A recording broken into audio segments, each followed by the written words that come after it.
Tantor Audio, a division of Recorded Books, presents A Lady in Attendance by Rachel Fordham. Narrated by Lauren Ezzo. To love at all is to be vulnerable. C.S. Lewis. Prologue. House of Refuge, Hudson, New York, 1893. The coarse, gray fabric of Hazel's newly donned uniform felt uncomfortable and foreign against her skin. She scratched her neck, trying in vain to force the itch away, but it was no use. These drab clothes would likely never feel comfortable, nor would these dark walls and tall fences ever feel like home. "You'll get used to it," said the girl on her right. She looked to be 15, maybe 16, and despite the dreary location, wore a cheerful smile on her pale face. "It ain't so bad here." The girl on Hazel's left snickered, but nodded. Both girls had been assigned to scrub the dining hall's floor with her, and had readily begun answering her questions. "It ain't no castle with a moat, but they feed us 3 times a day, and that's more than I ate before being sent to the reformatory," the girl on her right said. "It's prison," Hazel whispered, unsure why they were keeping their voices so low. "It won't get better. Not until we get out." "Won't be all better when you get out. People don't trust no one that's lived behind bars. Once a convict, always a convict. Even if they talk about us being trained and tutored for a better life, you'll still be stained. Your 5-year sentence might as well be a lifetime one. Enjoy the food and roof over your head while you got it." The younger inmate pushed her stringy hair from her face with her wet hand and stared at her with large, doe-like eyes. "It's better here than where I came from. Better than where most of us come from." Hazel wanted to argue, to tell these girls that life outside the reformatory's walls was better, that freedom of any kind was better than iron fences. But she held back, knowing the world she had come from differed from their world. She'd had money and a family name. She cringed, remembering how her world had rejected her, the pain of her sentencing, and the stoop of her parents' shoulders. The truth was, she wasn't sure where she'd be at this very moment if she were not here as a committed prisoner of the House of Refuge. With her eyes on the dirty water and a heaviness in her heart, she spoke. "Tell me what it's like living here." She had been in such a daze when she arrived, she hardly heard the matron's instructions. "I do wish to get through this time unscathed if I can, and perhaps, somehow, to have a future." "There's a lady who comes by often. She runs a club or something, and she's changed it around here," the inmate on her left said. She was older and less enthusiastic than her counterpart. "She's helping us learn skills so we can leave changed. They's teaching us to sew and cook, and they preach. But you gotta work hard, too. You gotta listen and follow directions. If you do, you'll get by." Hazel forced a smile despite the nausea assaulting her stomach. Menial labor held no appeal, yet these women spoke as though it were a gift. She chided her ungrateful heart and forced herself to listen despite her innate desire to argue and fight against her lot. "What you gotta know is that this building's got 3 floors, and you move up or down depending on if you work hard and learn, or if you don't. They even got cottages inside the gates for those who are doing the best." Hazel managed to weakly say, "I hope you get to live there soon." "We all hope for that. The hardened women move to the 1st floor, and there are rooms that women have to go to all by themselves. I never want to go there." She was old enough that there were creases near her eyes and lines on her forehead that didn't leave, even when her face relaxed. She picked up her brush and began scrubbing the floor again. With her head bent, she talked faster. "They have us pray every day, and preachers come and talk to us. I've been hearing their words since coming. They talk of picking a direction to run in and staying on a path. I don't understand it all, but I figure if I listen to them, I'll avoid the 1st floor, and maybe I could have a life that's better than what I've known. I gotta hope." Her cheeks turned red. "I ain't touched the bottle in months now. What you in for?" "I'm sure she's here for running about with some married man," the young inmate said with a giggle. "It's always men or drink." "Nah, it's always being desperate that brings us here," the more seasoned inmate said. "I don't know desperation. Not like you've known it." Hazel took a slow breath as she wrestled with what to tell these women about her past. She had so much regret, heartache, and hurt she could share, but instead she simply said, "I was accused of burglary." "Burglary?" The younger woman's voice jumped up an octave. "What did you steal?" The words assaulted her, and she opened her mouth, ready to defend herself, then shut it. They assumed her guilty. Like everyone else, they believed she'd stolen and brought this fate on herself. She swallowed the pain, knowing that she was not completely innocent, nor was she guilty. But saying as much would do no good. "It matters little," she said. "I'm here now, and I suppose all that matters is if I move upstairs or down." Chapter 1. Amherst, New York, 1898. "Have you worked as a lady in attendance before?" Hazel forced her eyes to remain on the man opposite her and made herself appear confident and at ease. It was no easy task, considering how long it had been since she'd been in such close proximity to a man who wasn't a guard. Nothing about Dr. Watts was overly intimidating, yet her heart raced as she searched for an adequate response. Her eyes betrayed her and darted away, landing on a painting above his head. A lush, green landscape. Peaceful, serene, calm. Something her life hadn't been in a long time, not since before. I wish I could tell you I had years of experience, but the truth is that I've never spent one day, not even one moment, as a lady in attendance. From what I understand, not many women have. She sighed, worried her chances at a dignified job were over with the confession. Since leaving the reformatory, she'd already faced a slew of rejections and disappointments. Leaning forward, she said, "I have spent time in the medical field and know how to care for patients." She winced, knowing she was stretching the truth, a habit she'd fought to leave behind. Her uncle was a doctor, and she had spent a summer in his home. That counted toward medical exposure, did it not? "You're correct. It's quite new." His soft but steady voice interrupted her thoughts. "I try to keep up on what's working in dentistry, and there has been much success found in hiring help. It will not be long before it is the normal way of doing things." His words came slowly, as though speaking to her made him uneasy. Even his posture screamed of nervousness. His long fingers ringing together in his lap, and the way he shifted about in his seat. "You say you've been involved in the medical community. That will help." He nodded his head, a small smile pulling at the corners of his mouth, and with it, her hope grew. "I don't see the need to interview anyone else. Nursing experience is better than nothing at all. You may begin tomorrow." Thrilled by his words, she grinned. A real, legitimate job. Her first. "Thank you," she said, rising from her seat so quickly the chair nearly overturned. "You won't be sorry. I can learn quickly, and I'll work hard. I'll work so hard. Oh, thank you.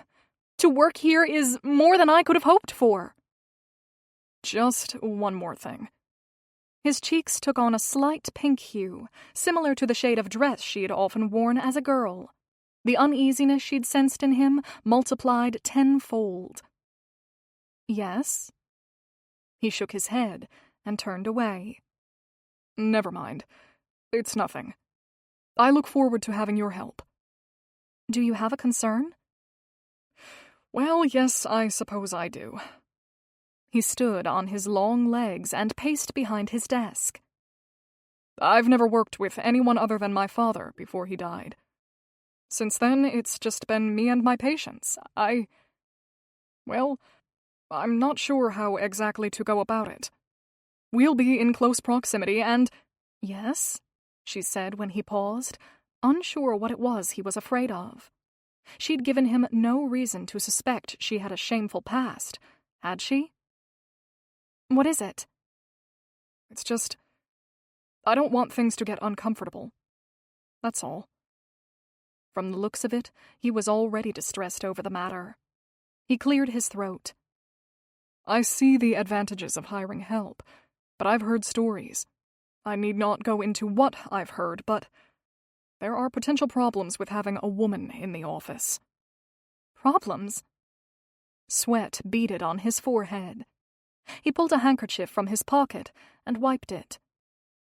There will be no extra affection given to patients. You know what I'm saying. What I mean? I understand, and I assure you it won't be a problem. And, well, my father told me that. He said I ought to always be honest from the start. The pink in his cheeks deepened. I feel it important to say that I have every intention of remaining unattached. We will be professional in our relationship, keeping firm boundaries, never overstepping the lines of propriety. He wiped again at his perspiring forehead. I apologize for my bluntness. Hazel bit hard on her bottom lip so she wouldn't laugh. She needed this job, and couldn't lose it on account of one ill-timed guffaw. Little did he know she was the last person he needed to worry about. All the romantic ambitions she'd held long ago had been put to rest and replaced by much simpler dreams. Now she craved a future unblemished by the past, enough bread to eat, and to be reconciled with her family. Beyond that, she dared not hope. She politely put her hand out to him. It dangled in the air only a moment before he took it, his large hand enveloping her much smaller one. You needn't worry on that account. I have no motives other than working. He seemed to relax. I'm sorry. It's just that I've had a whole slew of ladies stopping in about the position, and most of them are young. The way they spoke and giggled unnerved me. Some even had mothers with them asking after my personal affairs. It has left me with my guard up. Please, be at ease. Hazel smiled, still delighted with the prospect of real work. I'm 25, well past my youthful years. She swallowed, knowing she ought to say so much more about her past, but voicing it was not an option. Her past, her identity, and especially her years behind those iron gates could not be mentioned, not if she wanted to remain employed and off the streets. I assure you, ours will be a most proper arrangement. I believe we'll work well together, he said in his soft way. Let me show you around the office. What shall I call you? She asked, before they'd gotten very far. Should I call you Dr. Watts at all times? He ran a hand through his dark hair. I suppose you could call me Gilbert when it's just the two of us. First names wouldn't be crossing any lines, considering we will be colleagues, in a sense. But Dr. Watts would be more appropriate when we are working around patients. Does that suit you? Any name will do. I simply wondered what you would prefer. Gilbert, she said in her mind. They were hardly acquainted, yet she already felt that his name fit him. It seemed like a gentle, friendly name. And I will introduce you as my lady in attendance, Miss McDowell. She flinched at the pseudonym, looked toward the door, and for a moment thought of running away from the shame she felt, hating herself for the lie. Regret once again swept over her, churning inside until she feared she would be sick. Life outside the reformatory walls was supposed to be fresh and new, but already she'd soiled it with a falsehood. She blinked quickly, trying to still the rush of emotion. She'd lied, it was true, but what options did she have? In 2 other towns, she'd asked after work and been swiftly rejected when she told them her story. Call me Hazel whenever you'd like. I prefer it. Very well. Hazel, here is where our patients come in and wait if we are busy. He motioned around the small front room that consisted of 4 wooden chairs set against a scuffed cream-colored wall. In truth, the room would have been forgettable if not for the vibrant paintings that added luscious colors, warm and rich, to the small space. Without intending to, Hazel sighed. I was so nervous waiting to meet you that I didn't notice the paintings before. They're exquisite. Gilbert looked from Hazel to the paintings. Thank you. I'm glad you find them pleasing. He motioned for her to follow. You'll greet our patients, and when I am ready, you'll bring them back.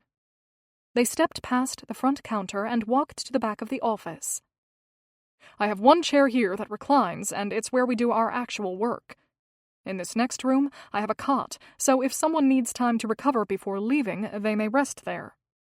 Your job will be seeing to patients before and after they come to me.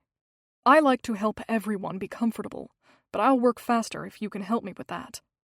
You'll also hand me instruments as necessary. I can do all that. She pointed toward a door. What's down the hall? That's the room where I make bridges and dentures. I call it my art room. His gaze stayed on the door at the end of the hall, giving her a moment to study him. He reminded her of someone, but she couldn't peg down who. She'd guess he was 30, give or take a year or 2. He was tall, much taller than she was, with a lean build and long arms and legs. His rich, dark hair was in need of a cut, and his clothes were in need of ironing, but even with him being slightly disheveled, she still found him a handsome man who was shy and unsuspecting. Why was he a dentist? Teeth and mouths were far from exciting. In her case, work was a necessity, and being a woman, her options were limited. But he could have been anything. A commanding lawyer or a dashing doctor. She pushed the thought aside, realizing it was a tad early to judge his motives. Is there anything else I should know? Hazel asked, breaking the silence. Most of it I'll teach you as we go. But, well, I do want you to know that my patients, ours now, matter a great deal to me. I want them to have the best care. She stepped a little closer to him, and with genuine conviction said, Then that is what I will give them. He held her gaze and nodded. I believe you will. We discussed the particulars when you first arrived. I'll show you tomorrow where we clean the instruments and how to keep notes. If you have no questions, then I think it is settled. I appreciate your help. Glancing once more around the room, she admired other paintings that hung throughout the simple but comfortable building. Working with him did not seem daunting, and neither did filling her days attending to the patient's needs. She could do this. There had been a time in her life when it would have been an ill fit, but now she felt immense gratitude.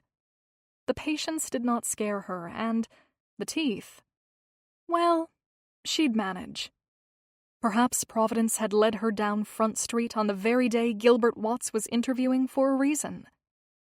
A pleasant warmth filled her heart, and for a moment she felt less alone and less afraid. Grinning, she said, I'm very thankful. I'll be here tomorrow. Gilbert Watts watched Hazel leave. She'd said she was 25, and he'd believed it when she walked in. She'd been so prim and proper, not a bit silly like the younger female interviewees had been. But now, seeing her skip away, he didn't think she seemed all that different. No matter her demeanor, he'd given her his word, so there'd be no changing his mind. At least, not until after he gave her a chance. Ladies in attendance, once a novel idea, were on course to become the norm, and he saw the benefits. With a lady in the office, his young female patients could come more freely rather than having to find a chaperone. With good help, he knew he could work faster. And with the demand for his services so high, he'd be able to help additional patients. Despite the obvious rewards of having help, he worried. He'd mulled the decision over in his mind for many weeks before putting up the help wanted sign. Somehow he'd become a creature of habit, comfortable in his bachelor dentist ways. Hazel may wish to prattle aimlessly about everything and nothing all at the same time. Or worse, she may cry at the sight of someone in pain, or be too delicate to handle the bloodier side of dentistry, and he had no experience with tears or with prattle. Looking out the front window again, he caught one more glimpse of Hazel before she turned the corner. He'd thought her hair was brown, but now, with the sun shining on it, the color looked nearly red. In dental school, the other men called redheads spitfires, and they swore they had tempers that matched the hue of their hair. The thought of a hot-tempered woman working for him made his palms sweat. He wiped his hands on his pants, turned away from the window, and retreated to the art room, where he threw his nervous energy into Rebecca Weidell's bridge work. He'd been working extra hard on this one and wanted it to be perfect. Poor Rebecca had lost both of her front teeth as a youth, and now she was about to marry her sweetheart. The teeth, the wedding. He knew it was all expensive and important. These teeth would be a work of art that Rebecca and her future husband would never regret spending their savings on. Chapter 2. "Ina!" Hazel shouted as she burst through the front door of the women's boarding house. "Ina!" Her new friend emerged from around the corner with a pile of papers in her hand and concern written across her face. "What is it?" "I have a job!" Hazel danced around the room, unable to control her excitement. "A real job, and it's not stitching or cleaning like I'd feared." Ina set down her load and grabbed her friend's hands, pulling her into an embrace. "Oh, I'm so glad! This day was going so horribly wrong, and now you've brightened it. Tell me everything." The two had met only a week ago when Hazel first arrived at the boarding house, but already they shared a sisterly bond.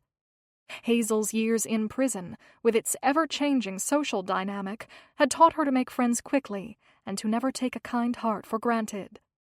On Hazel's first night at the boarding house, Ina asked Hazel to go for a walk with her, and they talked without ceasing, proving that the bonds of friendship did not require excessive time to cure. "Why was your day so horrible?" Hazel stopped prancing about and studied her schoolteacher friend, only to find her sunny disposition darkened.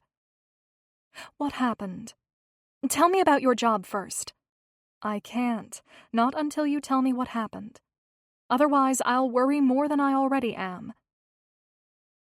Ina ran her hand along the raised red birthmark that covered the majority of her chin. Hazel had inquired about the mark shortly after their first meeting, and Ina had returned her question with a bucket of tears as she told Hazel how it was a curse in her life.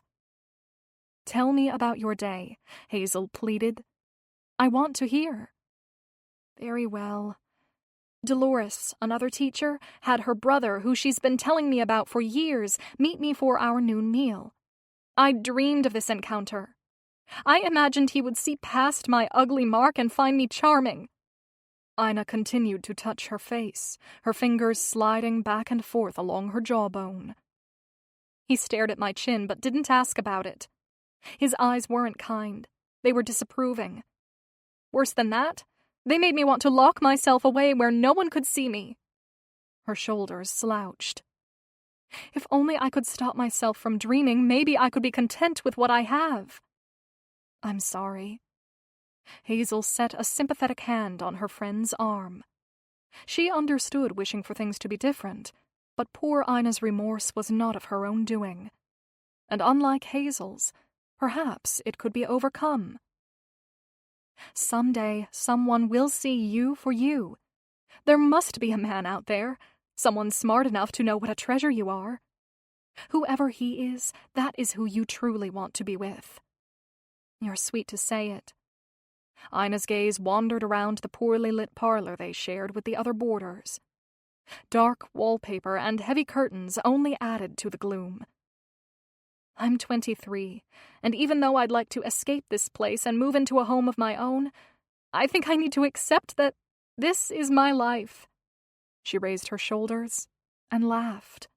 It's just a bad day. I'm sure tomorrow I'll cling to my romantic notions again. Now, tell me about your job. I've no doubt your good news will lift my spirits. It's for Dr. Watts, the dentist. Do you know of him? I've taken girls with toothaches to see him. He's handsome in a quiet sort of way. Hazel hadn't expected to see stars in her friend's eyes again so quickly, although she should have. In the short week they'd spent together, Hazel had found Ina's sunny disposition and affectionate yearnings endearing. What do you know of him? Not a great deal. I know he grew up here and leads a quiet life. There doesn't seem to be much else to tell. He's not married. He's just a dentist. He can't be just a dentist, Hazel said, picturing the man she'd met. He'd been quiet, but she'd sensed that there was more to him than he'd shown her. And when he'd looked toward his art room, she'd seen a spark in his eye. No one is just a dentist. I don't know much about him. When I've been there, I've just sat and admired him while he treated the girls. I don't think there's a rule against staring at a dentist, is there? She giggled. I envy you, spending all day with a handsome man. I suppose to some he is attractive, and with a little cleaning up, he'd be ever so much more. But it makes no difference. He made himself clear that he has no interest in anything beyond a working relationship. Oh, Ina, it was so funny, I nearly burst out laughing. She mimicked Gilbert's nervous stance. He shifted around, telling me he needed to make sure I understood. I have every intention of remaining unattached. He said it just like that. Ina laughed, but Hazel sensed a hint of sadness behind the jovial sound. I suppose you and I will never make a match. She frowned, then rallied and straightened her shoulders. At least we know how to make our own joy. You have your flute, and I have my books, and we can find comfort in our ability to care for ourselves. You're right. Work is a blessing, although I'm not sure I'll enjoy looking in people's mouths. Hazel scrunched up her face and groaned. I wouldn't like that either, but I wouldn't mind looking at Dr. Watts all day, even if he isn't the marrying sort. I'm not sure I'm the marrying sort either, Hazel said, cringing at the irony of her words. But I've never been against staring at one of God's finer creations. I shouldn't jest. He seems a good enough man. I'd better go and press my dress for tomorrow.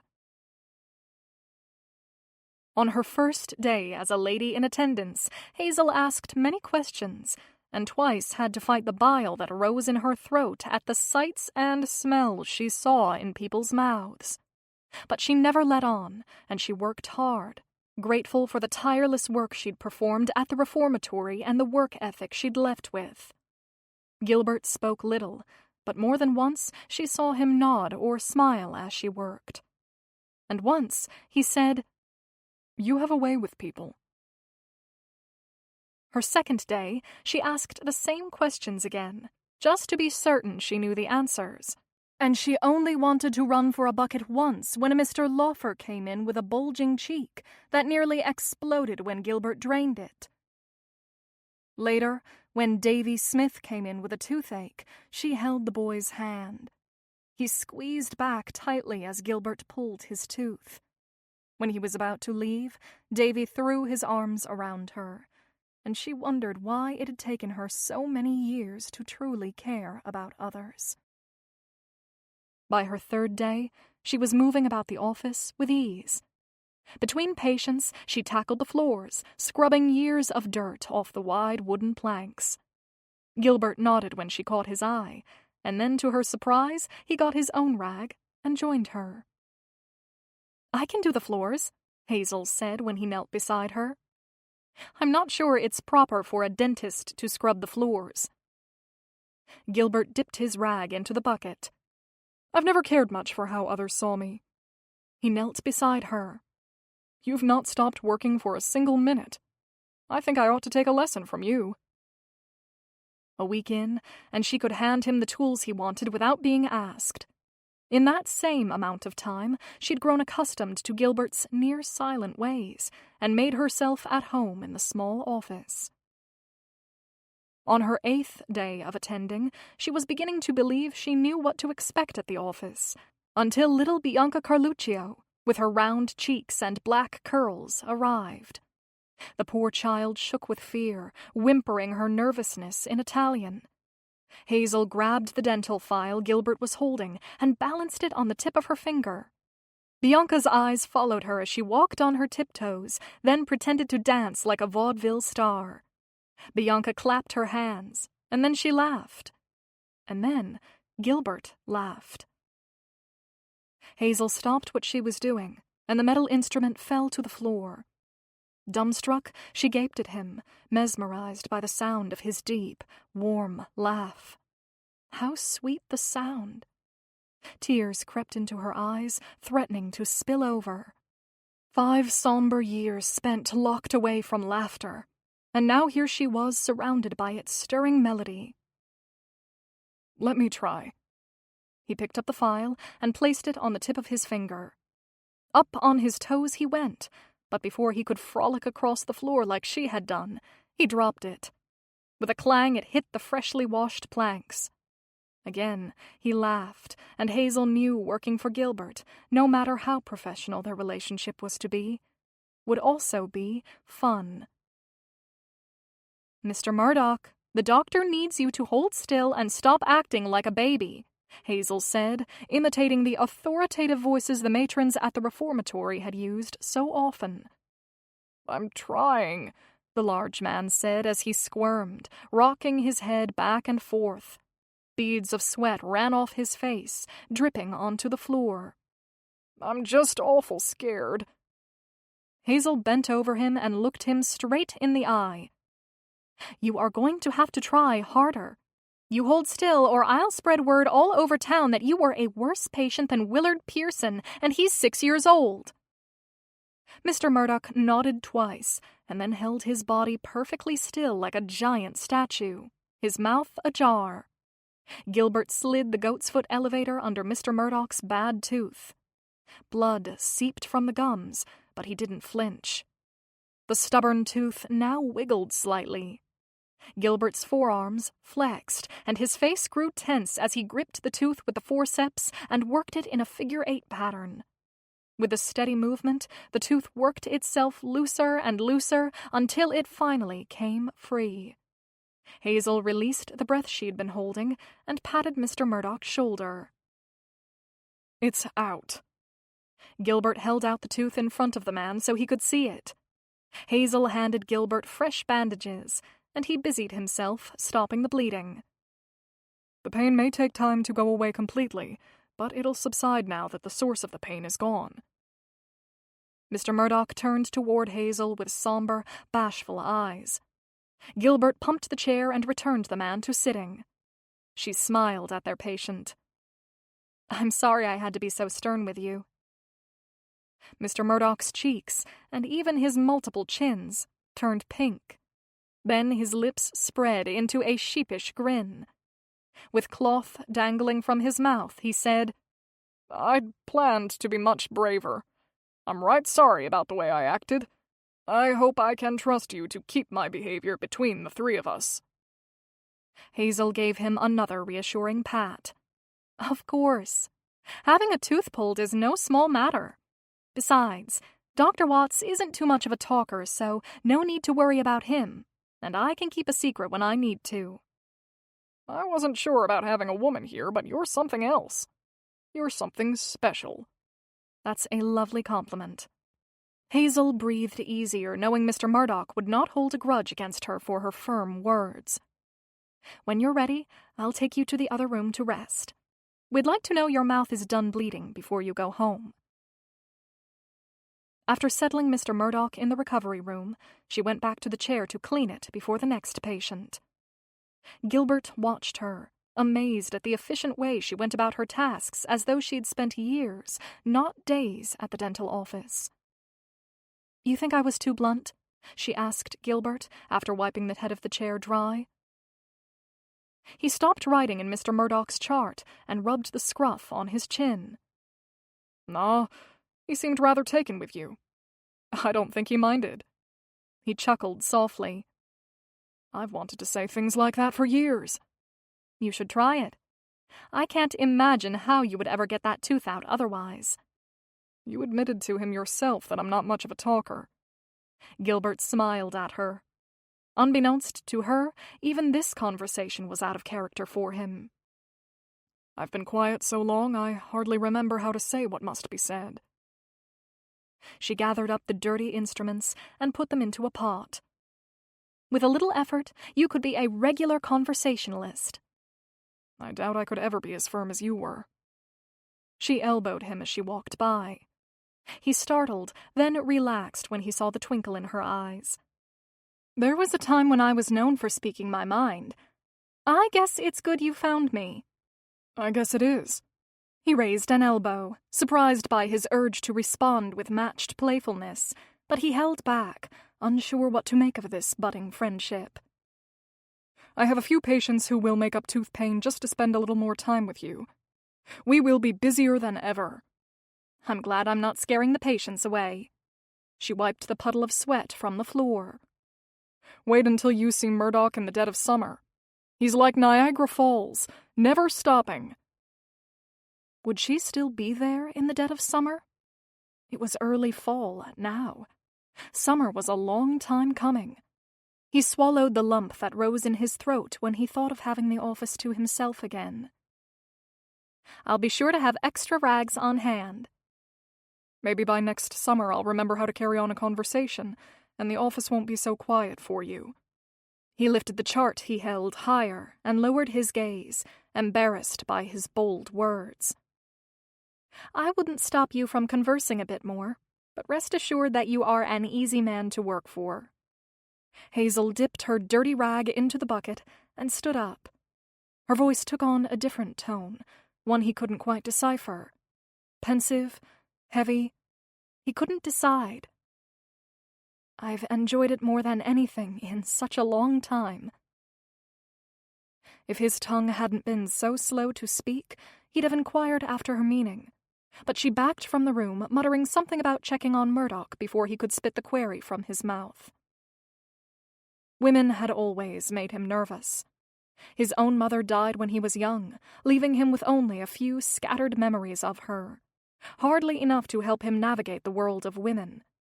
His father had been a soft-spoken man, and his brother, Eddie, well, he was louder, but he'd left without teaching Gilbert how to be at ease in the presence of the opposite sex, and he hadn't heard from him in years. His school years were spent at an all-boys school, and then dental school was all men.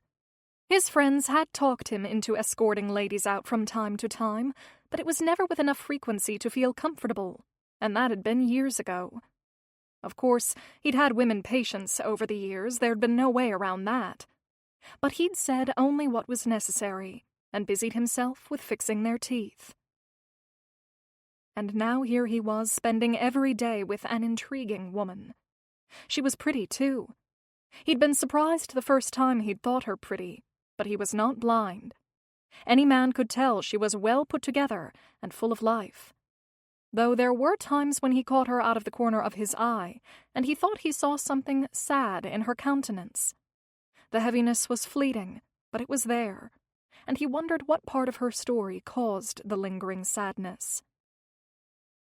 Normally, though, her brown eyes with their green flecks sparkled when she entered the room. Watching her boss, Mr. Murdoch, around today was a thing of beauty.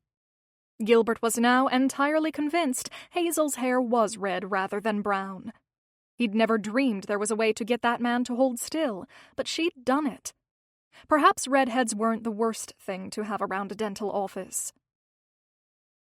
How was it that someone so agreeable and hard-working had no husband or beau? Sure, she could be loud. He'd been able to hear her laughter through the entire office when Cecily Saxton was in, and when Naomi Coster, an opera singer, was waiting, Hazel had insisted on trying to sing a song with her. She could also be presumptuous and overly bold. When Anthony Pewter was in, She'd told him if he'd been dating Ramona for so many months already, he ought to either marry her or let her find someone who would. Yes, she was bold and lively, but nothing she'd done all week had led him to believe she was unkind. It made no sense, her being unmarried. Gilbert shook his head. Women were a mystery, and that was for certain. And Hazel was no exception. Chapter 3. "Why dentistry?" Hazel asked one day while writing notes in a chart. "Haven't you heard the drill?" Hazel raised a brow. The drill? The one that sounds like a sick animal as it spins? "The way it squeals is soothing." Gilbert's face remained stoic, giving her no reason to think he was anything but serious. "I guess one could find it soothing, though I don't think it's generally thought to be," she replied, masking her surprise. The dreadful squeal of the drill was piercing to her ears, leaving her wincing. "I would not have guessed that was the reason." She looked closer at him and saw his shoulders shake ever so slightly. A suppressed laugh. Who would have thought the man had wit? "Oh!" she laughed, utterly delighted by his humor. "You're awful. What is the real reason?" He met her laugh with his own. "Everyone hates the sound of the drill, but I don't mind it." He paused a moment, leaving her hungry for more and eager to understand the puzzle of a man she now worked for. "I knew someone would need to take over my father's practice. He loved his patients, so I thought he'd want to know they were in capable hands. Dentistry didn't excite me much at first, but soon I realized I would get to be an artist." An artist? Hazel tilted her head, perplexed by his words. Mouths were filled with saliva, abhorrent smells, and rotten teeth, not with art. "Every day I get to build dentures and bridges. Tiny sculptures that may never be appreciated, but I know they make life better and easier for the receiver. I know I could do careless work, or I could slow down and ensure they fit properly and look the way the patient wants them to. I consider myself quite blessed to use my hands to make such important art. I see great value in it, even if others do not. To give someone a smile and teeth to eat with, it's rewarding." "I'm glad it's not the sound of the drill that keeps you coming in day after day." She looked between the art room door and Gilbert, and then down at her own hands. They'd produced so little to be proud of. She let her hands fall to her sides and forced a smile. "You are a fine artist." He picked up a hand drill and fiddled with it. "Thank you. I could show you how I make bridges, if you wanted to see." Hazel looked toward the clock and groaned. Bridges and dentures had never intrigued her before, but now she wished she could stay and pepper him with questions. "I can't." "Of course. I shouldn't have asked it. Your hours are done." His cheeks filled with color. "It was wrong of—" "Some other time, please. I would like to see." Oh, how she wanted to linger. A deep yearning to sit beside him and coax him into telling her about his ambitions and marvel over his artistic skill bubbled inside her. Instead, she bid him goodbye, offering no explanation for her rushed departure. The night before, she'd slept restlessly, waking again and again in a cold sweat. In her dreams, she was a girl living at her parents' home again, sleeping in the same four-poster bed with the lush, thick blankets she had taken for granted. Her sisters came into her room and sat beside her, begging her to play with them. It was all so familiar and real, yet out of reach. And then the room went dark, and her dream filled with storm clouds and thunder. She saw the flash of a knife and heard a piercing shriek. Gone were the loving feelings, having been replaced by a tight grip of fear that seized her so firmly she woke beaded in sweat and gasping for air. It was merely a dream. She knew that. Yet the feelings were tangible. Darkness, loneliness, regret. Once fully awake, She'd resolved to try again to reconcile her past. Her sentence might always mar her record, but was there a way to escape the fear? To live free and honestly? "I'll let Mr. Beck know you're here. I'm not sure if he'll see you or not," a stout woman with a threatening look said after Hazel knocked and stated her reason for coming. The biting winds of autumn blew her skirts about and sent a chill racing through her. She'd chosen to solicit Mr. Beck's help after asking another boarder if she knew any trustworthy judges. After work, she had hired a ride to Cheektowaga, hoping it would prove worth her time. "Wait here." It was already mid-evening now, which was far from ideal, but there'd been no way around it. If she were to ask for time off, Gilbert might question why, and she didn't want to lie to him again. Guilt already riddled her conscience every time she heard him use her alias, Miss McDowell. The intimidating woman returned and led her to an office on the far side of the house. In the center of the immaculate room was a giant desk covered in papers, and sitting behind it was a well-dressed man who didn't bother to rise when she entered. A cigar dangling between his fingers held his attention. "Sir?" she said, when he didn't look up. "What do you want?" he asked, his mustache arched downward with an exaggerated frown. "Do you know the hour?" "Sir."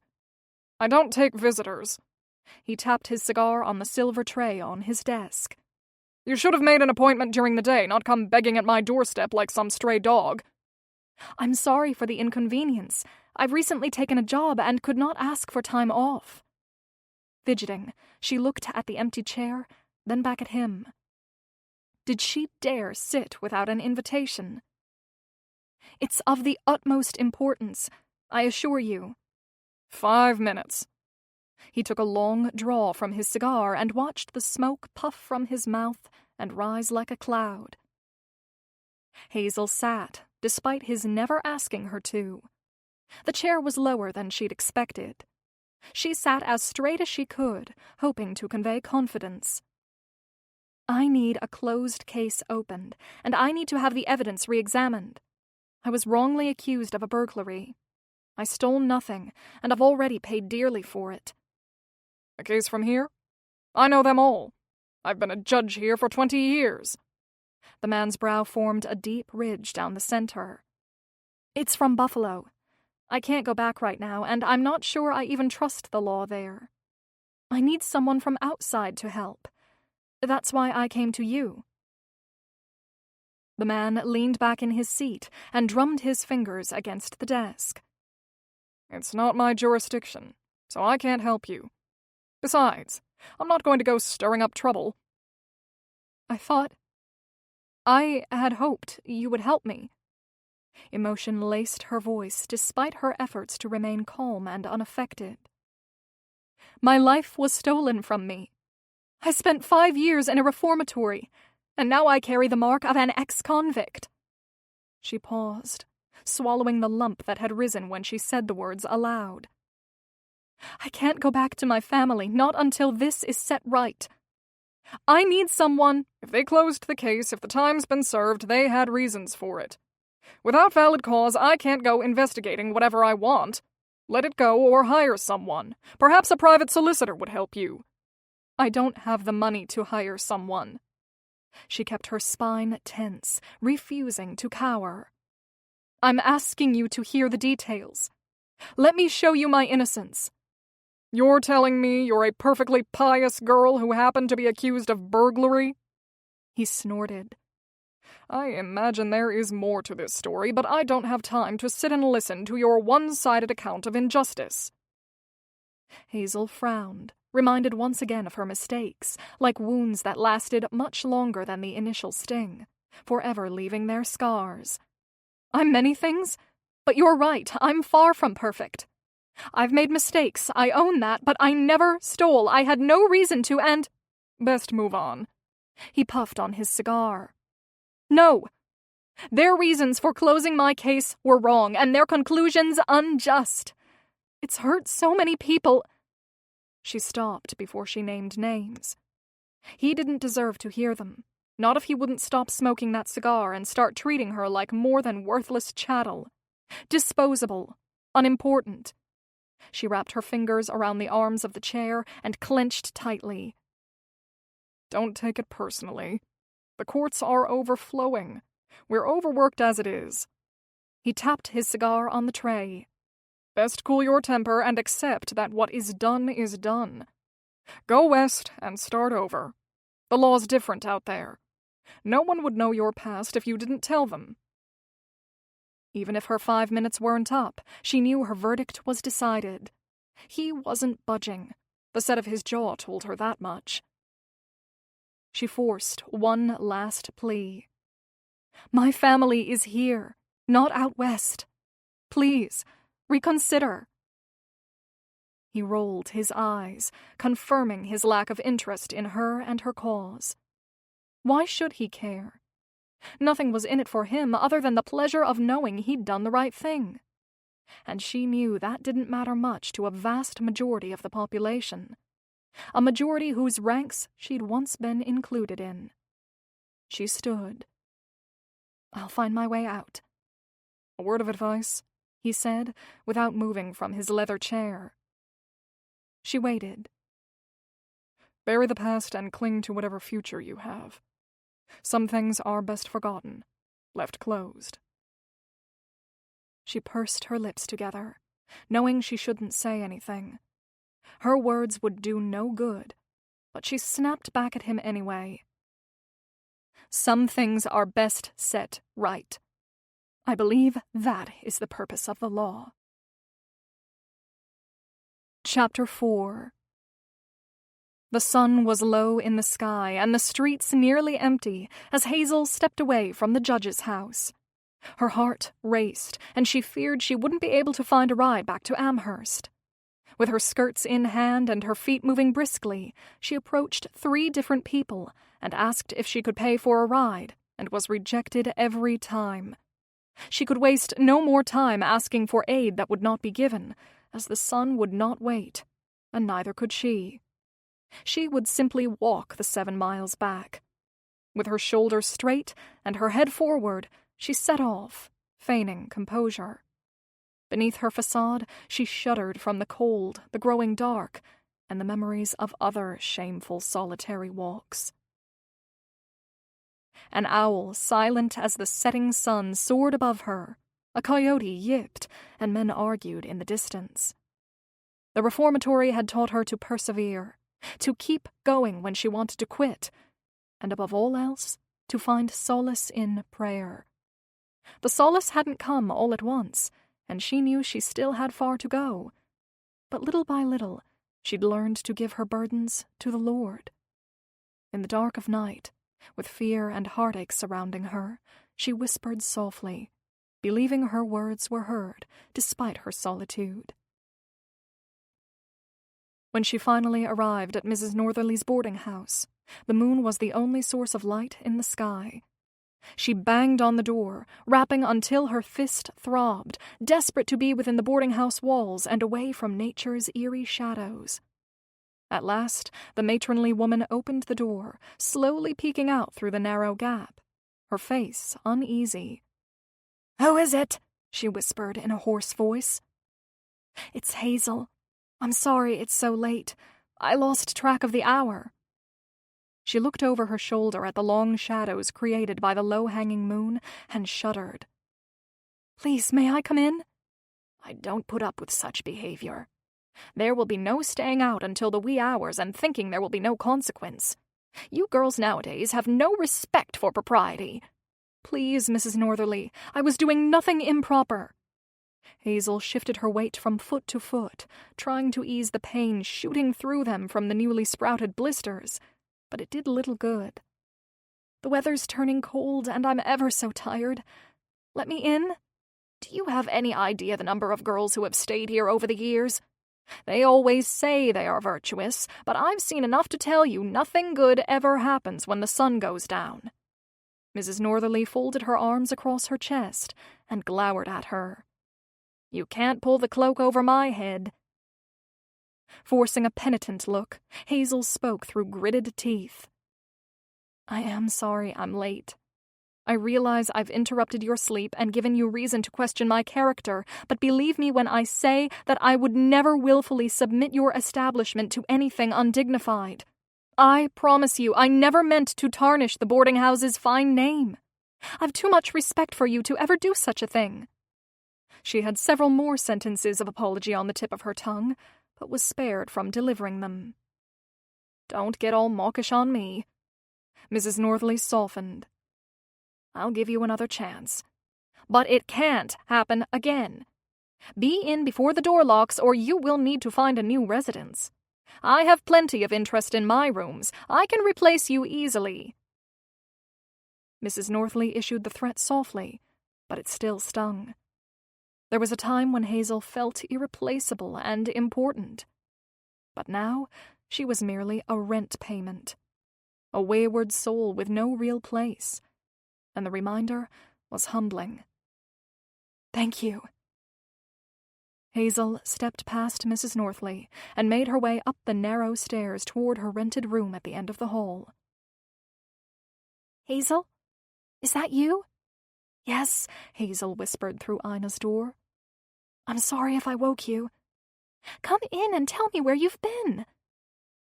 Hazel pushed the door open as quietly as she could. "I had to run an errand in Cheektowaga. I hired a ride after work, but when I was done, I couldn't find a ride home, so I walked. It was so far, and now my feet are sore and blistered." She groaned. Would life ever get easier? Perhaps it was her tired state that made life's injustices seem extra daunting. "Mrs. Northley has threatened to throw me out." Ina sat near the head of her bed, with her legs bent and tucked up near her chest. "You are always so mysterious. An errand in Cheektowaga? Whatever would make you go all the way there? We have shops here for anything you need." "I don't mean to be mysterious." "Then tell me where you were. What errand had you traipsing about so late at night? I can't imagine what would possibly be so important that you would brave the dark for it." Hazel crossed the floor and sat on the end of her friend's bed. A sliver of moonlight shone through the solitary window, giving her enough light to see her friend's face. "Well, I was—" "Were you with Gilbert?" Ina whispered. "Mrs. Northley fumed all evening. She was certain you were with him. She thinks it's improper the two of you spending so much time together." Despite her melancholy, Hazel muted a laugh. She thinks evil is lurking at every corner.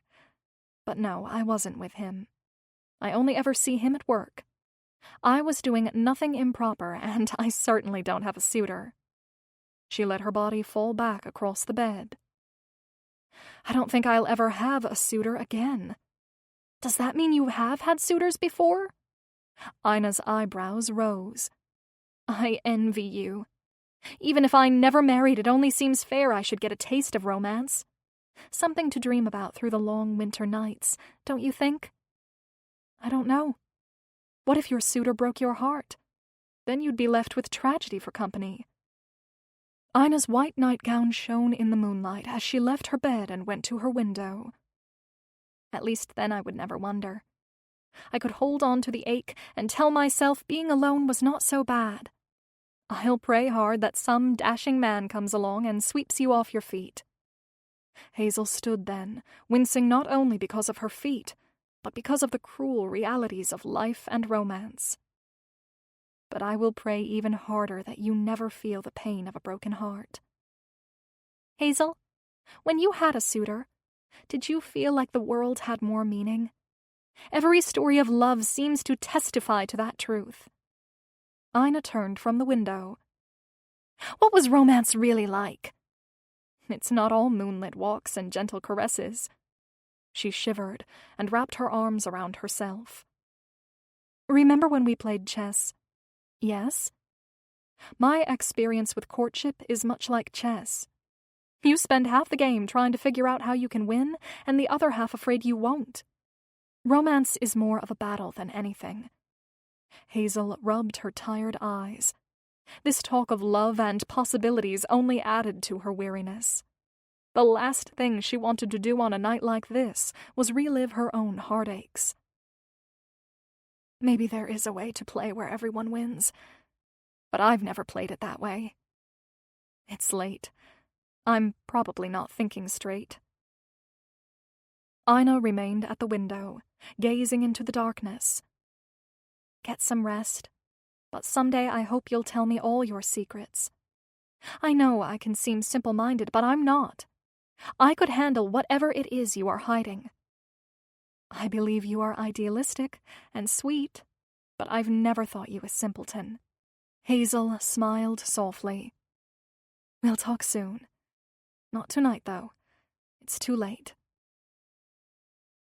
Once safely in the confines of her own small room, Hazel paused, letting her eyes roam over the space she called home. A simple room with simple furnishings. If Mrs. Northley kicked her out, what then? Other girls like her had done their time at Mrs. Northley's. Where were they now? Had they married or taken new positions, or had they simply moved on because they did not want to admit there was nothing else for them besides life in a boarding house? Or had she sent them away? She reached beneath her bed, pulled out her hat box, and lifted the lid. The envelope on the top was the last note she'd received from her parents. They'd sent it to the reformatory, along with her trunks of clothes, her flute, and her other belongings. Her heart had broken reading their words, which had not been a complete surprise. To our beloved Hazel, we're overjoyed knowing you're about to leave the walls of the reformatory that have kept you from us for so long. That joy is dimmed by the reality of life here in Buffalo. Your sisters, as you know, are no longer little girls. It is our wish that they will find respectable matches. Your charges and past indiscretions have left a mark on the family, and we fear if you return, that stain will mar your sisters' chances. Whereas, if society believes we've parted ways, they will have ample opportunities to secure their well-deserved futures. As parents, our duty is to think of all our children and ask what is best for the whole. You have strength and spirit, and with the skills you've acquired while serving your time, you have a way to make it on your own. And so, we ask that you not come home. Not now, but perhaps with time. We've sent money and some of your belongings to the matron on your behalf, so you'll be able to care for yourself. Be careful, dear girl, and know that even though you do not sit beside our hearth, you are in our hearts and prayers. Some day, when the shame has faded further, and the other children have secured their place in this world, we hope to be reunited with you. Until that time, you must not come to the house or contact your siblings. As hard and painful as this will be, we feel it is for the best. Your loving father and mother. Hazel wanted to wad up the letter and throw it in a blazing fire, but they were the last words from her parents. And no matter how much she hated the feelings and the pain they brought, she loved the authors.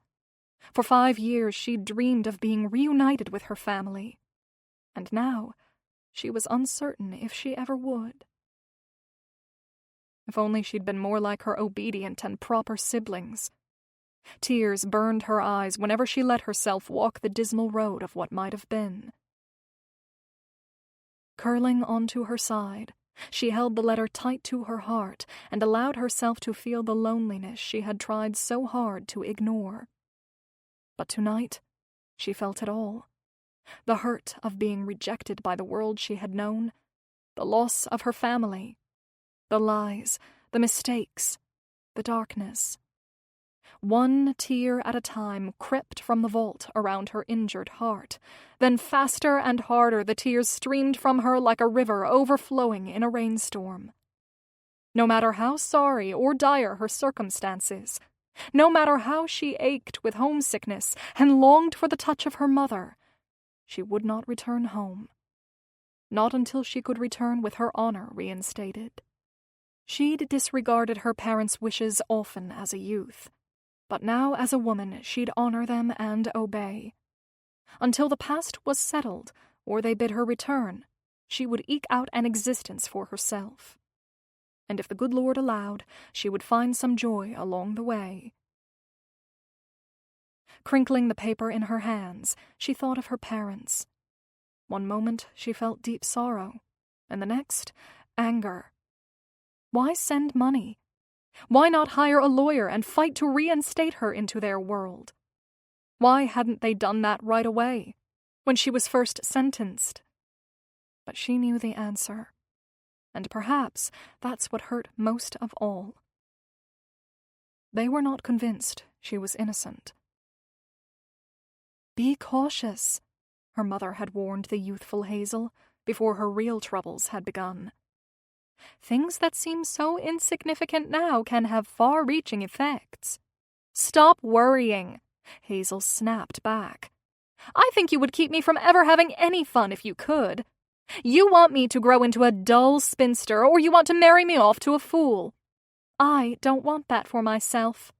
I want to enjoy my life." "You're wrong. I would not keep you from having a good time.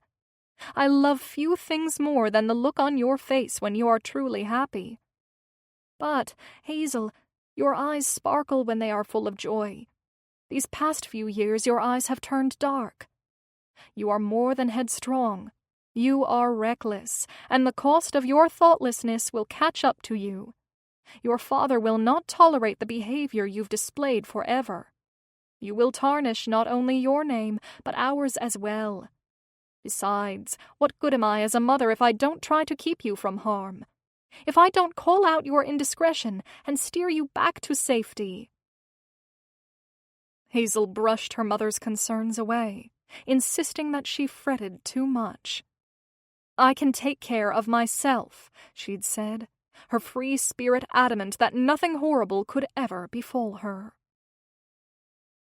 More tears came with the memories and the realization that her mother had been right. The years of hardship and pain as she served her sentence, and now the months of severed ties, all felt like a heavy cost for a bit of foolhardy recklessness. An ounce of wisdom and a measure of discretion, and she could have avoided it all. When she had first left the reformatory, she had headed back toward Buffalo and the world she'd known, stopping mere miles from the family she could not claim. A small, rented room and days filled with nothing followed as she struggled to make sense of her future and regain her confidence in a world with no walls. One afternoon, weeks after her arrival, she dared to venture up into the nearby hills in search of anything that might enliven her spirits. It had been a beautiful day, with a light breeze and flowers in full bloom.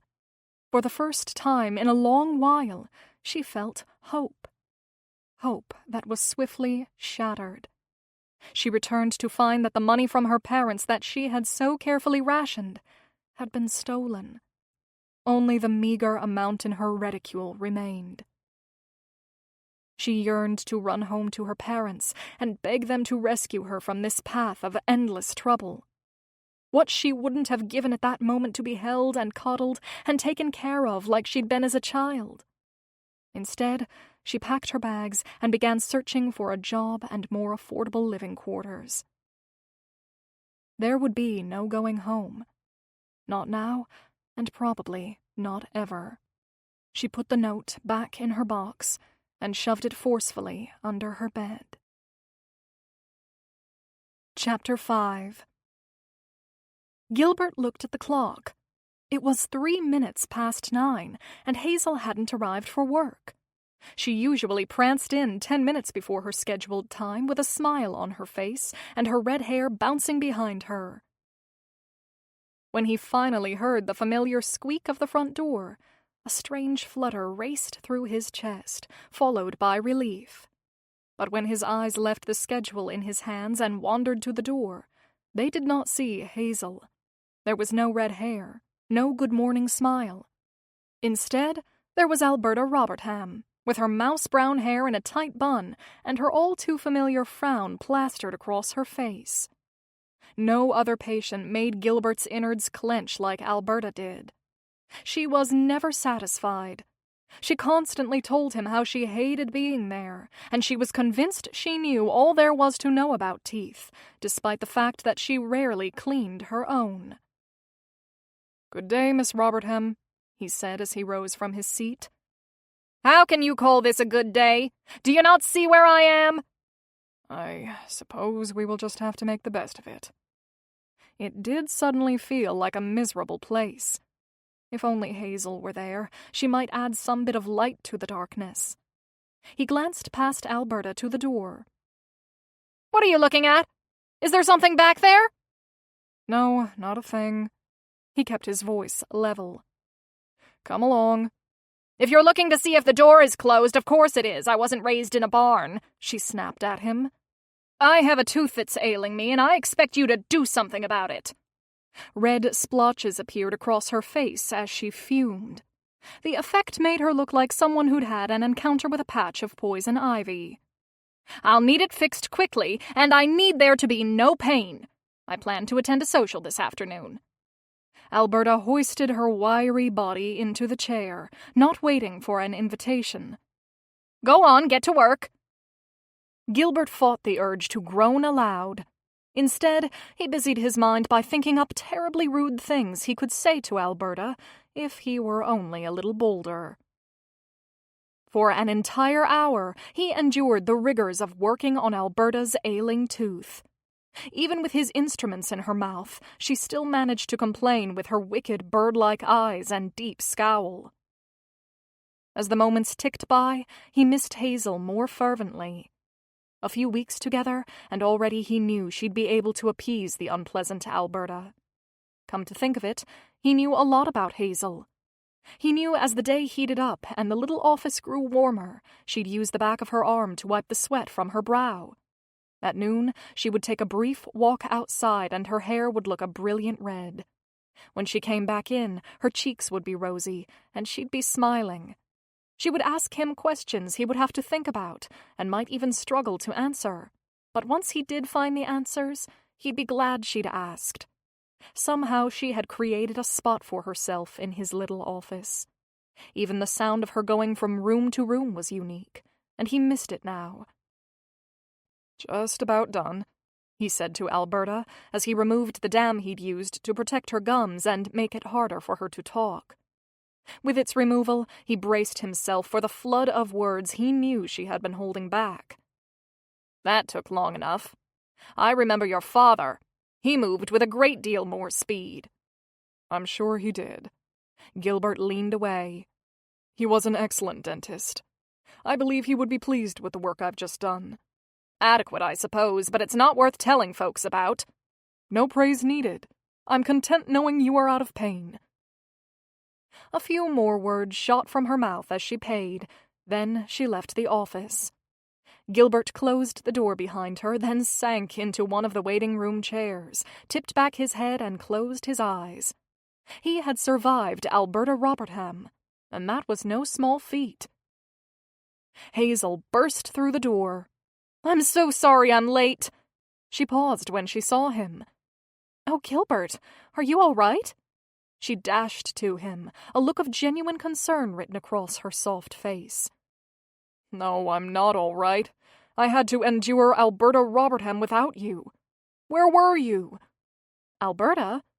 "You haven't met her, but you will. She always comes back. Then you'll know why I am near death now." He moaned dramatically until his antics turned into a laugh. "I don't know why I'm laughing." His shoulders continued to shake. "She really is a horrible woman." The worry left Hazel's eyes and was replaced by their usual sparkle. "I look forward to meeting your Alberta. She has you acting practically giddy. I do believe she brings out a new side of you." "She is not my Alberta." Ugh, the very thought of it. Nothing would entice him to attach himself to someone who drained the life out of him like Alberta did.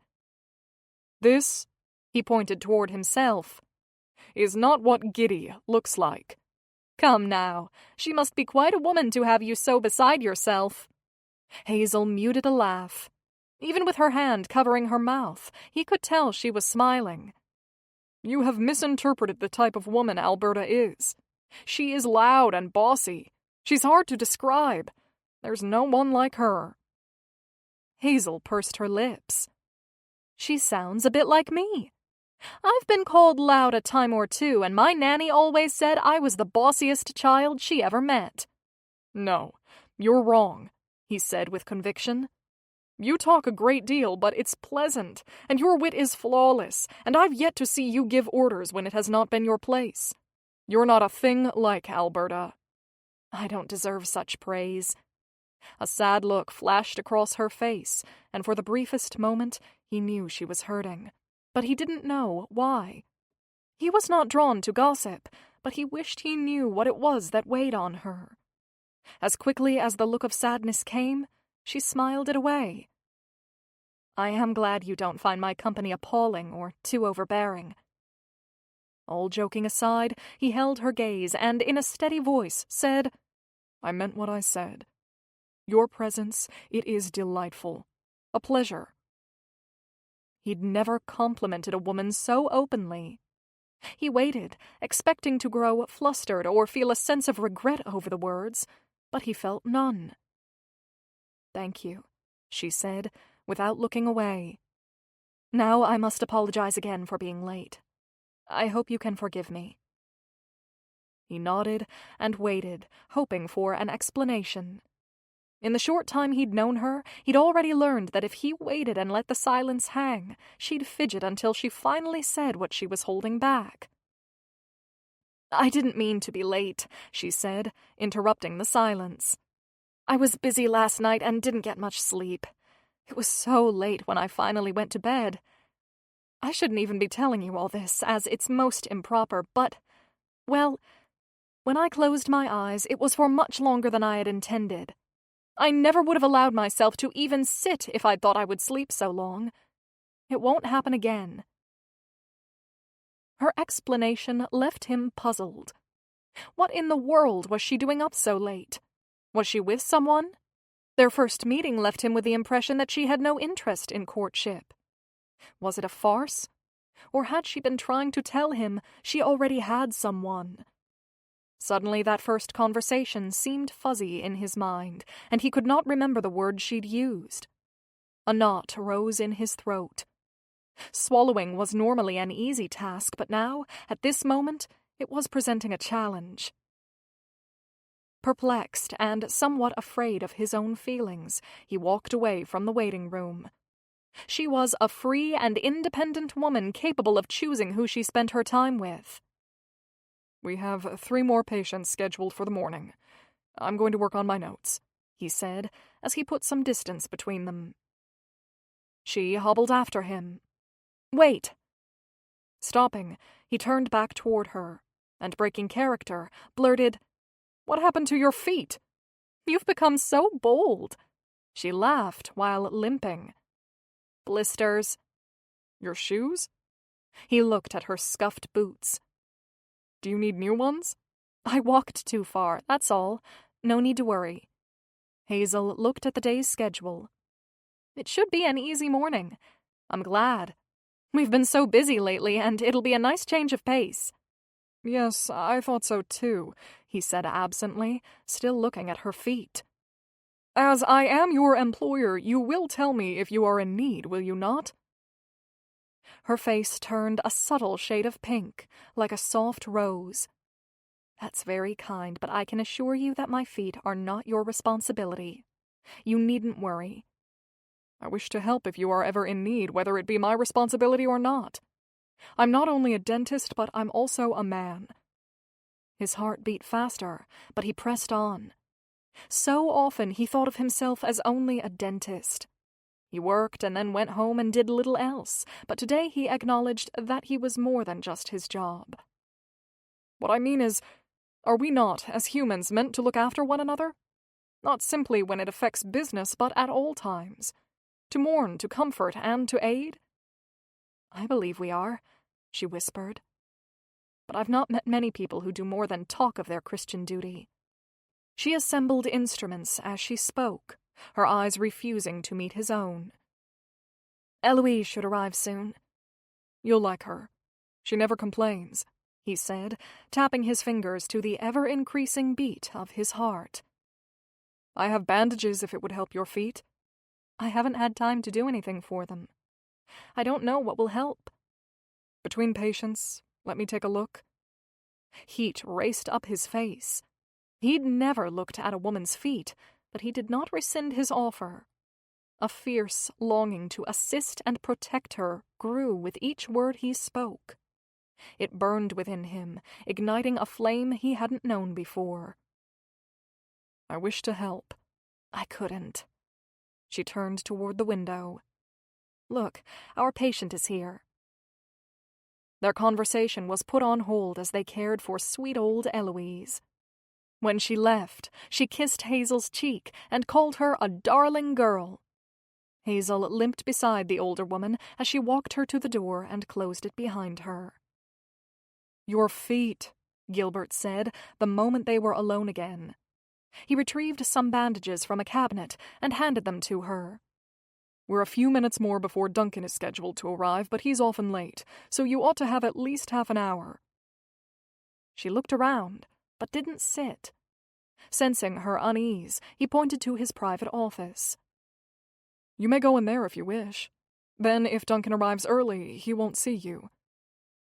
She nodded, took the bandages, and smiled weakly at him before escaping to his small office and seating herself in his chair.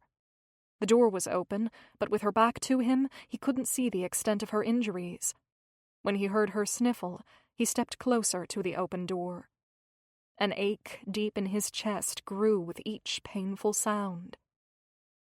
"Are you all right?"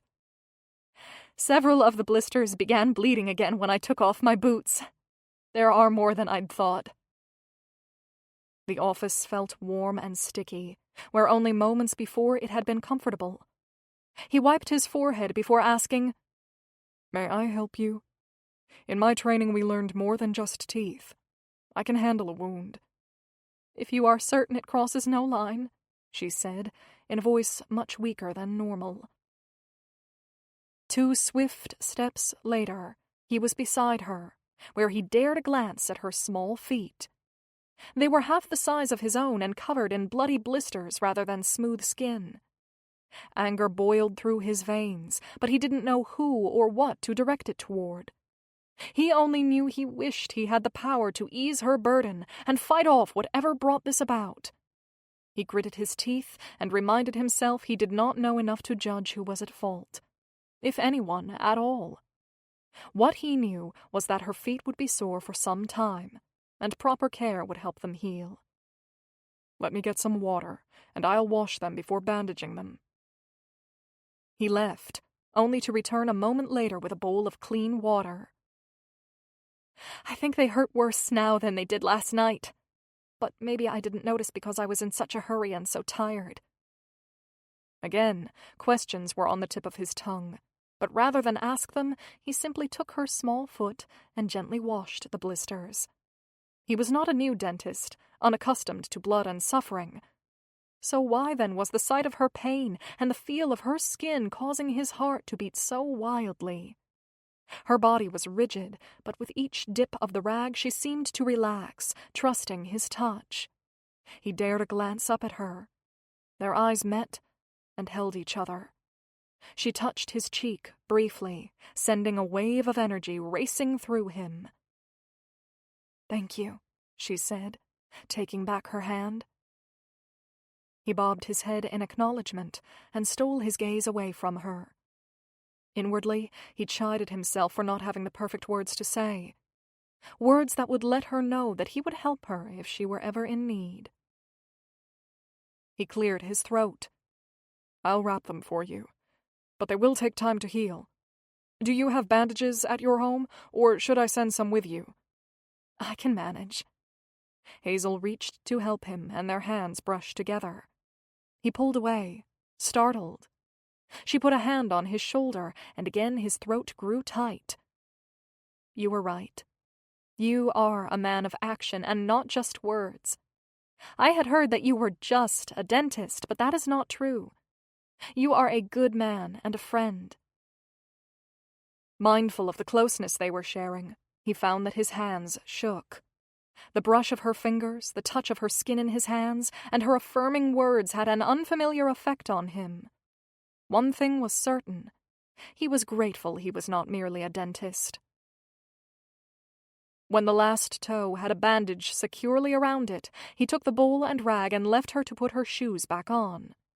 Safely away from the room, he leaned his back against the wall and took several long breaths in a vain attempt to regain his composure. Chapter 6. "Come with me to the corn husking," Ina said, while readying herself for work several days later. Corn husking? Hazel had grown up going to dances and teas, and even that had been years ago. "I don't know what that is." "It's a harvest celebration. Everyone is invited." Ina sat before her small mirror, pinning her hair up for work. "You could bring Gilbert." I couldn't ask him to come. "All you've talked about the last few days is how good he was to you when he helped you with your feet.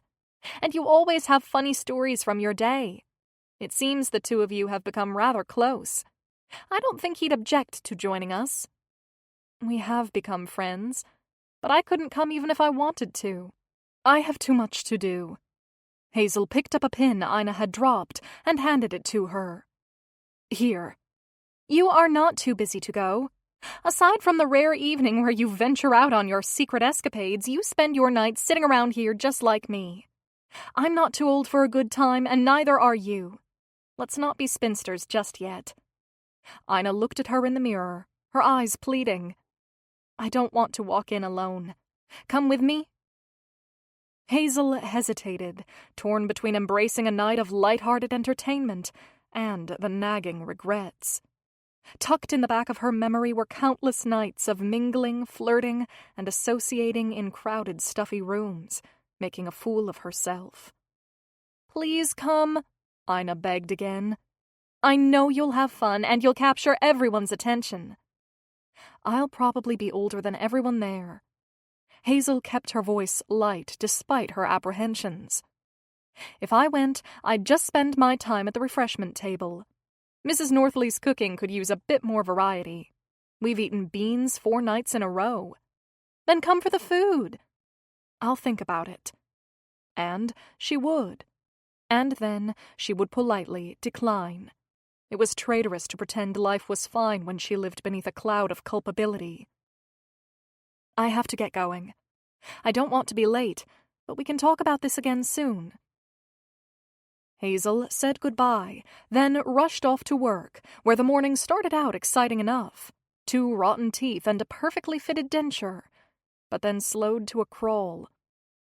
"Some days are like this," Gilbert said. "I don't mind. It'd be hard to never have a lull." Hazel hardly heard him. A painting on the office wall of a golden wheat field had her thinking about harvests and celebrations. "Have you ever been to a corn husking? Ina told me about it this morning, and I admit, I'm intrigued." "I went when I was younger. My brother was sociable. He loved going and would drag me along." "You have a brother?" Gilbert nodded his head, slowly. "I had a brother. He left years ago. My father confronted him on something, and they argued." He rubbed his chest as though there were an unseen wound. "I haven't seen him since. I don't even know where he is." She swallowed, forcing her own homesick heartache away. "I'm sorry. I can only imagine the pain you must feel, knowing he is out there somewhere." "I pray he'll come back someday and we can be reacquainted." Gilbert thumbed through a pile of papers, but his eyes had a far-off look. "He was more of a talker than I am. In many ways we were opposites. You'd have no trouble getting him to sit and fill the silence with you. He'd have you laughing in no time." It's funny how 2 people from the same family can be so different. "Is that the case with your family as well?"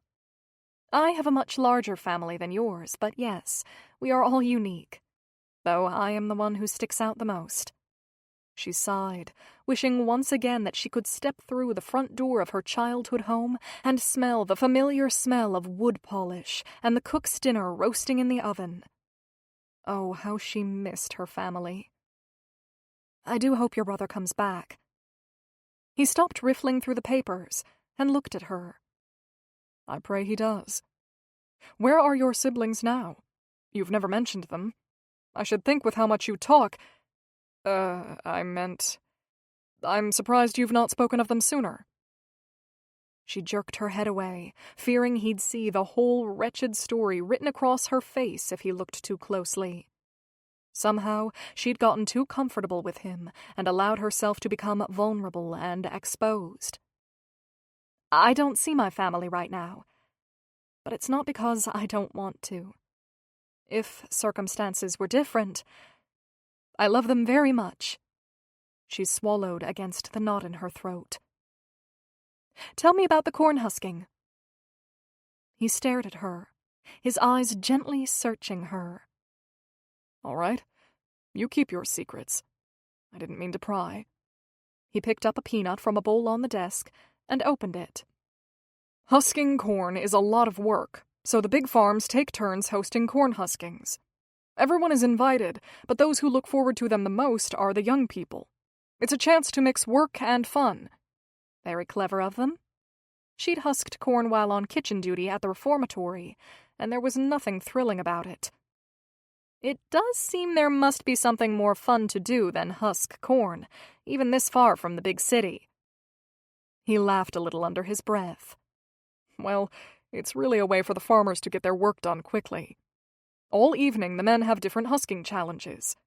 They will see who can do 50 ears first, or who can husk the most in partnerships. 1 or 2 ears, or even enough for a meal, doesn't seem too exhausting, but when you work at it over and over, it's tiresome. My muscles were sore for a week after I went the last time. He rubbed at his forearms. But the competitions are fun. And the women? What do they do? They cheer. And the louder they cheer, the faster the corn is husked.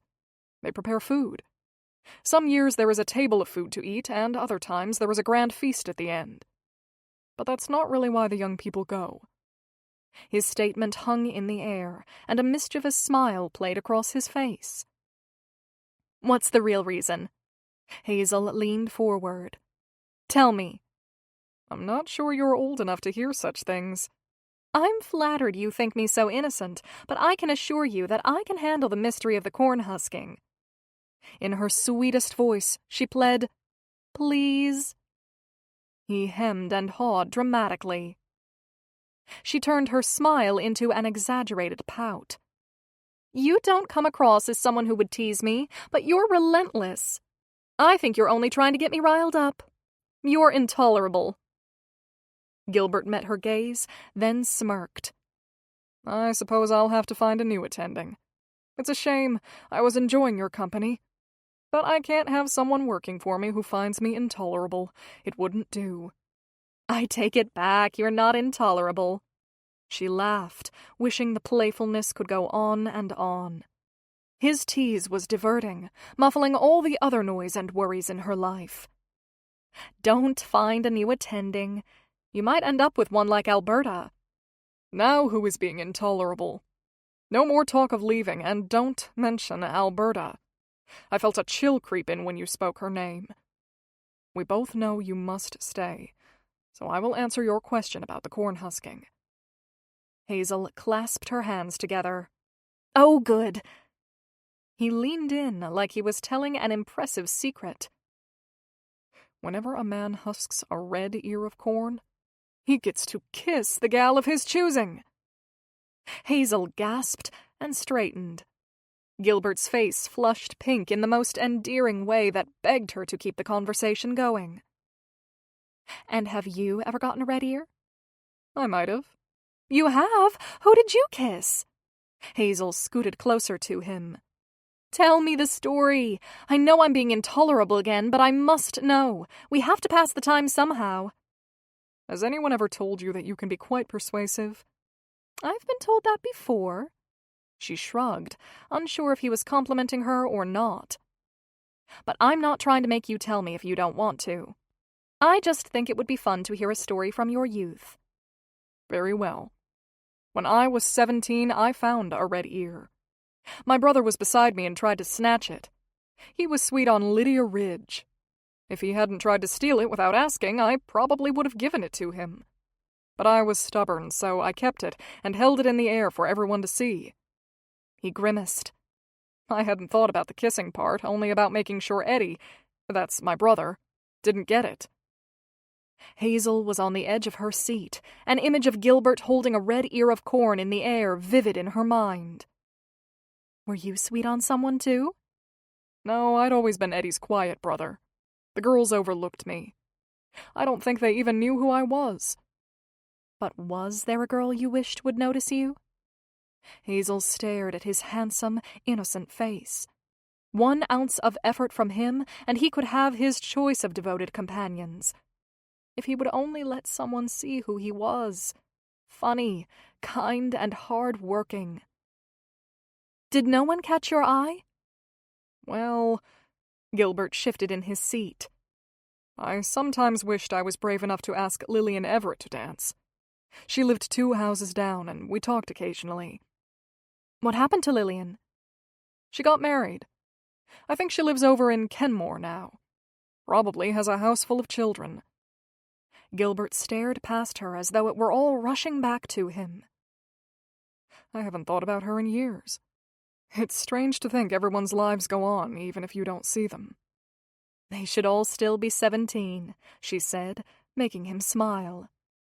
What did you do with your red ear of corn? I'm guessing you didn't use it to kiss the unsuspecting Lillian. I stood there with the corn in the air, and then I panicked, but tried not to let it show. I looked around and caught Wesley Croft's eye. He was 4 years older than I was, and engaged. I walked over and dropped it in his lap. Everyone cheered when Wesley kissed Amelia, and that was the end of it. Gilbert shrugged. I bet you were hoping for a more exciting story, but I haven't really had much excitement in my life. He blushed again and lowered his voice. Especially not with women. Embarrassment? Regret? She wasn't sure what the distant look on his face meant, only that she wished she'd known him when she was 17. She could have coaxed him from his shell, and he could have kept her from trouble. Perhaps excitement is romanticized, and not as fulfilling as we're told. Did you ever find another red ear? I was more careful after that. If I ever saw a hint of red, I'd grab for a different ear. And here I am, 30, and still playing by the same rules. Gilbert scratched the back of his neck. You'd like the corn husking. You ought to go and have yourself some fun. A night of respite. A night without cares or worries. A night when she could pretend she had no soiled past.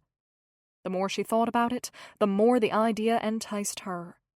Here, away from Buffalo in this rural area, perhaps she could find some enjoyment. Will you go? She asked Gilbert, desperately hoping he would say yes. With him there, she would not feel so alone. And she'd rather like to watch him husk corn and imagine him as a quiet 17-year-old. Ina wants me to go with her. She says we're still too young to live like spinsters. I don't know if I agree, but it might be my only chance to see what a corn husking is like. You don't think you'll be around next year? His voice quavered when he spoke. You'll be gone? I don't know where I'll be next year.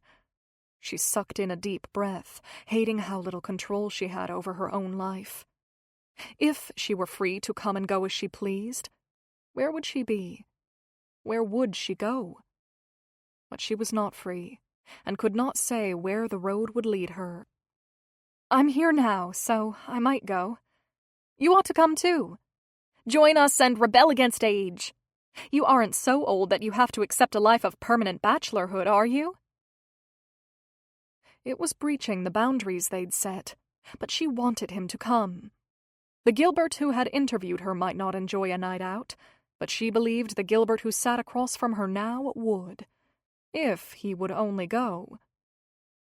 The future could still hold a surprise or two. He shrugged. I don't think I have any other commitments. I might just go.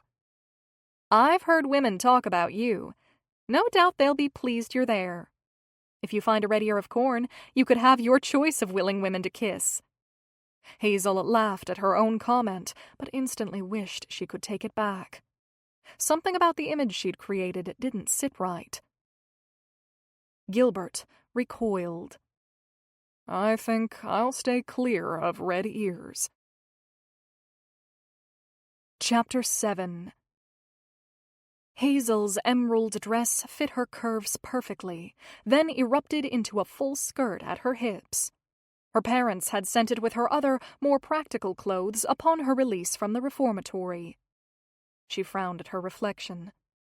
It was just a dress, and no matter how perfectly it fit, she wanted her family, not a gift and a letter.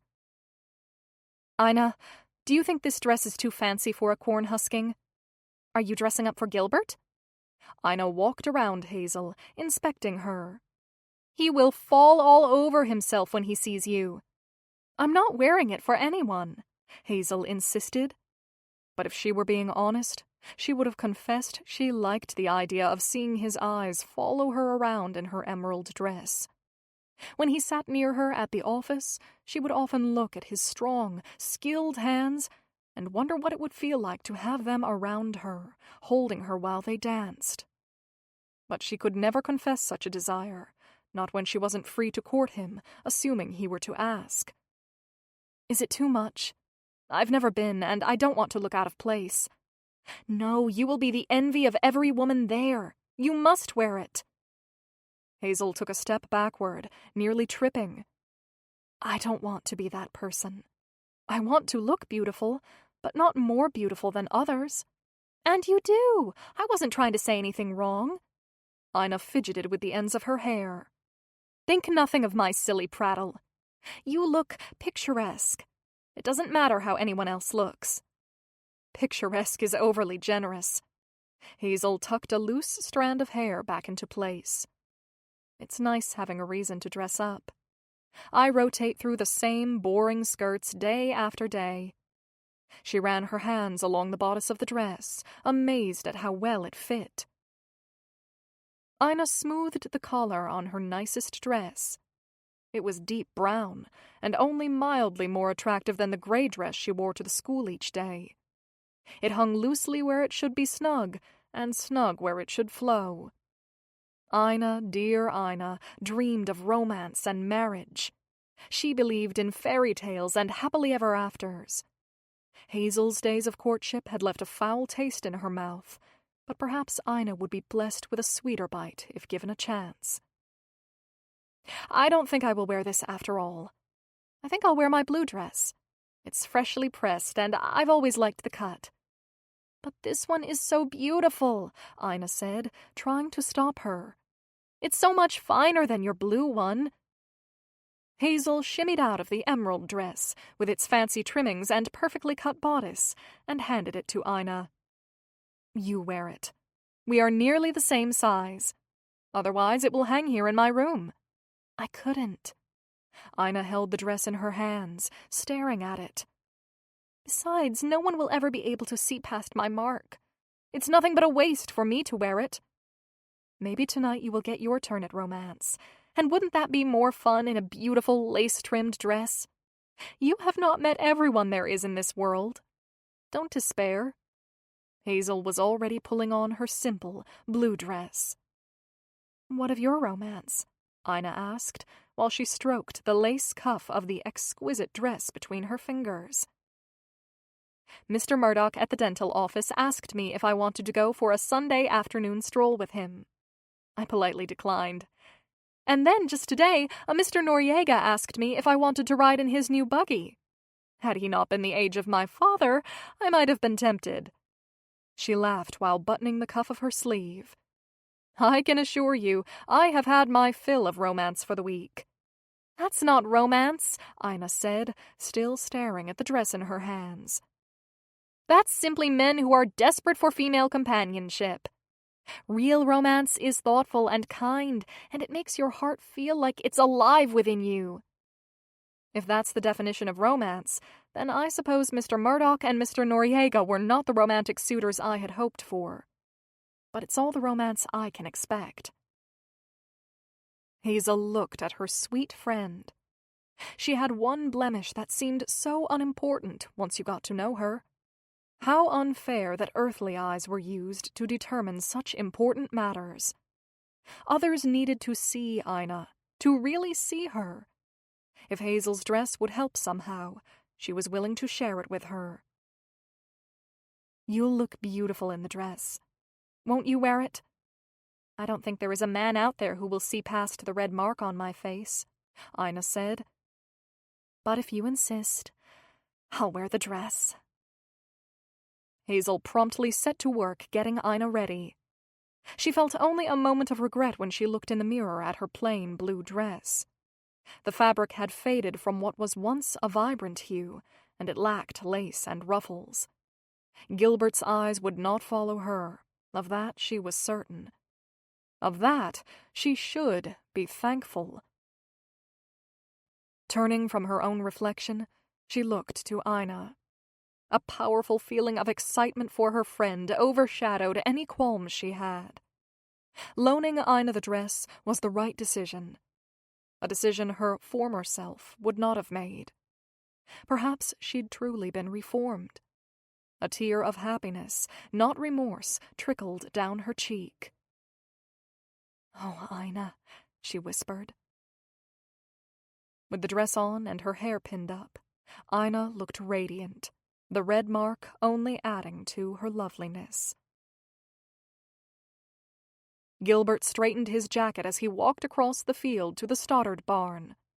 The large red building, with its nearby rows of fences and huge maples, was a lovely sight. It was the largest barn in all of Amherst's countryside, and this evening it was bustling with more life than normal. "Gilbert Watts!" A young woman with a large smile pranced toward him like a mare with her eyes on a dangling carrot. "We haven't seen you at a social in years." He looked closely at her. There was something familiar about her, but he couldn't place who she was. She tilted her head to one side, the smile still plastered on her face. "Samantha Firth, John's little sister." "Samantha?" She was barely over waist-high when he'd seen her last. "You grew up?" "I did." She batted her eyes at him as though he were a schoolboy. Little did she know the gesture only made him feel infinitely older. Samantha had to be a good 10 or 12 years younger than he was.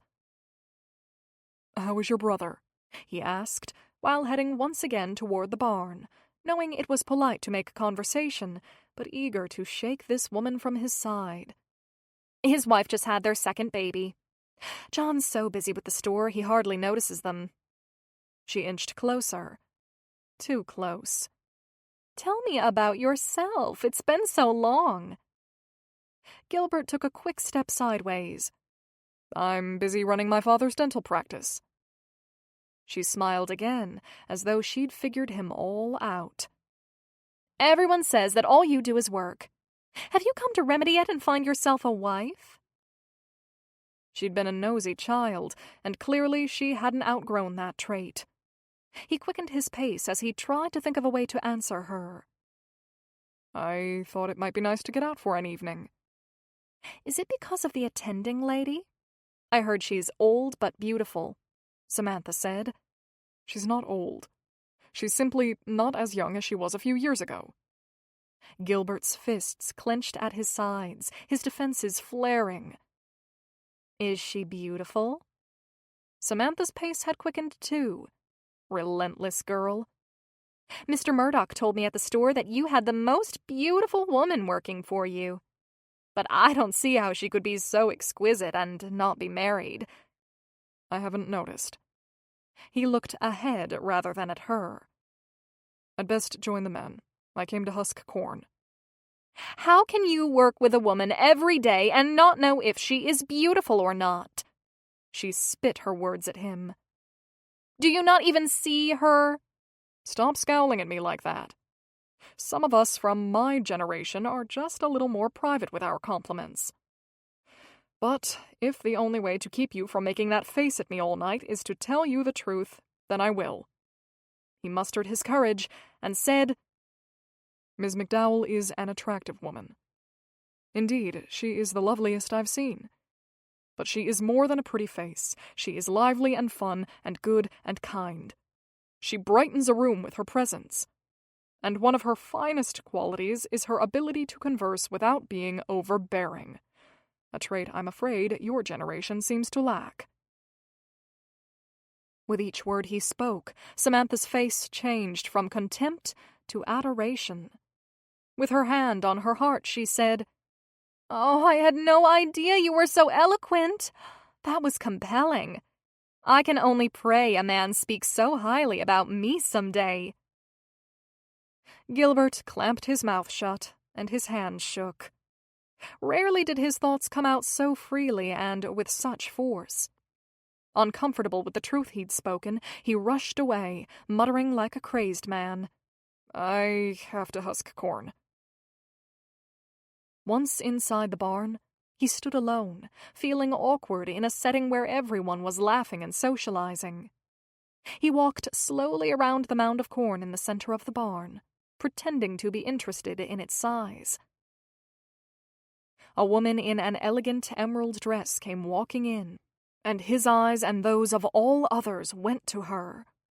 He recognized her as someone he'd seen at the dental office, but he could not recall her name. Behind her, he saw blue skirts. He held his breath as his eyes traveled up to Hazel's smiling face. His breath caught in his chest next to his rapidly beating heart. Everything he'd said to Samantha had been true, but his words hadn't been complimentary enough. Words alone could not describe the woman he was watching now. Confident, lively, and beautiful. He took a step toward her, then froze and waited, wondering what to do next. They hadn't come together, but they had both spoken of coming. Did that give him a right to cling to her side?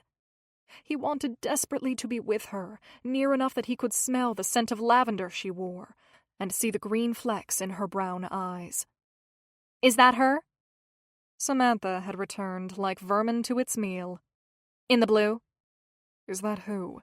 he asked, annoyed that she was back. "Your exquisite lady." Samantha was watching her now, too.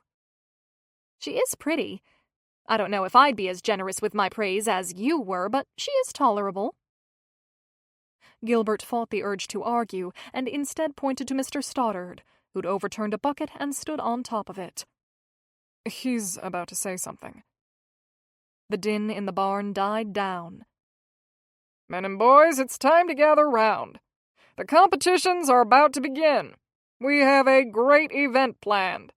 There will be games, competition, food, and if this pile of corn is cleared away in time, dancing." The crowd around Gilbert roared with excitement. Mr. Stoddard waited for the room to calm down. "I know you didn't all come out here just to help me husk my corn." Laughter sounded in the old barn, some sheepish, some boisterous. "And I haven't let you down. There are red ears in there, folks. Find a red ear and claim your kisses." The crowd burst with enthusiasm. The eagerness was tangible and contagious. Even Gilbert felt his adrenaline rise. When at last the roar died down, Mr. Stoddard began again. "Ladies, cheer your men along or get those victuals ready to eat. Make yourself at home on the farm, but don't go too far. You never know when a red ear will be found." This time, the din didn't die down as Gilbert joined the throng of competitors. At least no one would know how uncomfortable and out of place he felt if he was busy working. 50 ears husked. Winner gets to lead the opening dance." Mr. Stoddard raised a flag. "Start when the flag waves." The competitors were in the barn's center, and all around them were excited friends and family. Gilbert stood near the mound of corn, ready to begin, his muscles flexing as he awaited the signal. For no explainable reason, he felt envious of the men with ladies near them, cheering them on. He pushed the nonsense from his mind and focused instead on the unwaved flag. Good luck, Gil." No one called him Gil, but he knew the voice.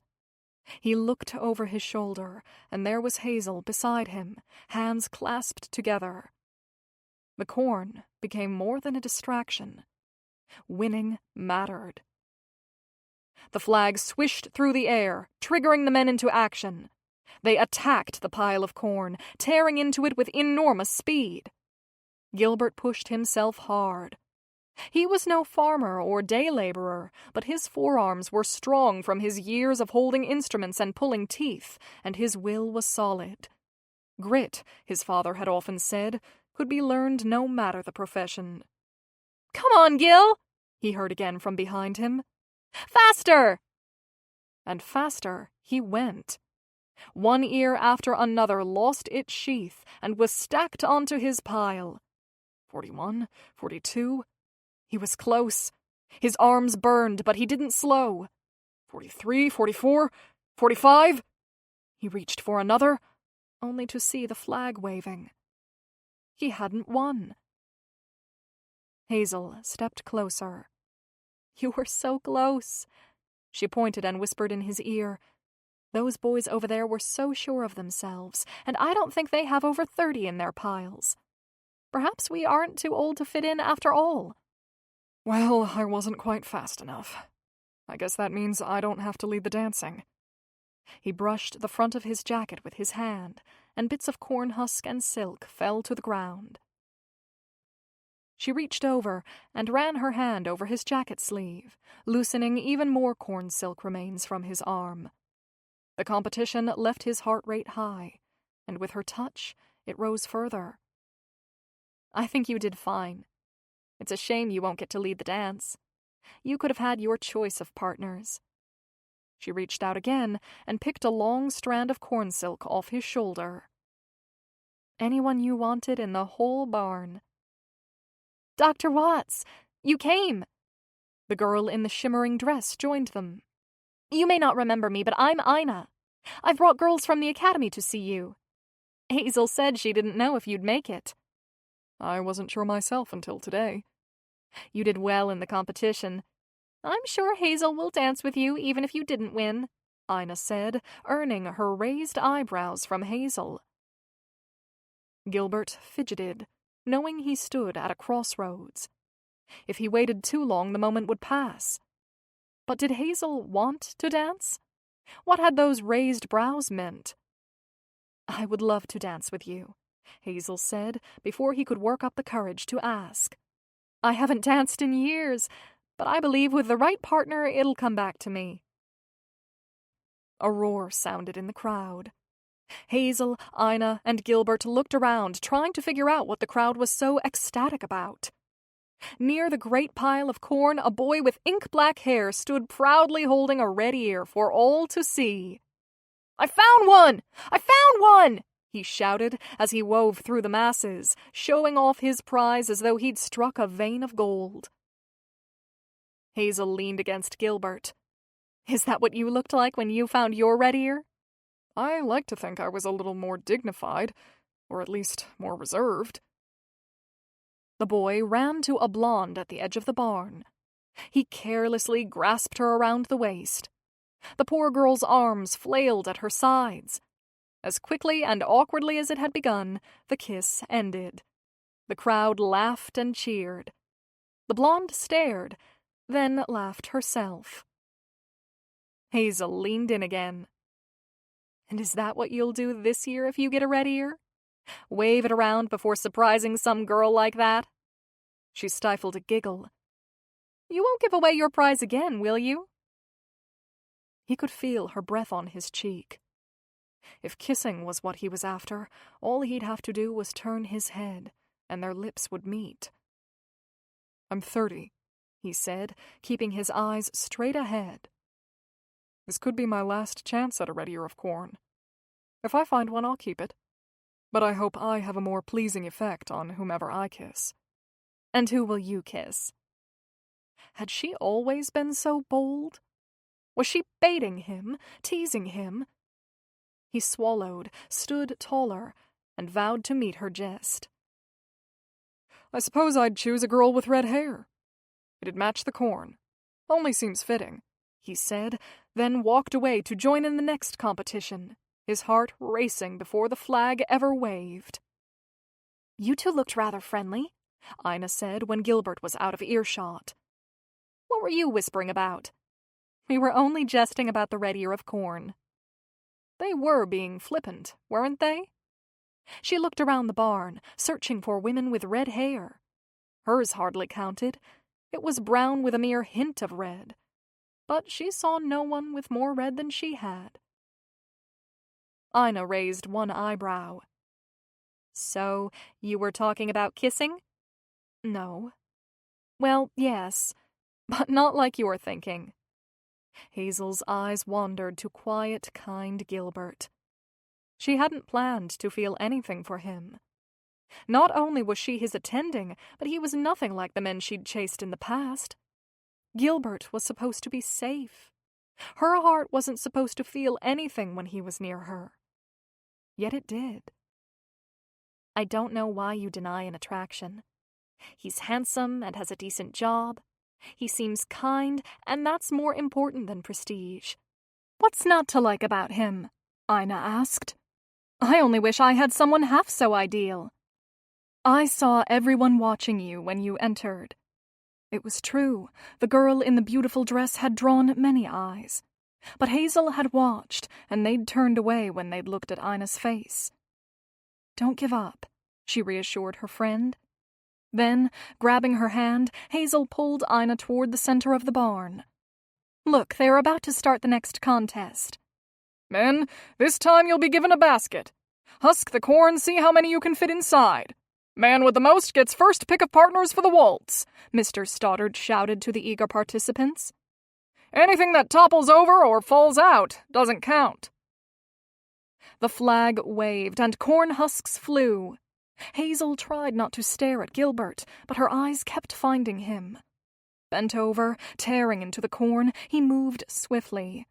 Muscles she'd never noticed in him flexed as he tore the outer sheath from the ears. Other men could be heard shouting their own accolades, boasting and sneering as they went. But Gilbert worked silently. It wasn't a virtue she'd ever recognized before, but there was something dignified about a man who did not have to drag another man down or puff himself up to prove his own merit. "Do you stare at him all day like that?" Ina asked.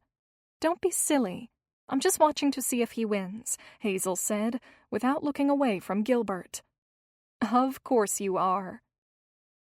The pile of corn in Gilbert's basket grew. A bead of sweat ran down his forehead, but he did not flinch. He was in constant motion. Like a clock, all the gears moved in perfect rhythm. And then all the motion ceased. Gilbert was no longer a clock with ticking gears. Instead, he became a perfect statue. Hazel watched, wondering what had changed. His basket was not so full that it could hold no more. She took 2 steps closer, trying to discern what had happened. And then she froze. A red ear of corn rested in Gilbert's strong hand. Without saying a word, he raised it high enough for the crowd to see. The people nearest noticed, their murmuring slowly dying down and causing others to turn their heads. And then Mr. Stoddard saw. Mr. Stoddard whistled, then shouted again. "Folks, stop where you are. We have another red ear." A hush followed as everyone looked at Gilbert. Hazel's heart raced, pounding in her chest so loudly she was certain others could hear it. Gilbert pivoted and walked across the barn in slow, calculated steps that brought him closer and closer to her. He did not zigzag or weave through the gathering. He didn't glance at anyone else or put on a show. And then there he was, inches away from her. The rest of the barn may as well have disappeared, because she saw only him. "It matches your hair," he said, his voice a husky whisper. Holding the ear near her head, he smiled. "Perfect." Heat crept through her, moving from the tips of her toes all the way to her ears. Her whole body became warm and tense. She'd been kissed before, but never had she felt such fire before even being touched. This meant nothing. She knew it was a silly tradition, but her logic could not calm the flutter in her stomach. "Kiss her! Kiss her!" the crowd shouted, softly at first, then louder and louder. Hazel met Gilbert's gaze, only to find a fervor in his eyes. He leaned closer. So close, the stubble of his face tickled her skin. Senses she'd not known she possessed came alive as she waited. And then his lips brushed against her cheek, pausing only momentarily as they pressed against her skin. It was the briefest of kisses, a mere touch of his lips. He pulled away, and there was space between them again. Her face burned where he'd touched her, shouting and pleading for more. It had been brief, too brief, almost unreal. And yet she could feel it still. Putting a hand to her cheek, she let her eyes meet his again. "If I ever see Eddie, I'll tell him I made use of a red ear." He stepped back, putting even more distance between them. She let a tense chuckle escape her lips. "I'm glad I could help you redeem yourself." "We do make a good team," he said, before walking back to the pile and the competition. Ina began saying something beside her, but Hazel could make no sense of it. The words were background noise to the flood of emotions awakened by his kiss. "Hazel, are you even listening to me?" "I'm sorry." Hazel forced herself to focus on Ina. Her inner questioning of why was not important. No matter the answer, there was nowhere for her feelings to go. Her heart was closed and must stay that way forever, or at the very least, until her slate was clean. Ina laughed. "I was just saying that now you can say you've been kissed. It was so romantic, too. He walked right for you. I always assumed him to be shy, but he seemed so determined. Was it everything you've ever dreamed of in a kiss?" "I didn't say I'd never been kissed," she whispered to Ina. "I never said that." "You've been kissed?" Ina's face fell. "I thought you and I were the same." "I wish we were," she said. How much simpler life would be if the only lips to ever touch her had been Gilbert's. And we are, in many ways. She looped her arm around Ina's. "Tonight, let's wander around this barn and see if someone catches your eye." Chapter 8. Gilbert won the basket fill, came in second for the 10-minute challenge, and lost the 100-ear challenge to a coin toss. His arms ached, his back ached, even his neck ached, but he didn't care. Spectators, no doubt, believed him lost in his work, but in truth, his mind was stuck back in time, still mulling over the red ear, his choice, and the softness of Hazel's cheek. Time had moved slower during those moments, each step across the barn floor a deliberate decision that took him closer to her and the intoxicating scent of lavender. He'd seen the ear in his hand and decided in that instant to muster his courage and act. He'd chosen to kiss her cheek instead of her lips, believing it'd be safer, but even their brief encounter had been enough to leave him far from unaffected. Even now, the memory touched him. The pile of unhusked corn grew smaller, until only a few stray ears remained. Most of the men had left the corn and gone to socialize. He kept husking, slower now, but still as steadily, afraid to step away and face the crowd. Soon, the last ear rested in his hands.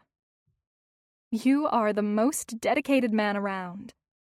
Hazel smiled at him, the corners of her lips pulled high, dimpling the very cheek he'd kissed. "No one else competed in every challenge, and now here you are taking care of the last ear, despite there being no prize for it. You've not even visited the refreshment table. I would not have guessed that a dentist would outlast them all." "I think there are a lot of things people wouldn't expect about dentists."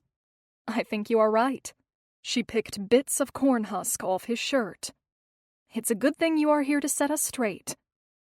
About the red ear, he wiped his sweaty palms on his pants. "You had to kiss someone. It's tradition." She smiled when she said it, but her eyes lost some of their sparkle. "It meant nothing. I know that, and, of course, it's better that way." He scratched the back of his neck and nodded despite his being acutely aware of how much the kiss had meant to him. "I'm grateful it was you, and not that lad from earlier." They shared an awkward laugh, remembering the boy with the dark hair and his unsuspecting companion. "There will be dancing soon. I won the partner of my choice for the waltz," Gilbert said quietly, hoping she'd know with her feminine instincts that he wanted her in his arms. "Will you dance with Ina?" Hazel pressed her lips together and looked toward her friend. "She borrowed my dress and spent so long on her hair. She's beautiful, yet no one sees it. Some of us never get a chance to be the woman everyone is watching. It would mean so much to her to be picked from the crowd." "Have you been that woman before?" Gilbert asked, wanting to know she'd experienced the thrill she spoke of, and at the same time hating the idea of her on the arm of another man. "Everyone watched when you walked across the floor with that red ear of corn." A far-off look skirted across her face, and he knew there was more to her story. She rallied and offered him a pleading smile. "Ina has never been that woman. Will you ask her to dance?" He nodded, unwilling to counter Hazel's selfless intentions. It did not matter that he wanted to hold Hazel in his arms, or that she'd been the reason he'd worked so hard to win. "I'll dance with Ina." He reached out, though, and took her hand, pressing it gently in his own before letting it go. "Thank you for cheering me on." The first dance was a reel, led by the winner of the 50-ear challenge. Gilbert stood near the refreshment table and watched as Hazel danced with a man who appeared to be equal to her in age and seemed to possess a plethora of wit, enough to keep Hazel laughing. He wasn't jealous, of course he wasn't, but he did have to instruct himself not to scowl as he watched. He thought of dancing himself, but the remaining women seemed far too young, and he couldn't work up the nerve to ask, so he sampled the food instead. Before long, Mr. Stoddard stood on a barrel and whistled for the crowd's attention. "Gilbert Watts has earned himself the pick of partners for the next dance. Ladies, step forward. Gents, step back." Gilbert set down his plate and went to the center of the floor. He ambled past Samantha and her cluster of giggling friends. He looked at his feet as he passed Hazel and stopped in front of Ina. With a hand outstretched, he bowed slightly. "May I have this dance?" She dipped a deep curtsy and took his hand. The music started, and for a moment they were the only ones on the floor, while everyone else scrambled to find a partner. "Thank you," Ina said as they stepped together across the wooden floor. "Hazel is a good woman to give her dance to me." "She may have planted the idea, but I'm not sorry." He led her around the floor with ease. "I think it's the perfect chance to become better acquainted with you." "Why have we not seen you at the socials before?" "I used to come. It's just been a long time. When my father was ill, I stayed with him and never came back." He shrugged. "My friends were married, and I felt old." "But now someone has given you a desire to return." "Life has a way of changing when you least expect it." "It won't for me. I believe I'll continue living at Mrs. Northley's and teaching until I die. All the girls I teach will grow up, and I'll keep doing what I've always done. I'm sorry to complain. My lot is not so bad." "Those girls are lucky to have someone who cares about them and teaches them," Gilbert said as they floated across the floor. "Did you always want to teach?" "I don't remember dreaming of teaching, but I do find fulfillment in it." "I did not dream of dentistry as a boy." She nodded. "I still hope that life has a few unexpected surprises ahead, Do you not?" He laughed quietly. He'd been so comfortable with his life not long ago, but now the world seemed to be upside down. "I suppose I do." He looked around at all the young faces, stopping only when he saw the face of an old schoolmate. "Do you know Duncan Franklin? I did not realize he was here." "I don't think I do." "He's a patient of mine, and before that we were boys together at the same school. He's only a little younger than I am." "Show me who he is." "Over there, near the door. He's the man with the brown vest. If you'd like, I'll introduce you." "Do you think he'd want to meet me?" Ina's eyes stayed on Duncan. "What is he like?" "He's lonely." Gilbert let the statement hover in the air. "Lonely?" "He confessed to it when he was in the office not long ago. His wife died a few years back, and since then, he's not been the same." He told her about Duncan as a boy, and how he won every spelling bee and should have been every teacher's favorite pupil, but he also had a fondness for snakes and used to sneak them into the teacher's desk. He told her about Duncan going off to become a lawyer and returning to take over his uncle's office. "He married Estelle Klein when he returned. She was younger than he was, but they'd known each other their whole lives and naturally took up with one another. She died giving birth to their child." "Oh, that poor man. What happened to the baby?" "The last time he was in, he said the little girl was living with his sister. He hopes someday to bring her home. I know he sees her as often as he can. He talks about her like the proudest father." "I'm sure she eases his grief," Ina said. "I will pray for good things for Duncan." Gilbert offered his arm when the music ended. "I too hope he finds happiness. Perhaps you can brighten his day." "Me?" Ina's hand shook as they neared him. "Duncan!" Gilbert greeted his friend by shaking his hand. "I'd like you to meet Ina. She's a friend of my attending lady, Miss McDowell. I believe you met her when you were in last." "Only briefly. She was helping someone else most of the time," Duncan said. "Ina teaches at the Young Ladies' Academy." Gilbert took a half step back so they could have a proper hello. Duncan's balding head and expanding middle might not have caused many women to swoon, but his presence brought a flush of color to Ina's face. He reached out a hand to Ina. "It's an honor to meet you." Ina grinned. "Gilbert was telling me you like snakes." "I do." He looked at her intently. "I'll tell you about them if you'll dance with me." "Yes," she whispered, taking Duncan's arm. "I'd like that." Gilbert couldn't keep the smile from his face. Pleased with himself, he watched the pair set off into the crowd. Then he made his way to the table of food that had caused his mouth to water with the scent of apples, cinnamon, and sweet potatoes. "Does the man who never desires a match do matchmaking work?" Hazel asked, startling him and keeping him from loading a plate with victuals. "When I saw Duncan, you remember him, don't you? It just made sense."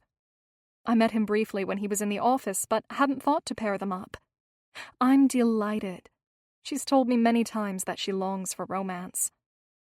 Gilbert nodded. "I've heard everyone wishes for romance."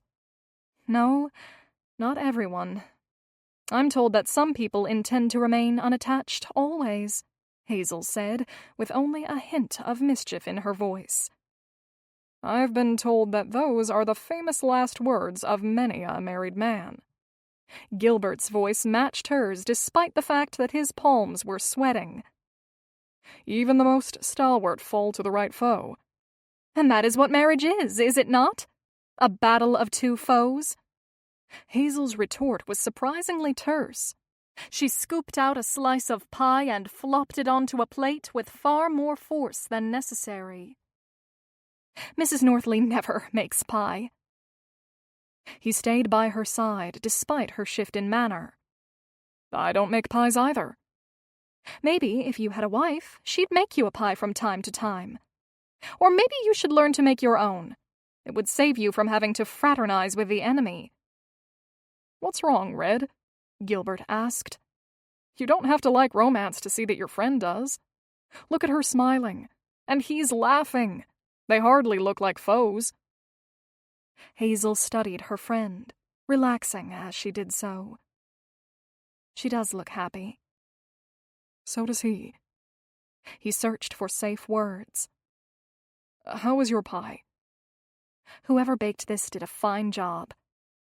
Hazel froze with a bite in midair. Do you cook all your own meals? No. Clara Ervin was a friend of my mother and father. She decided long ago that I am a poor orphan boy and brings me meals a couple times a week. I pay her for the food, and we both win. You eat alone? I have a dining room with a table covered in dust. I tend to eat near the fire or by the stove. Eating at the table without my parents or my brother has never felt right. Besides, a quiet man is well suited for a quiet meal. She put a hand on his arm. Keep saying things like that, and I might just join Clara and take pity on you. Meals around a table are a treasure far too few cherish. She took another bite and ate it slowly. You do look a bit like a poor orphan boy who has no one to care for him. I do? You could use a haircut. She looked him over. A little trim would help. I thought dentists were barbers, too. They were in the old days. Have you forgotten we are almost to a new century? She nodded. Time is propelling forward so quickly. Nights like this, I wish it could slow down. Why is it that the pleasant moments go so much faster than the disagreeable ones? I'll have to ponder that. You have me talking more than before, but I'm still not a philosopher. A girl's laughter interrupted their conversation, drawing their attention to the corner of the barn, where a young woman stood surrounded by a cluster of men. That's Florence Calvert. I don't get out much, and even I've heard of her, Gilbert whispered. People talk to me at the office, saying all sorts of things when they are nervous. I've heard stories about Florence. Is she always like that, with everyone all around her? Gilbert shrugged. The idle gossip he'd heard meant little to him. I hear she breaks hearts. I feel sorry for her, Hazel said in a soft voice. Someone ought to tell her that having one good man's eyes on her is better than having a crowd of gawkers. It'd be better to feel sorry for the men she is ruthlessly leading along. I feel for them, too. But I wonder if she really knows what she wants, or if she'll wake up one morning and wish she'd done it all differently. Florence is young yet. He wasn't looking at the cluster of men around Florence any longer. A new song is starting. Care to dance with this poor orphan boy? I've recently discovered I have a soft heart for orphans. She took his hand, and they danced to the lively country music together, laughing as they tried to keep up with the fiddle. Chapter 9. It was perfect, Ina said, as she pulled pins from her hair, allowing her fine yellow locks to fall loose at her shoulders. Did you see the way Duncan looked at me? It's like he could see the real me. He danced with me 3 times, can you believe it? And we never ran out of things to say. We talked about books we like and our favorite foods, and we talked about being lonely. She sighed before pulling another pin from her hair. When we talked, he looked at me in the kindest way. He couldn't keep his eyes off you, Hazel said. Even when you were dancing with Gilbert or with that boy who looked to be 14, Duncan's eyes were always on you. I always dreamed but never thought it would happen. Ina smiled at her reflection. I truly felt like a princess on the arm of a prince. He seems like a perfect gentleman, and you were the fairest princess there. Hazel used the back of her hand to cover a yawn. Oh, it was a good night. Do you think he could grow to care for me? I know it's unlikely, but do you think it could be possible? Maybe no one has cared before because you are meant to be with Duncan. Perhaps it's all part of some grand design. She said it, and she wanted to believe it for Ina. but she wasn't so sure there was any sort of design for her. If there were only some way to look ahead and see what will come of it all. But then you'd have to forfeit the magic of the mystery. For now, I'll have to be content with this one evening. I want to remember it all.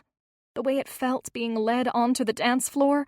I wish I could live it again and again. I would never tire of it. She fell back on the bed with a squeal of delight. I'll relive it in my mind whenever I feel discouraged. I should go so you can dream. Hazel grinned, loving the atmosphere of hope that permeated the room. I've been rambling about Duncan. What about you and Gilbert? I don't know what to think about Gilbert. He seemed to enjoy my company tonight, and, of course, there was the kiss, but I don't know if any of it meant anything. I don't know if I want it to, or that he does either. I don't even know if I could want it to. Hazel wished the night could have gone on and on. When she was in his arms, dancing with him, she was able to simply feel and not think. It's all so complicated. Again, you are a mystery. Ina frowned. I've met no one else who answers questions without ever really answering questions. Hazel sat beside Ina on the bed, just like her sisters had sat beside her so many years ago. Tell me what you can tell me, Ina begged. We've been friends now for well over a month. There must be something you can share. I can tell you this. I've never attended a social I have enjoyed as much as the one tonight. What sort of parties did you used to go to? When I was young, I went to fancy parties. I attracted plenty of attention in my younger years, but I was too naive. No, that's not true. I wasn't naive. I stubbornly believed that the more men I could flirt with, the more important I was. Men thought I was beautiful, but I wasn't. Not like you. Any charms I possessed went no deeper than my skin. You wouldn't have liked who I was. Those careless days of flirting were only the start of my troubles. If I told you more, you'd lose that happy glow, and I'd hate to do that to you when you've had such a perfect night. Hazel stood up and moved to the door. You were truly beautiful tonight. You think I'm beautiful? Ina wiped a tear from her face. Perfectly beautiful. You should never question that. If Hazel could go back in time, if she could undo her wrongs and erase her past, she'd change her course and seek innocence and beauty like Ina's. But the past was locked, sealed, unchangeable, and tirelessly heavy to drag around. It was always there sneering at her and taunting her when she was tempted to be truly happy.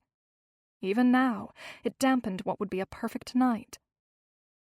Go to sleep and dream of floating across the dance floor with Duncan. When Hazel was alone, she wrote several letters, hoping to solicit help from a different judge or a lawyer. Thus far, her efforts had been in vain, leaving her with little hope of ever escaping the chains of her past. She finally crawled under her patched blanket, closed her eyes, and tried to think of anything but Gilbert. It was much harder than she had anticipated. At first, when she drifted off, she dreamed his hands were around her waist, leading her as they danced in the old barn. He stopped, smiled, reached into his pocket, and pulled out a red ear of corn. Her heart beat faster as she tilted her head back and wet her lips. He inched closer, his lips so close to her. But then the barn disappeared and they were in the courthouse. A judge was pounding his gavel and shouting, "Guilty!" in a ferocious voice. She tried to lean against Gilbert for support, but he backed away. Tears glistened in his eyes, but he didn't come to her for comfort. Instead, he turned and walked away, leaving her alone and heartbroken. She woke in tears, sobbing about the future she could almost reach out and touch, yet could never have. Gilbert, with his quiet ways and simple goodness, appealed to her more than any man she'd ever met. She buried her head in her pillow, then pounded it with her fist. Be grateful you have a friend in him, she reminded herself when the tears slowed. The reminder helped a little, but not enough to remove the ache. Gilbert strolled home from the corn husking in no hurry for the night to be over. Despite his slow tread, he arrived at his Amherst home long before he was ready to enter the empty abode. Aside from his years away at school, it was the only home he'd ever known. When his father grew ill, Gilbert was beside him, consoling and caring for him until he left this life and went on to the next. If he could have his father there again, he'd pull up a chair next to him and plead with him for advice. He would dig deep, looking for wisdom and guidance, begging for answers about life and what matters. If he were there, his father, always so wise, would set his book or his newspaper aside and listen to Gilbert's uttered pleas and read in his eyes the ones unsaid. "Tell me how you knew you loved Mother," Gilbert wished he could ask, knowing his father would tell him something profound that would help him understand the storm of feelings he was experiencing. "I'd planned to spend my days quietly working," he'd say to his father, if he could. "I thought that was enough. I thought there'd never be a woman I felt at ease around. But now my world is changing. There's a woman who loosens my tongue. She awakens something in me I've never felt before." Gilbert imagined his father patting him on the knee. "When you've found someone to fill the quiet, you never feel so peaceful alone again. But that new noise you've found is a tune you'll be forever grateful for. There's nothing like the music of companionship." Is that what his father would say? His childhood house was much the same as it had always been, with its old wallpaper, furniture, and even the same lamps. But the home was quiet now, when before it had been filled with the sounds of family. The floorboards groaned beneath his weight, and he realized their din had become his most frequent companion. He was 30, and even though he told everyone he never planned to marry, he hadn't pictured himself being 30 and alone. It had just happened. One year after another, he lived out his life, and now here he was, a homeowner, a successful dentist, and alone. Since hiring Hazel, he found he was eager to get up in the morning to go to work, and a little sorry when the day was over and he was back on his own. Tonight, walking away from the social, he'd felt like something was missing. He would have liked to have someone on his arm, someone to go home with, someone to talk to. Hazel had changed him.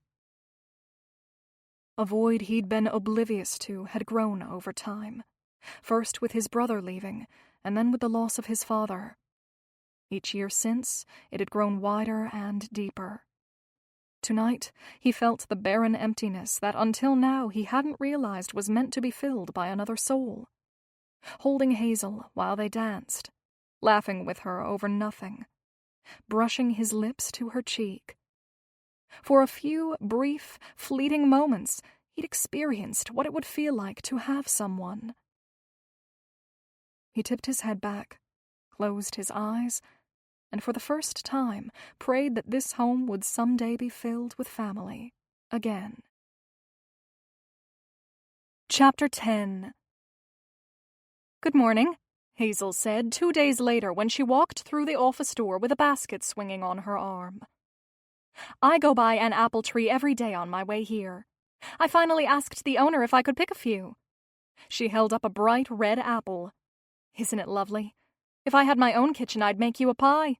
But Mrs. Northley doesn't permit us in hers, so we will just have to slice them and eat them plain." She set down the basket and pulled off her coat. He instinctually walked up to her and reached for it. "Let me hang this for you." "Thank you." "If you are set on a pie, you could use my kitchen," he said over his shoulder as he hung her coat beside his own. "Are you sure that doesn't cross one of your lines?" She bit her fingernail while scrutinizing him. "I'd love to, but, as I see it, a happy employee works harder. And I can tell by the look on your face that pie would keep you smiling." He picked up 3 apples and attempted to juggle them, only to have one fall to the floor. "I'm only thinking of my work and how to make the office run as smoothly as it can."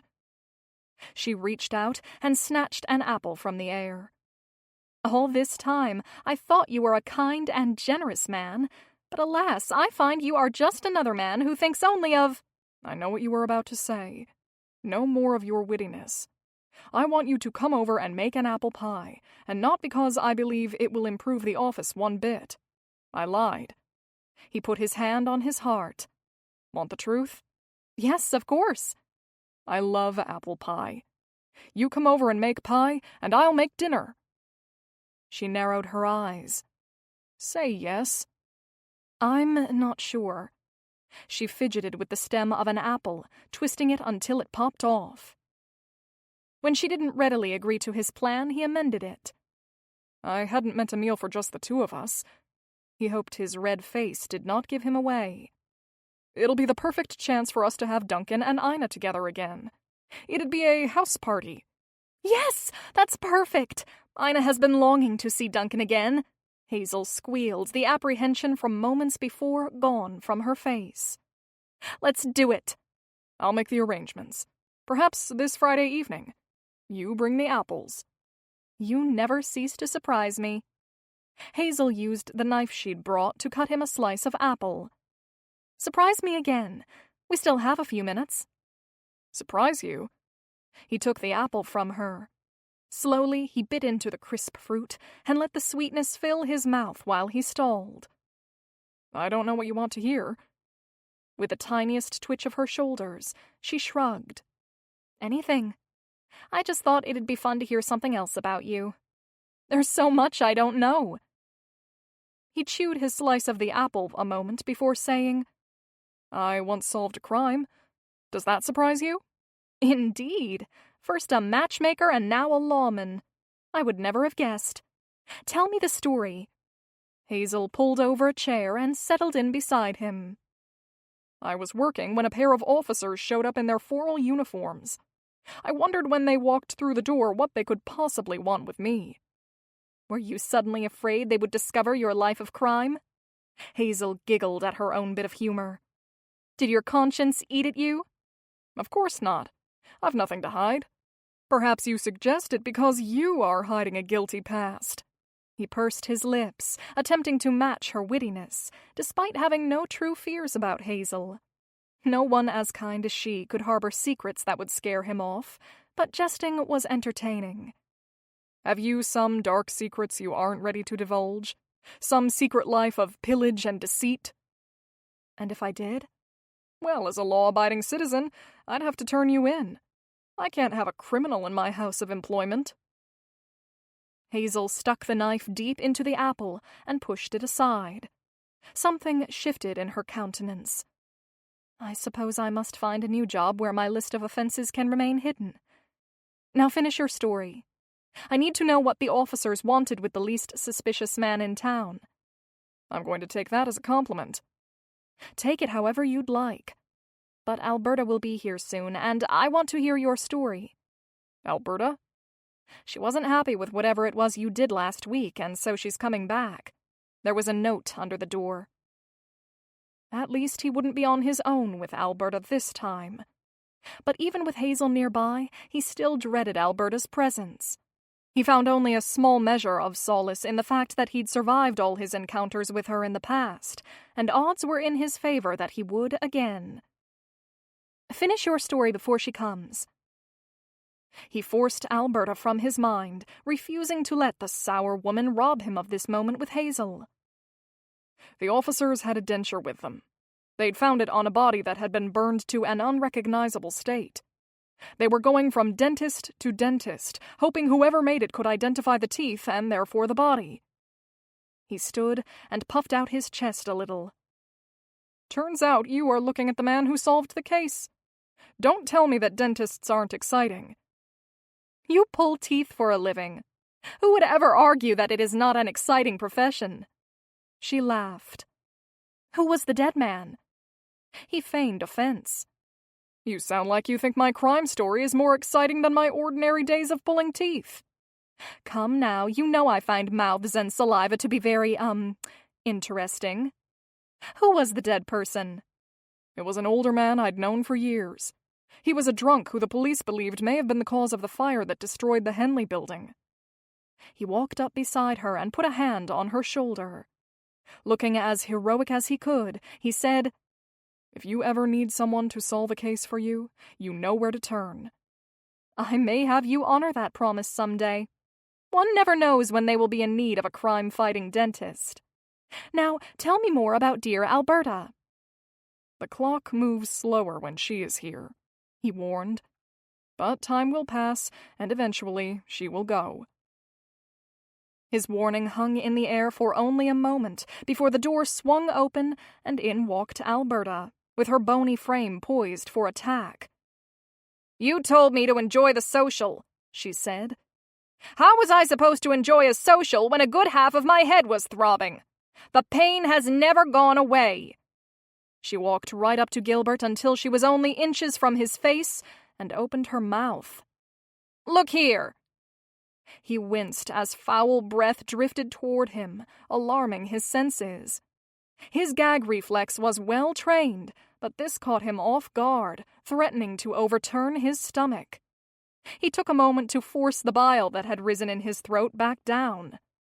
"Half my mouth is red. See there?" She moved even closer, once again assaulting him with her words and air. "See how red it is?"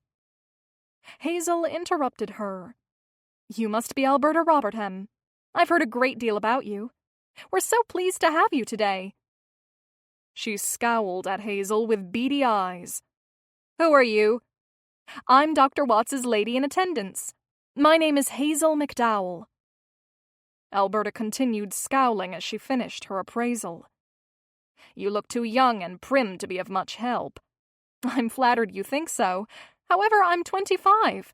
And quite unconventional, as you can tell, since I just told you how terribly old I am." Hazel linked arms with Alberta. "Let me walk you back to the chair. I've no doubts the good doctor will have you out of pain in no time." 25? You married?" Impatient for a response, Alberta snorted. "Are you or aren't you?" "I am indeed 25, Hazel said. Her features showed no obvious signs of annoyance, but Gilbert felt the strongest impression that she was battling to keep her temper under control. "And I do not have a husband. In fact, I do not even have a suitor. Seems all the men I know have no plans to marry. Odd, isn't it, that men would choose to be unattached when there are so many eligible females around?" Alberta patted her arm. "Be wary of bachelor men, especially those who have remained bachelors into their 30s. She dared to look back at Gilbert. There's always a reason they don't settle down." Gilbert's and Hazel's eyes met for a brief moment, and with no words spoken, they communicated how utterly shocked they were by her manners and ghastly remarks. "Be cautious," Alberta warned again. "I often have men trying to woo me and persuade me to follow them to dark and dismal places. I have never given in to the sly workings of men, no matter the persistence of their attempts." Gilbert covered his smirk and turned away. Surely these enticing men had malicious plans, but he doubted they were the plans Alberta envisioned. "You must be strong, too," Alberta said to Hazel. She leaned in closer and whispered, but not soft enough to leave him out of the conversation. "Even with your fading looks, I'm sure a few men would still take advantage of your vulnerability. Some men are not the least bit particular. Be especially wary of the doctor. I heard he kissed a girl at the corn husking." Hazel coughed, and then coughed again. "Excuse me," she said between fits. "I think I need a drink of water." She slipped from the room without another word. Drat. It was just him and Alberta again. She walked up to him and shook her finger in his face. "You leave that girl alone. I don't approve of this men and women working together nonsense. Trouble will come of it." "She has no need to fear." The finger poked him in the shoulder. Keep it that way. I won't keep patronizing your establishment if I catch wind of you being anything less than a respectable man." So there was a way to scare Alberta off. Nothing had ever tempted him to lower his moral standards so much. Hazel returned, a stifled smile on her face, and the two of them teamed up to keep Alberta under control. "Tell me, Alberta, was there popcorn at the social?" Gilbert asked, a mock smile on his face. "There was," she mumbled, while Gilbert worked. "A kernel of corn."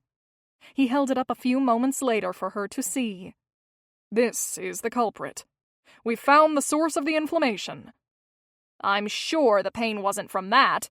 It was from whatever you did to my mouth." Alberta pulled herself from the chair and folded her arms across her chest. "Your mouth should start feeling better right away," he said, remaining outwardly calm. "Unlikely," she said. "Nonetheless, I do believe you'll be feeling like yourself before long." He moved toward the door, herding her out as he went. "I suggest you buy a toothbrush. They're becoming more common and easier to come by. There are tooth powders you can buy as well. I believe you'll find them quite effective." Alberta scowled at Gilbert, turned on her heel, and stormed from the building. "It was lovely meeting you," Hazel called to the woman's back. When the doors swung shut behind her, both Gilbert and Hazel plopped down in the waiting room chairs and sighed. "She is every bit as audacious as you said." Hazel shook her head. "Someone ought to turn that woman over their knee and give her a swat." "I don't think a swat would change anything. She's been like this for as long as I can remember." "I'm glad you said I wasn't like her. I'm not sure I could live with myself if you'd seen one bit of resemblance." Gilbert shook his head as he looked at Hazel. There was no resemblance. Not a thing about her was like Alberta. Hazel was easy on the eyes, with her soft curves and dimpled cheeks, all framed by her gorgeous red mane. Alberta was wiry, with a face that scowled and intimidated. "Your looks aren't fading," he mumbled. She brought a hand to her face. "You heard her say that?" "I did, and I about boxed her ears in when she said it. It's not true." He thought of saying more, of pouring out all the compliments he'd inwardly composed, but that would surely cross the line. He straightened in his chair. If he drew the line, he could move it, could he not? They were his rules. Didn't that mean he could change them? If she were willing, could they be more than doctor and attending? "You're so beautiful," he said so softly he wondered if he'd said it aloud. "Very beautiful." Hazel shifted in her seat until she faced him, and their eyes held one another, his look as gentle as a caress. "Thank you. I do wonder sometimes. Now that I'm older, I see all the young girls about town and wonder how it is that I am 25. I'm so out of fashion, and I've found a gray hair among the brown. Time can be cruel." She smiled her easy smile again. "Alberta offered me some good advice." "That bit about avoiding me at all costs? I heard that too. That was right before you ran from the room, coughing." Hazel smirked. "If I'd stayed one moment longer and heard one more word, I would have been on the floor laughing. Or I'd be behind bars for having walloped the woman." "She took advantage of our time alone and told me to keep my distance from you." Gilbert scooted his chair a few inches away from Hazel. "Does that make you more comfortable?" "It does." She scooted her chair in the opposite direction, putting even more space between them. "That's about right. I think at this distance I'm safe from your conniving ways. 30 and unmarried." She shook her head and clicked her tongue disapprovingly. He gave her a look of artificial hurt, which only made her laugh. She moved her chair so close, her leg touched his. "I don't have to be far from you to feel safe. You are the man I feel the safest around. I wish I could say the same for all men." He cleared his throat. Have Have there been men who have made you feel threatened? Some men have made me feel uncomfortable. Your sex can be rather presumptuous, bold, and even forceful at times. It's my hope to never be lumped in with those sorts of men. I shouldn't be so hard on all men. My father is a good man, and my brothers are honorable. Most men aren't so bad, I suppose. Hazel fidgeted with her cream-colored cuff. Not all women are pious and innocent. We have plenty who shame the group, at least at times. The men who are bad, they kept you from ever marrying? He stood and walked across the room, unable to sit still. I shouldn't have asked that. I'm as bad as Alberta. I'm sure we both have our reasons for having lived our lives the way we have, she said, before rising and stepping beside him. They stood in silence, reflective and thoughtful. This is a lovely painting. They all are. I adore the one behind your desk. You do? Yes, the rolling hills with their autumn colors. The little house at the edge of it all. I feel like I've left the hustle and bustle of town when I look at it. Besides, autumn is my favorite time of year. She brushed a stray hair from her face. In this lighting, her hair looked like the color of autumn, like a leaf about to change from red to brown. What's your favorite? She asked. Painting? No, season. I've never thought about having a favorite season. I guess spring. It's not as dramatic as autumn, but I love walking home past all the drifts of snow and seeing the grass breaking through. My father loved spring. Gilbert was grateful to be digging up a happy memory of his father, rather than thoughts of him on his deathbed. Now that he's gone, it reminds me of him. Hazel's shoulder brushed against his as she walked back across the room. I remember the freedom I sensed when winter ended. We could finally run about outside without having to wear layers of clothes. It was liberating. I'd like to experience that free feeling again. Do you feel trapped now? Gilbert scratched at the back of his neck while he watched her. He'd never been an employer before. Perhaps he was doing something wrong, and he was the reason she felt restrained. In a way, I do believe I'm limited. I don't think I can make you understand, but I'm both trapped and free right now. Hazel shrugged like she always did when she couldn't put into words what she felt. I've made life much too complicated, and I can't find a way to untangle it. She looked down at her hands. I meant to ask you, do you think I could leave early one day this week? Yes, if you must. His voice had become a hoarse whisper. He looked about his little dental office, noting how small and old it was. Do you not like working here? Hazel put a hand on his arm and left it there. I love working here. It's not that at all. I have something I must do. Go whenever you need to. Friday is going to be a slow day. The door jingled open and the two of them stepped apart. He became the doctor again, and she became his lady in attendance. Chapter 11. Tuesday became Wednesday, then Thursday, and soon it was Friday, the day of the dinner party. Hazel and Gilbert grew closer each day, their friendship proving to be more than a passing fancy. Their constant conversations filled the office and pulled them closer still. His deep laugh and her much lighter one were a perfect harmony of happiness. I have to finish a bridge, Gilbert said, walking toward the art room. Will you show me? She asked. All I ever see is the masterpiece at the end. The art room was where he'd sat beside his father as a boy and started his early dental training. It was now his personal refuge, a sanctuary when he needed to lose himself in his work. You can come. Welcoming her confirmed that, despite it being her idea, he wanted her to share his oasis. My father used this room, he said after opening the door. Many of his old tools are still here. Relics now, but I can't part with them. You loved him. I can tell. She stated the truth while peering at the walls. Wax, molds, and tools were stacked neatly on shelves. Projects half finished rested in clamps, waiting for his attention. His eyes followed hers, seeing it anew.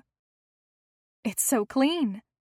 My father always said a clean workspace was a happy workspace. I've never been able to leave it askew. He watched her run her finger over an old dental pelican, a set of dental keys, and a finished denture. "I see why you call it an art room. You're gifted." Thank you. He picked up a file and flipped it back and forth in his hand. Do you want to try making something? I'll let you make a mold. Could I? Sit here. The counter was high enough that a project could be worked standing or sitting atop a tall stool. He pulled a stool out for her and, once she was seated, handed her a block of wax and several small carvers. Etch whatever you'd like, then I'll help you pour it. She picked up the tools, studied them, then shaved a bit of wax from the block. Several long moments passed as she carved more and more away.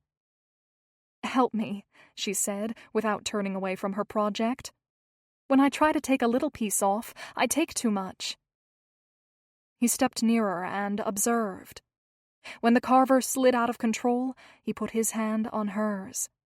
She turned when he touched her and stared up into his eyes, waiting. His mouth went dry.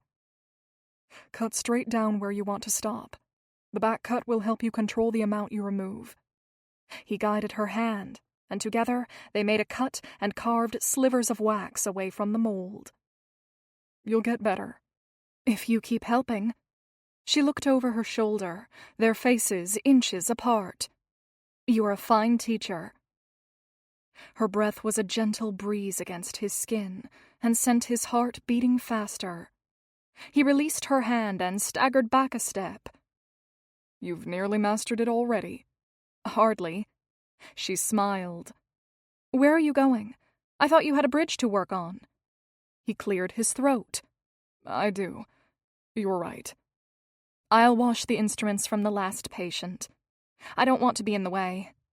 She stood, leaving the wax on the table. Thank you for the lesson. Stay. I'll get another stool and you can keep me company. I'll boil the last batch of instruments later. You want me to stay? I do. Hazel glanced at the clock. I want to, but... He opened the art room door. You have somewhere to go. I forgot. I'll hurry and help clean up first. Hazel appeared flustered. Just go. I've cleaned this office many times on my own. She seemed reluctant, but she washed her hands, grabbed her lunch tin, and left. Gilbert closed the door and turned back toward his office. Somehow it seemed darker without Hazel, and far too quiet. A different job, marriage, someday something could pull her away for good. He was acutely aware that if that day came, he would have trouble ever going back to the way things were before. She had changed the office, and she had changed him. Hazel headed first to the post office, in hopes one of the queries she'd sent requesting help with her case had been answered. But as usual, there was no reply. Discouraged but still determined, she went to the small police station at the edge of town. Mustering as much courage as she could, she knocked loudly on the station door. It was the first time she had dared to go right to the police. She'd always quietly gone to a judge or a lawyer, hoping they would take on her case. What do you want? An older man with thin lips and bushy eyebrows asked. You need something, miss? I need to speak with someone about a crime. Come in and I'll get Tom. The man motioned for her to follow him into the dim building and down a narrow hall to a small, sparsely furnished room. Wait here. Sorry it's not more comfortable. We don't get many ladies in. Hazel tapped her fingers on the table and fretted over the reception she'd get. Was this the right choice? Or could it somehow put those she loved in danger? What if someone evil was behind what happened before? Could he still be out there? If he heard she was stirring up trouble, could he come after her or her family? Maybe Mr. Beck had been right, and she should accept the past and move on. She thought about her sisters, Bernice and Matilda, and wondered what they thought of society. Had they been warmly welcomed? And her brothers, what had they been doing? She wanted answers, resolution, and justice, all things she could not have without the help of those in authority. If there was a way to set things right, shouldn't she take it? But fear was a beast that arrived uninvited, unannounced, and with force. It came now, sweeping over her and stealing her breath. She looked down the hall in time to see a man with a severe face approaching.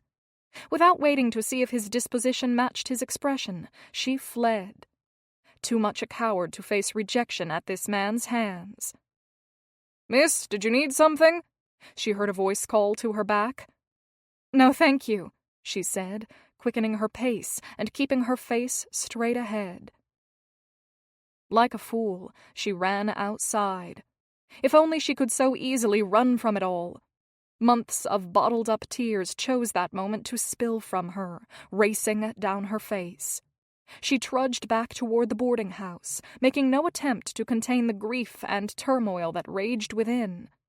One moment she was shedding tears, knowing she'd played a part in her own misery and that of others, and the next she was sobbing over the cruelty of her seemingly lifelong sentence for what she'd never done. "Hazel?" Through her tears, she saw Gilbert walking toward her. Running away and pretending she hadn't heard him was not an option. He'd seen her, tears and all. "Are you all right?" he asked, lengthening his stride. "Don't worry on my account." She tried to smile through her tears. Gilbert shook his head. He opened his mouth, but didn't speak, and instead put an arm around her as though he wished to shield her from the weight of her worries. At the touch of his arm, she turned toward him and buried her head in his chest. He wrapped his other arm around her too, and his arms were strong and comforting, and for a moment she allowed herself to be weak in his embrace. He gripped her tighter and let her cry. Whispering into her ear, he said, "Come with me." Blinded by tears and sorrow, she let him lead her away, past the school and the church, up a little hill at the edge of the village. He laid his jacket across a fallen log. "Sit down." Always a gentleman. She did as he asked, and he sat beside her. "I'm not the best with words, especially with you beside me and with your tears. I can talk about teeth and the weather. Those things don't scare me." She pressed a finger to his rambling lips. "Shh, you're just fine with words. Don't belittle yourself." "I could use more practice." "Practice on me," she sniffled. With a tender thumb, he wiped away a fresh tear. "What's wrong? Your eyes aren't sparkling like they should be." "You are perfect with words." She leaned her head against his shoulder and let more tears roll down her cheeks as she mourned the past, knowing it would forever keep her from what she now wanted so badly. "Did something happen while you were away?" His voice cracked. "Is it something I can help you with? If it is, I will." "I don't know how you could. It's all a big tangled knot, and I don't know how to unravel it. I worry that if I try, I will only make it worse. But if I don't, my life can't go anywhere." Gilbert stopped her rambling by pressing a kiss to the top of her head. She froze beneath his touch, closed her eyes, and savored his compassion. His voice was gentle. "I wish I knew how to ease all your worries. I know that ever since you walked through the door of my office, I've been grateful for the noise and fire you brought in with you. I want to help you." She pulled her head off his shoulder and looked up at him. His benevolent, deep brown eyes held hers. "I have never had anyone tell me they liked my noise." "Forgive my choice of words," he whispered. "Don't apologize. They're not the polished words of the snakes Alberta warned me about." She laughed a little through her tears. "You are always so good, it scares me." I feel inferior beside you. Where I am weak, you are endlessly strong." He shifted, and she worried she'd scared him off. Men like Gilbert did not always take praise well, preferring instead to quietly offer charity and kindness, needing no fanfare. To her great relief, he did not leave. "Look over there." He pointed toward autumn's greens, reds, and yellows in the leaves. "See that cluster of trees?" She straightened, recognizing the setting as one of the paintings at the office that had so often swept her away. "You are the painter?" "When I was a little boy, I had a terrible time speaking. I'd try to talk, but my words wouldn't come out how I wanted them to. I avoided people whenever I could so I wouldn't have to talk. One day, my father bought me a paint set. I think he knew I needed something I could be good at." Gilbert wiped another one of her tears. "Only my father knew I painted. Well, and Eddie." Hazel put a hand on his forearm. "Your art should be somewhere public." "I used to dream of being a world-famous painter. But then I started painting my heart into my pictures. The places I loved, and that brought me peace." He hesitated. "I didn't want my heart to be on display." He picked up a red leaf from the ground. "It matches your hair." "My hair is what this leaf will look like in a few days when it turns brown." She ran a hand through her unruly tresses. "I thought your hair was brown when I first saw you. But when the sun hits it, it is decidedly red." With a cautious hand, he took a strand of her soft hair and ran it between his fingers. "It's a beautiful color." If the past were not looming all around her, she would have crept deeper into his touch and relished the feel of his hand in her hair. With new tears threatening to spill over, she stood and walked a few steps away. He followed. "I'm sorry," he said. "I'll be more careful what I say and do." I've wanted a shoulder to lean on. Running her hands along the pleats of her dress, she attempted to brush aside all the emotion that swirled within her. With renewed composure, she said, "We should forget all these tears and talk about our dinner with Ina and Duncan." "If that's what you want." "Duncan stopped by the other night to tell me he bought a new suit for the occasion." Gilbert looked out at the horizon. "The two of them together is a good thing. I hope they find happiness." "What do you think he sees in Ina?" Gilbert's brow furrowed as he thought. "I can't speak for his heart, and he may not even know yet. But when I saw him, he said he felt at ease in her presence. And perhaps that comfortable feeling can blossom into something more." "You and I will just have to help them realize they are meant to be with each other." "I think if anyone can nudge them together, it is us." He stooped and picked up a leaf, only to send it into the gentle breeze. They watched it sail and then land. "Tomorrow I plan to paint." "You do? What are you going to paint?" He shrugged. "I don't know. I only know I feel the desire to create." "Paint this tree. Put it up in the office, and when I see it, I will think of the time you let me cry on your shoulder." He offered his arm to her. "My shoulder is yours to cry on whenever you need it. Let me walk you home so you and Ina can get ready for our dinner. And tomorrow I'll paint this tree. It'll be for you." "Can I come?" she asked, reaching for his arm. "Can I watch you paint?" "I never let anyone watch me paint."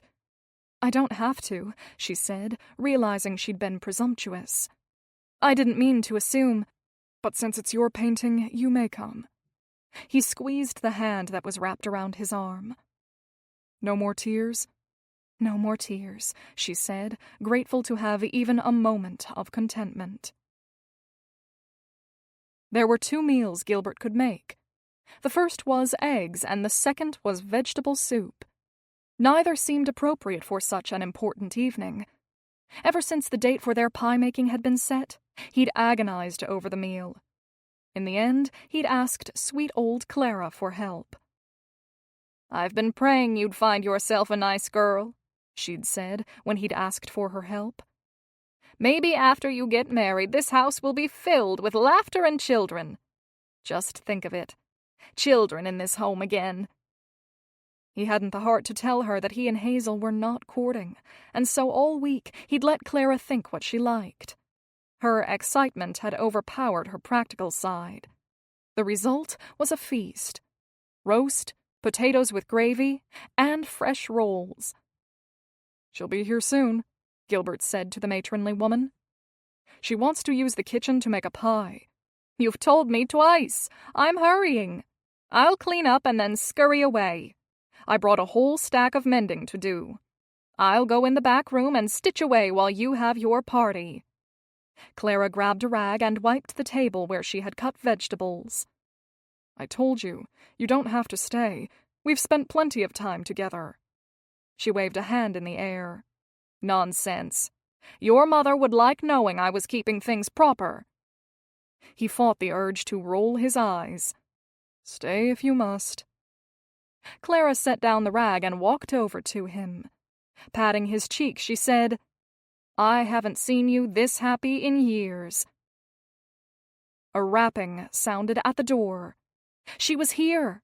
Hazel was here at his home. "Go get the door, dear," Clara said when he didn't move toward the sound. "Don't leave her waiting. I'll finish up." Glancing into the hall mirror, he made sure his hair was smooth, then looked once more at his home. It was dated, all of it, but there was nothing he could do about that now. His house had not had a woman's touch in a long time, not since before his mother's death. Aside from Clara, a female had not set foot inside in years. Now, Hazel was here. Perhaps this moment was not monumental, but it felt pivotal to him.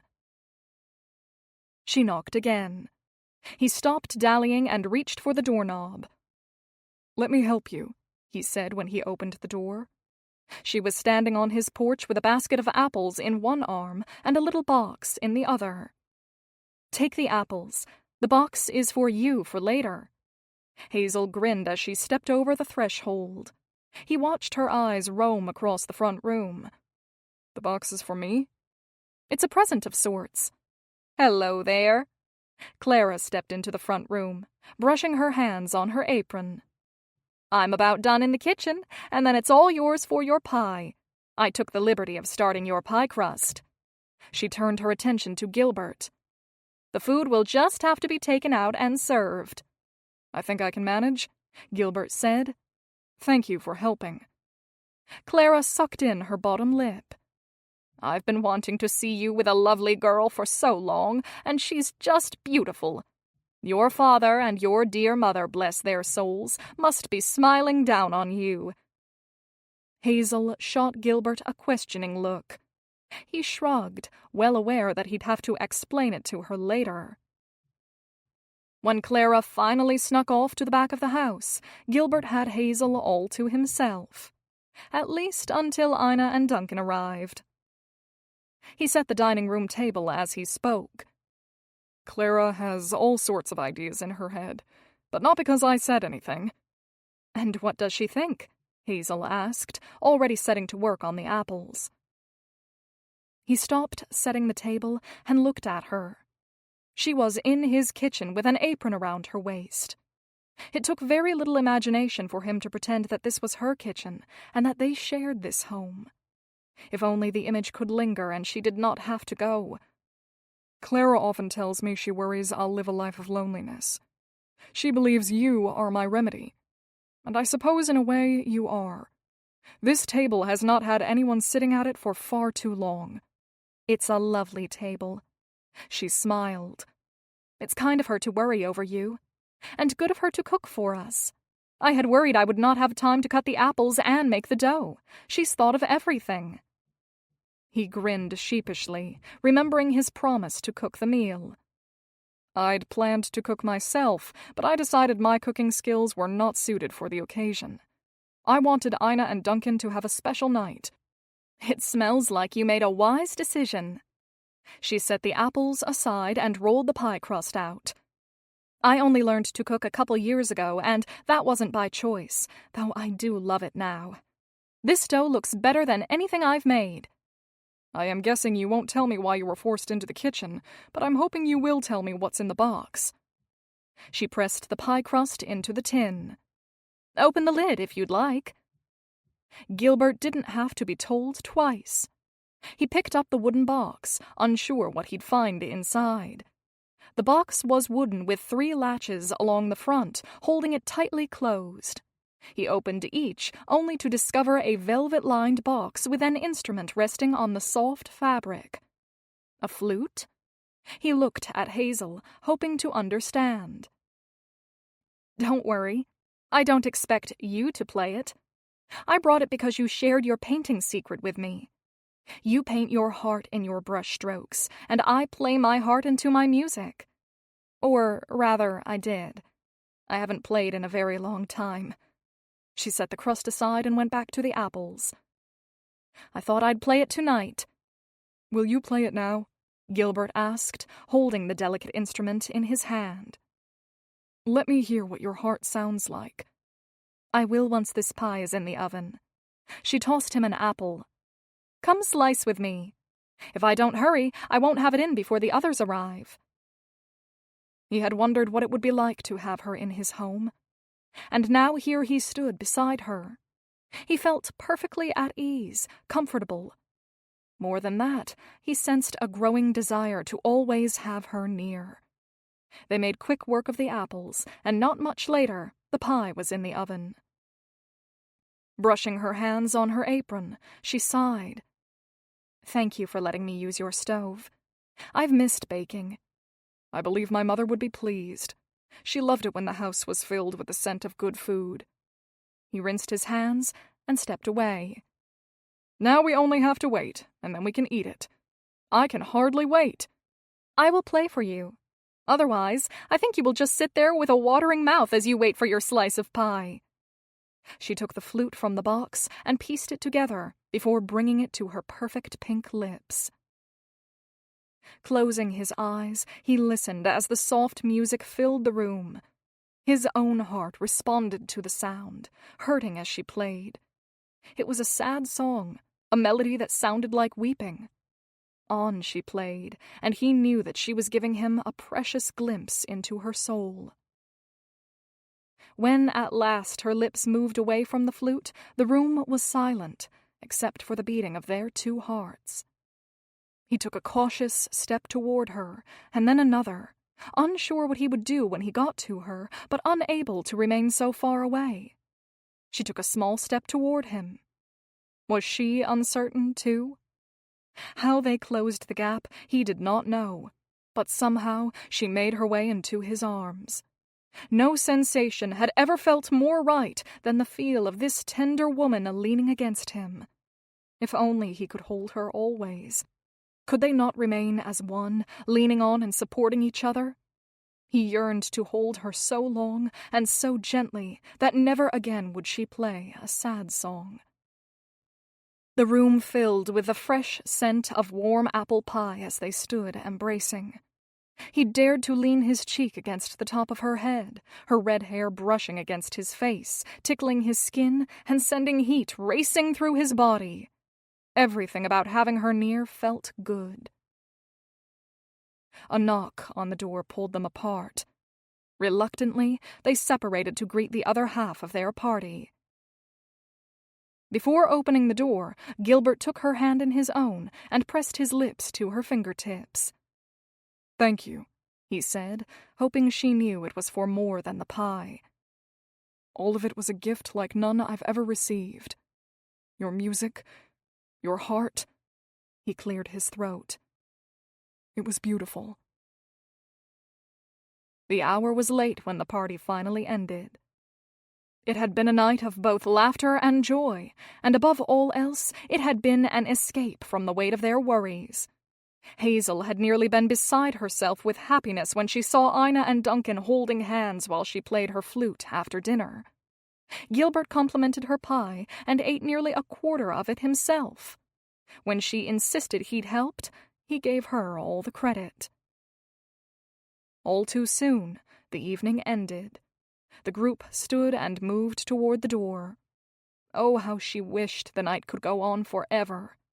That time would stand still, and she could sit beside Gilbert and relish the companionship and comfort she felt with him nearby. Duncan offered Ina his arm as they readied to depart. "Walk with us?" Ina said to Hazel. "I hate to think of you walking alone in the night." "I've already asked if I could escort her home," Gilbert said before Hazel could speak. When their eyes met, he winked at her, sending a flurry of excitement through her. The night was not over. Soon she'd be on his arm, which was exactly where she wanted to be. "We won't be far behind you. I insisted I help clean up, and then we'll set out," she said, willingly joining the conspiracy. "Very well. Thank you for a lovely evening," Ina said from beside Duncan. They stepped over the threshold and onto the street, leaving Gilbert and Hazel. "I thought they could use some more time together," Gilbert offered as an explanation once they closed the door. He went to the table and gathered an armful of dishes. "I think we did well tonight. It wouldn't surprise me if they get there happily ever after before long." "I wasn't sure I believed in fairy tales, but I think you may be right." While Hazel helped clear the table, they talked amiably about the night. She started washing, but he came up behind her and put his hand over hers. "I insist you leave these. Let me walk you home before it gets any later." "I hate leaving them for you." "I don't mind." He kept his hand over hers. "I promised Clara I'd let her know when we were done. I'm sure she's asleep in her favorite rocker. Let me wake her, and then we'll be on our way." Moments later, they were arm in arm, walking the streets toward the boarding house and talking about everything and nothing as they went. She wondered if her prattling bothered him, but he seemed engrossed in their meandering conversation. The warm night allowed them to go slowly and enjoy the end of a perfect evening. "What is your favorite book? The one you love more than any other?" she asked. "I've never ranked things in order like you do. Let me think." "You don't have one you just know you love?" "Do you?" he asked. "Of course. Whenever I'm feeling any pity for myself, I read Jane Eyre. Her life is full of trials, yet she's persistently moral and relentlessly determined. She may be an odd hero, but I long to be like her. Now tell me yours." "When I was small, my mother read to us every night. I remember sitting beside her as she read, wishing I could step into the images. That is my favorite." "I like your memory," she said. "I think Clara was right." "About what?" "That your father and mother are proud of you." She stopped and pointed. "That's the tree the apples are from. Do you have a favorite type of pie?" He laughed aloud. "Another favorite. After this evening, I'd have to say that apple is my favorite. Let me ask you one." "Very well." She waited. "What is your favorite time of day?" "That's easy. I love the morning when the sun is just coming up, but I do also love the afternoon when the sun is warm. But I think I'll still pick morning. You?" "Strolling in the evening with you." His voice was soft, almost lost in the night air. This talk of moonlit walks crossed a line, and she knew it. She should run from it all, but she could not. "And the mornings when you come through the office door with a smile on your face," he whispered as they rounded the corner near the boarding house. "And the afternoons when you come in from your walk." "I see." She swallowed and fought to keep her voice steady. "You love the morning, the afternoon, and the evening." "It's hard to choose a favorite." "This evening was one of the finest ones I've ever spent." What a beautiful reprieve it had been. The boarding house loomed, reminding her that it was coming to an end. "Thank you for it, and for walking me home." He pressed his lips together and nodded. "It was a night I will always remember." "I'm glad I got to make my apple pie," Hazel said, trying to keep the conversation from ending. If only she could slow down this night, stretch it out, and make it big enough that she could climb inside it and never leave. For one magical night, the world made sense. When she stepped away from Gilbert, she feared it would all become chaos and worries again. He looked at the luminous moon in the sky and said, "I suppose I better get you home." Mrs. Northley was at the door when the pair stepped onto the porch. "Say goodbye to her at the door. We don't allow callers inside, except in the parlor if they've made arrangements ahead of time and there is a proper chaperone." Hazel released Gilbert's arm. "Mrs. Northley, I'd like you to meet Dr. Gilbert Watts. Gilbert, this is Mrs. Northley. She owns the boarding house." "You the man who kept Hazel out all night a while back?" Mrs. Northley interrogated. No, I wasn't out with her, Gilbert answered, giving Hazel a sideways glance. Heat ran up her neck and into her cheeks. With Mrs. Northley watching, she turned to Gilbert and said, "Thank you for seeing me safely home." "I'll be by in the morning for you so we can paint." Gilbert's voice had lost its easy tone and once again seemed slow to come. "2 outings in a row?" Mrs. Northley said, interjecting herself into the conversation. "And you work together. Remember what I said about only housing wholesome women." Hazel let out a gasp. Through gritted teeth, she said, "Mrs. Northley, I am a grown woman who is well aware of the ways of men. Dr. Watts is honorable. You needn't worry. Perhaps it's not the doctor I'm worried about." Mrs. Northley's voice was terse. "Go inside." Hazel obeyed. At first, anger was the only sentiment she felt, but then guilt joined it, reminding her that there was truth, at least some, in Mrs. Northley's appraisal of her character. Soon her heart ached and her head throbbed. All this was a lie, and an innocent man was involved. A good man who deserved to live a life free of lies. How did one escape the bonds of dishonesty? She wrestled for an answer, searching for one that would not put a wedge between her and the man she was coming to care so deeply for. In the end, the only way to counter lies was with the truth. For Gilbert, she would confess it all.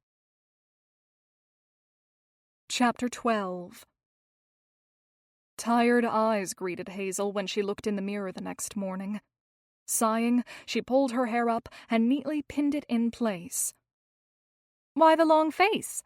Ina asked from the doorway. "I didn't sleep well." "I didn't either. I was dreaming of Duncan. When we walked home last night, he held my hand and told me about his daughter. Her name is Amy. Don't you think it's a perfectly charming name?" Hazel pressed her palm to her pounding head, attempting to find relief, but getting none. "I do think it's a charming name. Are you going to see him again? He asked to take me to church on Sunday and invited me to meet his daughter afterward. I'm going to go out today and find a gift to take her. I'd ask you to join me, but I know you will be with Gilbert." During her sleepless night, Hazel had resolved to confess her past to Gilbert, knowing it was only fair to let the man judge her character for himself. Since she'd reached her conclusion, a nauseous feeling had settled in the pit of her stomach. It was right to tell. She knew it was, yet she wished it were not so. "I don't know how long I'll be gone. I might be back before you found the perfect gift." Hazel stood to leave, only to stop and put a hand on Ina's arm. "Be glad you have no past, that there was no one before. All the lonely years will be worth it. You can have your Duncan." "He is not my Duncan." "I saw the way he looked at you. I am no predictor of the future, but I believe you will get more than a small taste of romance." She squeezed her friend's hand. "Gil says Duncan is the best sort of man." "I believe he is," Ina said. "And it's all so much sweeter knowing you have someone too." "I have no one. Not really. I'll be back later." Hazel and Gilbert walked up the small hill in relative silence. He whistled in a carefree way, and she grew increasingly more ill at ease with each note of his cheery song. On the crest of the hill, he pulled out his painting supplies and set up his easel. Then he laid a blanket on the ground. "Sit by me?" She settled herself beside him, despite her restlessness.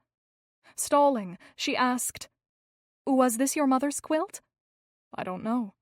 My mother died before I ever thought to ask." He turned toward her and reached for her hand. His hand, large and strong, felt warm and comforting. She should pull away, refuse his touch, but she bit her lip instead and allowed one more moment of closeness. "I can't say for certain, but I believe it was the loss of my mother and later my father that caused me to fear getting close to people." He ran his thumb along the ridge of her knuckles, a gesture that, on a different day, would have had her heart swooning. But on this day it made a lump of sadness swell inside her. "I grew accustomed to the quiet, and then you came, and suddenly everything changed. You've given me reason to hope for something more for my future." "Oh, Gil." She pulled her hand away. "Don't say those things to me." "Have I read you wrong?" he asked, but she would not look at him. He straightened his back and reverted to his businesslike manner. "I'm sorry. I thought you felt something." In a small voice, she said, "It's not that. If I had a different past, I'd tell you my heart was warming to the idea of a future with you, but as it is..." Her voice failed her. Instead, she focused on breathing, in and out, in and out. "Tell me what it is that holds you back. Help me understand, please." He scooted closer, urgency written across his face. "And after today, I'll never speak of it again. If that's what you want." He put a hand on her shoulder, such a gentle touch, one that begged her to melt into it. "Please." She raised her head and watched as a brilliant red leaf dropped from the nearest tree and sailed slowly through the air to the ground. Its path was not its own.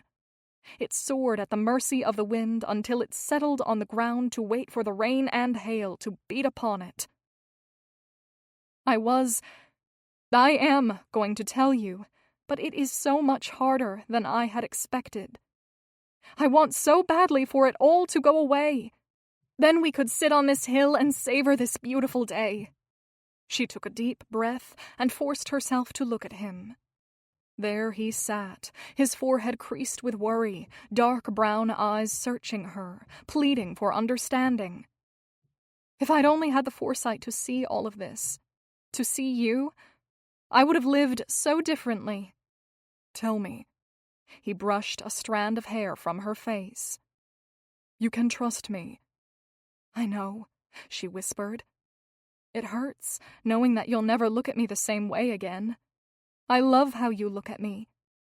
"I'll still look at you just as I am right now." His innocent face, so naive, so full of kindness and hope. "Whatever it is, tell me." "My mother," she began, "says I was notorious for getting into scrapes even when I was small. I have a few scars to prove it." "It's a shame you didn't have your nursing experience when you were young," he said, the tips of his mouth pulled into a slight smile. "With all those injuries, that would have been helpful." "It's not as though I would have doctored myself. I was little." She gnawed on her bottom lip. "I may have exaggerated my medical experience when I was so desperate for a job. I do have an uncle who is a doctor, and I did go to his house one summer. I didn't mean to lie to you. I shouldn't have. Can you forgive me?" "I knew you hadn't spent much time in the medical field from the first day." "You did?" She was surprised, as he'd never mentioned her inadequacies. "I thought I was convincing."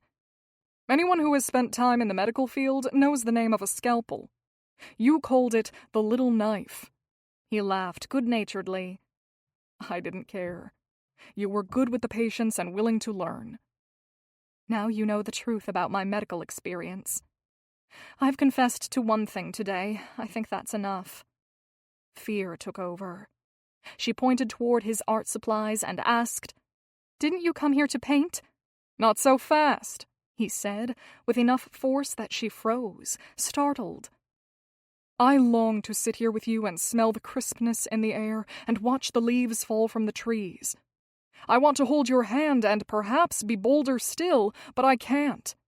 Not until you tell me what is weighing on you. It's between us. I can feel it. And seeing you wrestle with whatever it is tells me that we must face it, or this can't be. He stood, looked at her, and paused before reaching for his paints. What are you doing? I need you to talk to me, but you're not. I think I'll paint another time. I seem to have lost my desire to create. She grabbed his hand and pulled him back down onto the blanket. Where has the quiet, pleasant Gil gone?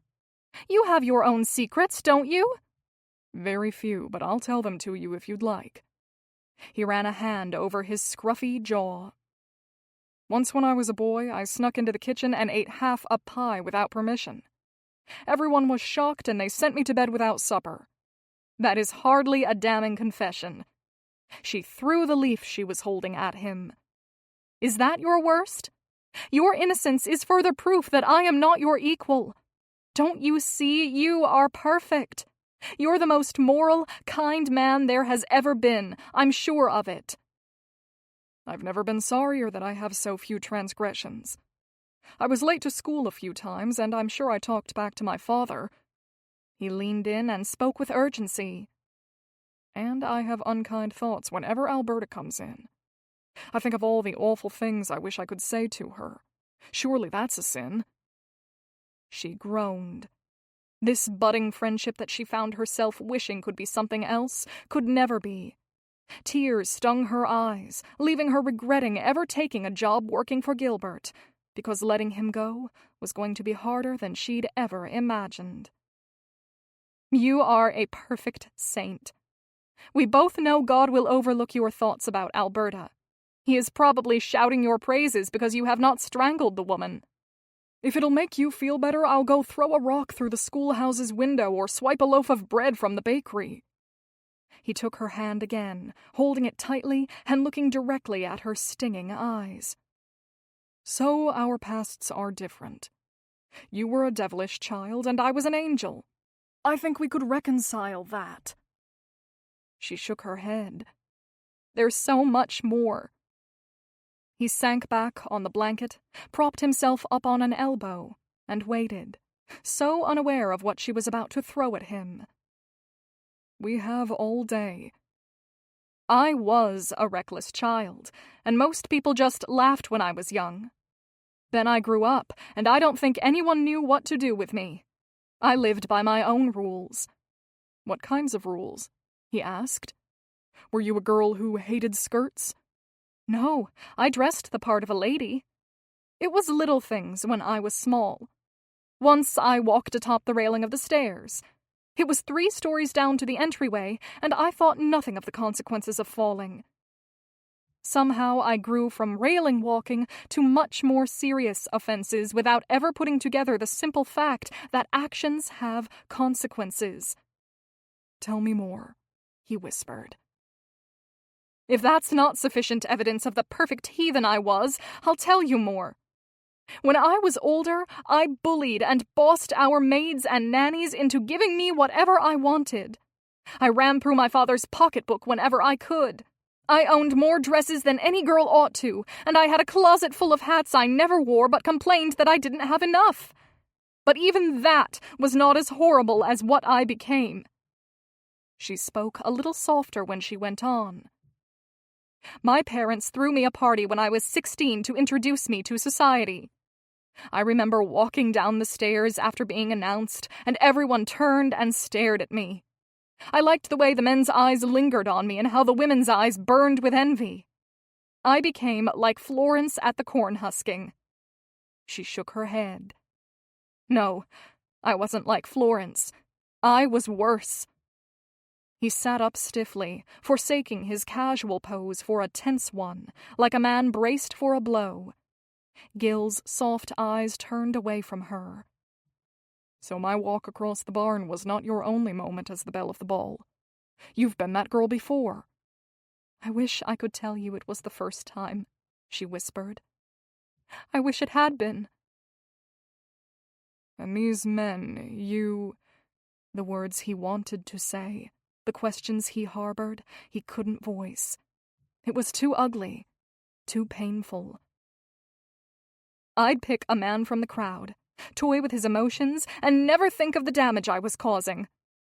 She put her hands over her face. He went to reach for her, but held back. "I don't know that I'll ever forgive myself for the person I was. I tore couples apart. I treated sacred things as though they were trite." "I don't understand." And he didn't. What she was saying did not match up with the woman he thought he knew. "I don't either. I was so wrong. I came and went as I pleased. I danced with whom I wanted, and she looked off into the distance. I kissed them when I wanted to. I told myself it was romantic to sneak off with a man, skirting every rule I'd ever been taught. I was foolish." The tender kiss in the barn had awakened something deep within Gilbert. He'd believed, or at least hoped, that what he felt, she felt as well. But now, hearing her talk of flippant kisses and careless flirting, he doubted. A heavy sadness overpowered him. "Do you still play those games? Was I—" "No!" She wiped the tears that were streaming down her face. "You don't have to believe me, but I am not the girl I once was. If I could do it all again, you would be the only one." "What happened? What ended the charade?" Rumors were often flying about me. My father heard more than one story of my recklessness. He said he'd put a stop to it." "How?"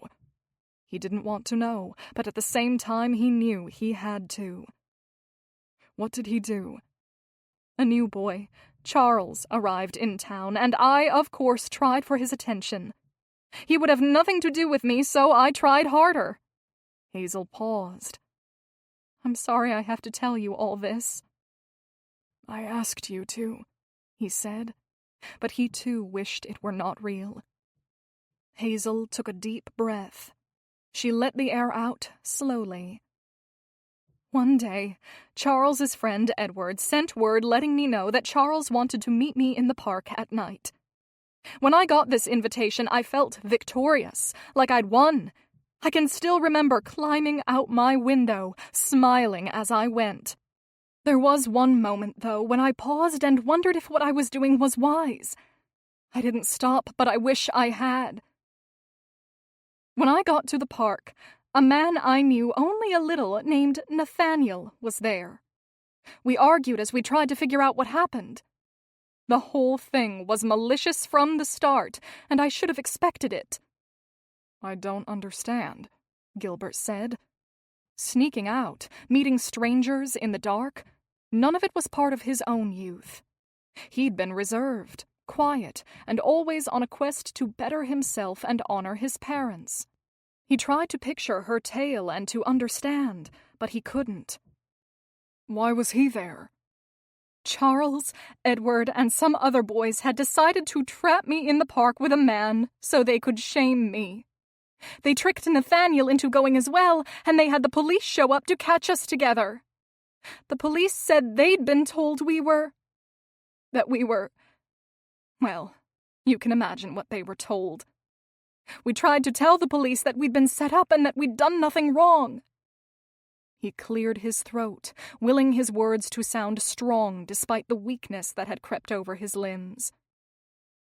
"Did they believe you?" "No. They escorted us to my house. My father had already threatened me, telling me if I was caught in a situation that would shame the family again, that he'd give me a consequence I'd never forget. When he heard what happened in the park, he wouldn't listen to me." She sighed, and he could tell this retelling was painful. "He paced around the house angry, and I believe he was hurt as well. For once I was innocent of every accusation other than sneaking out, but it did no good. He was determined to follow through, and I believe he thought his consequence would solve some of his troubles." She paused again. He couldn't bring himself to comfort her or to speak, so he sat, tense and waiting, bracing himself for whatever she was going to say next. It seemed unbelievable, but when he saw the tears glistening in her eyes, he knew she spoke the truth. My father is a good man, but he was out of his head that night. He was furious. He ranted about what I'd done, questioned how he'd raised such a daughter. He reminded me that he'd warned me, and then he sent for Nathaniel's parents and somehow convinced them that it was their son's duty to marry me. We'd done nothing wrong, but there was no convincing my father. I tried to stop it, but I was afraid if I didn't comply, I'd be on my own. And so, we married quickly. You are married? Gilbert caught her elbow and turned her toward him. His next words zinged from him like a hand about to slap. How could you? I was married. She grabbed his arm, but he pulled away, too overwhelmed to find comfort in her touch. I know what you must think of me. First the medical experience, and now the name. I know you can never believe me, but I have changed. What is your name? He rubbed his chest. Daggers could not have hurt worse than the stabs of betrayal piercing him. He'd trusted her. Are you even Hazel? I am Hazel. I was Hazel Bradshaw before I was married, and after I became Hazel Williams. I only told you that lie to protect myself, not to hurt you. From your husband? Is that who you're afraid of? He raked his hands through his hair. How could this be true? No, she shouted through her tears. Not from him. He's dead. He wanted to shake her and wipe her tears all at the same time. He felt weak, but he also burned with rage. The line between reality and fiction blurred, and he didn't know what to think or what to cling to. This story she told, surely it was not real. We were married for 6 months, she said through her tears. Each teardrop that ran down her face added to the turmoil twisting in his gut. Did he hurt you? No. I hurt because of shame and regret, but no, Nathaniel didn't hurt me. He was angry at first, but I can't blame him for that. The whole joke had begun because of me. It was a punishment for my sins, not his. We became friends, but even then I always wondered if he regretted our marriage. He was a good man, though. He said nothing, but handed her a handkerchief. Before Nathaniel died, he became secretive, going out at night. I followed him once because I feared he was meeting another woman. But he didn't meet anyone. He went onto one of his father's boats. Hazel shivered. It was not the cold, but the memories that affected her, Gilbert could only assume. It was only a few days later that police brought him home nearly dead. They told me he was caught in a crossfire, someone else's brawl, they said. He woke briefly and said a few words about his parents' boat. I believed his death was not an accident. I went to the police to see if they'd investigate. He died then? Gilbert asked, trying to understand the sequence of events. Yes. He died the night they brought him home to me hurt. Did you move back to your parents' home? Gilbert asked. No. He waited. I was arrested 2 days later on charges of burglary. They found jewels in my house that belonged to someone else. Her right hand went to her throat, where a necklace, no doubt, had hung whenever she went to a party. If my parents had not been of good standing, I may have been hung. Was there any truth to the charges? I did not steal anything. What happened then? I spent 5 long years at a reformatory for women. The House of Refuge. A prison? Yes, in a way. Though we didn't just sit behind bars. We took classes and worked. It was the matron's belief that we could change if disciplined and schooled. She was a modern thinker, and though her methods could be harsh, she truly believed the women were capable of transformation. Was she right? Gilbert's life had never required him to spend time thinking about prisons or transforming convicts. He knew men and women were capable of change, But could criminals be reformed as well? He cringed, not liking the thought of Hazel as a convict. Not everyone changed, but some did. At first I was only concerned with learning how to succeed in my new environment and how to avoid punishment, but I watched the women around me and saw what the work and focus were doing for those who truly cared. She looked past him, down the hill to where the small, white church was. I listened to the preachers. They spoke the same words I'd heard my whole life, but they meant so much more to me during those dark days. I believed their words that the Lord could meet me in the lowliest places. I'd started to change who I was while married to Nathaniel, but it was within the reformatory's cold walls that I found the Lord and truly learned to care for others. I'm far from perfect. Hazel faced him again, meeting his eye. But I'm not the same girl I was before. He sat silently beside her, struggling to picture the vibrant Hazel as a flippant young girl, and then older and playing the part of a criminal, locked away from the rest of the world. How did those sides of her fit with the woman who sat beside him, the woman he knew and cared for? Who was she really? He could walk away right now and never look back. A part of him wanted that. But his old, quiet life before Hazel did not appeal to him like it used to. When he said nothing, she stood and walked a few steps away. I should go. He put a hand out and stopped her, wanting to know more. What was it like? The reformatory? Yes, all of it. What was it like? He asked. Help me understand. No one has ever asked me that. Tell me. There were rules for everything, even how many letters we could get, and if we were allowed visitors. Quickly, she told him of the tears she shed, the women she met, and her movement around the main building and eventually to a cabin on the outskirts. The women I lived with were mostly poor and uneducated, but we became like family. I taught them to read and write, and they taught me resilience. She sighed, and he knew that whoever these women were, and no matter what their crimes had been, Hazel had cared for them.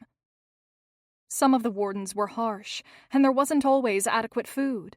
Many days I felt like those in charge were looking for me to make mistakes so they could issue punishment. But that was not the worst thing. What was the worst?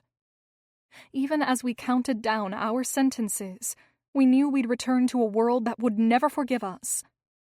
I've never considered it before, but that doesn't seem fair. Your sentence had already been served. I'll be forever grateful for what I gained there, but I'm also keenly aware of all I lost. I lost my future. It's why I gave you a false name. I needed money and couldn't risk losing work on account of my history. Everyone before you turned me away when I told them where I'd come from and who I was. I came to Amherst nearly penniless and did what I had to do. I'm sorry for it. What happened next? There isn't much more. My parents sent me money and some of my belongings so I could get by on my own. He turned his head quickly. You've not been home? No. I have brothers busy with schooling and younger sisters who are out in society trying to snare wealthy husbands. If I'm there, I'll remind the world that my family has a mark against it. Another wave of sadness swept across her face, darkening her features like a cloud blocking the sun. My parents have to think of my siblings as well.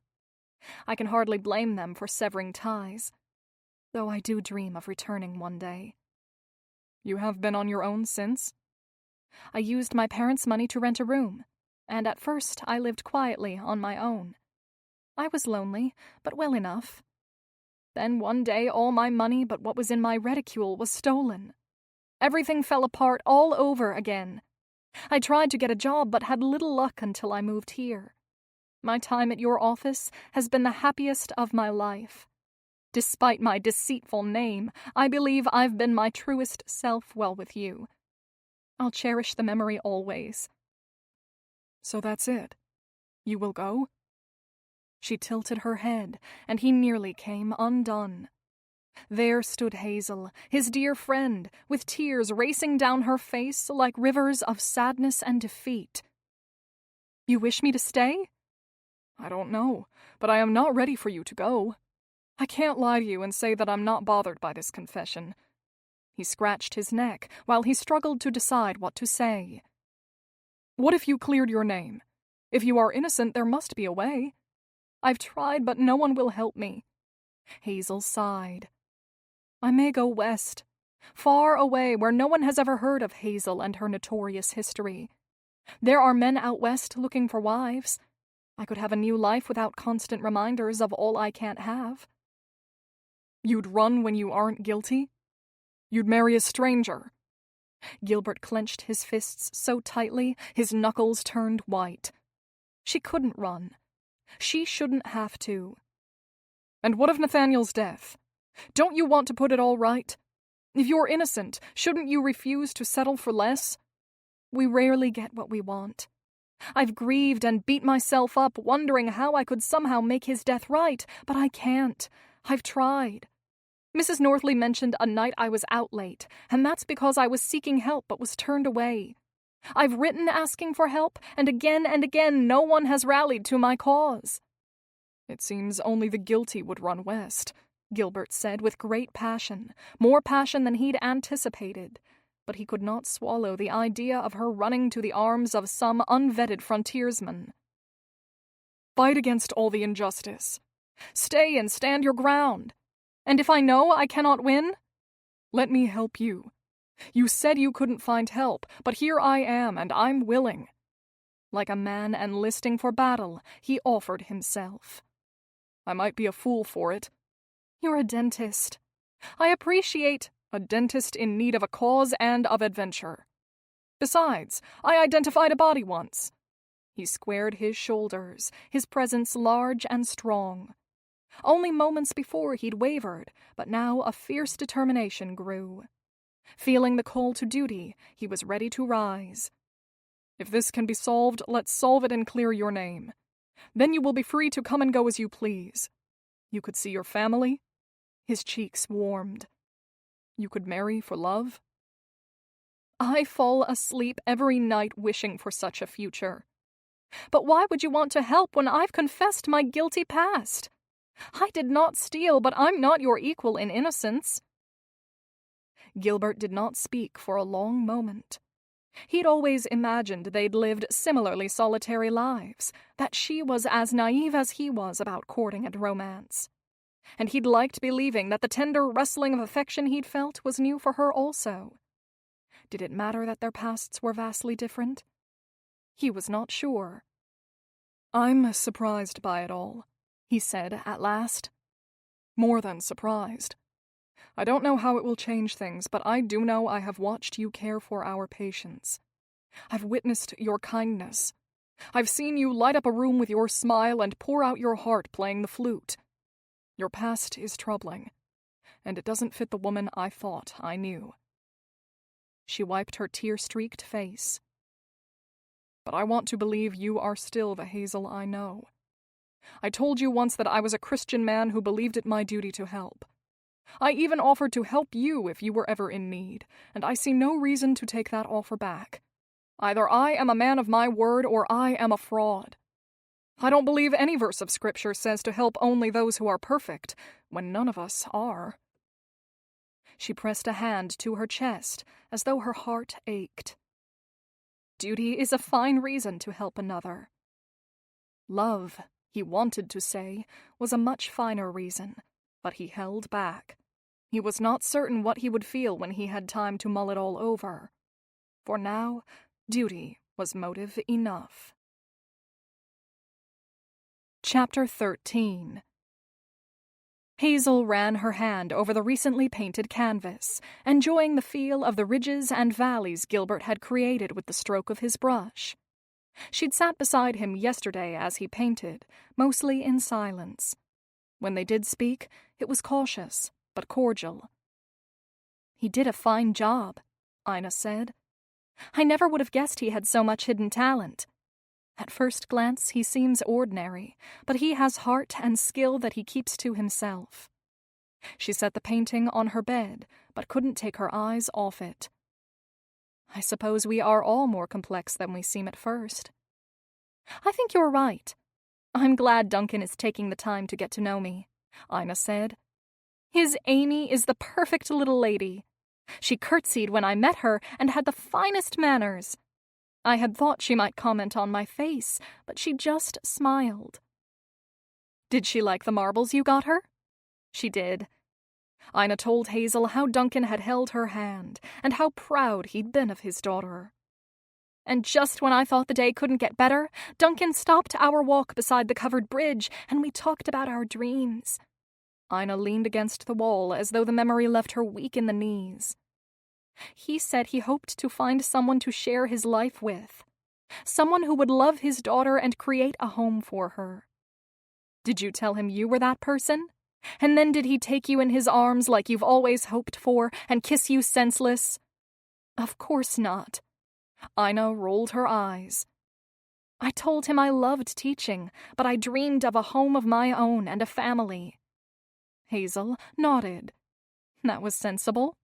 But I think you should have told him you wanted to be his family. You're always so clever. You should say those things to Gilbert. Ina laughed. I can't even imagine myself saying half the things you suggest. I'll stop teasing. Tell me what else happened. He took my hand and brought it to his lips and kissed my fingertips. I know I blushed, but not because I was embarrassed. Hazel smiled, pushing her own heaviness aside. It sounds beautiful. It was. I find myself amazed by how naturally we've become friends. I hope your day was wonderful too, Ina said. Did Gilbert confess his love? Did he kiss you? No. Well, he started to tell me something along those lines, but it didn't amount to a confession of love. The truth is, I've done more kissing than I'd ever want to admit. But I have not had the kisses of love you dream of. You and Duncan are like a fairy tale. She swallowed back the sadness that crept in whenever she thought of her wretched past. You have me convinced that what I thought was romance was something entirely different. Ina brought her brows together. I've not pried into your past because it's your past. But don't you think that at some point you ought to forgive yourself for whatever happened and allow yourself to go on with your life? Ina moved closer and put an arm around Hazel. You're good and thoughtful, and I know this because I am someone who has learned to fear the judgments of others, and I've never felt fear around you. Hazel leaned her head on her friend's shoulder. I'll tell you everything. Then you can help me know what to do, and you'll know why I believe love is not in my future, no matter how I ache for it. An hour later, Hazel wiped the tears that poured down her face and looked at her friend. It's not a pretty tale, is it? No, it's not. But I still believe there is a way for you to write a new chapter, and then another and another, and give them a happy ending. Don't you think that's what writers do? If they can't get their characters to end on a happy note, they write more. That screams of reason, but I don't know if I can write a new chapter until at least some of the past is sorted out. Otherwise, it would be a story that made little sense. I want answers and closure. I wish I could make things right with Nathaniel, too. It weighs heavy on me, but I know I can't. Hazel gritted her teeth in frustration. I want to walk into my family's home with my head held high, knowing no one questions my innocence. There's so much I want to do. They're your family. Certainly they trust your word. I'm not sure they do. Talk to Gilbert. I believe he truly wants to help you. He might come up with some ideas, and I'll think on it. Together, we'll find a way. Ina embraced her in a sisterly way. You aren't alone. You don't have to help me. I know. But I want to. Hazel spent the remainder of her weekend deep in thought and prayer as she wrestled with what to do. Torn between what she wanted, love and family, and what reason told her was impossible. Her father had called her stubborn as a child, and the trait had stuck. She determined now was the time to make that weakness her strength. She would see this through to the end, grateful for whatever help she could find and ready to accept whatever consequence followed. Monday came, and Hazel arrived at work with jittery nerves. Gilbert had offered to help on Saturday, but would he still want to today? She had fretted and worried about seeing him again, but even with quivering nerves and a plethora of worries, she had not changed her mind about taking his help. "I've made a decision," Hazel said as soon as she walked into the office. "You have?" He sprang from his seat and crossed the floor in long strides. "I'd like your help." She picked up the broom, needing something to keep her hands occupied, and set to work sweeping. "I want to clear my name. I thought we could ask Duncan for ideas. He's a lawyer. I was so caught up in his being Ina's beau, I did not think he might be able to help me too." Gilbert shoved his hands into his pockets and made a sheepish face. "I don't know why I didn't think of that. I've been racking my brain trying to devise a plan. I should have thought of him. I can't pay him until after my name is cleared, and then I know my parents will help me. At least, I believe they will." Hazel cringed at the mention of her dire finances. A few dollars in a jar were not enough to leave her feeling financially independent. "Do you think he'd let me pay him after?" "I do, and if he's unwilling, I'll cover the cost." "I'd pay you back." Her voice came out as small and weak and desperate as she felt. "I don't want you to do anything you don't want to do." He could throw so many things in her face if he ever found cause to. Perhaps they had never been on equal ground, but now, with her sins exposed and her lack of funds being discussed, she felt far beneath him. In all their days together, there had never been a more uncomfortable silence. They stood staring at each other, both seemingly unsure what steps to take next. Were they friends? Just a dentist and an attending? "Ina agrees you are a master painter," Hazel said, breaking the silence. "You told her my secret." Gilbert scowled, but Hazel saw his telltale signs of humor, and it was enough to give her hope that they still could be friends. "I did. I showed her what you painted for me, and I told her everything I told you on the hill. I've done an awful lot of confessing the last few days." "I'm sorry," he said in a sincere tone, and once again she was convinced that he was much better with his words than he believed himself to be. "I'm sorry you're hurting. I've brought this, at least in part, upon myself." Patience would be arriving at any moment. Now was not the time for self-pity. "I'll prepare the rooms for you." "Thank you." She felt his eyes on her back as she walked to the small exam room and set to work arranging instruments. If the past were put to rest, dare she believe this man could care for her? She believed he had begun to, but that was before her confession. A burst of laughter drew her away from her work. She peered into the waiting room, hoping to know its source. What she saw brought a smile to her lips. Gilbert was grinning at a man whose back she could see. A friend? She stepped closer, eager to know who had brought such good humor from Gilbert. The men embraced. From behind, she couldn't tell much about this stranger other than his height and build, which were similar to Gilbert's. "Eddie," Gilbert said, "you came back." Gilbert's brother was back. Peering around the doorway, she felt like she was observing the prodigal himself returning. Happiness engulfed her heart. Not wanting to interrupt, she leaned against the wall, unseen, and observed.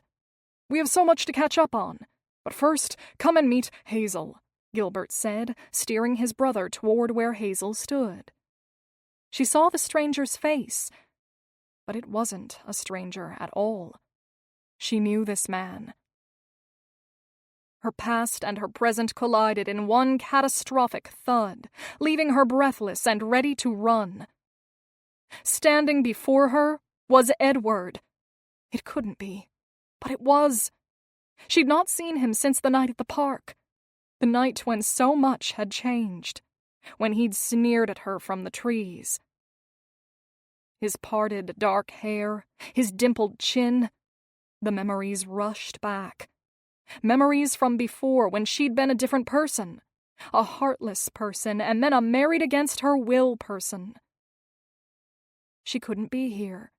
Not with him.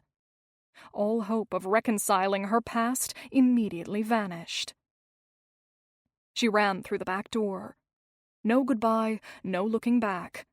Her lungs burned by the time she reached Mrs. Northley's, but she refused to stop and catch her breath. She grabbed her carpet bag and shoved her few belongings in, not worrying about careful packing or future wrinkles. Leaving was all she cared about. Chapter 14. I don't know where she went, Gilbert said as he rushed through the office, checking each room for a second time. Something must be wrong. If she was just here, she must be fine. It's a dental office. Nothing dangerous happens here. Eddie looked out the window.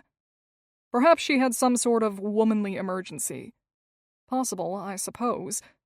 Gilbert knew little of women and their struggles.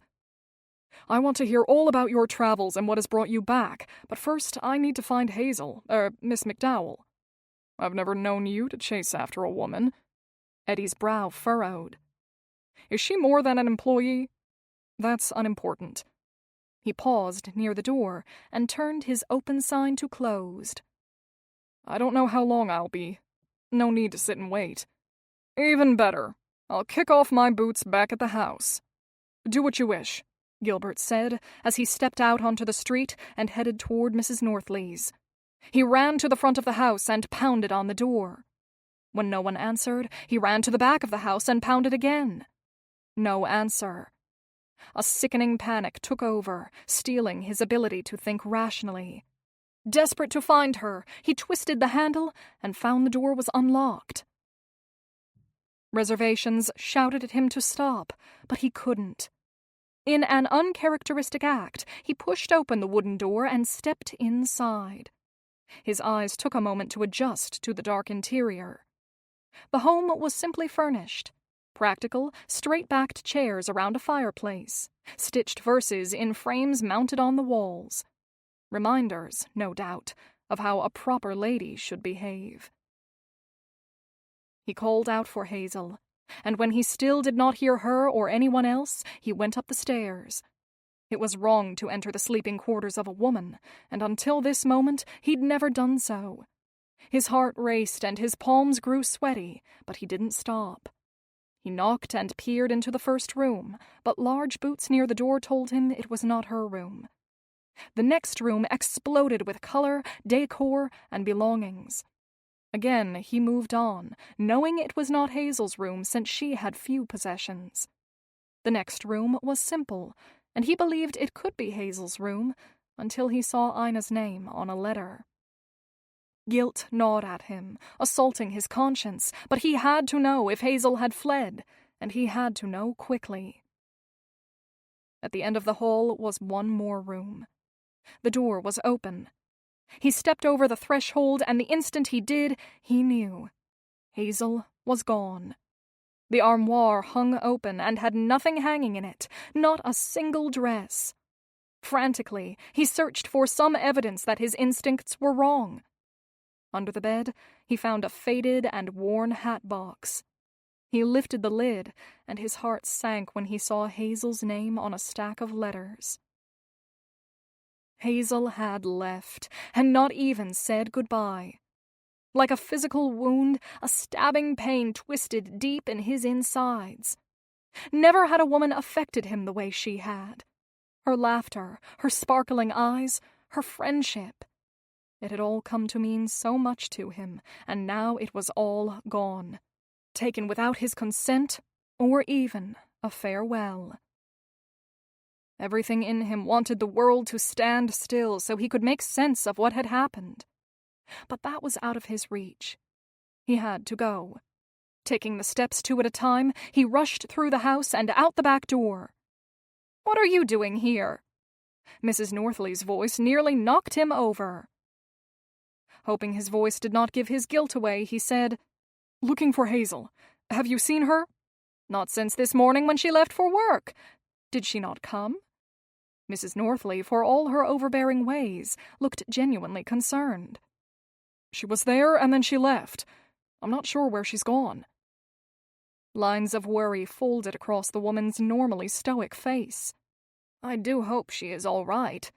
You've not had a tiff, have you?" He took a deep breath, telling himself not to panic. Knots could be undone, and so could this. "Nothing of that sort. If you see her, will you tell her I'm looking for her and would very much like to talk?" The woman nodded. "I will. Keep that girl out of trouble. I sense an unruly streak in her." "I have to go," he said to Mrs. Northley, but with no leads to follow, he didn't know where to look. He stopped at the tree just beyond the boarding house and leaned his back against it. This couldn't be real. Time passed in strange fashion, the sun rising higher and higher in the sky as he stood motionless, unsure what to do. "I have to leave." Gilbert's head shot around the tree at the sound of Hazel's voice. There she was on the doorstep, talking to Mrs. Northley. A miracle. "You don't have to go," the matron said. "Come back in and unpack. I saw that dentist of yours frantically looking for you. Talk to him." "I thought he might come." Hazel's shoulders slouched. "I'll mail him a letter. The other night you shouted about what a good man he was. If you were speaking the truth, then you know you're going to hurt him by running away. Good men feel things. They hurt just like us women do, even if they don't show it." Mrs. Northley handed Hazel a handkerchief. "Stop your crying. Likely you've brought this on yourself. Now, if you've had a dispute, talk to him and set it right, or tell him off if you must. But there's no need to flee." "I have brought this on myself." Hazel wiped her face. "He is a good man. I was telling you the truth, and I have no reason to quarrel with him." "Then why run?" "I'm not running, Well, it doesn't matter why I'm going, only that I must go. Thank you for your hospitality while I stayed here."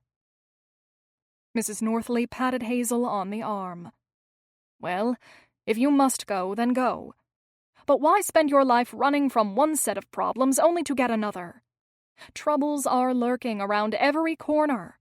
Face them. With God's help, you can move mountains." It's a sentiment I easily believe for others, but I fear I am not strong enough to face the demons I saw today. She picked up her bag. "Goodbye, Mrs. Northley." Hazel moved away from the boarding house that had been her home. She carried her carpet bag on one arm, and the hat box dangled from the other. She walked toward him, but with her eyes down she didn't see him. Gilbert stood frozen in the moment, watching her. Her once bright eyes were dark, the lightness of her step replaced by a heavy, determined gait. There was no time to stand and watch, or to think of an elegant way to confront her. Giving it no further thought, he hurried out of the shadows and stepped up to her side.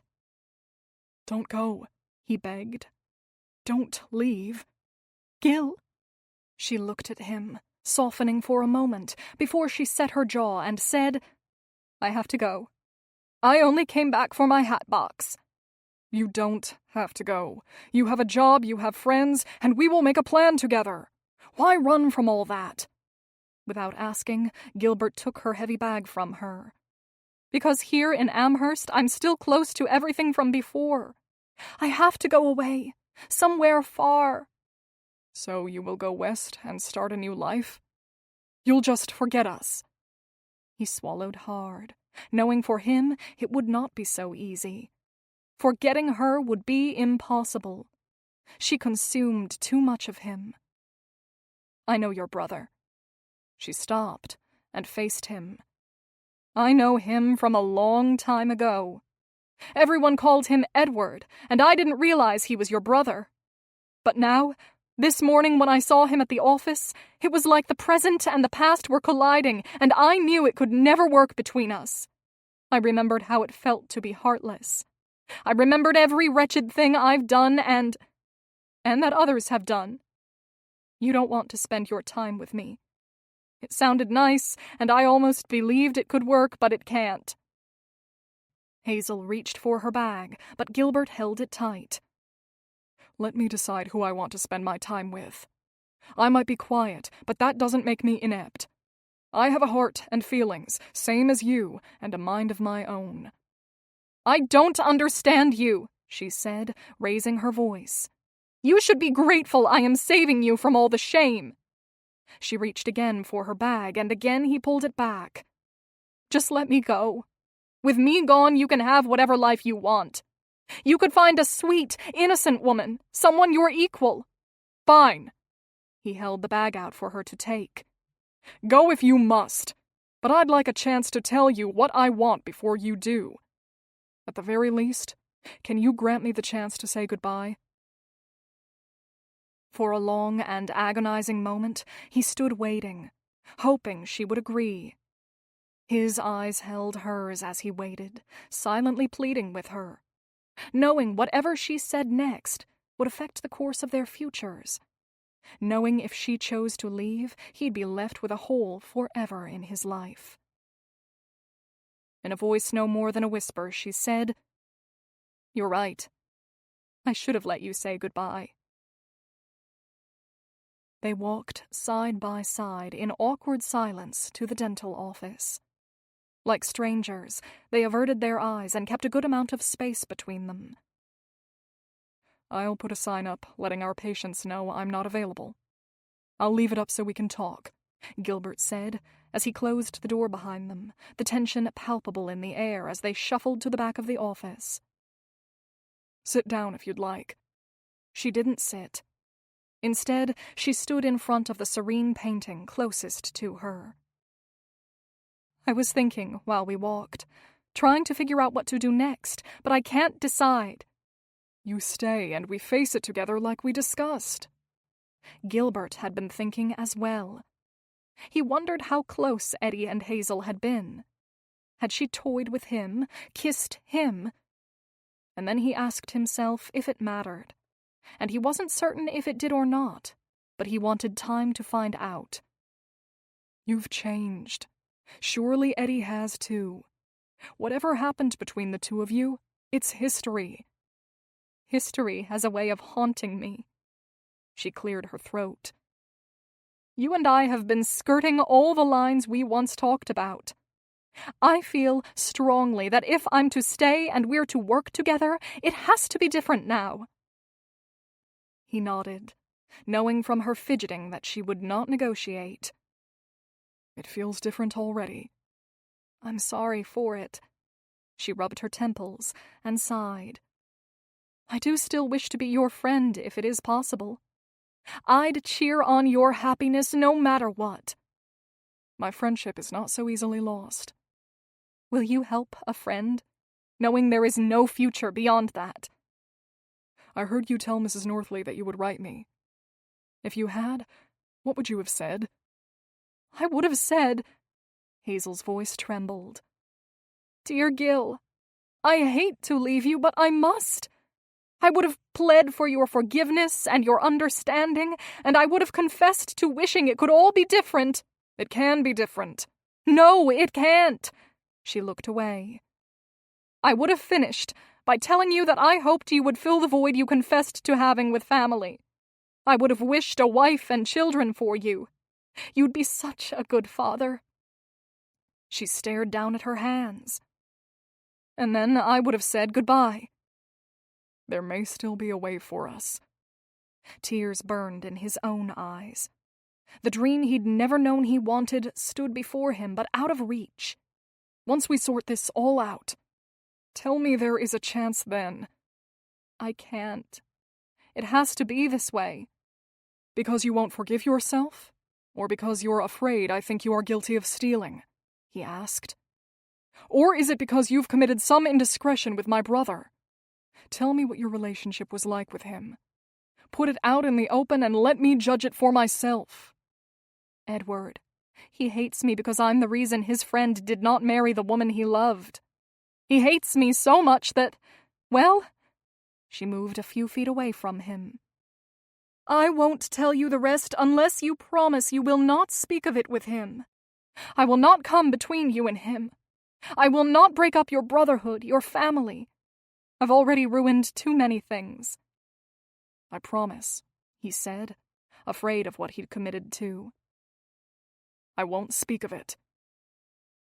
"He was there the night I was cornered with Nathaniel in the park. I saw him in the trees. He could have stopped it all from happening, but he didn't. He watched. He hated me, and rightfully so. I did horrible things." "He was there?" Gilbert leaned against the wall. "And do you hate him? Your father forced you to marry Nathaniel because of what Eddie did." "I did hate him, and the others. I hated him when I was first married, and again when I was first at the reformatory. But I let that go. And I want you to do the same. Don't be angry with him. Promise me you won't speak of it, and you'll go back to being thrilled he is here." Gilbert nodded. "I know the loss of family, and I don't want that for you." She wiped tears from her cheeks. "The past may never be sorted out, and your brother may forever hate me." She stood and put her hand out. "Do you accept my friendship?" He took her shaking hand in his and wished he could bring it to his lips, but he knew better. Instead, he held it gingerly, all the while wondering if he would ever hold it again. "I accept," he said when he let go. "And I will not cross your lines unless you give me permission to." To Hazel's great relief, Mrs. Northley had not rented her room as quickly as she was always telling the girls she could. The older woman, in her own way, had even seemed pleased to see Hazel standing on her doorstep with her bag in hand. Ina's reaction that evening was far more volatile. "You almost left! You didn't say goodbye! I left my dress for you. That's no substitute for your presence." Ina threw her arms around Hazel.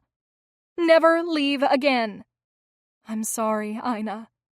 Weariness set in as Ina released her embrace.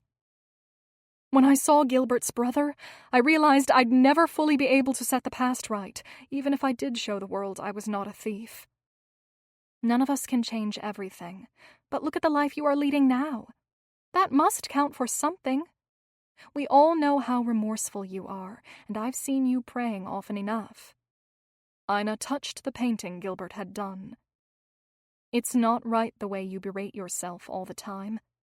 You smile and enjoy life, but only so much. Never fully. Why not see what God has in store for you? Trust that He is willing to give you a future, even if you feel you don't deserve it. Let's clear my name. That will help rid my family of the shame I've brought to them. And then I'll think about the rest. Will you be happy until then?" She thought of the terrible first days at the reformatory and how she'd learned to find good despite her circumstances. Those were hard-earned skills, perfect for a time such as this. "I will be the happiest that I can be." Ina hugged her again. "In that case, I will tell you what Duncan and I talked about today." "I do want to hear that." A real smile spread across her face. She moved to the bed and sat with her legs crossed, ready to listen to her friend's good fortune. "Well, at first we talked about my teaching and about his daughter, and then he told me about his wife who died. It was all very sad." Hazel had expected a happy story, not a tragedy. "He must trust you." I felt honored that he would share something so dear to him. Then he told me that since meeting me, he feels like he can smile again. He said when we danced that first time and I looked up at him, he felt something. Ina blushed. Maybe it wasn't as fine a compliment as you've been paid before, but to me it was perfect. Hazel picked at a loose thread on an old blanket. "I've never received so fine a compliment. What else did he say?" "He told me that although he is grateful for his sister and all she's done to help with Amy, he is hoping to have his daughter live with him again soon." Ina squealed, and Hazel's heart soared. "He wants her home, and I tried not to assume. Oh, but I hope he meant what I think he did. I'm glad I didn't leave. If I had, I would have missed watching your happiness unfold." Ina put her arms around Hazel. "Someday you will realize that you are part of that happiness." "Tell me where you've been," Gilbert said to his long-lost brother after arriving home for the night. He'd done his best to abide by his promise and simply be happy for his brother's return. Surely with time, Hazel would see that Eddie was not the lad he'd been before. "Did you go to sea?" As a boy, Eddie had always talked of leaving home and becoming a cabin boy and then first mate, and finally the captain of a large and well-known ship. Exotic places, adventures at sea, and even battling pirates had been parts of his youthful ambitions. Eddie sat at the table eating cold meat and bread left from one of Clara's meals. "I never went to sea. It's not a bad idea, though. Maybe I'll do that next. Still a dreamer?" He took another bite. "We've all got dreams, even you must." Gilbert sat in a seat across from his brother. In many ways, it felt like they were boys again, living under the same roof. Yet they were not. They were men, with lives and passions that had changed since they'd last occupied this home together. "Lately, I've been dreaming of a family." "You never even talked to the girls when we were boys. Has someone broken you from your shell?" "I've met someone now who has loosened my tongue. I can talk to her and even laugh. You would be surprised by my unhinged tongue." Eddie set down his bread and stared at his brother. "The girl from the office? The one you were so worried over when she left? Hazel. Does she care for you in return?" Eddie asked between bites. 3 or 4 days ago, Gilbert would have told his brother he believed she did. But now he was unsure. And according to his agreement with her, they could never be more than mere friends. "It's only a dream. Like going to sea, perhaps, someday. But that's not important right now. I want to hear where you've been. You left, and you never came back or even sent word. You should hate me. What purpose would that serve? Tell me where you've been. I've often wondered. When I left 8 years ago, I went to stay with Carl Kane. Do you remember him?" Gilbert nodded. "He was your friend from school. His family was from Buffalo. That's only miles from here. Have you been close this whole time?" "No, but I did stay with him when I first left. I thought about coming back and trying to set things right with Father, but I always pushed it off for another day and then another. I was there a couple of years." Eddie's face, always confident, showed signs of regret. "I was stubborn. Then Carl had a bit of wretched luck. It wasn't really luck. A silly, thoughtless girl came between Carl and his fiancée. Anyway, we headed west, tried our hand at prospecting." Eddie ate another large bite, leaned back, and rubbed his stomach. Gilbert waited, hoping for more details of his brother's adventures. "And now you've returned? What brought you back?" With his mouth still half full, Eddie said, "It didn't go well. The big vein we were always looking for didn't show up. Besides, Carl married and the cabin felt too crowded for 3, so I decided it was time for a new adventure. I'm not sure what that will be, but I'm here to find out. For now, I'm content eating your food and putting my feet up for a while."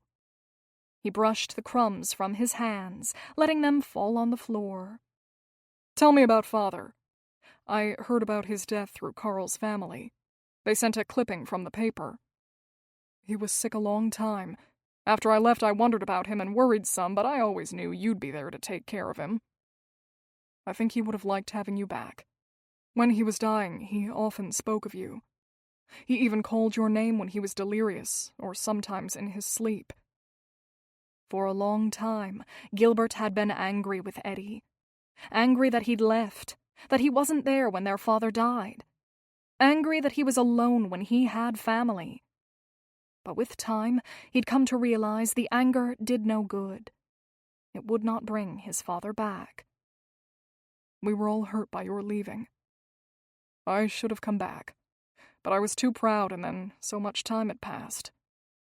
Why did you leave? Gilbert, at last, voiced the question that had plagued him for so long. Eddie pushed back from the table. You never asked him? No, it was your quarrel. Eddie walked over to the mantel, where a portrait of their father sat in an oval frame. Suffice it to say that I was wrong. I made a mistake, and when he confronted me, I ran. And when I considered coming back, I was too stubborn. His brother picked up the old frame and studied the picture. Eddie sighed, but even the exhale did not seem to release the burden of remorse. You're here now, and he's glad of it, Gilbert said. He knows you're here. I know he does. He always believed you'd come back. Eddie didn't speak. He stared at the picture a bit longer before setting it back. His face was pulled tight when he turned around, and Gilbert could see the tears he was fighting. Chapter 15. 2 days later, Hazel, nervous and eager, walked the long hill that led to Gilbert's Amherst home. Tonight, Hazel and Gilbert would sit with Ina and Duncan to discuss a plan and begin their joint quest to liberate Hazel from the shackles of injustice. If they failed, what would she do then? She hated the thought. Hazel, you're here, Gilbert said as he opened the front door. Come in and say hello to my brother. She groaned and thought of fleeing, but rejected the notion, reminding herself that she was not the same woman she'd been all those years ago. Eddie, come and say hello to Hazel, Gilbert said. Eddie walked toward the entryway, a grin on his face, his long arms swinging at his sides, and a lightness to his gait. He stopped. He froze. His ease and appearance changed. Hazel? Hello, Edward. What are you doing here? His once relaxed features were tight and angry. I heard you were spending time behind bars. Eddie, Gilbert said. She's my guest. You didn't tell him that I worked for you? Hazel put a hand on her forehead. Could this be real? No. I'd hoped we could all move forward peaceably. Gilbert looked from his brother to Hazel and back again. We're not children. We can handle this. Is this the Hazel you were talking about? Eddie's smug expression was anything but peaceful. That's one dream that will never come true. Give it up, brother, before you're torn to shreds. Your Hazel is heartless and she's a thief. We have a friend who's a lawyer. He's coming over and we're going to try to prove her innocence. And as for Heartless, her heart seems to be pumping blood through her body same as yours and mine. Gilbert stood firm. You can stay and help us, or you can go. I'll stay. I could use some good entertainment. I'll enjoy watching you try to prove the guilty innocent. This woman destroys whatever she touches. She destroyed my friend's engagement, and why, you may ask? Was it love? No. I doubt she knows what that is. Eddie walked past her, his shoulder bumping into her as he went. Then he sank into a burgundy wingback and folded his arms across his chest. This should be amusing. I'm sorry about him, Gilbert said to her while glaring at his brother. It's all right. Hazel stopped Gilbert from saying more. He didn't expect to see me. I'm sure it's a shock. To Eddie, she said, I have never been able to apologize. I'm sorry for the past, and for your friend, and for so much more. Eddie ignored her. Ina and Duncan are coming. Don't worry about Eddie. Gilbert moved to open the door upon hearing them knock. Moments later, the four sat at the dining room table. Only Eddie remained separate, a quiet, glaring bystander. Ina told me what she could of your story, but there is still so much I don't understand. I brought a list of questions I hope will get us started. Duncan had paper ready and a pencil in hand. I'll tell you whatever I can. Let's start by discussing any enemies you might have had. Eddie snorted from the other room, earning him scowls from the four people at the table. Hazel did her best to honestly answer Duncan's question, embarrassed by the transparency it required. When the inquiry ended, they all leaned back and mulled the details. I'll send messages to a few trusted friends in Buffalo, and then we'll go there together and gather more clues. If I can see the case records, I'll know where the accusations came from. And I can see if the accuser's name is in any other cases. We need to figure out why someone would want Hazel to disappear. Duncan tapped the table. We'll also see what we can find out about the boat you say Nathaniel mentioned. It's been so long, Hazel said. I don't know if we'll find anything. That is an obstacle, Duncan agreed. But listening to you now gives me reason to hope. Your case was not handled properly. If nothing else, I may be able to prove that. Thank you, Duncan, for all of your help. They stood to leave. What are you doing here? Eddie cornered Hazel as she fetched her coat and hat. What kind of games are you playing with my brother? There are plenty of other men for you to torment. In a low whisper, she replied, I'm not playing any games. I didn't know he was your brother until you came back to town. I don't believe you. It's the truth. When he said nothing and only stood scowling at her, she reached out her hand and put it on his arm. For Gilbert's sake, can we be civil? He shook her hand off. You should go. It's a free world. She stood a little taller, trying to convince him and herself that the sight of him was not alarming. Your brother has agreed to help me. He's my friend. Break someone else's heart and leave him be. He might be 30, but he's as innocent as a child, and doesn't know to be wary of your snares. Haven't you caused enough damage? She took a step closer to him.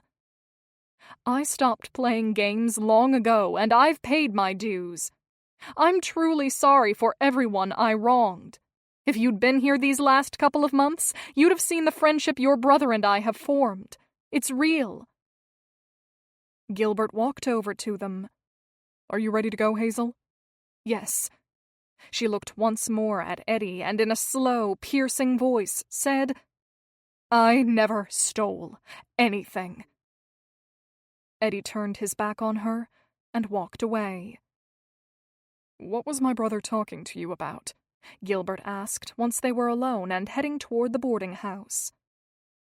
She kicked at a stone in front of her, sending it rolling down the street. He doesn't think I should be here with you. He's just being a big brother and worrying. She shivered in the cold. Or was it from the memories? Do you think our plan will work? I agree with Duncan. If someone was hiding something, then we need evidence before we can make an accusation. I guess we will know a lot more this weekend when we all go to Buffalo. What if it's not safe? Everyone said Nathaniel's death was an accident, but I never believed it. Something more was going on, and it still may be. I don't want anyone to get hurt. She stopped and looked at him. Promise me you'll be cautious. I have no desire to move forward with our plans if they'll put you or anyone else in jeopardy. I'd rather go west and leave all this behind than have harm come to anyone. I've made it past 30 with no major harm befalling me. But that was before you met me. I have a trail of damage behind me. She looked over her shoulder. I'm surprised anything I touch still stands. We've worked together for months, and I have never once felt threatened. Hazel laughed despite the tension of the night. You work in a dental office. Of course you've been safe. I stuck myself with a carver once. It was a nasty cut. Accidents can happen anywhere. He held up his thumb. See that little scar? You are brave. You've survived a duel with a dental instrument. He puffed up his chest. And I'll survive this, too. You better. And the jewels. Do you think Duncan will find out something about the owner so we can try to figure out who put them in my home? She'd lost countless hours of sleep mulling over possible scenarios, but could never think of an adequate motive. Unless Nathaniel's death was no accident and somehow linked to the jewels. Many people did not care for her back then, but she couldn't think of anyone who would have stooped so low. I believe it'll all come together. I find myself wondering again how it is you are not married. Look at you, helping me like this. None of that flattery. Mrs. Northley and the girls at the boarding house are always rattling on and on about how unmarried men over 30 have some secret to hide. She must be right, or else you'd be married. I've heard that myself. Alberta loves telling me I'm a wolf in sheep's clothing. Why didn't you ever marry? A dimple in his cheek was the only evidence of humor. Let society think me a menace if they want to, but it's really the fault of a very peculiar lady friend of mine who has drawn lines and made rules that I've promised to abide by. I blame her for my unrelenting bachelorhood. If she would only rescind her rules, I'd beg for her hand. She elbowed him. What have I done to you?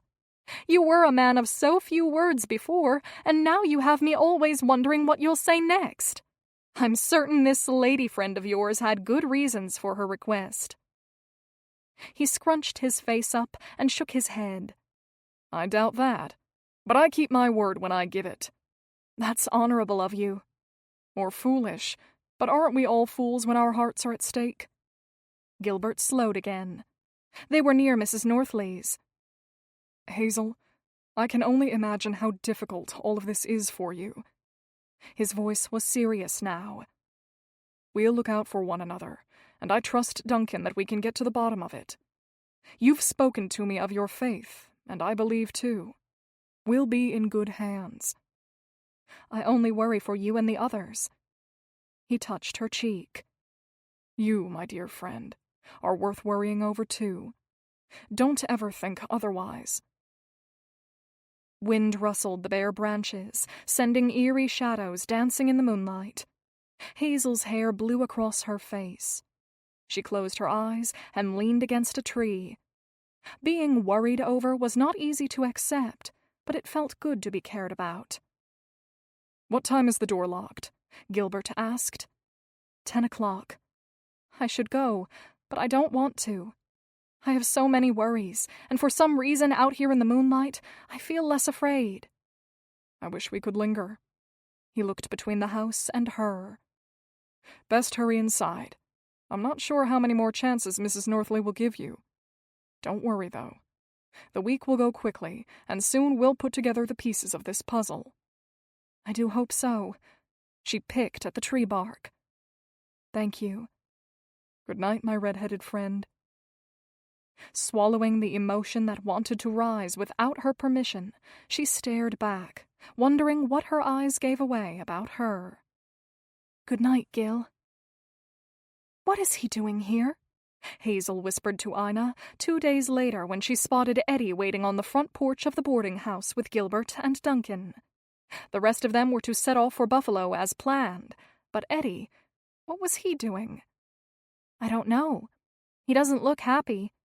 He's certainly not happy if I'm present, Hazel grumbled. She could feel the excitement that had been building all week drain from her. This is bad. I can't spend a weekend with him. It doesn't look like we'll have much say in that. But you won't be alone. Ina waved at Duncan. I better go say hello. She stepped away just as Gilbert walked over and took Hazel's bag. You pack light. It's only for a couple days. What is Eddie doing? He insisted on coming. He says he wants to help. Gilbert shrugged. The man was innocent to a fault, and likely believed Eddie's altruistic lies. I didn't see how it could hurt. The more people on our team, the better. I'm sure he will be most helpful. She couldn't keep the sarcasm from her tone. Isn't this weekend about setting things right? You could start by reconciling with Eddie. I think he wants to be the one to watch me walk the plank. He put a hand on the small of her back and led her away from the boarding house. Only guilty people walk the plank. Not in the real world. On heavy legs, she made her way toward Eddie, but couldn't bring herself to look him in the eye. Instead, she stared at the collar of his shirt. The dread she felt about the impending adventure multiplied exponentially at the thought of him being there. Next to me or across from me? Eddie asked when she climbed inside the carriage. Nowhere near you, she thought. But aloud she said, next to you. At least she wouldn't have to look at him. It was crowded inside with Eddie, Hazel, and Gilbert on one side and Ina and Duncan on the other. Your brother tells us you tried your hand at prospecting. What is the frontier like? Duncan asked, filling the uneasy silence. Dirty. Eddie put his hands on his knees and leaned forward. It was dirty and picturesque all at the same time. There was so much open space and everyone was hopeful, at least at first. Some men lost their wits when they didn't find piles of gold, but the rest of us still saw it as beautiful until the end. Were there Indians? Ina asked. A few, but not how you imagine them. They weren't fierce. They either got along or they stayed away. It was the miners who could be a fierce and rough sort. It takes a hardy man to make it out there. Hazel dared a glance at Eddie and was surprised to see a smile on his face. His eyes were not boring holes into Duncan or Ina, but rather the opposite. He seemed content sharing his adventures. When I first worked my claim with the men I'd hired, we were certain we'd strike it rich. Every day felt like a treasure hunt from the books we'd read as boys, except it wasn't someone else's story. It was ours. He rubbed his shoulder absently. The novelty wore off, but we kept going. What changed? Gilbert asked. One by one they gave up, and Carl married. As the men left me, I realized that friends and even working men were temporary. I started thinking that this was the right chance to come home. At least, for a while. Someday I might go back.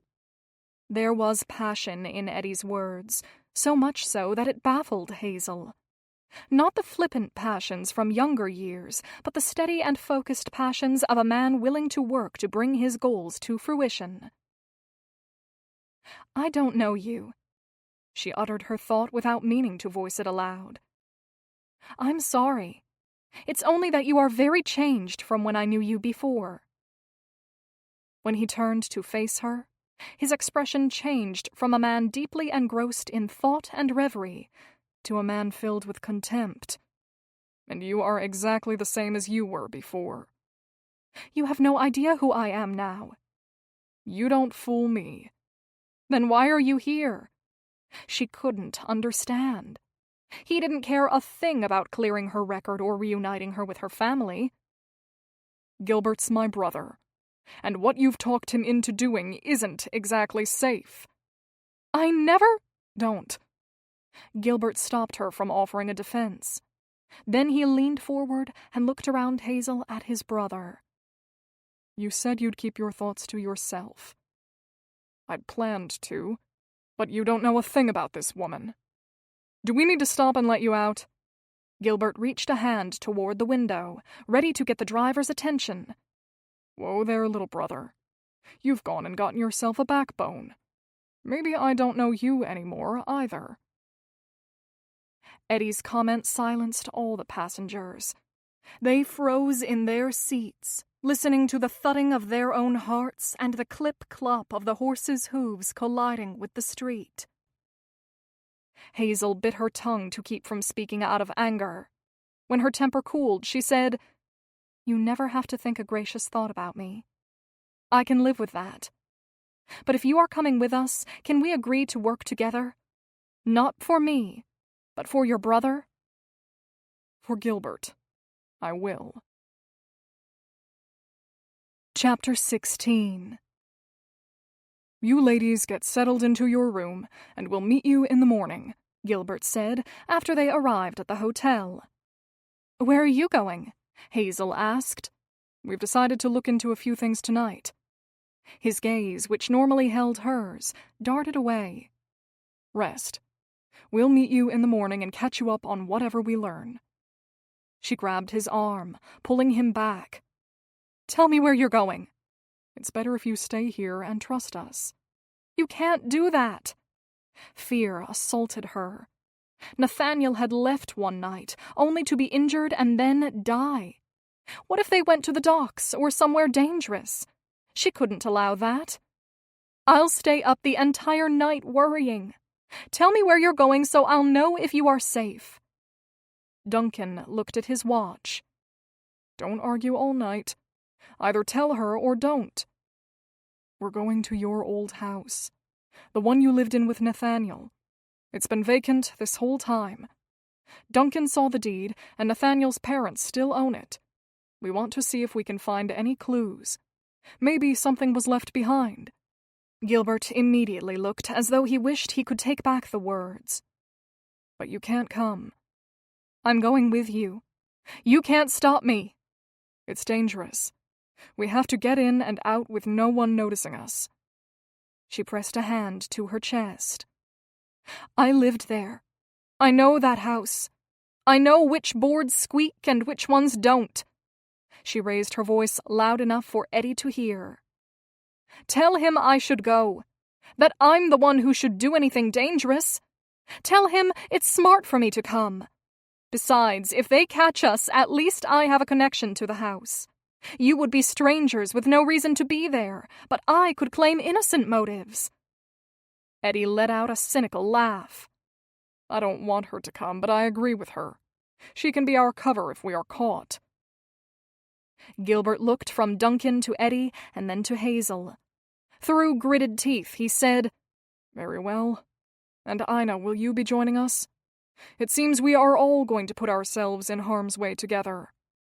"No." Ina shook her head. "I'm afraid this is more of an adventure than an old school teacher can handle. I'll stay here, and if you don't return, I'll send the police." Hazel groaned. "Don't talk like that. We'll be safe. Go." Ina picked up Hazel's bag. "I'll be here when you get back." The group moved away, but they stopped in their tracks when Duncan broke ranks and returned to Ina.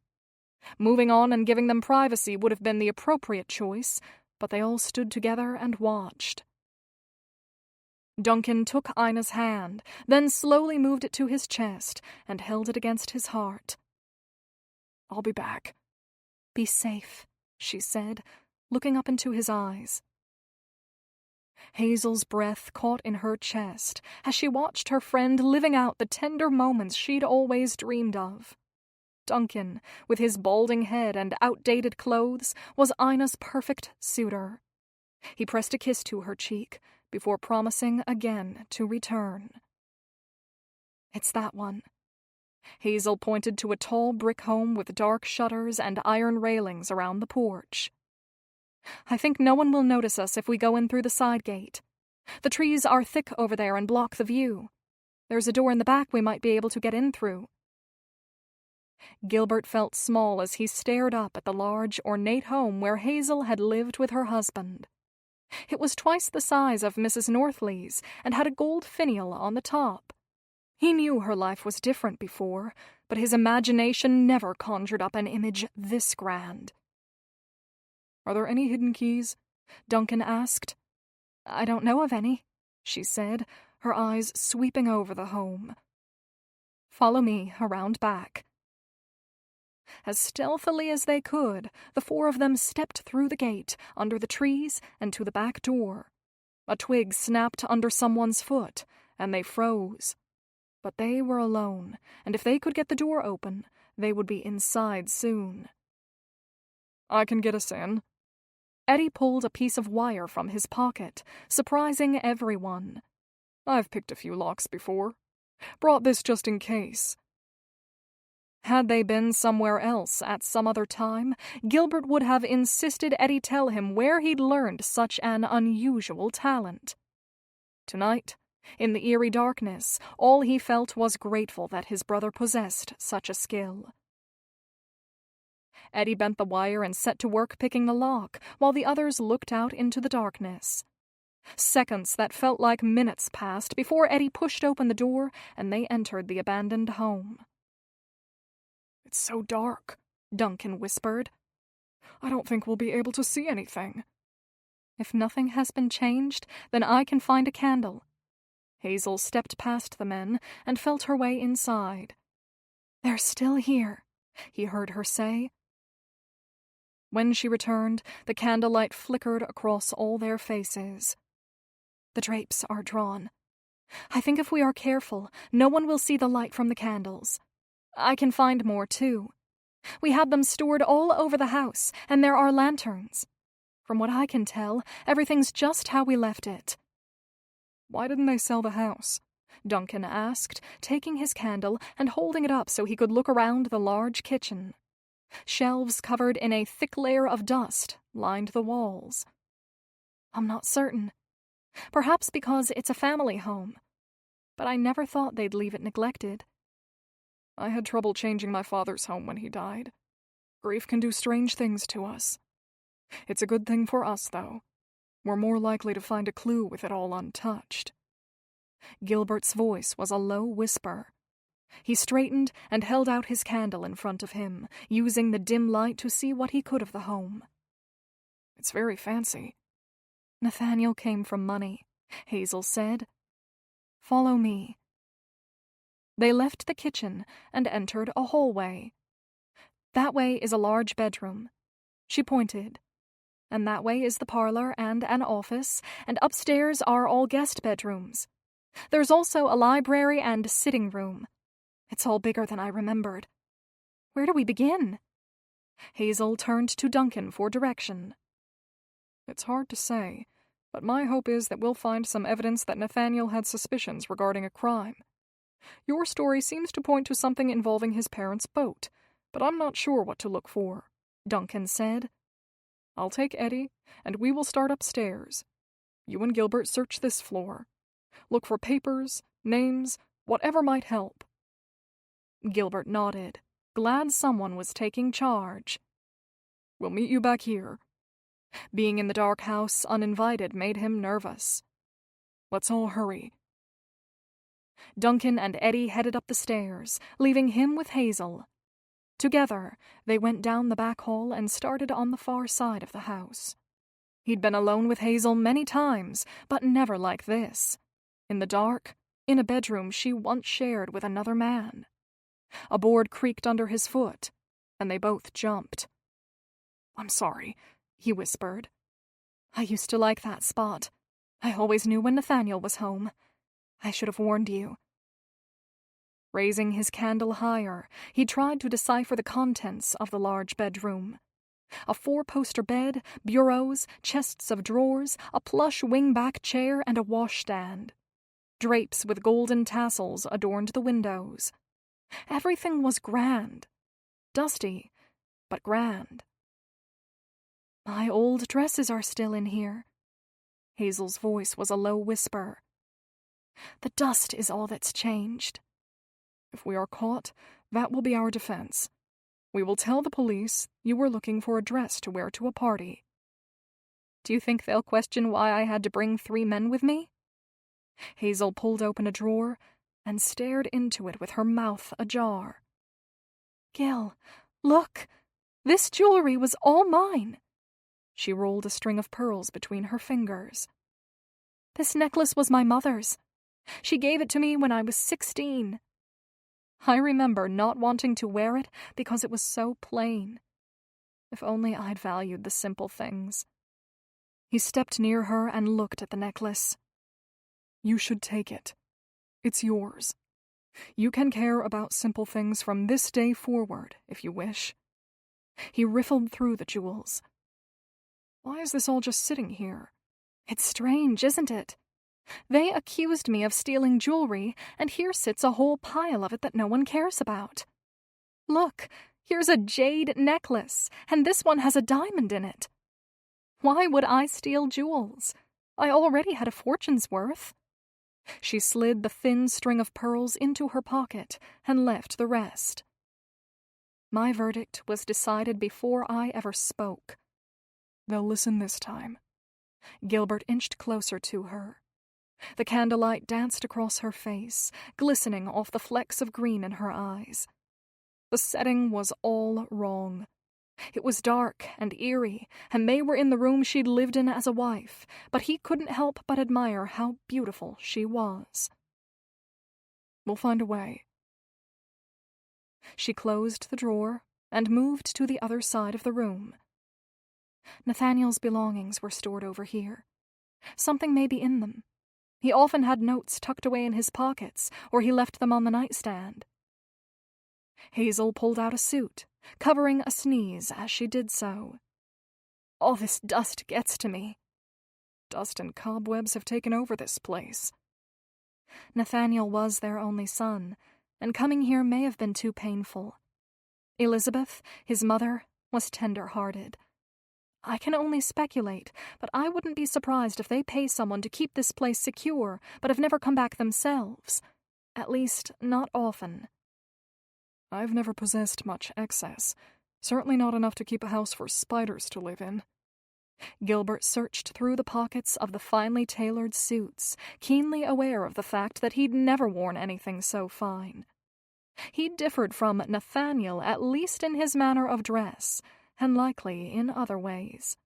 Hazel's life with Nathaniel must have been one of ease and glamour, words he'd never pick to describe his own existence. Here's a note that lists a boat schedule. She held a scrap of paper near the candlelight. It's hardly incriminating, but I'll keep it. What do you make of this one? Gilbert held up a faded note to the light. It says, Sally Bell. That's one of his parent ships. The night I followed him to the docks, it was the Sally Bell he was sneaking around on. He mentioned it before he died. It's connected somehow, I'm sure of it. Is there anywhere else we should check in this bedroom? Hazel looked around the room again. I don't know. It was all so long ago, and I didn't know at the time that I needed to watch him for clues. We didn't talk about his suspicions. We did other things together. Ordinary things. He couldn't bring himself to ask what sorts of things. They were married, after all. What about under the bed? They knelt side by side and peered underneath, but found nothing. What if he was trying to hide something from you too? Where would he have put it? Gilbert kicked at the floorboards, trying to find a loose one. He looked under doilies and even moved a side table to look beneath and behind it. We can check the library. When he would first come home, he often went in there before he looked for me. Let's check there. He moved toward the door, but she lingered in the bedroom. Hazel, I'm sorry. I was remembering so many moments. He died in this room. She sneezed again. I remember when this room wasn't covered in dust. I remember it all. Was it a happy home before he died? It was becoming one. She turned her back on the room. Come on. I don't want to dwell on his passing. I'll show you the library. There's no time for sentiments right now. They went through the dark house as cautiously as they could. Even moving slowly, he still bumped into a chair, nearly losing his candle as he stumbled. Give me your hand, she said. I seem to still remember my way around. He took it and let her lead him around the old furniture. Her small hand so capable, a perfect guide in the near darkness. At night, I was often too tired to light a candle. I could navigate the whole house in the dark, she whispered as she walked. This is the library. The room was large, with bookcases filled with a fortune's worth of books lining the walls. Was he a reader? He was. He introduced me to many authors and ideas. In fact, he is the one who bought me my first copy of Jane Eyre. Perhaps that is part of why I love it. A younger Hazel had roamed this library picking up these very books, thumbing through them and pondering their contents. He rubbed his tight chest, uncomfortable with the jealous feelings that swelled within. "It's an impressive library," he said, while running his fingers over the spines of the books. "I've no idea where to begin in here." "What books would you have never picked up?" "Latin. I don't read it, but he did, and he had several volumes written in it. They're over here." She pulled a chair over and stood on it. "Shine your light." He held his candle high while she pulled bulky old volumes off the shelves and fingered through the pages. "There's nothing here, just words." A yellow glow softly floated into the room. Eddie and Duncan followed behind it. "We found nothing upstairs," Eddie said. "What about you?" "We found a sailing schedule and the name of a boat, the Sally Bell, but that's all." Gilbert reached out a hand and helped Hazel off the chair. "I don't think we are any closer than before." Hazel pursed her lips. "We haven't finished looking in here, and there's still the parlor and the kitchen. But I don't think he would have kept anything in the kitchen since it wasn't a very private place." Eddie looked around the library. "Have you checked the desk? Do any of the drawers have a false bottom?" "I don't know. I never helped with the accounts, so I never opened it." All four went to the desk that sat by the far wall of the library. Its drawers creaked as they were pulled open for the first time in years. They held their candles close and riffled through the notes, bills, and letters. "Look here," Eddie said, holding a leather journal near his candle. "What is it?" they asked. "I'll read it." He bent nearer to it and read. "I wake every morning and have to remind myself that I am a married man." Hazel reached for the book, but not quickly enough. "I'm trapped and I will be forever," Eddie continued. "And all because my father and hers decided it was what we must do." Gilbert ripped the book from Eddie's hands. "Enough. Don't you want to see what Nathaniel had to say about his lover?" Eddie filled the room with a wicked laugh. "Are you not curious?" "Quiet down." Gilbert glared at his brother. "He was her husband, and he's dead. Where is your sense of decency?" He passed the journal to Hazel's waiting hands. "You should have this." Duncan ignored the commotion and continued looking through the desk. "Let's keep looking. We don't have time to quarrel." He scooped out the papers and handed them to Gilbert to look through, and then he pried at the bottom of the drawer. It stuck a moment before coming open. They gasped and leaned in closer. Hidden in the bottom compartment was a large folder. Eddie grabbed it before anyone else could. Duncan moved his candle closer, adding light so everyone could see. "This is what we're after. It has to be." Eddie waved the now open folder in the air. "It's a list of names and boat schedules.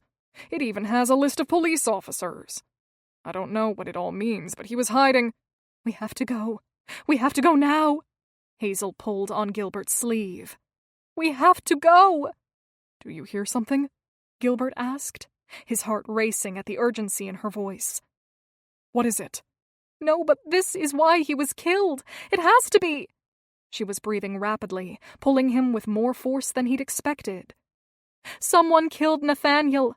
They killed a good man because of whatever he knew. We have to go." "All right, we will." He took her hand and squeezed it. "No one is here, though. It's safe." "I saw his body the night he was killed. I know what these people are capable of." She let go of his arm and put her hand on her forehead and paced away from Duncan and Eddie. "They beat him and shot him. Police said he was caught in the crossfire, but someone killed him. They killed him because he knew something. And now we know too." She was trembling. Empowered by a protective instinct, he put an arm around her. "It's all right," Nobody knows we're here. We're safe. No one is watching the house." He felt her breathing slow as he soothed her. "No one is coming. It'll be all right. We can put the desk back together, but there's no way to hide the fact that we've been here. Let's go. We need to get away and put all these clues together. And quick," Eddie said, breaking the two apart. "Save that for later. You said you were brave enough to come, so act like it." Hazel glared at Eddie, but she obeyed and led the way out of the house. Only when they were several blocks away did they dare speak. "I'll go through the papers tonight. See what I can make of them," Duncan said. "But we can't talk to anyone about this until I have a solid case. And even then, if these names are correct and the police are involved, we have to be careful whose help we seek." "But how will we prove it?" Gilbert asked. This was all bigger than he'd ever imagined, lists of names and boats. Standing in Hazel's old house, where her husband died, made it more real than it had been when they'd been sitting in his house, talking around the table. "Tomorrow I'll meet with my friend. I've known him for years. He's trustworthy. I'll ask him only about the jewelry case, and hopefully we'll be able to match up a name from this list with one from that case. After that, I'm not sure. We might have to go to the boats and see if we can discover what's going on with them. Assuming that whatever was happening before has not ended." Duncan rubbed his balding head. "I don't know exactly how we will prove anything, but I believe we have stumbled upon something serious. Hazel, you've got to try to remember all you can. Think back." "I will. I'll think on it all night." Chapter 17. Hazel raced on bare feet through the house, confused by the pounding at the door. Her nightdress caught on a door handle. She stopped only long enough to pry it loose, then rushed on. The instant she swung the heavy wooden door open, two men rushed past her with a body in their arms. "He was awake when we found him and insisted we bring him to his wife," one of the men said. "He lost consciousness just after telling us where his home was." A deafening scream escaped her lips. It was a sound she'd never heard the likes of before. This couldn't be Nathaniel's bloodied face. "Who did this?" "We heard the commotion and came running. We're told it started as a brawl and then people started shooting. He was caught in the crossfire and left for dead, but there's still life in him. It don't look good. Put pressure on the wound. It might buy him some time." She forced her shaking hands to rip off the hem of her nightdress and pressed the torn fabric against the wound in her husband's side. "Go then," she shouted, without turning from her husband. "Go for help!" A trickle of blood ran beneath Nathaniel's lip. His right eye was swollen shut and painted in purple. Her breath came rapidly as she scoured his body, searching for other injuries, more marks and bruises, but it was the dark red soaking the compress that brought tears to her eyes. "What happened?" she pleaded with him, in a voice of sheer desperation. "Wake up and tell me what has happened! Tell me you'll be all right!" She put her free hand on his cheek and stroked his face. "Nathaniel, it's Hazel. I'm here." His eyelids fluttered open, and she felt hope grow. He swallowed like his mouth was dry. With a weak hand, he reached up and touched her face. "My parents. Their boat." His words came slowly and required great effort. "Who did this to you?" She grabbed his hand and held it tightly in her own. "What happened?" "Sally Bell," he said. Then a strange choking sound came from his throat. "Sally Bell." When his body calmed, she buried her head in his neck. "I'm sorry. I'm so sorry." She sobbed, knowing somehow she was to blame for his pain. Every bad thing had been her fault, and now a good man, her husband, was lying in a pool of his own blood. "I'm sorry you were stuck with me." "No." He shook his head. No. No. She lifted her head and looked at him. What was he trying to say? Once more, he lifted his hand to her face, and then it fell to the bed. Anguish followed, tormenting her. "No!" she shrieked. "No, you can't die!" "Hazel!" Ina was beside her. "Wake up! You're dreaming!" Dreams and reality blurred together as she struggled to open her eyes. The hotel room came into focus, and Ina was beside her. But her dream, it had been a replaying of that horrible night. It had been so real, so vivid. "I'm sorry." Hazel curled her legs tight against herself. "Going back to the house made me remember, and I have his journal in my bag. I'm afraid to read it. When I do, I might discover how he really felt about me. Perhaps he cared more than you knew. There might even be clues that will help us." Ina covered a yawn. Hazel rubbed her arms. "I don't expect to find any clues in his journal. He was too smart to leave important information lying around, and his journal was right in the desk drawer." She blinked, hoping her eyes would adjust, and she'd be able to see better in the dim room. "I'm sorry I woke you." "Don't be sorry. I'm glad you weren't alone." Ina moved closer and patted Hazel's arm. "What was it like, being married, living in that house?" "It was uncomfortable at first. I hated how we'd ended up together, and so did he. But with time, we figured out how to get through the day side by side. He was a good man. I learned that much about him." Hazel's mind kept wandering back to the house, back to before. "I remember how much it hurt when he died. Oh, Ina, it hurts so bad." Ina put an arm around her. "Shh. I never even got to hear him tell me he loved me. I've always wondered if he did, or if he still hated that our fathers had insisted we marry. I tried so hard to be a good wife. Not right away, but when the anger softened, I did. I came to care for him, and then he was gone." She wiped at the tears that ran from her eyes. "It feels like a strange dream.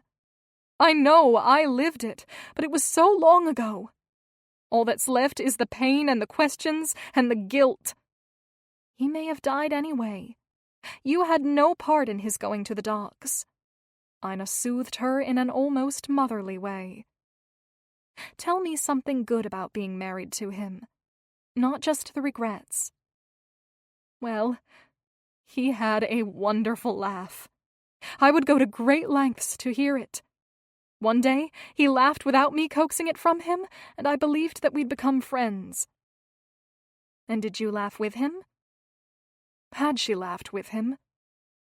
I've never thought about it, but I believe I smiled and laughed along with him.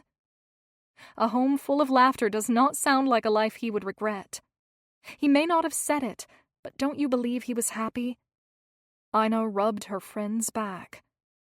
Surely he was not so good an actor that he could pretend such things day in and day out. Hazel nodded.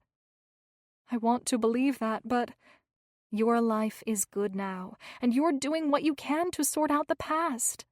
With the good Lord's mercy, a bright future can be ahead for you. Ina patted her back.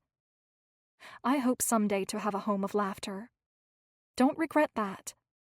That part, at least, is a happy chapter. It's what we all yearn for.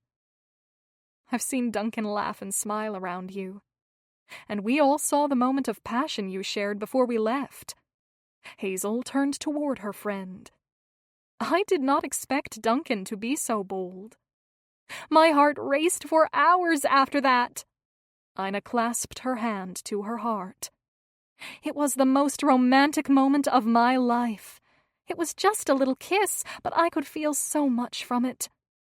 Like a schoolgirl, she asked, "What is your most romantic moment?" Hazel thought of all the stolen kisses, but those kisses no longer equated to romance. She thought of Nathaniel and her months of marriage that ended prematurely, I believe it was, when Gilbert walked across the barn floor with the red ear of corn in his hand. My heart stood still in that moment. Go back to sleep and think of Gilbert with his red ear of corn. We don't know what tomorrow will bring. Ina curled back up on her side of the bed.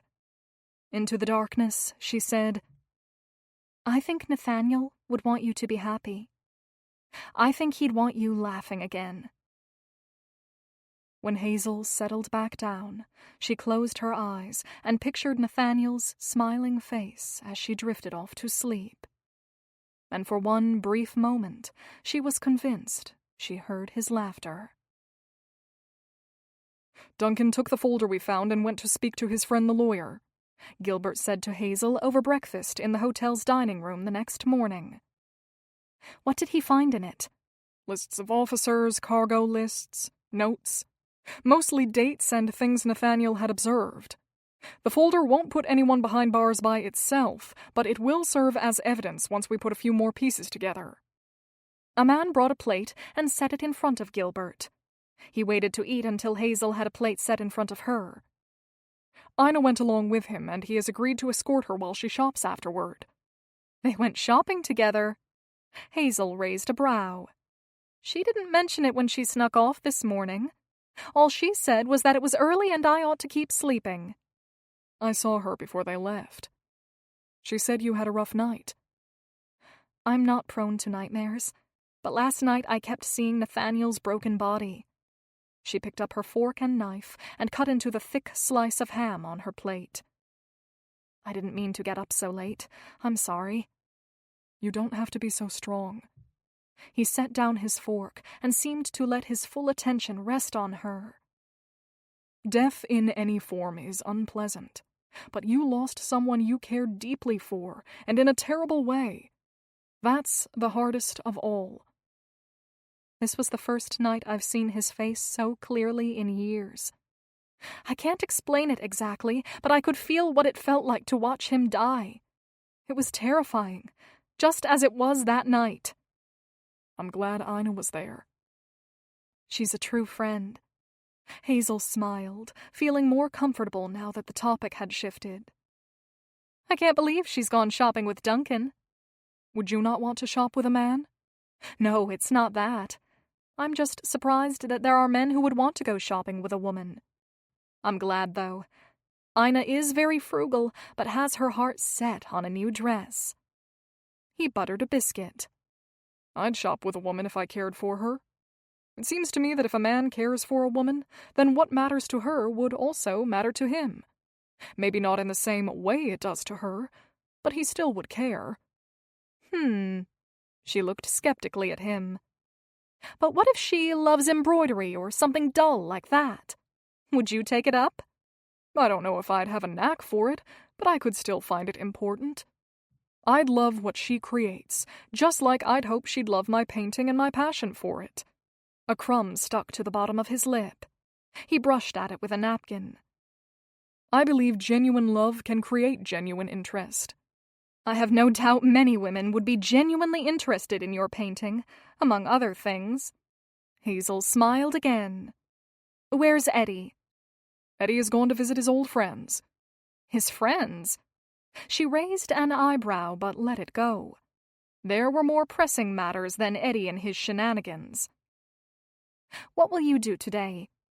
This afternoon we will all be meeting to discuss what we've found and decide how best to use the rest of our time here. I thought this morning, if you had no plans, we could go down to the docks and see if we can discover anything there. Catch a glimpse of the Sally Bell. The docks can be dangerous.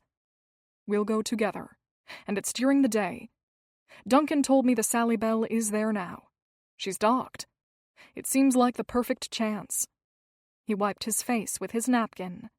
I know it's been a long time, but some crew members may be the same. Maybe what we are looking for is still there. It's worth a try.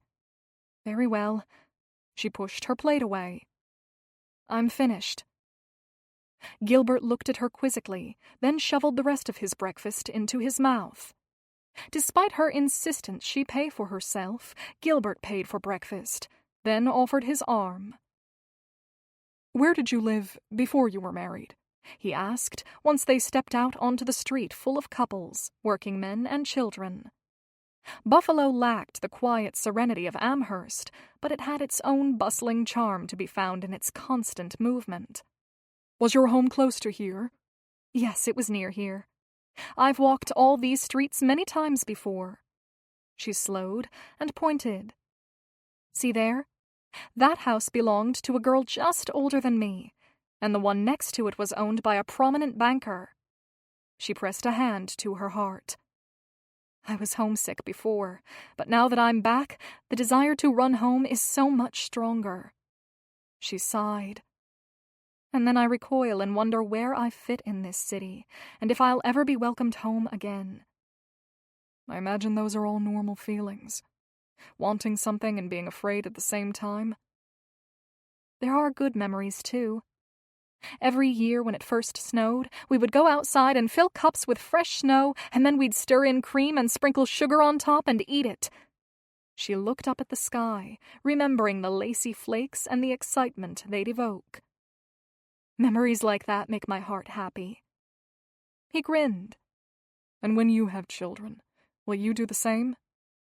"If I ever have children, I will. I'd like to take the good from my childhood and pass it on, and leave the bad behind. What about you? What will you do with your children? Do you have plans?" "I do now. I think I'll help them eat sugar snow. I'll also teach them to paint if they have a desire to learn, and I'll find them a good teacher for the flute. Perhaps you can recommend one." His eyes twinkled with mischief. How many quiet men had she overlooked, thinking they were dull when in truth they were simply more subtle? "I hear flute lessons are going for an extravagant price," she responded. "It's a shame, but even as a dentist, you'll have a hard time affording them." "Is that so?" "Yes." She pulled her mouth into a playful frown. "Though it pains me to say so. The flute is a lovely instrument, and your home would be much happier filled with its sound. But it simply won't be a possibility." "There must be a way." He put a hand on his chin and thought. "I suppose I must look for a wife who plays and could teach the youngsters. That would solve that problem of the extravagant fees. I think when the children were settled in their beds, I'd plead with her to play for me." He stopped walking and asked in a voice that carried a hint of humor, "Do you know of any flute players who might be interested in a rather quiet dentist?" "Ha! You are hardly a quiet dentist." Gilbert sighed. "Very well. Do you know of any flute players who may be interested in a not-so-quiet dentist?" "I think Alberta might play." Hazel struggled to keep a straight face. "Shall I inquire when she is in next?" "That will never do. I need one with red hair, and Alberta's is not even a distant shade of red."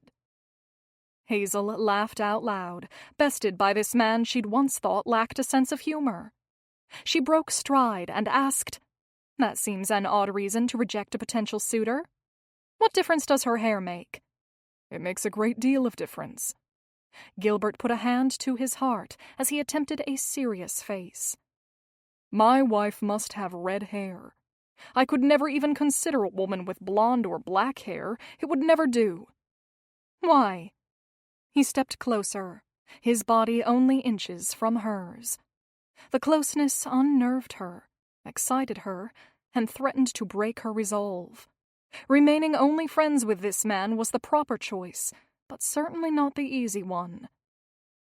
"I like the way red hair looks in the sunshine," he said with a wink. "And if we are to go for walks on warm summer days together, then I'll just have to find a wife with red hair." "Oh!" Hazel's voice squeaked from her like the sound of a mouse. She folded her arms across her chest to keep from wrapping them around Gilbert and telling him that her hair was nearly red and she played the flute, and if he'd have her for a wife, they'd have a perfect life together. Foolish girl, she chided herself, before pointing. "Down there. Do you see the large boat? That's the Sally Bell." He sighed before turning his eyes toward the rows of large ships.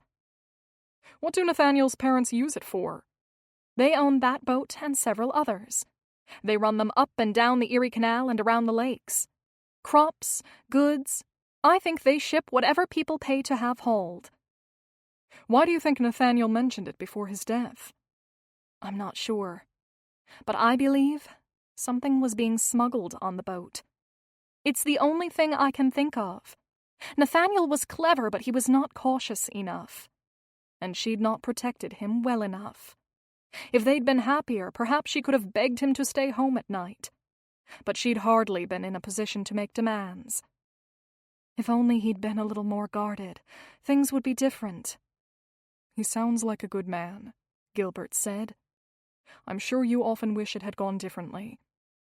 For Nathaniel's sake, I wish he'd been more careful. I wish I could have stopped it.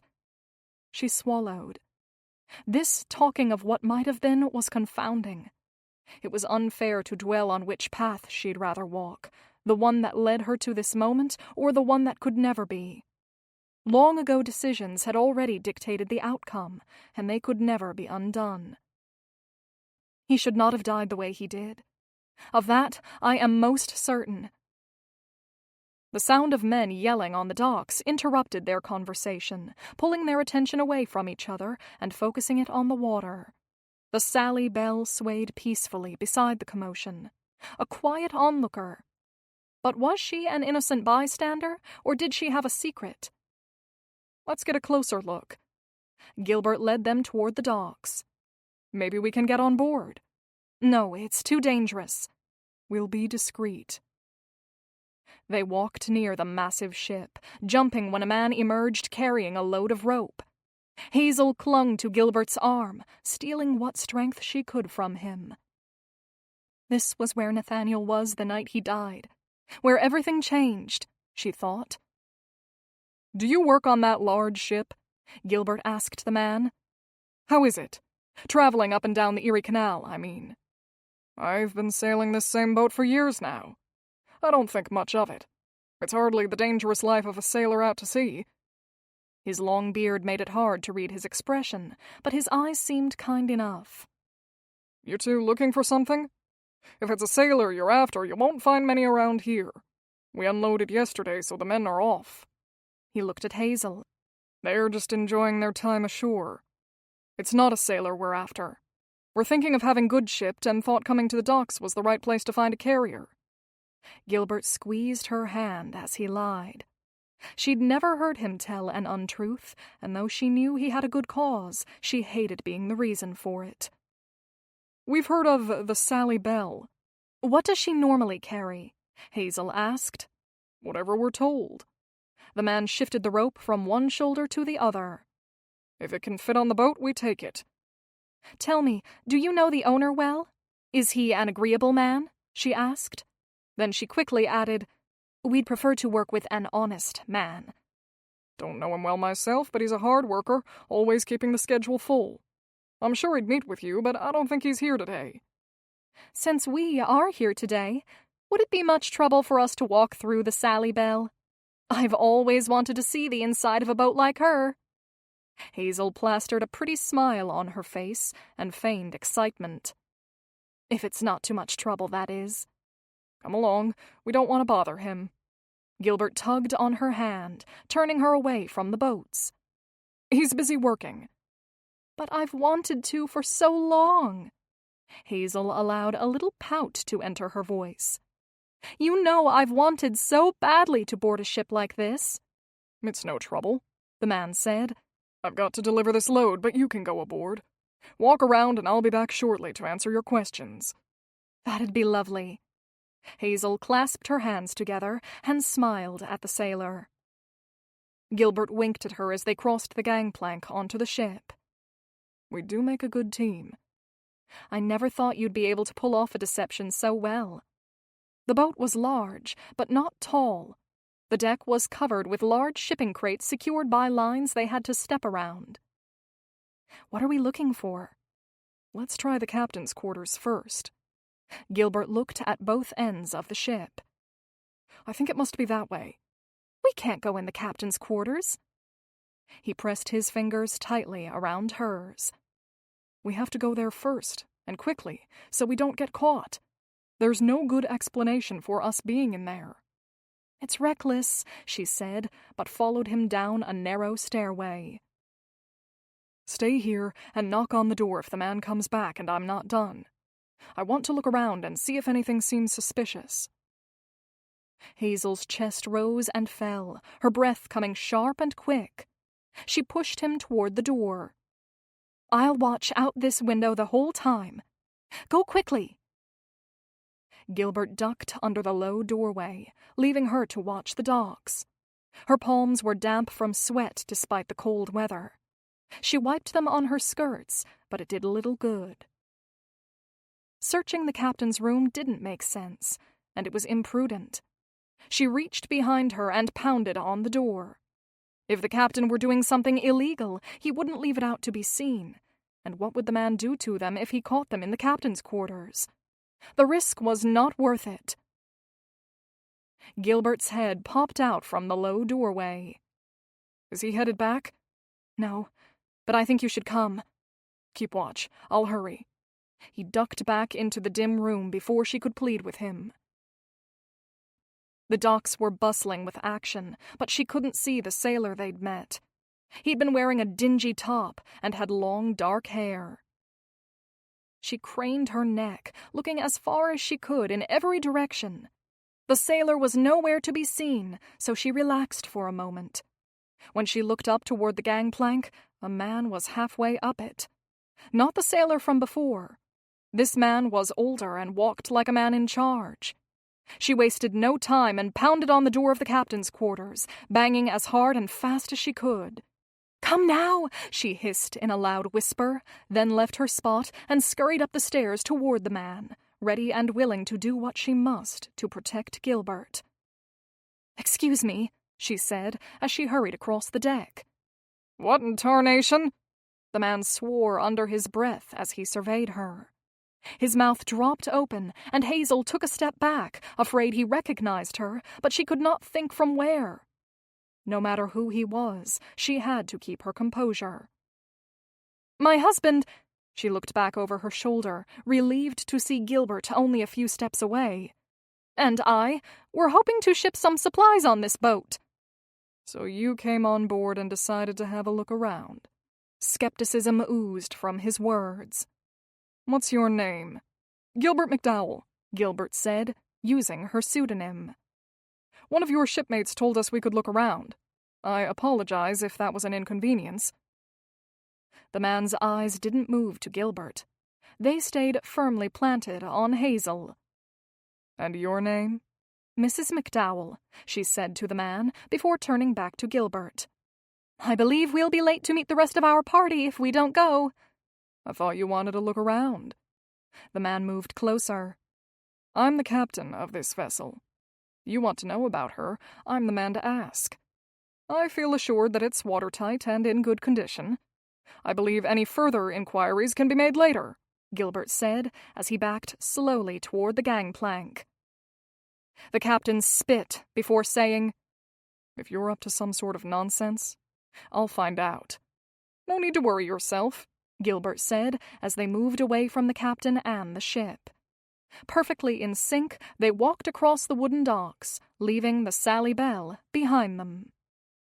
"We have to go quickly." Hazel tried to catch her breath and calm her shaking hands. "The way he looked at me—" "He recognized you, but I'm not sure he knows where from," Gilbert said as he pulled her around the corner of a building and wrapped his arms around her.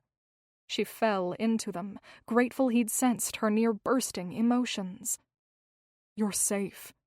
We'll work fast and get this sorted out before he has a chance to do anything." "I don't think I've ever met him, but I suppose I could have. I met a lot of people while I was married to Nathaniel. Did you find anything? How can we act fast if we have no clues?" "Nothing that proves he's guilty, but I found some opium. Not a lot, but the way it was packaged didn't look like a personal supply." He shrugged. "Maybe it was.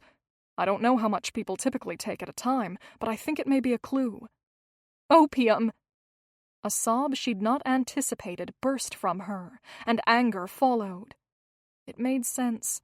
Or it could, at least. Opium dens riddled the city. "Nathaniel died for opium! They killed him!" She pounded her fists against his chest. "I spent 5 years—" "Shh!" He rubbed her back. "This isn't your fault. None of this is." When the tears slowed, she once again became aware of their need to take action. Later she could feel it all, but right now she had to think. She wiped her face and quickly apologized for her lapse in control. "Don't be sorry, but you're right. We need to solve this in a hurry." They stepped out from their alley hiding place and started back toward the heart of the city. "What is Nathaniel's father like? If we told him what we know, what would he do?" "I haven't seen him since my trial." Hazel shivered. "It was a horrible day. My mother cried, but my father wouldn't even look at me. And all the people I had thought were my friends, I could feel them jeering." "And Nathaniel's father?" "Hugo Williams." Her heart ached. "He looked so sad and ashamed. I don't think I could ever face him again. He'd agreed with my father and been a part of the marriage, but he hadn't liked it." "I'm very sorry." "Hugo's an honorable man. When my father told him my reputation could be ruined because we were caught together at the park so late, he agreed to the marriage and convinced Nathaniel it was his duty. Hugo and I did eventually become friends, but then everything fell apart. I can only imagine what he has thought of me all these years." Hazel shook her head, frustrated and overwhelmed by all she felt at that moment. "If we can find out who put the jewels in my house and link it to Nathaniel's death, then maybe those feelings could be redeemed and Hugo would look at me like family again." Her chin quivered. "Gil, I want my family back." "Then that is what I will fight to give you." He quickened his step. "We'll set it right." Chapter 18. "You ever heard of a Patrick Harper?" Duncan asked before taking a bite of bread. The four friends sat around a back table in a little restaurant on the south side of Buffalo. Hazel shook her head. "I don't think so." "So no one ever told you whose jewelry it was they found in your home?" "No, not exactly. The police came to my home saying they suspected I was involved in a burglary. They searched my home without my consent, and when they found the jewels, they arrested me. I was not in my right mind after losing Nathaniel. At the trial, the words and everyone's faces blurred together. They spoke of a woman's jewelry, but they didn't believe me when I said I didn't know her." Hazel set down her fork with a clang. "I believe my guilty verdict was decided before the trial began. I'm partially to blame as I had no great character witnesses." "Who is Patrick Harper?" Gilbert asked Duncan. Duncan cleared his throat. "He's an immensely wealthy man who's made his living off speculating. But my friend believes there may be more going on than just that. We were able to dig up 3 other cases where he was the accuser. In Hazel's case, he was the one who brought charges against her on behalf of a Charlotte Lowell. We spent the morning asking questions wherever we deemed safe, but looking at all these cases makes us believe Nathaniel was right, and there are crooked police involved. The 3 cases were all absurd. No motives, little evidence, and speedy verdicts. And Patrick Harper's name keeps popping up." "But why?" Hazel shook her head, still unable to put the pieces together. "I know it connects, but how? Does Patrick have connections to the boat?" The door of the restaurant opened with a loud squeak. In sauntered Eddie. "Sorry I'm late." "How are your friends?" Gilbert asked, a hint of annoyance in his voice. "They're all married." Eddie spat the last word out like he was discussing the plague. He sat and reached for a roll. "It seems that despite someone's efforts to keep them from ever settling down, they all have." Hazel looked at her plate. With her fork, she drew lines in her potatoes. Would the guilt never cease? With Eddie around, she felt as though she were forever doing the dance of shame. Eddie ripped a piece off a roll and buttered it. They remember a lot of what happened when Nathaniel died. What do they remember? Hazel asked. They remember him talking about smuggling and his parents' boats, but they didn't take him seriously at the time because they figured he was going out at night to get away from his wife, and the boats and smuggling were just an excuse. Married life must have been worse than I'd imagined for him, to find the docks a more enjoyable atmosphere than his home. Eddie leaned back in his chair, a smug look on his face. They also remember how much they disliked you. Is that why no one would plead my case? Their grudge with me was more powerful than their loyalty to Nathaniel? He shook his head. When no one investigated, they accepted the Crossfire story and moved on. They all believed you were capable of stealing the jewels, though they couldn't guess why you'd do such a thing. But I didn't steal them, and I did nothing to cause his death, she said, only to see Eddie sneering at her. She threw her napkin down. Eddie's company exhausted her. He reminded her of the many times she'd tried to prove how changed she was, and no matter what, there was no changing some people's minds. It was as though they wanted to continue seeing her as flawed, unfeeling, and manipulative. Hazel turned on Eddie and with passion said, I was far from perfect. If you would like me to grovel or shout it from the rooftops, I will. But I am innocent in this case. And Nathaniel at least deserved to have people standing up for him. Gilbert put a hand on hers. Eddie knows you're innocent. Don't you, Eddie? Eddie kept chewing for a few more moments, just staring at them. I don't think you had any part in killing Nathaniel, and I don't think you stole any jewels. Still doesn't make you a good person. And you're far from innocent. Oh, but she is a good person, Ina said in Hazel's defense. Let him think what he likes. Hazel smiled weakly at Ina before turning back to Eddie. Tell me, what do you think happened to Nathaniel? What's your theory? I think someone found out that he knew about the smuggling. The smuggling may still be happening. I found opium in the captain's quarters of the Sally Bell, Gilbert said.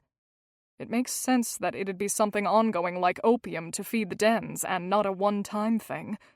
Otherwise, I doubt Nathaniel could have compiled much information. Eddie licked his lips.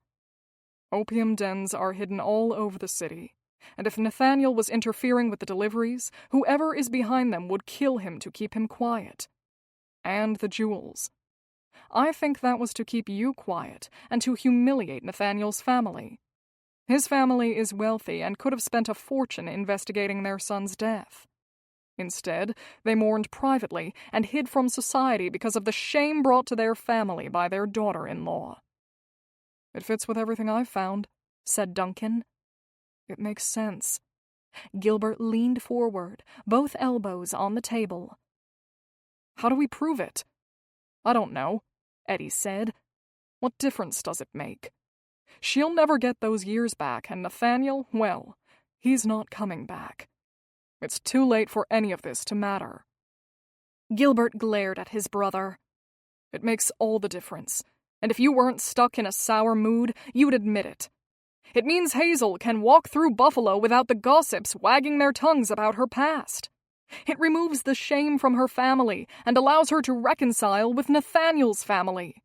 But more than that, if we can stop what Nathaniel was trying to stop, it means his death amounted to something. Hazel wanted to applaud Gilbert. Her shy and quiet friend had found not only his voice, but also an eloquence of speech. You may have your own personal qualms with Hazel, Gilbert continued. You must sort that out yourself. But if you are half the man I remember you being, then you'll see the injustice of it all. Eddie chuckled. Listen to you. You've got no trouble speaking anymore. He stood. I've promised another old friend I'd meet him this afternoon, but I'll do what I can to help. I have time that needs to be filled. Eddie grabbed another roll from the table before ambling away as though he had no cares in the world. Was he always like that?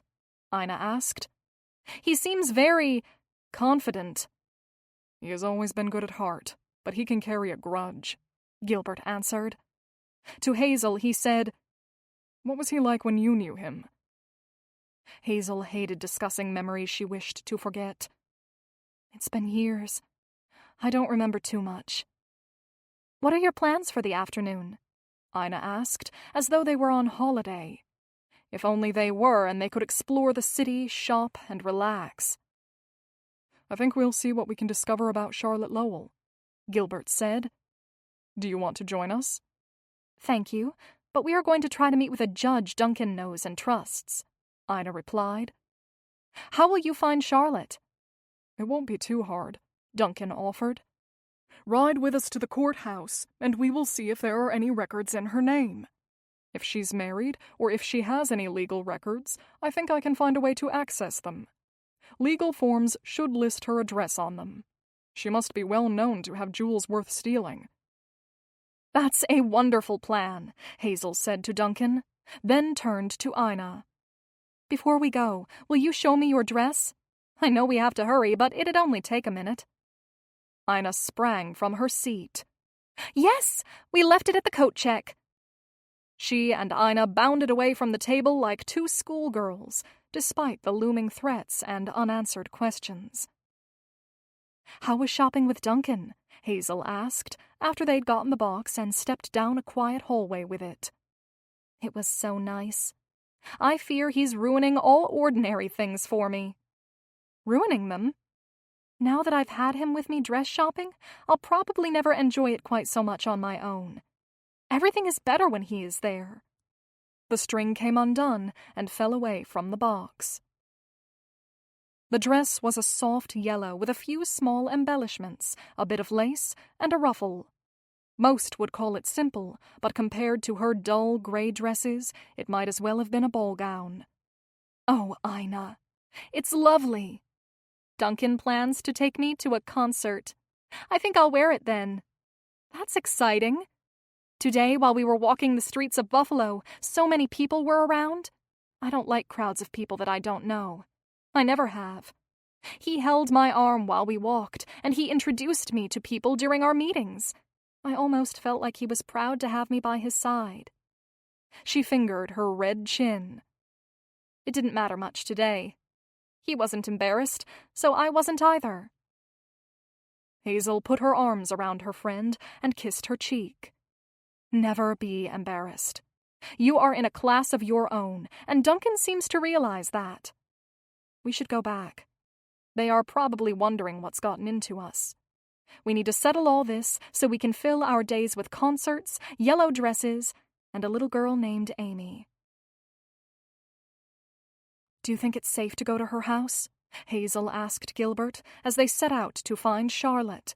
They'd talked of renting a ride, but with the weather still moderate, they opted instead to walk. Now, with her legs burning, she questioned the wisdom of that decision. We don't know a thing about her. I was told she signed a testimony privately. I've never even seen the woman. It was all handled poorly. There should have been questioning. I can't change that now, but I do worry about you and the others being safe. None of this is safe. But we're in this far. Besides, it's been years. There won't be spies hiding in the bushes waiting for you. He put the paper with the address that Duncan had found on a marriage license in his pocket. Can I ask you a question while we walk? You want to know more about me and Eddie?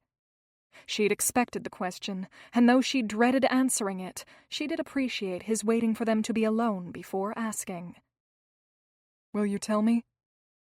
He was staying with Carl Kane, the friend he ended up going west with. Carl was engaged to be married to Georgia Upton. They were happy together, and Eddie blames me for coming between Carl and Georgia.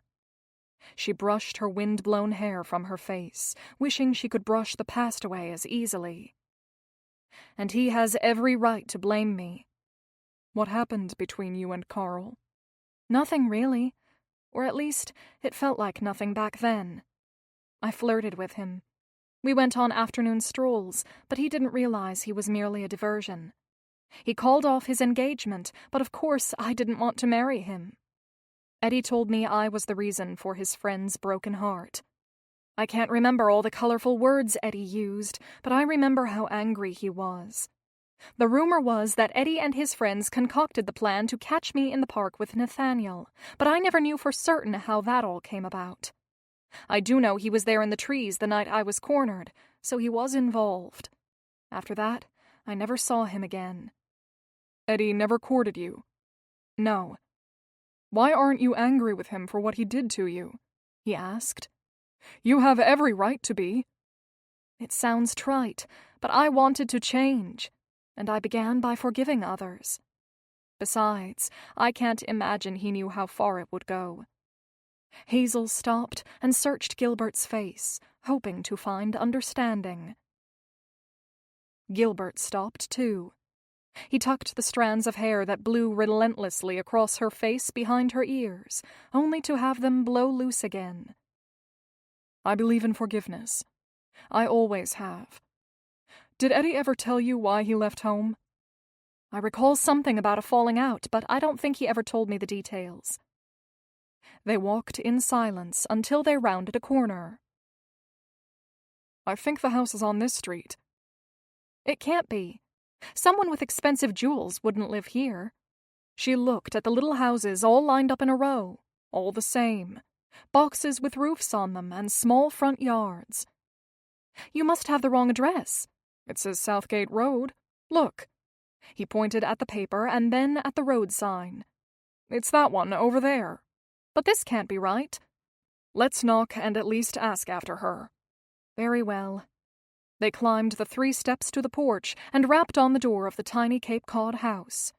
A baby cried, and then they heard a mother soothing the youngster before they heard the sound of footsteps. When the door opened, a woman at least 10 years older than Hazel stood before them. She wore a faded dress with an apron tied around her waist. Stringy blonde hair hung loose over her shoulders, giving her an unkempt look. "What do you want?" she asked, pulling the baby closer to her. "We're looking for Charlotte Lowell," Gilbert said. "Do you know her?" "I'm Charlotte." Her eyes resembled those of a skittish rabbit, darting this way and that, afraid. "What you want?" Hazel looked harder at the woman and decided that at one time she may have been beautiful. Cleaned up and in different clothes, this woman could have owned an extensive collection of jewelry. But looking at her now in this humble setting, it was hard to fathom. This couldn't be the Charlotte Lowell whose words had condemned her to 5 years behind iron gates. There must be another woman by that name. "You are Charlotte?" Hazel said, trying not to gawk. "Charlotte Lowell. It's Carmichael now." Hazel turned to Gilbert, searching him for answers, but found only questions in his expression. He smiled at Charlotte and put out his hand. "We were hoping we could talk to you for a few minutes." "What about?" A barefoot toddler walked up and grabbed a hold of Charlotte's skirts. "I've got a lot to do." "Do you know Patrick Harper?" Charlotte took a step back, her face ashen. "Why?" "We need your help," Hazel said, before bending down and saying hello to the little boy, who smiled shyly back at her. "I can't help you. I promised I wouldn't." Charlotte backed up farther. "I'm sorry. I'm respectable now. I don't want nothing to do with no one from before." Gilbert put his hand on the door, preventing her from closing it. In a gentle voice, he said, "We aren't going to get you into trouble, or let anything happen to you. This is about doing what's right." "Nothing right about that man." "Patrick?" Hazel inched closer. "He's bad." Tears welled in Charlotte's eyes. "I don't want to ever see him again." "Help us, then, and you'll be safe from him." Hazel tried to keep the desperation from her voice, but it was a hard battle. This woman could be the missing piece, the key to her freedom, and so much more. "We want justice." Charlotte looked up and down the street, then motioned them inside. The home was sparse, boasting nothing more than a crooked print pinned to the wall for decor. A stool, 2 chairs, and a small table were the only furniture in the tiny front room. Charlotte invited them to take a seat, then she sat with the baby and the little boy on her lap. He put his dirty thumb in his mouth and nestled in next to his mama. How do I know you don't work for him? She wrapped her arms protectively around her children. Motherly love did not require upholstered sofas or good lighting for it to grow. This woman in this humble abode loved her children and feared for them. It was evident. I can't do nothing that's not safe. Charlotte Lowell had been just a name to Hazel up until this moment. Hazel turned to Gilbert for reassurance. Was it right to ask this of her? He reached for her hand and nodded. A long time ago, I was accused of stealing jewelry. Now we think that might have been part of an even bigger crime. The toddler waved at Hazel, and she paused her story to wave back at him. We think Patrick might have had something to do with it. If he's still hurting people, we need to stop him. We know he helped you file the court case. Can you tell us anything? Charlotte leaned forward and, in a hoarse voice, said, He used to visit the place I worked. I don't do that work no more. He was mean, but sometimes he'd bring the girls presents if we did what he wanted. We took what he brought, but we weren't trying to cause problems. We had so little. He didn't really care about us, and we knew it. He'd hurt us or spoil us, whatever would get him what he wanted. I'm sorry, Charlotte. Hazel meant it. She had shared close living quarters with women much like Charlotte at the reformatory, desperation driving their everyday choices. They'd lived miserable lives, selling their bodies in order to eat. It was a wretched life that most were anxious to leave behind. No one should have treated you like that. We was used to being roughed up, but he was worse than most. But then one day he told me he'd give me more money than I'd ever had if I'd get all dressed up and go tell a judge that my jewelry was stolen. He made me practice what to say, and then I did it. I said my words and signed my name. I didn't mean to hurt nobody. She began rocking. I wanted to get out. I'd see the respectable women, and I wanted what they had. I don't blame you. Hazel's heart ached for this woman and her life's journey. She knew what it was like to yearn for an existence that felt out of reach. Did he say why he needed you to pretend? He said he was trying to lock up someone that was getting in the way of business. Charlotte's eyes kept darting to the door. He told me I could never tell nobody. He'd kill me if he knew you was here. He said some folks were easier to lock up and others were easier to bury.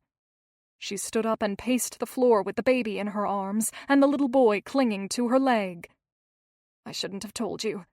I shouldn't have told nobody. I wasn't thinking straight. She shook all over, so violently that Hazel feared her baby would fall from her arms. You come in here dressed up all pretty, being all nice, and I don't know what I've done. Hazel went to Charlotte and put her hand on her arm. We'll do all we can to protect you, and together we can stop him. Her resolve deepened as she spoke. She silently vowed to stand up for justice, to see this through to the end so she could walk free, and Nathaniel's death could mean something, and this scared mother could have peace.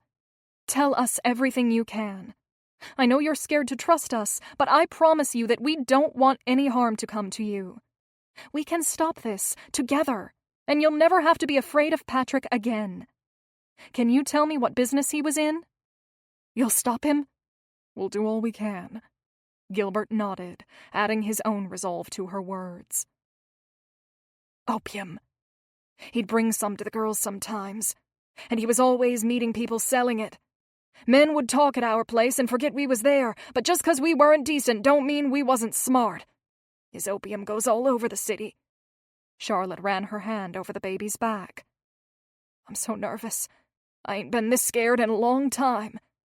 Have you seen him since? Gilbert pressed on. Help us, and we'll leave. I took the money he gave me and left. I got new clothes and a little room and started working a respectable job, and then I met Lewis. He's a good man. Not like the ones that came in with Patrick. He sounds like a fine husband, Hazel said. I went back to see if I could get one of the other girls out. Patrick was there and he cornered me, slapped my face, and reminded me to keep my mouth shut. That was 3 years ago, but I saw one of the other girls not long ago, and she said he still comes around. If we found a judge we trusted and would keep your identity private, would you tell your story again? Gilbert asked. It could keep people safe and prove people's innocence. I don't know. He'd kill me if he found out. And what about my babies? She kissed the baby's head and looked at her toddler son. He babbled up at her. You don't have to do it. Hazel met Charlotte's eye. Will you think about it? Well, we have to be brave. For the sake of anyone who might get hurt. For your babies. Will you try? Hazel whispered. There wasn't room or time for them to be faint of heart. I've never been very brave. Gilbert's gentle voice was warm and vulnerable. I've been afraid more times than I care to admit, but life requires courage at times. Like when a man or a woman looks around, sees injustice, and decides to rise up and answer the call. This is one of those times. Be brave, please. Charlotte stared at her children, her eyes glistening when she finally looked up. Find your judge, and well, I might. I never liked Patrick. I always hated knowing there were still girls back there suffering 'cause of him. Hazel exhaled. Thank you, Charlotte. They asked for the name of the brothel in hopes that Patrick still frequented the place. Then they promised again to keep her name safe, knowing they were either one step closer to their goal or one step closer to trouble. Chapter 19. When they were all back together that evening, Duncan gave the group some direction. Judge Lawson thinks if we can assemble a little more evidence, the case could move forward. He also suggested we send word warning Hazel's family and asking for their discretion. If the captain of the boat does decipher who you are, then they should be on the lookout. My parents. Hazel's heart lurched. I can't go back there. Not yet. One of us could go, or you could write a letter. Duncan's serious demeanor took on a gentle softness. The judge is supportive, and Charlotte's possible willingness to speak to him will make a big difference in the jewelry side of the case, and even with the opium. What we need is more information on Nathaniel's death. Charlotte will testify that Patrick was dealing in opium, but that doesn't prove that it's connected to the Sally Bell. Gilbert ran a hand across his jaw. We could try to watch the boats and catch them carrying the opium off, and see if the captain and Patrick ever cross paths. I wonder if Nathaniel's parents even know opium is being shipped on their boat. If the captain's using the boats to deliver opium without their knowing, then that's a crime, is it not? Hazel asked, struggling to focus on the case when her heart kept going back to her parents and the siblings she had not seen in years. Duncan scratched his forehead. Patrick might have middlemen who perform the transactions. I'd say it's possible to corner them, but it won't be easy. And there's a good chance we'd miss seeing them handing off the opium altogether. We know Patrick goes to the brothel. We might be able to catch him there, Hazel said. But what would we do if we did discover him? We're hardly lawmen. I remember there being a list of trusted officers among Nathaniel's notes. We could try to contact them. Duncan put the folder on the table. It's old information, though. Eddie grunted, scoffed, and gave them all a haughty look, as though he were far superior to the others. You're going about it wrong. Hazel has to go to Nathaniel's parents. It's smarter than us trying to corner people. They have resources we don't have. What? She looked at him in disbelief. Get Hugo Williams involved, quietly at first, so no one suspects anything. If he orders a search of his boat, no one will have to sneak around. It legitimizes our efforts. He has every right to search his own ship. We don't. Besides, he has more money, influence, and power than all of us combined, and he has a motive. His son was lost because of this. If we want to end this, we need his help. Gilbert put a hand on Hazel's. What do you think? I think he's right. I don't want to go, but with Hugo's help, we could have solid proof. Hazel bit her bottom lip. She'd dreamed of seeing the Williamses again one day, but not like this, begging for their aid. It won't be easy. I feel shaky all over just thinking about it. You don't have to, Gilbert said. We can find another way. She has to go, Eddie said. You know you have to, Hazel. Your mission to set it all right will never be complete if you don't make amends with them, and this is how you can do it. Prove to them that you're innocent, and let them help avenge their son's death. I'll go. She met Eddie's eyes. You're right. So many things are beyond my ability to make restitution for, but I can offer Nathaniel's family the pieces of information we have. I'll go tomorrow. I'll tell you what else I learned today. Eddie seemed to enjoy holding everyone in suspense. A wicked gleam sparkled in his eyes, leaving Hazel unsettled. No matter her guilt, she'd never enjoyed being laughed at, and his eyes were full of cruel humor. "Tell us," Hazel said. I went to see Arnold Pruitt, a friend from my days in Buffalo. Hazel, I'm sure you remember him. She ducked her head, once again wishing she could flee her past. With Eddie around to pick at the scab, it'd never heal. What does this have to do with anything? Gilbert's tone was defensive. He said Hazel's sister Matilda is sick. Eddie sat with a cruel smirk across his face. I think it's serious. From what he said, she's near death. Hazel pushed back from the table, stood, and marched over to Eddie. In a flash, she slapped him across the face. Her hand stung with the contact, but she did not wince. "How dare you treat such news as though it was an exciting surprise? My sister is an angel. She's done nothing to you. And I've done nothing to you in years. Will you never even look at me long enough to realize I'm not the girl I was before? And to think I allowed myself to believe you were not the same boy. You are still just as spiteful as ever." Gilbert reached for her hand, but she brushed it away and left. "What will you do?" Ina asked when she entered the rented room where Hazel lay curled on her side, still in her day dress. "Will you go to them? To your family?" "I can't." She reached for the handkerchief she had beside her and blew her nose. "I promised I wouldn't. But I don't know what to do. When I think of Matilda, I burst into tears. She's not like me. She's wholesome and good." "You're good, too." Ina sat beside her and put a hand on her shoulder. "All of this will be over soon. Then you can go home and live there if you wish. What if I'm too late and something terrible happens to her? A world without Matilda would break my heart. I can't lose her." Hazel wiped her nose again. "Will I have to live out all my days wishing things had been different?" Ina rubbed her shoulder. "No. I think you'll always remember where you came from and what you've been through. But someday it'll be just a memory like all the others. It'll be a bump in the road, but one you were carried over by the good master.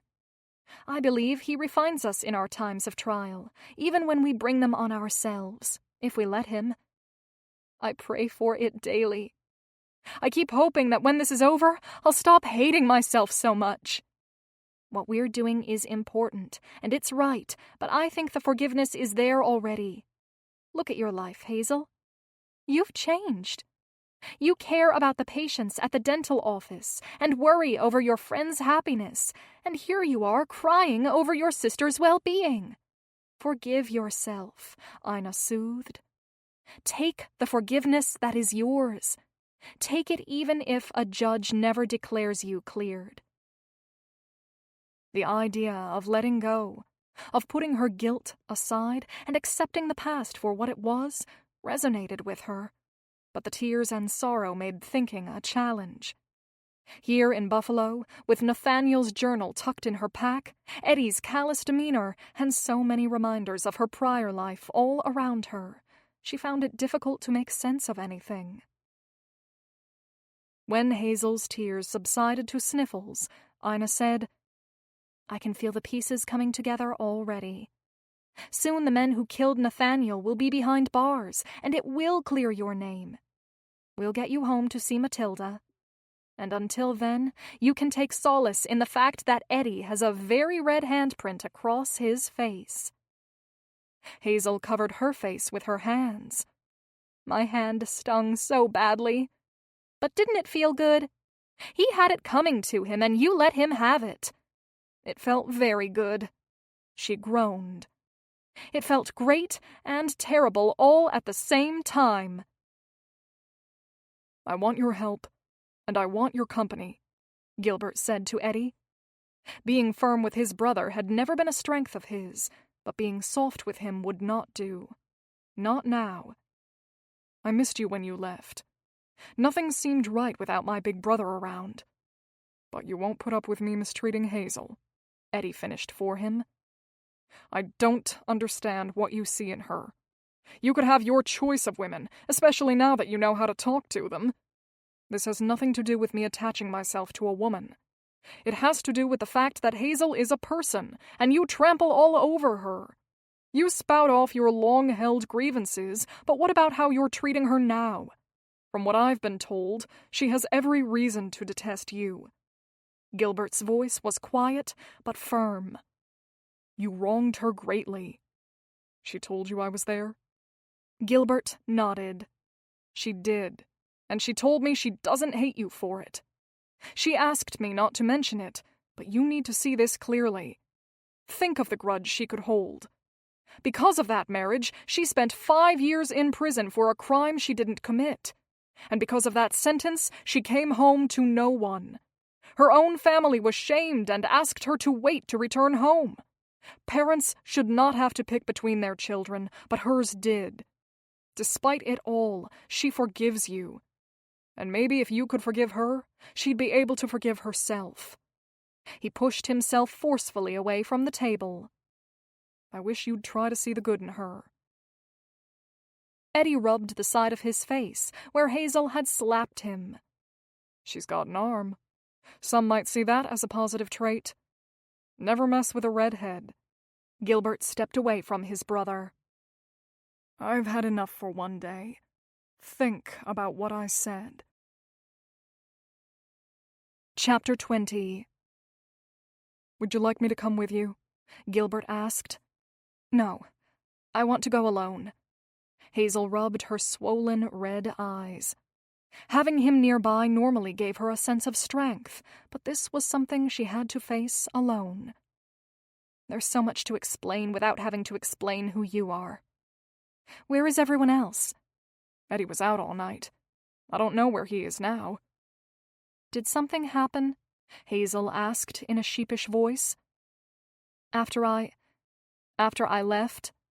After you slapped him?" She nodded, unsure if she'd hurt Gilbert as well as his brother with her actions. "I told him where I stood." "He's your brother." She swallowed, thinking of her own family and her deep desire to plead with them to allow her back into their lives. "If I am coming between you and Eddie, if I am?" "No. He needed to hear what I had to say." "And Duncan?" she asked. "He's spending the morning in church with Ina." "I saw her dressing for church. I should have assumed they'd go together. I would have liked to go too." "I'd have liked sitting beside you. May I walk with you to the Williamses' home? I respect your desire to speak with them alone, but there's no reason you should walk the streets by yourself." He offered his hand. "And while we walk, I promise not to talk about anything that has to do with the case." She'd never imagined a man could know her so well. The case was weighing heavily on her. One moment, she was elated, believing they were so close to clearing her name. And the next, she was shaking with fright, afraid the past would never be set right. "I'd like that." The streets were quieter today than they'd been yesterday, when they could barely hear one another over the noisy din. She sighed. It was not as peaceful as their hill in Amherst, but it was still fresh air and good company. There was something oddly comforting about walking the streets of her childhood. "Is that a snowflake?" she asked with her hand out, trying to catch it. "Looks like winter's coming." She rubbed her arms absently. "It makes me cold thinking about winter. It was summer when I last saw my family. A long ago summer." "You'll be home again soon, with Matilda and all your family." He put an arm on her back and rubbed it. "You need a thicker coat." "I think I'll have to put in a few more hours at the dental office so I can get one." "I was thinking about your work, and I've decided we need to make a few changes." He looked at her with a serious expression. "It's the way it has to be." "What changes?" Her heart beat faster. She looked for signs of his subtle humor. "I can work harder. Whatever you need me to do." "I need you to accept a raise in pay." He fought a smile, but she saw it creeping onto his face and smacked his arm. "You're horrible. You had me worried." "Don't you think that's a bit harsh? Most people would say thank you." She put her hand on his arm where she'd hit him. "I'm sorry." "You didn't hurt me." He pulled her tight against his side. "I couldn't get rid of you. You're the best lady in attendance I've ever had." "I'm the only one you've ever had." "That still makes you the finest." He pulled her tighter still, and though it was only with one arm and from the side, she felt like she was being embraced. "I'm sorry about Eddie and how he handled things last night." "I'm sorry, too. I know I shouldn't have slapped him." "I wouldn't waste too much time feeling sorry about that." "I didn't lose much sleep over Eddie. Mostly I worried for Matilda. I think after I speak with the Williamses, I'll write my parents a letter and have someone deliver it." The flakes were coming harder now. With the temperature hovering near freezing, they were large flakes that floated through the air like finely crafted lace. Matilda loves snow. When she was little, she'd stay outside until her fingers were red with cold. "It's beautiful," he said. "I believe God's an artist, the most amazing artist there is. Perhaps he created this snow with Matilda in mind." I want to see her again. I want to see all of them. Not just so I can plead my innocence, but so I can love them. I didn't do enough of that before. "You'll get to. It's out of my power to promise it, but I believe it." He pressed a kiss to her hair. "For years you wanted to put the pieces together, and now they're coming together quickly. Remember that when you feel discouraged. We've been here for a short amount of time, and we're close. Providence is behind it." She looked up at him and could feel the tears welling in her eyes. His optimism gave her reason to hope. "I've tried to make sense of the timing, all the years of heartache and pain. I want to wish them away, but without them I'd never have found such dear friends." She held on to his arm a little tighter. "I wouldn't have found you.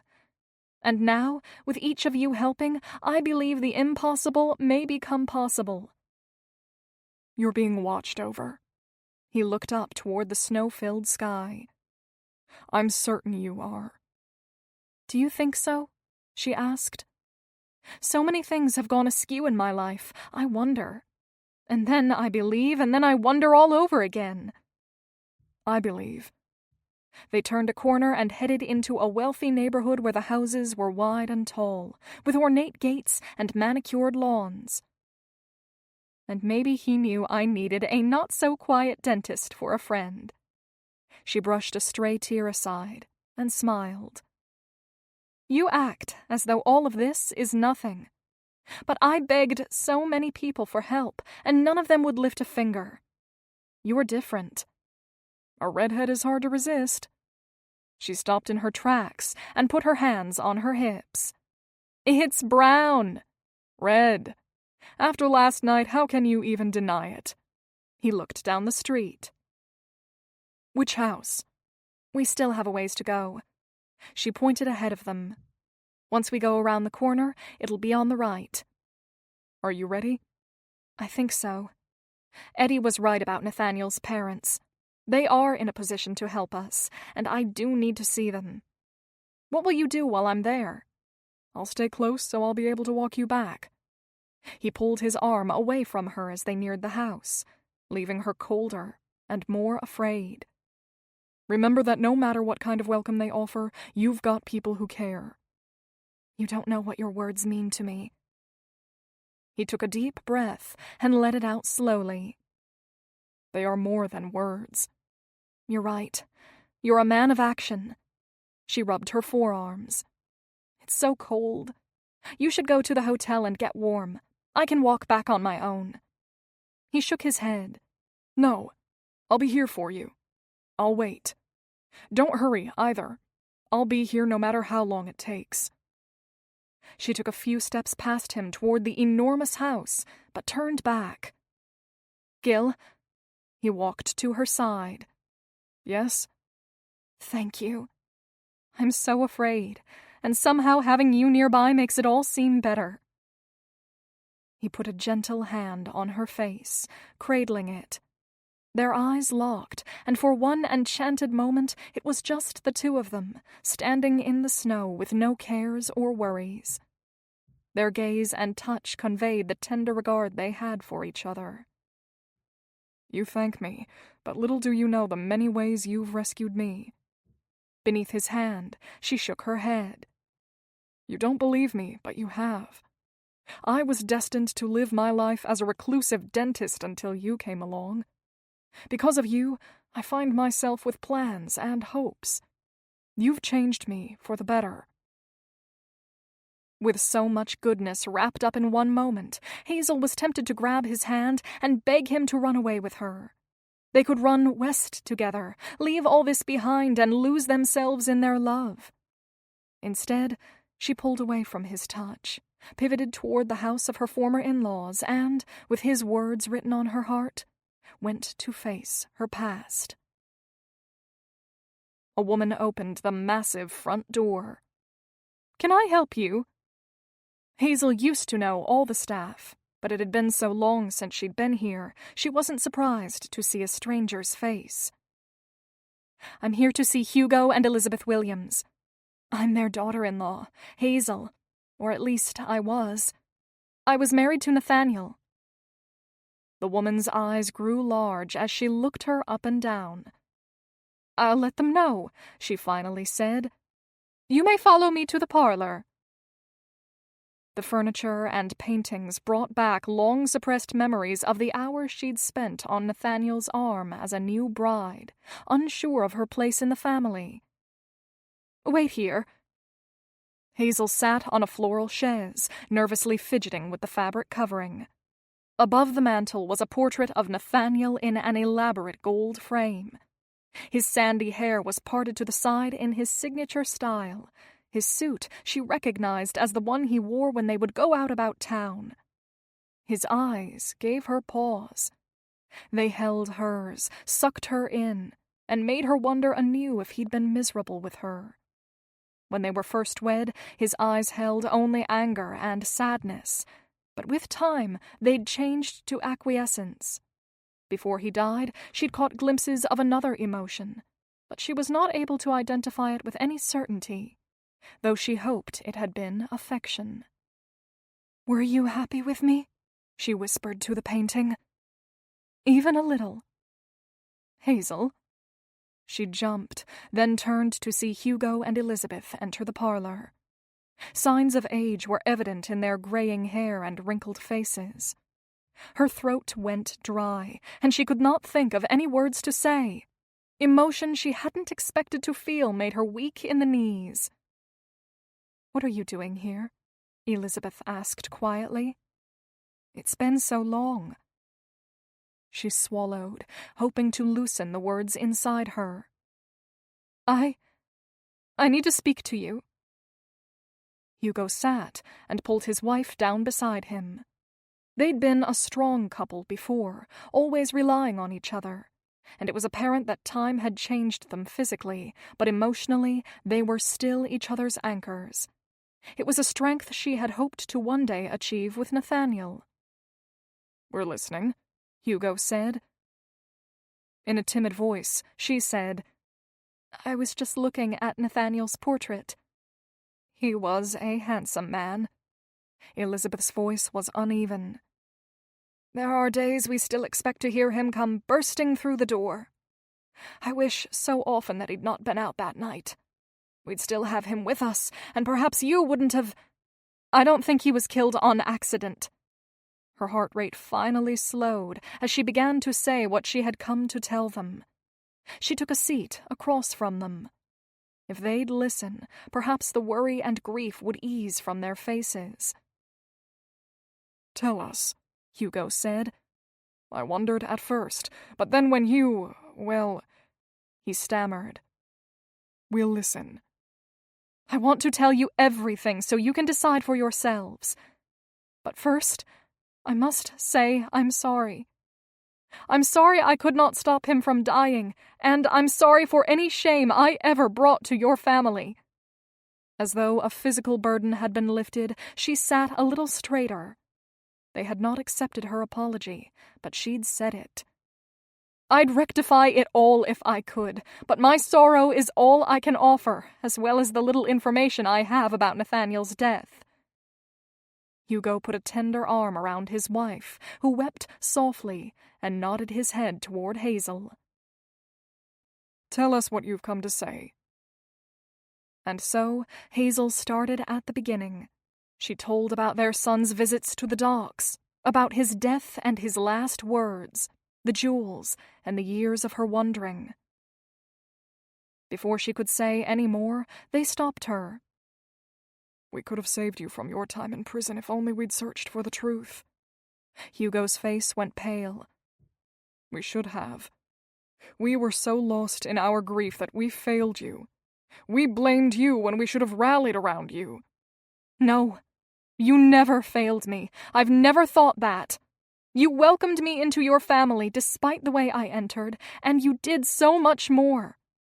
Please, let me tell the rest." And so she told about trying to find help and receiving none from the authorities. She described her despair and her thoughts of running away. She spoke of her separation from her family and her search for work. It's all been hard. I can't deny that. But I've experienced much good, too. I learned to truly pray at the reformatory, and I learned that the Lord listens. And in Amherst, I've found friends. One is even a lawyer. We've been here in Buffalo all weekend, and already we've found so much information I can hardly believe it. It's unfolding before our eyes as though a miracle is being bestowed." "Do you know who did all this, and why?" Hugo leaned forward in his chair, his elbows on his knees. "I believe we do, though we need more proof, which is why we need you." She told him all she could. Every detail, every clue, every idea she and her friends had come up with. "You've had a busy couple of days." He folded his arms across his chest and spoke slower, but with resolve. "We must be smart and cautious, but I believe you're on to something. Jacob Grost is the captain of the Sally Bell, and though he never misses a delivery, he's never been the most forthright man. The idea of him having secrets is believable. If I show up unannounced, he always seems uneasy, nervous." "We have to catch the captain transferring goods to Patrick." "Yes. But if we find they are transporting opium and don't discover where to, then we will only have half our answer," Hugo said. "Didn't you say some police officers may be involved?" Elizabeth asked. "We believe some are. We have the lists that Nathaniel left, and we have Charlotte." Hazel smiled for the first time since entering the home. "I know it won't bring him back, but I think he'd be glad to know we finished what he started. He was putting the pieces together and would have wanted this stopped. We can do that." "I agree." Hugo stood and walked to the mantel. I'll spend this week getting to the bottom of it. I'll hire some men to keep watch. No matter the cost, I'll settle this.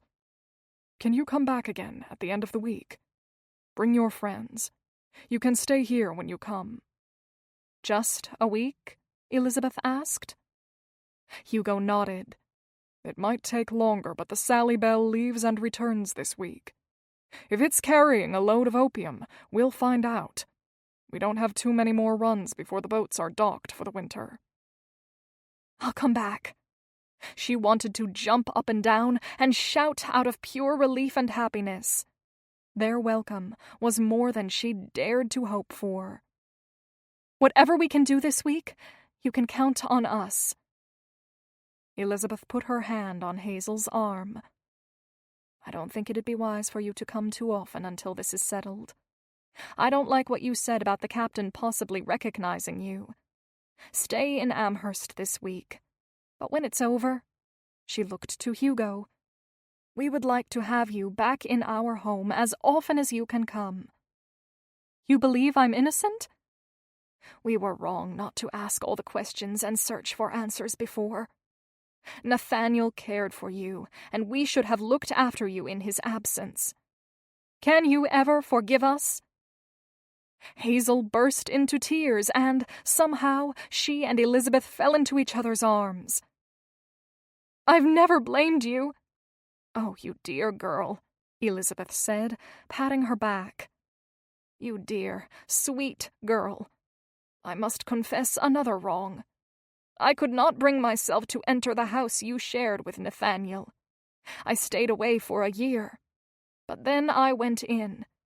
I hardly touched anything, but I found his journal, and I read it. Since then, I've wanted to see you, but I was a coward. I have the journal now. I found it when we went looking for clues, Hazel said in a whisper. I've been afraid to read it. You must read it. Elizabeth wiped away the tears streaming down her face. Countless nights Hazel had prayed to know the heart of her deceased husband. Would his journal be a nightmare or a gift? She dared not ask, and simply nodded. I'll read it. Chapter 21. Gilbert walked past the Williamses' home every few minutes to ensure he did not miss Hazel. He'd thought about sitting and waiting, but the wind had picked up, and the flakes were now falling in earnest. When he stopped moving, the cold seeped in. The grandeur of the homes kept him preoccupied for some time, but they were not enough of a distraction to stop him from wondering how Hazel had fared. Circling around again, he breathed easier, seeing Hazel cross the threshold and step into the blustery air. She ducked her head as a gust of wind whipped through the neighborhood, but her tread did not slow. "Hazel!" he called, quickening his pace until they met in the street. Her pace was fast, as though she were lighter now than when she'd gone into the house. The sight of her warmed his heart. "You're all right? It went well?" "Yes, I'm fine. Oh, Gil, it was so good to sit across from them and tell them how I felt and what I've learned and—" He brushed a snowflake from her cheek. "To hear them tell me they don't think it's my fault. Not anymore.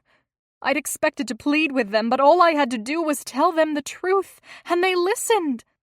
I suppose it could be because we've all had time to think on our losses. Or perhaps we put too many requirements on forgiveness. Today all it took was understanding and words of truth." "I believe you're right.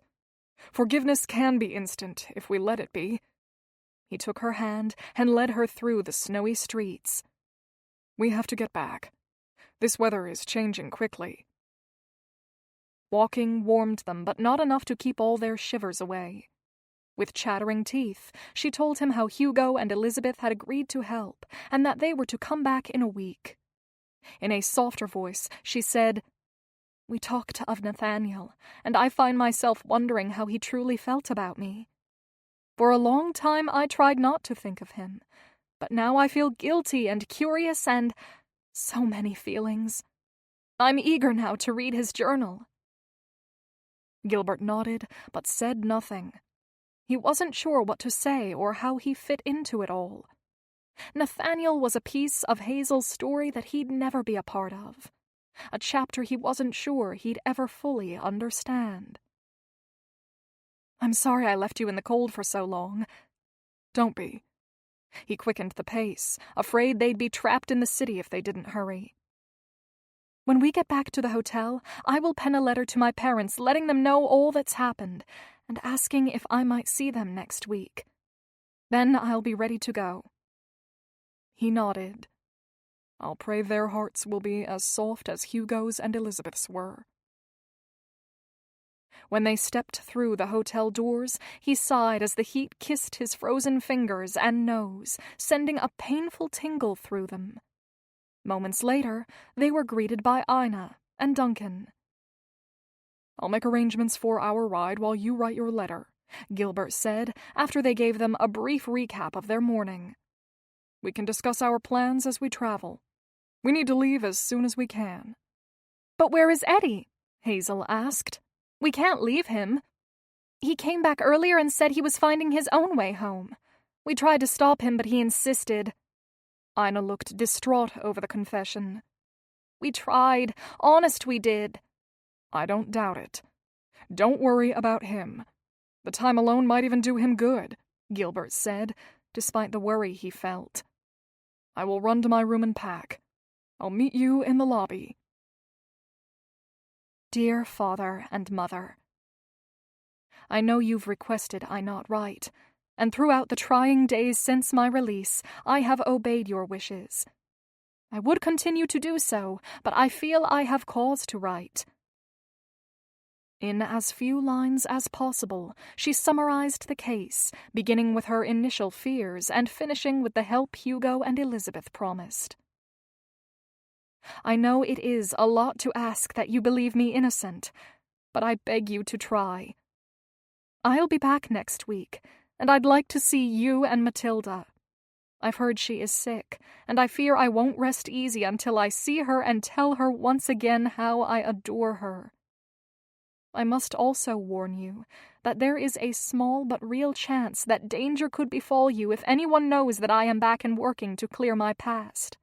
Be on the lookout. I'll pray for your safety, Matilda's health, and our reunion. If you will allow me to visit next week, send word to Mrs. Northley's boarding house for women in Amherst. Address it to Hazel McDowell. I'll explain it all later." Hazel looked out the window at the falling snow. She needed to hurry and leave. There was so much more to be said, but there was no time. She quickly finished the letter. I want you to know that I love you all. I didn't appreciate familial love like I should have, but when it was absent from my life, I felt the void. I turned to the Lord and found peace and comfort, but I still long for another chance to be the daughter I should have been. All my love, Hazel. She folded and sealed the letter, then dashed downstairs, where she paid the doorman to deliver it to her parents and joined the rest of the group. They hurried into their rented ride and under the travel blankets. "With Hugo and Elizabeth's connections and money and all the evidence we have already, it should not be a hard case to prove." Duncan sat back in his seat.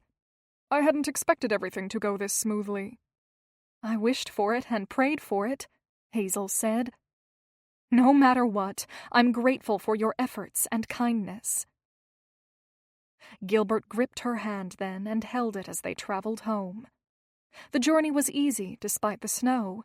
The goodbyes were brief but heartfelt, and then Hazel and Ina found themselves back at Mrs. Northley's. They readied for bed in the same way they always did. It felt odd to do such normal things while in the midst of so much uncertainty. "Are you going to read Nathaniel's journal now?" Ina's eyes went to the leather book Hazel had set beside her bed.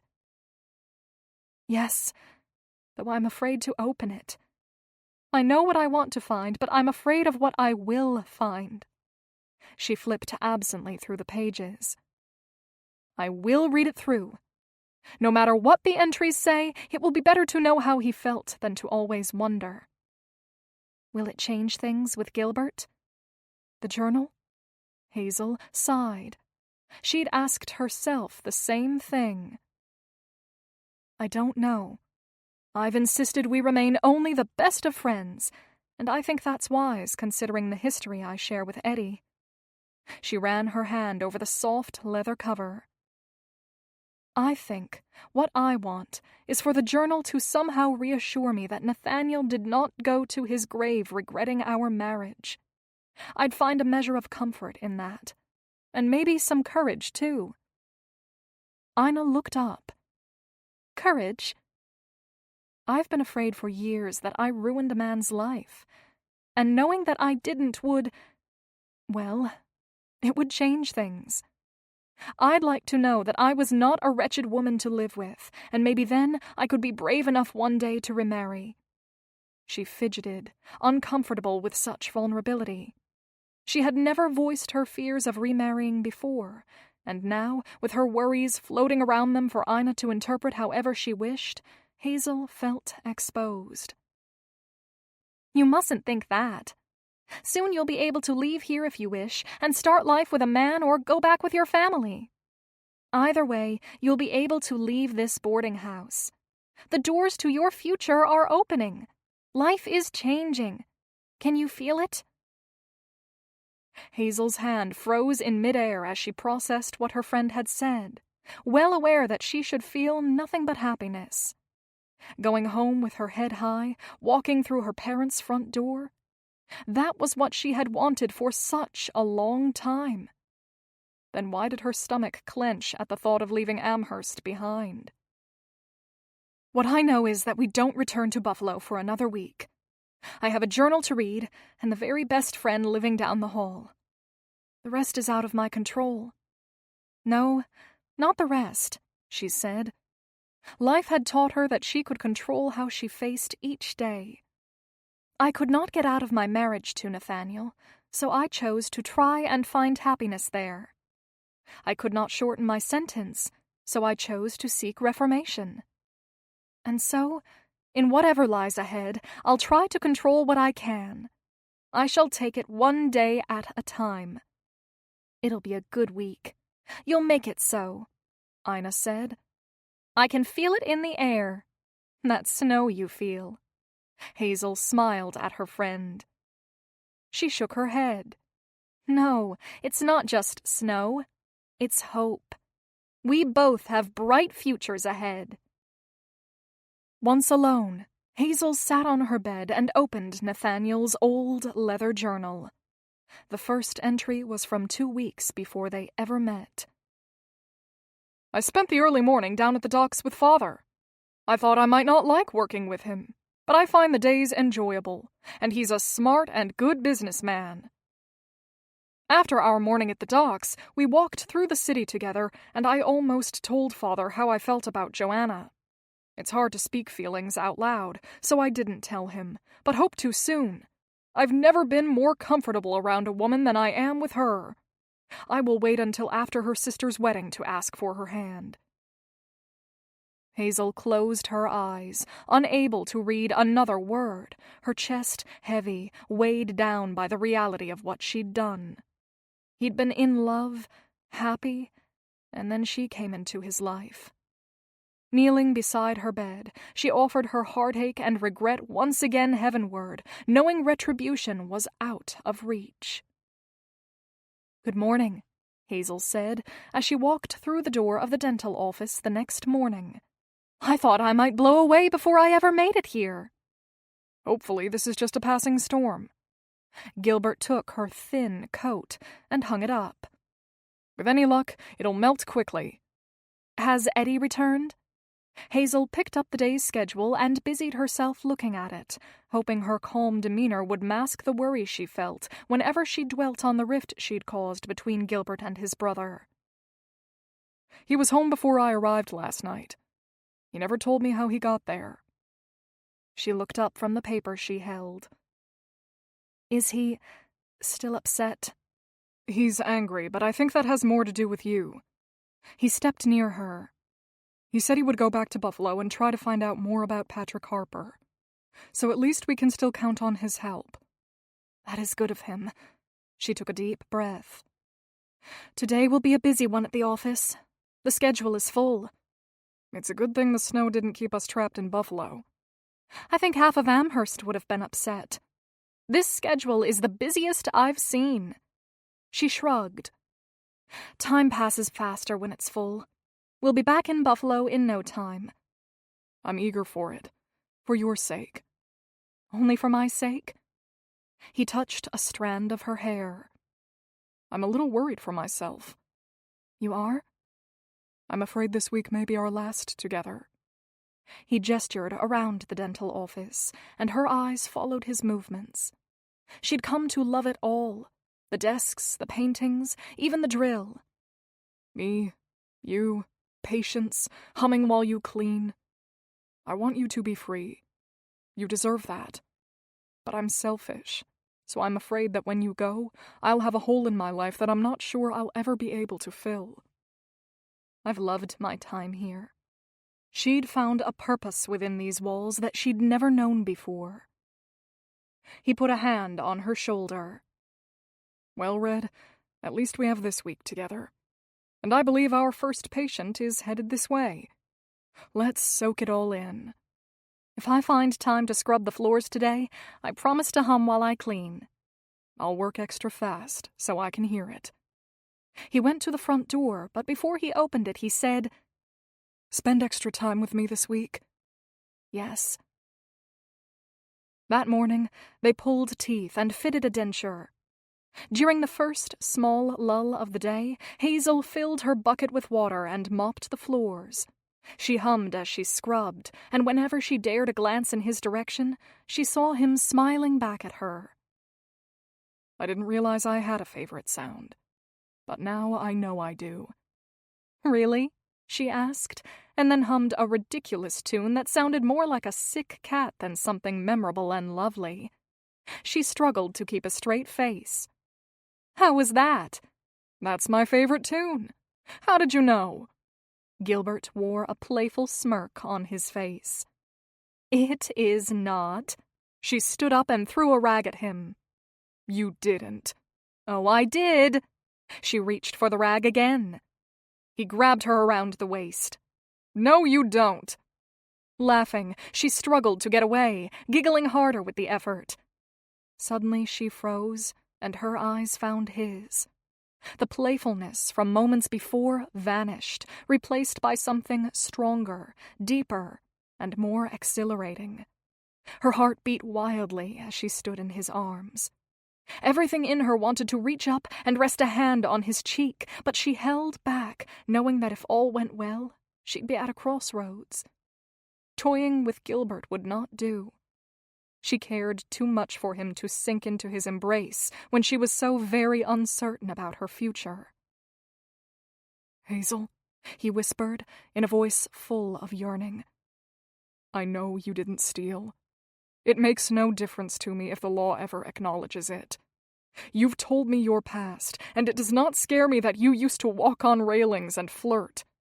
I see it all, and I still want you. I care about who you are now.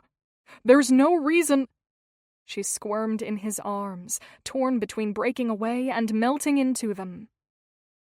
He looked down at her, his eyes pleading. If you're willing, we could talk about lines and how they can change. She bit her bottom lip, but held his gaze. He moved his head closer, his lips enticing her to close the distance. Gil, she whispered, I can't. Not with Matilda sick and your brother angry, and so many unknowns, and seeing Nathaniel's parents. I have so much to think about. After that, I can't make any promises. It'd be unfair to you. His eyes lost their fervor, but he nodded. I'll be content with listening to you hum all week. They are your lines to move. Thank you for understanding, and— She opened her mouth to say more, but shut it again when the front door creaked. That must be Diana Moss. The future can wait. But Diana will not, he said, before walking away from her. I met Joanna today by the large oak tree in the park. It is the spot I'd hoped to offer my hand in marriage, but today I met her there and broke her heart. I've never felt so cruel as I did watching her crumble into tears, knowing I could not comfort her. And now I am back with my wife. I'm a married man, married to a woman I did not choose and have no affection for. Everyone knows Hazel Bradshaw is a beauty with conniving ways. Men who don't know her long to be associated with her, but I never had such desires. Now I am to love and cherish her all the days of my life. I don't know that I can keep my vows, which saddens me. Hazel shut the book and paced her small room. She wrung her hands together, sat back down, flipped several pages ahead, and read again. I spent the day at the Sally Bell. It docked last night, and I wanted to help Father get her unloaded. I think I'll try to familiarize myself with the comings and goings so I can be an asset to the business. Things seem to run smoothly, but sometimes an eerie feeling comes over me, and I believe something may be amiss. Most likely it is just nerves about being new and unfamiliar in my role there. I've been married a month now, and each day I accept my fate a little more. I no longer wake wondering why there's a woman in my home. Her presence has worked itself comfortably into my daily life. She is not as overbearing as I had expected, and occasionally she is thoughtful and kind. My lot is cast, and mine is to be a marriage of convenience, but I find it will not be the burden I originally feared. It was hardly a confession of love, but it offered Hazel some comfort. At least he'd found her to be a reasonable companion. She tucked the journal beneath her pillow and walked to Ina's room to see how her visit with Duncan and Amy had gone. Ina greeted her warmly, excited to relay the evening's events. Amy was so happy to see me, and she gave me a picture she made. Ina went to her desk and picked up a piece of paper. See here? This is me, and this is her, and she drew Duncan next to us. I love their little stick legs. And look, she drew you taller than Duncan. It's a treasure, Ina said, returning the masterpiece to the desk. We had a perfect evening. Amy asked Duncan when she could come and live with him, and he said soon. Then he looked at me over her head and winked, and everything inside of me melted. Hazel gasped. I never would have guessed that Duncan would wink. That seems so out of character for him. I would have agreed with you at first, but he does little things like that now. I think he feels safe enough with me that he can have a little more fun. Do you feel that way with Gilbert? That time has shown you more of his personality and character? You and Duncan are courting. Everyone knows that. Gilbert and I are... well, we're something else. But there are moments when I feel us becoming more friendly. She thought of the rag she'd tossed at him and the way he'd held her in his strong arms and nearly kissed her. He still holds back some. Probably because he's waiting for permission. Ina had a knack for simplifying things. You told me yourself that you'd set boundaries and he'd promised to obey your every wish until you changed the rules. You're right. I don't deny it. I've set rules and questioned those rules and utterly confused the poor man. She paused, contemplating it all. Do you think I could make a man happy? After Nathaniel, I worry. I do, Ina said with an earnest expression. I think you could be happy too. I have to confess something. I feel silly now for not saying it at first. What is it? Duncan spoke to me about marrying him. I thought the wink was good news, but this is so much better. Why didn't you tell me straight away? Ina flipped the end of her hair around in her hand.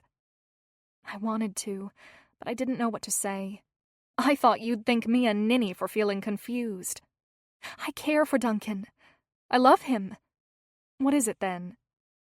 I'm scared of getting what I want and waking up to find it's not as wonderful as I always dreamed it would be.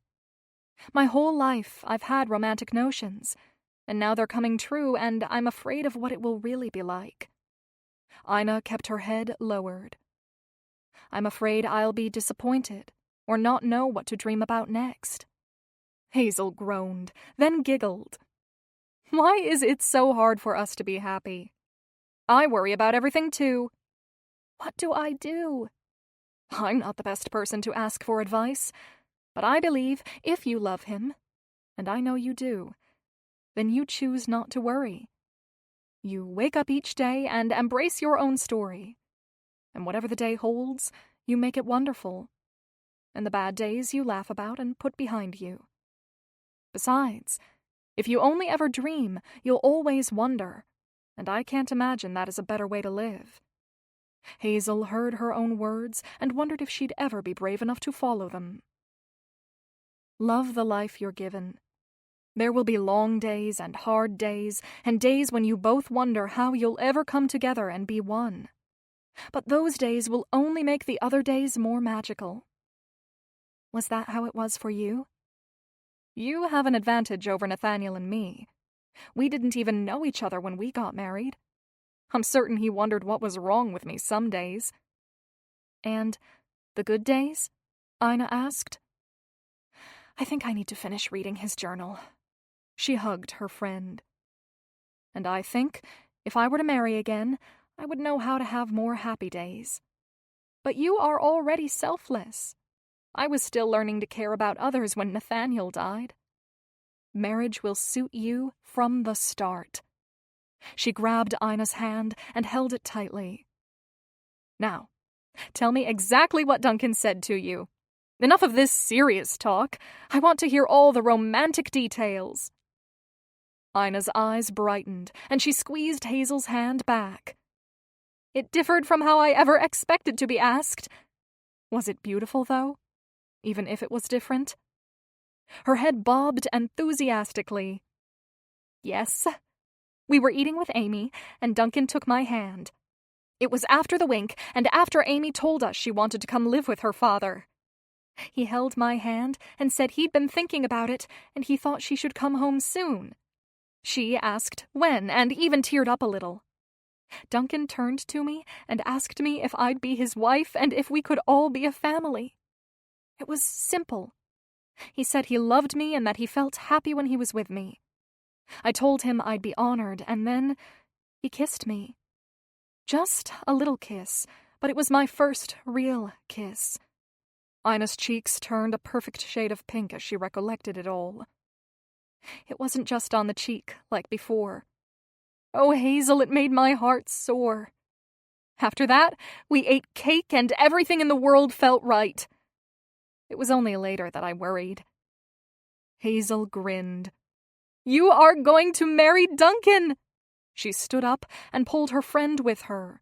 You're going to marry him! I am! I'm going to marry him and be his wife! Ina burst into tears. I'm getting married! Back in her room, Hazel dressed for bed, then prayed for Matilda and for Ina and Duncan's love, and for answers to her own heart's queries. The hour was late, and sleep tugged at her weary body, but she was restless and picked up Nathaniel's journal again. She read several entries about ordinary life, business, and news of his friends. She pored over his words, searching for answers and wanting desperately to know what had been in his heart. She paused on an entry from 3 months into their marriage. Today I returned home from work to find that Hazel had gone to visit her family. The house felt quiet. It was then I realized I enjoyed Hazel's company. She has a lively and impulsive way about her. I can tell that living here with me is trying for her, but she keeps her chin up and seems determined to make a go of it. I feel it is too early yet to decide what will become of us as we grow old, but I don't dread finding out like I once did. When Hazel returned, we went out and ordered new furniture for the house. We had very different preferences, but in the end the house will be a strange compilation of her tastes and mine. But perhaps all homes are the reflection of 2 lost souls merging together. Hazel closed her eyes, remembering the day. She'd gone to visit her little sisters. They'd snuggled up to her and asked what married life was like. When she returned, Nathaniel was in a strange mood. He followed her around like a shadow, asking about her day and her family and all sorts of nothingness. Finally, he asked, "Would you like to buy things for the house? We've been living in a half-furnished home long enough." "Yes," she replied. "I'd love that." That outing was the first comfortable one they'd shared. They had laughed together as they debated what to buy. The happy entry led her to read further, hoping to find more pleasurable moments. 4 months of marriage, and today I woke up wondering how I ended up with a Spitfire for a wife. There's something wrong with Hazel. She snapped the journal shut, then pulled her hand back to throw it across the floor, stopping herself when she realized such an action would only confirm his horrid entry. Instead, she smiled smugly, as though he were there, and with exaggerated calmness opened the journal again. I wonder if I am the only married man who wonders why women act the way they do. She seems perfectly adjusted to this new life of ours one day, and then she wakes up fuming mad the next, yelling at me about staying out late and keeping secrets. I tried to tell her I was working, but she only grew angrier. Her eyes were like nothing I'd ever seen before.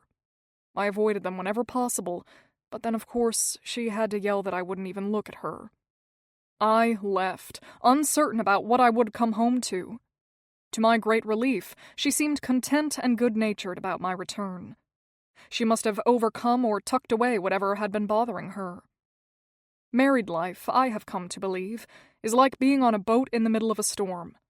One moment the gray and livid sky is threatening, and the next, it's overwhelmingly beautiful. Hazel shut the journal and put it on her desk.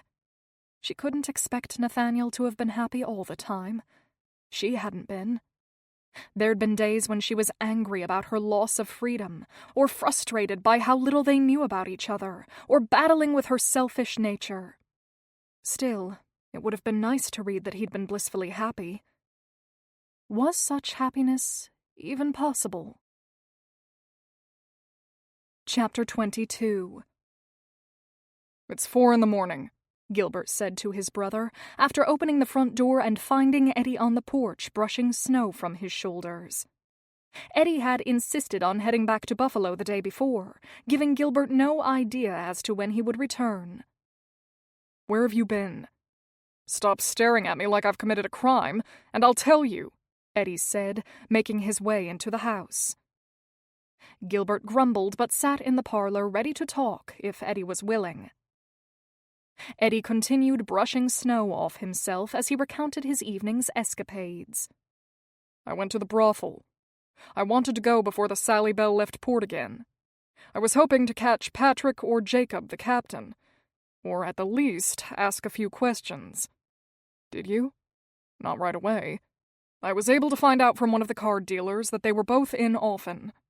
He asked me if I was there for a delivery, so I went along with it and asked him if I could expect one today." Eddie ran a hand through his wet hair. "He said he expected it later that night. So I played a lot of cards and looked at a lot of beautiful women." "Eddie," Gilbert balked.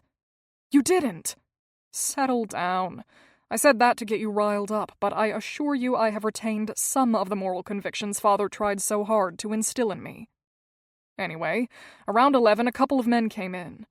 The dealer leaned over and told me they worked for Patrick Harper.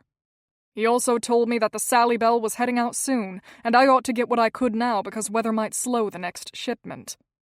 You would have been impressed with my calm demeanor as I watched it all happen." Eddie leaned back, reenacting his pose from earlier in the night. "I don't think they want anyone knowing the opium all travels up the Erie Canal on the Sally Bell." Eddie unlaced his wet boots and slid his feet out. Water pooled beneath the soles of his shoes, puddling up on the wood floor. Gilbert cringed, but said nothing. A bit of water paled in comparison to the case. I decided that since I was so close, I ought to go to the Williamses' home and tell them what I'd seen and heard. We sat and talked over all our theories, and Hugo told me he had found trustworthy men to watch the ship and keep an eye out for Patrick. Gilbert slapped his brother's shoulder. Well done. I didn't want you going. He smirked. I knew your innocence would never survive the hours at the brothel. Is that why you're helping? You want to protect my virtue? Gilbert raised a brow. His brother's story didn't add up. Eddie blew into his hands to warm them. No, it's not just that. What is it? You were right. I have been holding grudges for too long. But I think it's more than that. I feel guilty for so many things. I let myself believe that if Hazel was worse than I was, still lost and conniving, then I wasn't so bad. He scratched his head. I figured I'd done some bad things, but if I could cling to the notion that what she'd done was worse, well, somehow that made me innocent. Gilbert stood and walked the aged floors. You're saying that you think if you can convince us all that Hazel's some sort of heathen, then that washes your sins away? I'd always believed you to be more level-headed than that. The night at the park when Hazel was tricked into marrying Nathaniel to save her reputation, that was my doing. I orchestrated that. The memory haunts me. What sort of coward am I to stand back and watch? For the first time since they'd reconnected, Eddie seemed genuinely sorry. This was the Eddie whom Gilbert had known. Sincere and real. I'd gotten better at ignoring the memories and subduing the guilt, but now here she is. Why not just apologize? You don't have to remain a coward. She would forgive you. She already has. Her heart is good like that. I was wrong to do what I did. I should have stepped out of the shadows and stopped it all. I suppose I'm trying to make up for that by helping you now. Eddie's head flew up, and his hands fisted together. But I'm not lying when I tell you she is not someone you want to be attached to. You know the Hazel from before. I know the Hazel now. Frustrated by his brother's stubbornness, Gilbert walked the floor. Why couldn't Eddie see how wrong he was? Living stuck in the past robbed the future. Eddie shook his head. What if it's an act? If you think there's no way for someone to change, then you must still be the type of man who would stand by and watch two strangers marry under false pretenses. But I don't think that's who you are anymore. You've changed. So has she. Gilbert let his pacing take him to the stairs. I'm glad you went to the brothel. It puts us closer to solving all this. He walked up 2 steps, then stopped. I care for Hazel. I don't know if there's any hope of us having a future together, but I believe with all my heart that she is a fine woman. I hope you'll try to forgive her and forgive yourself. Eddie shifted in his seat. Then he stood and walked to the mantel, where the picture of their father sat. Do you think our father would have forgiven me? If he were here in this room, would he welcome me? Yes, Gilbert said, without so much as a pause. He'd welcome you with open arms. You don't even know why I left. I don't have to. I know he would have forgiven you. You're a good man, Eddie, and Father was the sort to believe that our faults could be overcome. Whatever the indiscretion, he'd have stood by you as you wrestled through it. Gilbert walked to his brother's side. Put it behind you. Fix it if you can, but move forward. Let's live the dreams we always talked about. Going to sea. Eddie smiled sadly. I'm not sure that's my dream anymore. No, not those dreams. But the dreams of living good lives near each other. You were always sweet on someone, and you used to talk about settling down. You could still do that. And I could too. We could have families, and be husbands, and fathers. We could honor our own father as we love our children. Doesn't that sound better than carrying around grudges? Eddie raised his head and looked his brother in the eyes. You make it sound so simple. I've watched you fight to stay angry, and from my vantage point, I'd say grudges are not simple. They require endless feeding. Forgiving may in fact be the easier route, and there's no doubt it's the better one. Go to sleep now, but think about it. Have you heard? Hazel asked Gilbert at the office the next day as soon as she entered. Heard what? Duncan asked Ina to marry him! She had her hands clasped near her heart. Oh, isn't it the greatest news? When I first met Ina, she was so certain love would never find her, and now she's getting married. And it's a real marriage, a love match. He stopped what he was doing and asked, Do you think they'll name their firstborn after me? What? Hazel laughed. Why? Have you forgotten that I introduced them at the corn husking? I will never forget the corn husking. I'll tell her you expect a child named Gilbert. Gilbert Franklin. I like it. I'm sure she'll turn crimson red at the thought of babies and namesakes. Hazel sighed. I'm so happy for her. Does it make you think of love and marriage for yourself? I suppose it does. Heat crept up her neck all the way to her ears. After I see my family, and when my sister is well, maybe I'll think about the possibility of marrying again. I didn't think I ever would, but perhaps... I hope I'm not interrupting.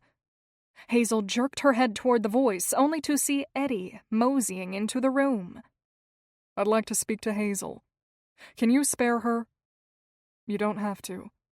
Gilbert closed the distance between them. It's fine, she said, searching Eddie for understanding. He looked different, less smug. Would you like to go outside? I noticed the snow has stopped. Eddie nodded and stepped through the door ahead of her. The air was crisp and fresh, with a slight wind blowing from the east. She pulled her coat tightly around herself, trying to keep the cold from seeping into her bones as they walked along the street. My brother has found a new gift since meeting you, Eddie began. Has he? He seems to have found his tongue, and decided he likes using it to speak plainly to me. She put a hand over her mouth to mask the smile that raced to it. Eddie might not appreciate Gilbert's liberated tongue, but she loved that he was a man of words now. He spoke rather forcibly last night. I wrestled with myself half the night and finally decided that he spoke the truth. No need to tell him that, though.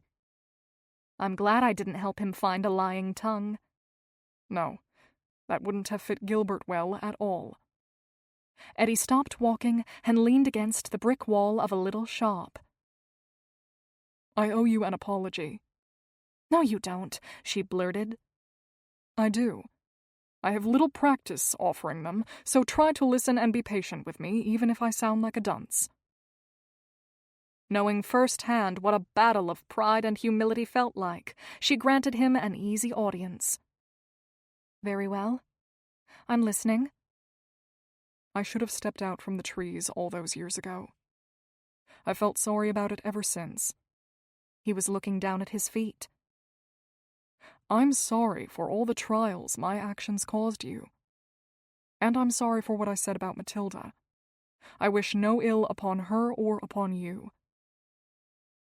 Matching his honesty, she said, I should not have played games with your friend's affections. I was a foolish youth. I, too, have lived with the burden of regret. You've really changed, he asked. You're not going to hurt Gilbert. The truth is, I never would have chosen to marry Nathaniel. But once I found myself married to him, I also found myself faced with a lot of harsh realities. I knew I'd hurt him, and I couldn't walk away from his pain like I'd walked away from all the others before him. We were stuck together, so every single day I saw the hurt and the anger in his eyes. And then I learned that I could ease the pain by thinking of his needs, and not just mine.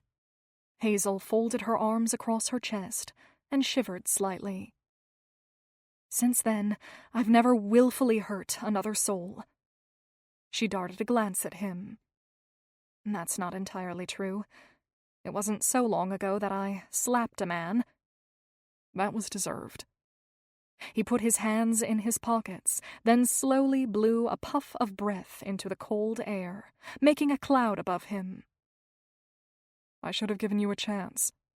Gilbert asked me to, but I was born with a stubborn streak."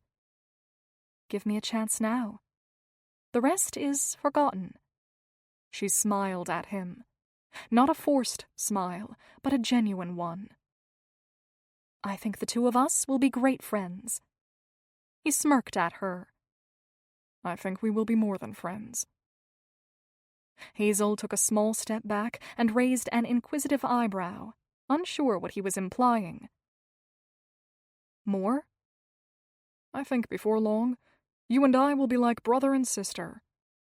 He laughed, and for once she heard no malice behind it.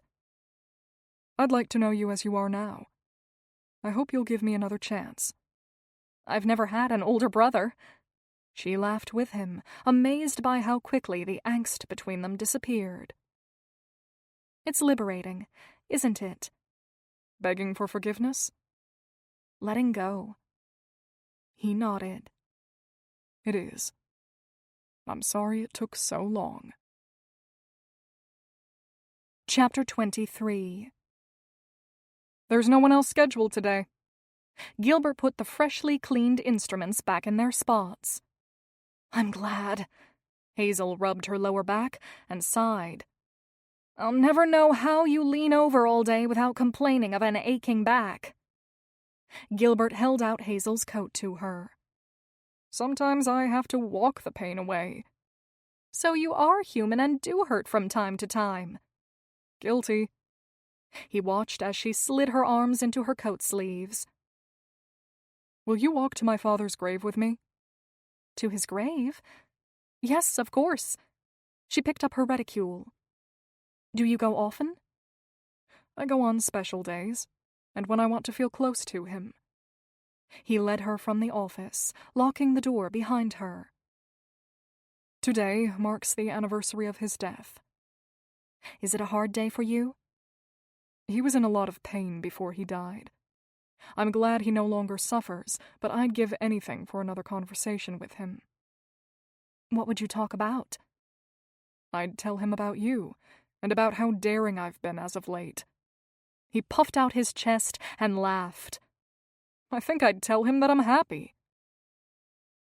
They walked together down the street toward the Eggert Cemetery, avoiding the patches of lingering snow. Rays of sunshine broke through the dense clouds, bathing everything in a deceptive yellow light that felt like spring, and not the end of fall. "It's our lucky day. I think that's Alberta," Gilbert whispered to Hazel. "Shall we hide? I think we could both fit behind that large maple." "I think it's too late for that. Look how quickly she's moving. I suppose you'll have to repent again tonight." She grinned at him.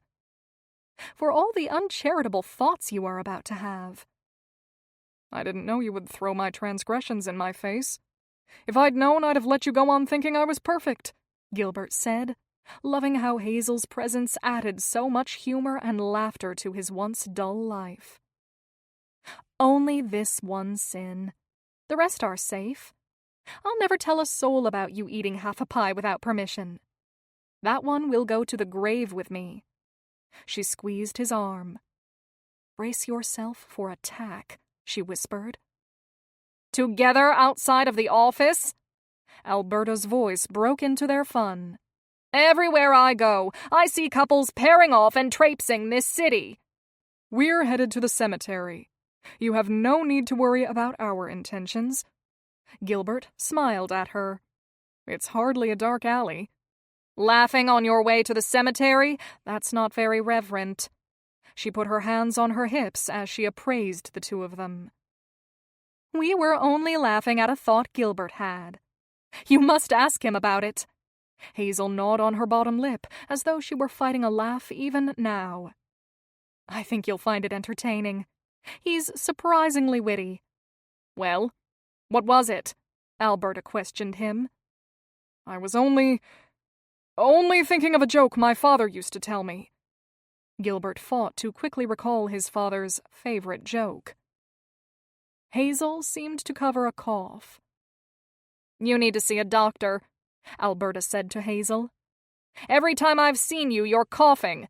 Now I have places to be. What joke did your father tell you? Gilbert waited while Hazel fought to suppress her cough. Once she was again in control of her voice, she said, "Do share. Tell us the joke again." Well, when we'd walk near the cemetery, he'd always say, "Did you know a man living on this side of the road can't be buried in the Eggert Cemetery?"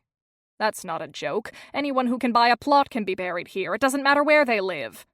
Alberta scowled. I thought your father was a brighter man than that. It's supposed to be funny. You see, anyone living can't be buried. Only dead people can be. Alberta stared at him. Over 30 for a reason. There's always a reason. She grabbed the side of her skirts and walked away. Hazel laughed. I'm sorry. You think you're so funny. I almost told her what I really was thinking. He smiled with her, and the sound of her laugh made his heart happy in a way he'd never known before. This woman, with her dancing eyes and clever wit, would be the death of his ordinary life. And he didn't mind one bit. That was quick thinking, and for what it's worth, I thought it was a clever joke.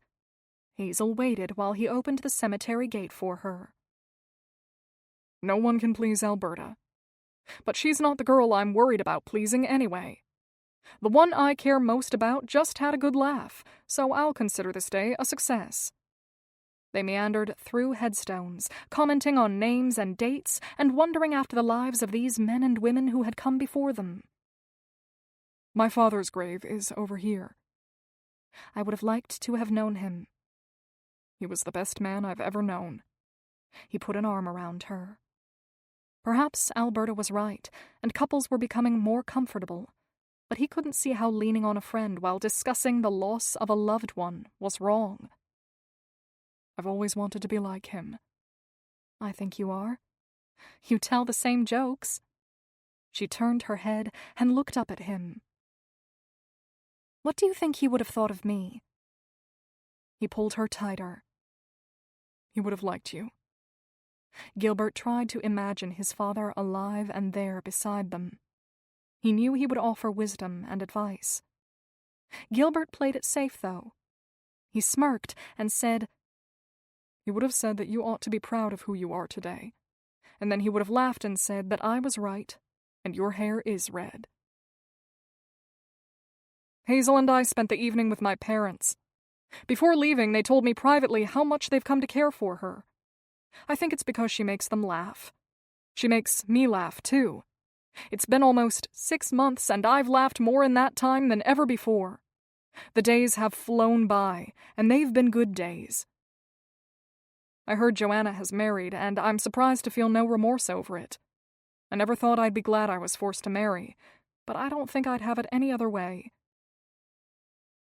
I am sitting here next to the bed, watching Hazel sleep. She looks peaceful and less mischievous when she's resting. I am married to a friend, one I love a little more each day. Tears dripped from Hazel's eyes and onto the page as she read the last line over and over. Warmth radiated through her every time she read the word love. They never got to see what was ahead for them. They never shared children or grew old together. Theirs was not the love of sweethearts or the aged. Rather, it was an unexpected love that never got the chance to fully bloom. But even in its tender, early stages, it was real.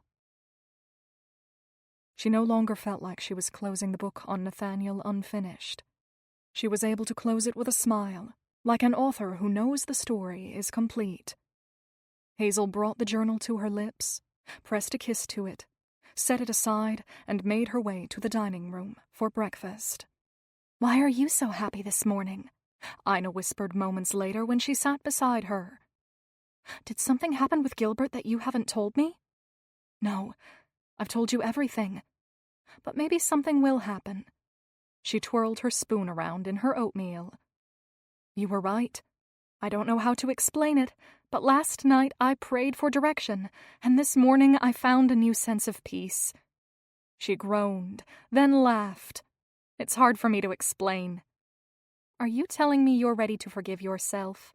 Ina asked. I think I am. I've been thinking, and maybe romance is not a game of chess. More like a three-legged race. You can only win if you work together, Ina whispered, with a smile on her face. And it's full of exhilarating bursts of speed and stumbles and joy when you cross the finish line. Hazel set her spoon down and nodded. Yes, I like that. I've never run in a three-legged race, but I think that's got to be what real romance is like. All this whispering. Do the two of you have some guilty secret you are keeping from the rest of us? Mrs. Northley asked. She set a basket of bread in the center of the table and scowled at them. No, of course not, Ina said. I've already announced my news. That Duncan fellow. Yes, Duncan. Ina smiled brightly. We will be getting married in a few short weeks. I hope you'll come. I may. Mrs. Northley nodded. A wholesome marriage is a cause for celebration, even if you're rushing into it. The woman's eyes narrowed toward Hazel. And what about you? You're going to marry the dentist you are always out with? He is rather nice to look at. Hazel gave her a questioning look. Don't you think? You're an impossible one. I'm not sure what he sees in you. I'm sorry, Mrs. Northley, but I knew you wouldn't like whatever I had to say. She gathered her dishes in her hands and headed for the kitchen. I don't know if I'll marry him. I guess that all depends on if he ever asks me. She waited for the sick twisting of her insides to come, or a wave of nausea. But the only thing she felt was a sweet longing to enter the dental office and see Gil's handsome face. Hazel retreated to her room for a few minutes of solitude before she left for work. Half of that time was spent staring at the painting done by Gilbert, with its warm orange and red leaves and autumn sky. Each brushstroke painted meticulously. What would a future be like with such a man? You'll be late, Ina called from outside her door. I'm coming. She grabbed her flute box and lunch tin. Once outside, they both shivered as the winter chill crept through their coats. Did you mean it? Ina asked, while tightening her scarf around her mouth and nose. That you'd marry Gilbert if he asked? I probably should not have said that to her, especially since I'm not sure. I think I might say yes, but I'd like to have at least a good solid week of no worries before I decided. After this weekend, you may have just that. Ina grabbed her hand. Imagine, we could both be married to the best of men before long. Hazel squeezed her friend's hand in response. Shh, don't tell Gilbert what I said. It's merely a dream. Well, more like an idea right now. And not one I'm decided on. It may never happen, and I don't think I could ever set foot in the dental office again if he heard of our conversation. You may not have to work there after this weekend. I think we ought to tell him. I'd love to see the look on his face. Not funny, Hazel said. For now we still have to see if Hugo can catch the captain and Patrick. It's much too soon to decide when my time at the office will end. They were at the crossroads where they said their farewell each morning. Ina off to the schoolhouse and Hazel to work as an attending lady. Such a small part of her day, but one she cherished. Duncan is taking me to dinner tonight, and we will make wedding plans. I want to hear all about your day when I get home. Ina hugged her quickly. I'll see you later. Have a wonderful evening. Hazel waved and watched her friend skip off down the road. Then she turned and walked toward the dental office. You've brought your flute, Gilbert said when she walked through the door. His face was clean-shaven and his tie straight. Such a handsome man. I thought during the noon break I might play. With the weather turning cold, I don't think I'll walk. But I'm so nervous for the coming weekend, I knew I couldn't just sit. I hope you'll let me listen. I had planned to play for you. She ran her hand along the flute box. I have a new song I want you to hear. The day passed like a fairy tale. They stole glances over the heads of patients. She played her heart into her music when they were alone, and before she left, he offered to walk her home. Simple pleasures. "You have a letter," Mrs. Northley said as they approached the boarding house. Hazel grabbed Gilbert's hand and pulled him faster toward Mrs. Northley, who stood on the porch, waving the letter in the air. It must be my parents. As soon as she had the letter in her hands, she looked around for a warm place to read it with Gilbert. "May we read it in the parlor?" "You haven't made arrangements to use the parlor," Mrs. Northley said. "Fine, we'll sit here in the freezing cold and read it. I'll have to sit very close to him so that I don't catch my death in this weather." She inched closer to Gilbert. "You don't mind, do you, Gil?" He cleared his throat. "I'll keep you warm."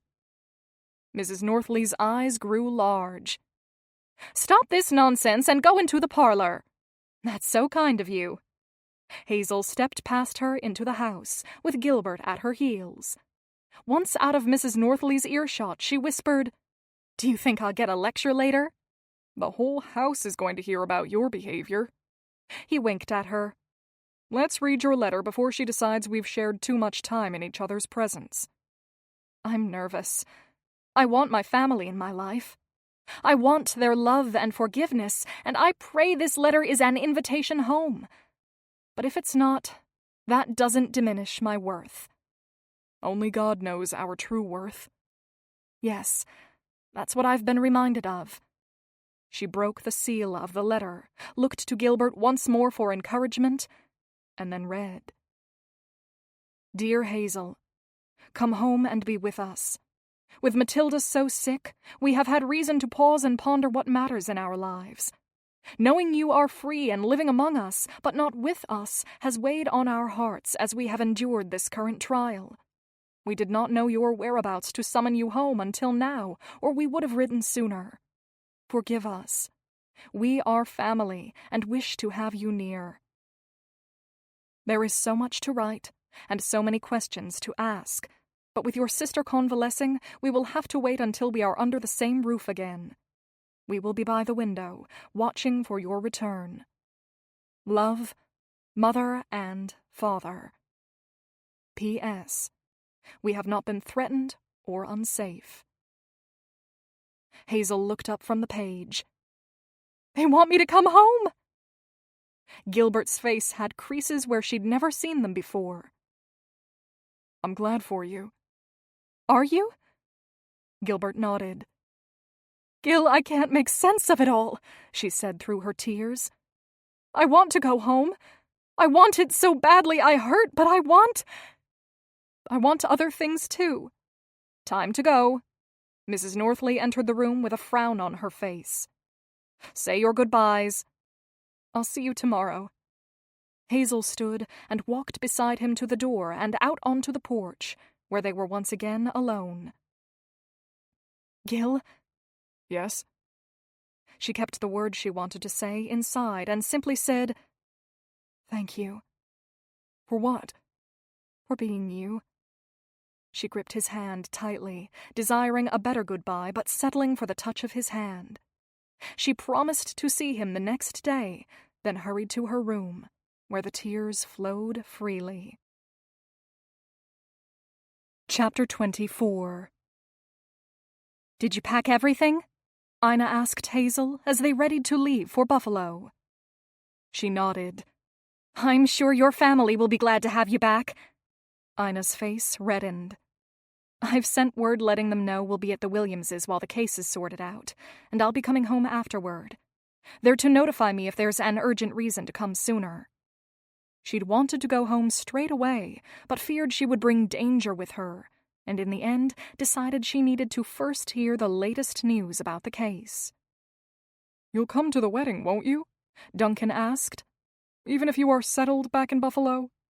Nothing could keep me from it. Hazel looked out the window as she settled in for the carriage ride, afraid she'd be unable to maintain her controlled, unaffected demeanor if she met anyone's eye. The school and the church were visible out her window, and past them she saw the little hill she'd sat on next to Gilbert. It was no longer adorned with trees full of red and yellow leaves, as a dusting of snow now covered it. But it was still their hill. What would it look like in the fresh greens of spring? As if on cue, Gilbert put his arm around her and eased her toward him. Amherst is not so far from Buffalo. He said the words, but he did not sound convinced. We'll see you. Why all the down faces? Eddie asked. We're supposed to be celebrating. Aren't we bound for Buffalo to right wrongs and liberate the innocent? Seems we should smile and be a bit more jovial than this. They all nodded, then sat in silence again as the driver turned down the street leading away from Amherst. Hazel tried to think of something light-hearted to say, but in the end, she looked out the window and watched the city she'd come to love fade away. The drive felt longer than normal, the tension palpable in the air as they all worried about the case. And the future.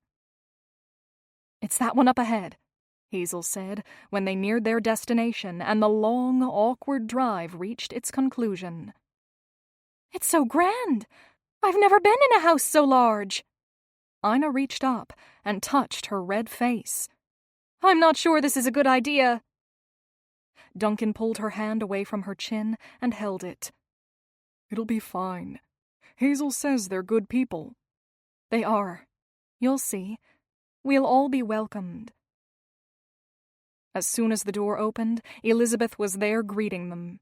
Her arms found their way around Hazel first, and then she reached for the others. "I'm so glad you've all come. It's lovely seeing your young faces."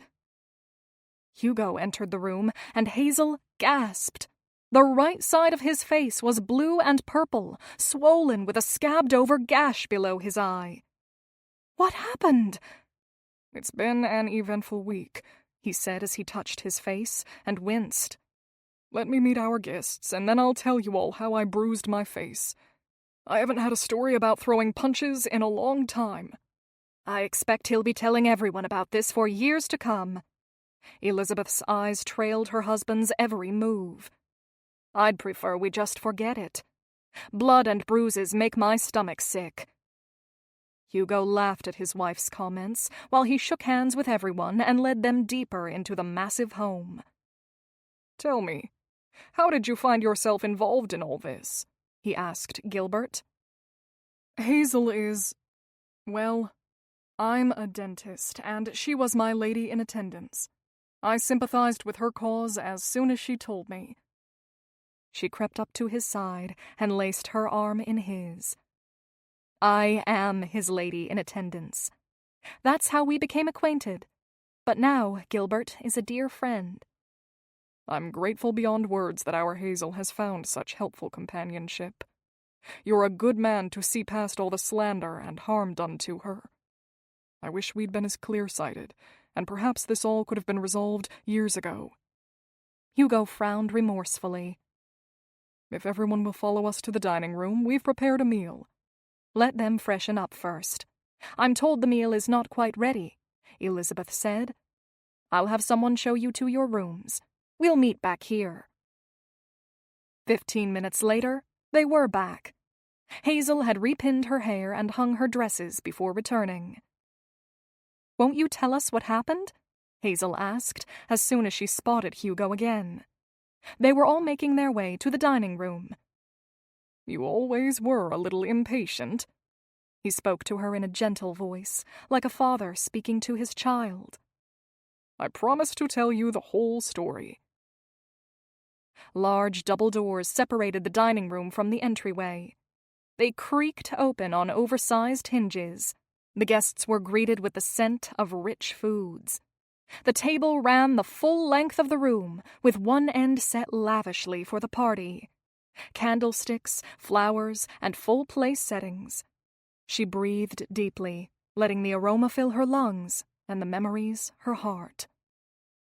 Mrs. Northley ought to take a lesson from their chef. I've smelled nothing like this before, Ina whispered to Hazel. It's so fancy.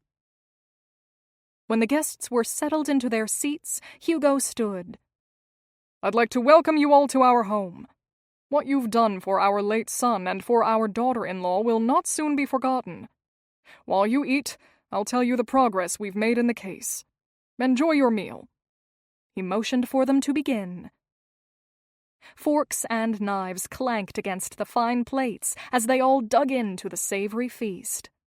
For Hazel, each mouth-watering bite brought back memories and created new ones. We were able to corner the captain making an exchange with a man we later learned worked for Patrick. Hugo pointed proudly to his blackened eye. I hired men to watch from every angle, but the more I thought about Nathaniel, the more I felt a need to be there. I sat perched in a nearby building, waiting and watching. It was late in the night, well after midnight, when a group of men approached the ship. The captain, Jacob, was there, and we all witnessed an exchange of money. I grew angrier and angrier as I realized that for a pile of money my son was dead. I left my hideout and confronted the captain. Elizabeth, sitting beside him, sniffled. I'm sorry. It still worries me thinking of the danger you were in. I could have lost you. Hugo patted his wife's shoulder. I was safe. The other men all moved in with me. I didn't even say a thing to him. I just hit him with all the force I could muster. Before anyone could stop him, he returned the blow. He rubbed the side of his face. We don't have to worry any longer, because he is now in jail along with the man he was dealing with. They were interrogated and gave up Patrick's name, adding to the case we've already built against him. We haven't apprehended Patrick yet, but with any luck that'll happen soon. The information all of you put together made this possible. He paused while the staff served another platter of food. We've also been able to bring in many of the men listed in Nathaniel's notes, and although it will take weeks for them all to testify and be found guilty, we're making good headway. It turns out we were not the only people trying to cleanse the police force of anyone crooked. When I approached the mayor for help, he sent me to several detectives who were working on cases of corruption within the police force. With our information, they were able to solve not only this case, but others as well. Hazel listened to the recounting with awed amazement. They'd captured the captain and were about to get Patrick, and that meant... She couldn't process the words. How could it be so? Mere weeks ago, she'd been unable to find anyone to help her, and now men were behind bars. Elizabeth rose from her seat and stood by Hugo's side. Tomorrow, she said, we've made arrangements to have Charlotte testify. She's nervous, but determined to meet with Judge Lawson at the courthouse. And, Hazel, once she declares her former testimony false, your name will be cleared. A reporter is scheduled to interview you. We want the news to be in the paper so everyone will know you were sentenced in error. We've also been in correspondence with your family, and your sister's health is precarious but stable. They're expecting you tomorrow. Tomorrow I'll be cleared and I'll see my sister? Hazel set down her fork and stared at them. Tomorrow? It all sounds too simple. We've been working tirelessly all week. I had to hire my own army of men to watch the ships and brothel, and even then it wouldn't have been possible if we hadn't had all the information you gathered and that Nathaniel left. Hugo's gaze found Hazel's. I think it was more than hard work, though. You do? I've felt closer to Nathaniel all week. More at peace. Some greater power must have his hands in it. Hugo raised his glass. For Nathaniel, he said, and they all raised their glasses with his. When the murmur died down, Gilbert dared to ask what they were all wondering. Does that mean, he cleared his throat, that you found the man who took your son's life? We aren't sure. I've heard different accounts, but 2 people have said it was Jacob. Hugo reached for his wife's hand. He betrayed us. All these years I believed he was a friend, or at least a good captain. He was neither. But we have Hazel home, and she's been good enough to forgive us. Tonight we'll dwell on our blessings." Eddie raised his glass. "To Hazel," he said, and everyone joined in. Hugo and Elizabeth smiled at her with familial love. Ina had tears trailing down her cheeks, and when she met Hazel's eyes, she said, "They're happy tears. You're getting your life back." Duncan nodded when she looked at him. Even Eddie looked happy. "I always knew you didn't do it," he said, earning himself a glare from her. She couldn't keep it, though, and soon she smiled back at him. She looked at Gilbert, who had a smile on his face, but she saw sadness behind it. "The future's yours now," he said. If they'd been alone, she would have put her hand on his arm and let her eyes hold his. She would have told him that this moment would never have happened without him. But they were not alone. Hugo and Elizabeth controlled most of the dinner conversation. They discussed not only the case, but also stories from the past, and even expressed some of their hopes for the future.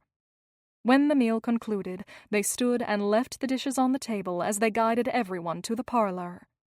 There was a time when Hazel had not thought twice about who washed the dishes, but now leaving them felt odd. Had she been away from this world for too long to fall back in step with it? When the conversations began to wane, and the sun had long ago disappeared beyond the horizon, they bid good-night to Hugo and Elizabeth, and one by one left for their assigned guest rooms. "Where are you going?" Hazel asked, when she spotted Gilbert inching toward the door and his boots. "You'll wake everyone going out at this hour." "I wasn't leaving. Not back to Amherst, anyway.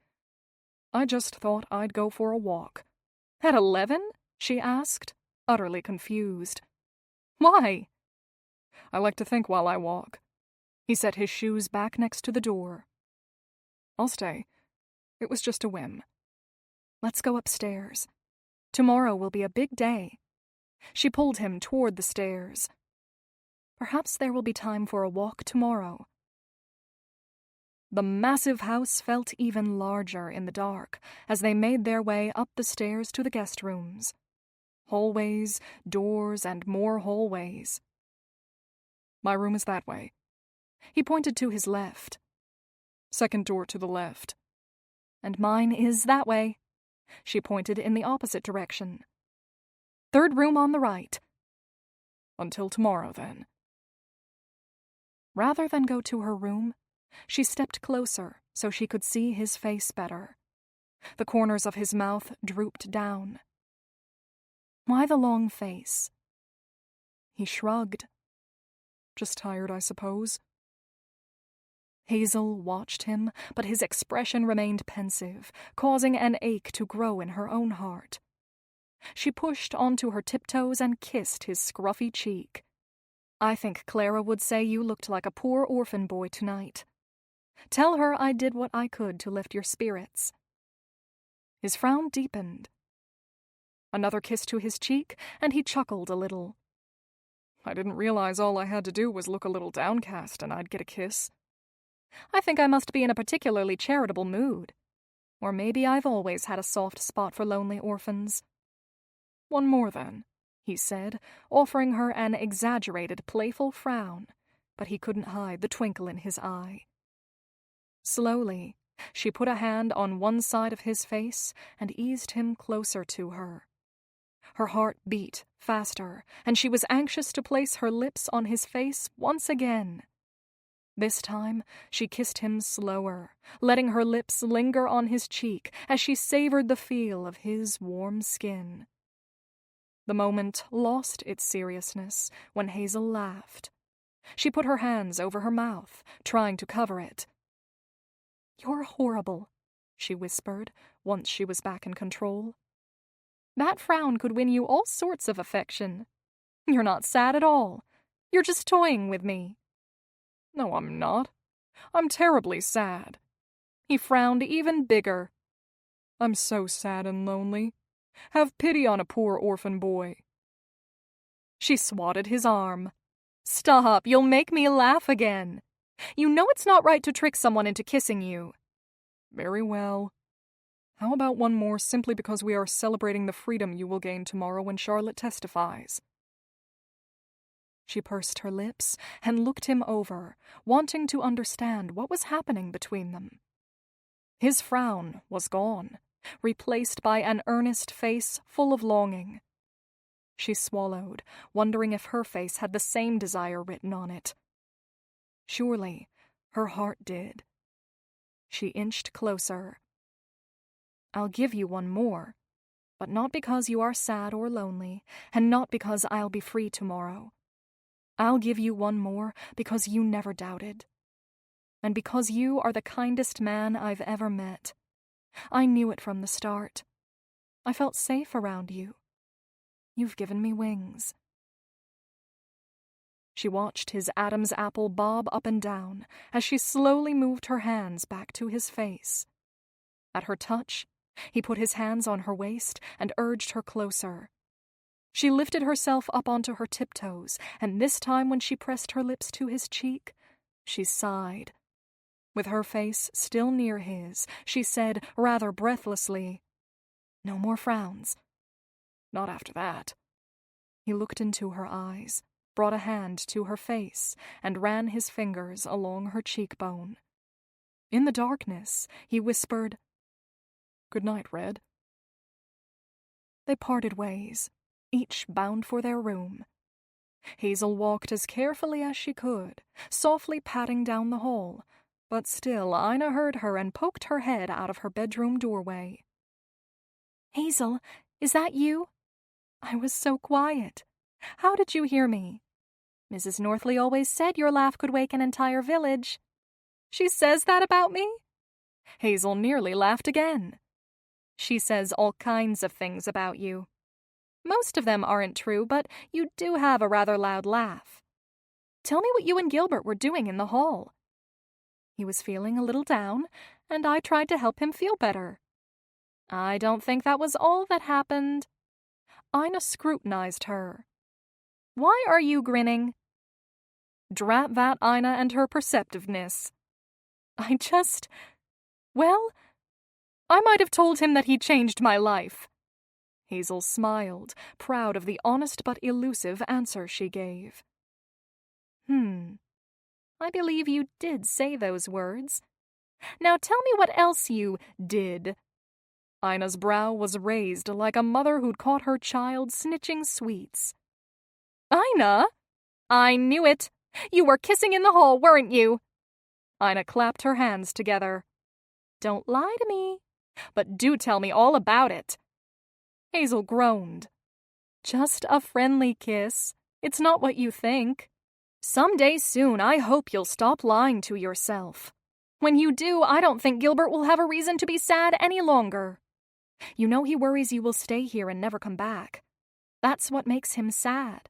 But he's too good of a man to ask you to leave the world you've wanted for so long for him. I need to see my family. But after that, if all goes well, I do intend to come back to him.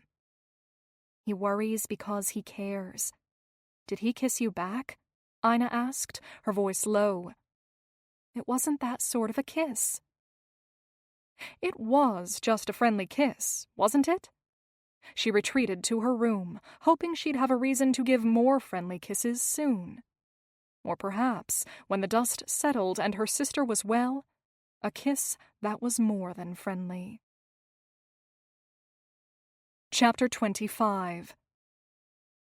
"You're telling us you never owned the jewels that were found in Hazel Williams' home?" Judge Lawson asked the shaking Charlotte the next morning at the courthouse. "No, I never did." Charlotte rubbed her hands together, then set them in the lap of her faded blue dress. "I just said those things 'cause I didn't have no money and Patrick said he'd give me some. He put the jewels in her house. I never knew nothing about Hazel." "Was Patrick Harper a violent man?" "He could be when he was in a foul mood or if he'd been drinking. He said he'd kill me if I ever told anyone about the jewelry and the money. I believed him too, but a man like that's gotta be stopped." Judge Lawson wrote a few notes. "You needn't worry. I expect he'll be apprehended soon enough. Do you also testify that he brought opium into the brothel and sold it from there? He met people there and they sold it all over the city. Sometimes he left some for the girls, but mostly he sold it to other people. A lot of us can swear to that. He never saw us as nobody, so he'd say all kinds of stuff with us in the room. I'll keep that in mind. If you think of anything else, please let us know. The judge jotted down a few more observations, then closed his book. That will be all for today. What of Hazel's case? Hugo asked. It's as good as official. I have plenty of evidence to reverse her verdict. Judge Lawson turned to Hazel. On behalf of the court, I apologize to you for the pain you've suffered and the years you've lost. Hazel stood and walked to the judge. Thank you for helping set it straight. Then she walked to Charlotte. Thank you for coming in. You don't know what it means to me. I shouldn't have told them lies. It's forgiven. Hazel hugged the woman. You saved me today, and that's all that matters. You were very brave. The reporter says he needs to get your answers soon if he's going to get your story in tomorrow's paper, Hugo said. Will you excuse us? He asked Charlotte. Hazel hugged Charlotte once more, then walked over to Mr. Oscovy, who'd sat in the back of the room all morning taking notes and listening. His spectacles were low on his nose, and in his hand was a pencil with a chewed-on end. I've already gotten most of the details from Mr. Williams. Is it right for me to assume he is to credit with your case's reversal? Hugo and Elizabeth were monumental in all that has taken place this week. I'm immensely grateful for their support and efforts, but they should not receive sole credit for all that has happened. He looked up from his paper. Who then? Dr. Gilbert Watts of Amherst believed me innocent from the beginning. His brother, Edward Watts, put many of the clues together. Attorney Duncan Franklin, also of Amherst, helped us navigate the old cases. His betrothed, Ina White, was with us, supporting our cause. They care little for praise, but they are due. She looked to the other end of the room, where her 4 friends were sitting and visiting as they waited for her. I've been blessed. He scribbled on his notepad before looking up and asking, What plans do you have now that your sentence has been reversed? I hope to spend time with my family. That is the only real plan I've made. Are you angry? You spent 5 years in a reformatory. Hazel paused. Words would never capture all she'd been through, all she'd lost and all she'd gained. I would not have picked the trials I endured, but there's no going back, and I've learned that being angry does no good. I refuse to carry the burden of regret and have chosen to be grateful I am where I am today, and not dwell on the path that has led me here. He looked up and studied her for a moment. I pride myself on being an unbiased reporter, but I must say that I admire your choice. He cleared his throat. I'll write this up and get it in the paper tomorrow. I expect it'll be the talk of the town. That you will be the talk of the town. He grabbed the hat that sat next to him, put it on, then stood to leave. It'll be a good day at the presses. Glad I can keep them rolling. Rubbing her palms together, she pivoted toward the group and crossed the room. I'm done, she said when she reached them. We're free to go. She froze as her own words sank in. It was over. A lump formed in her throat. Could this all be true?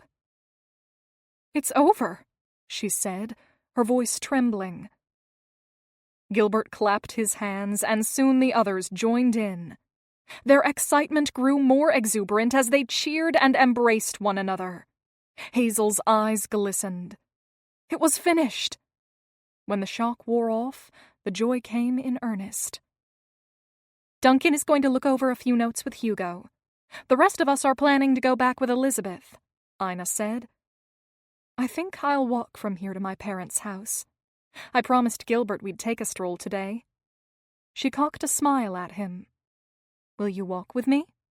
Of course. But only if you promise to hold your head extra high and look everyone straight in the eye. I promise. But I can't promise I won't run and skip and giggle like a schoolgirl." He grinned. "What are we waiting for?"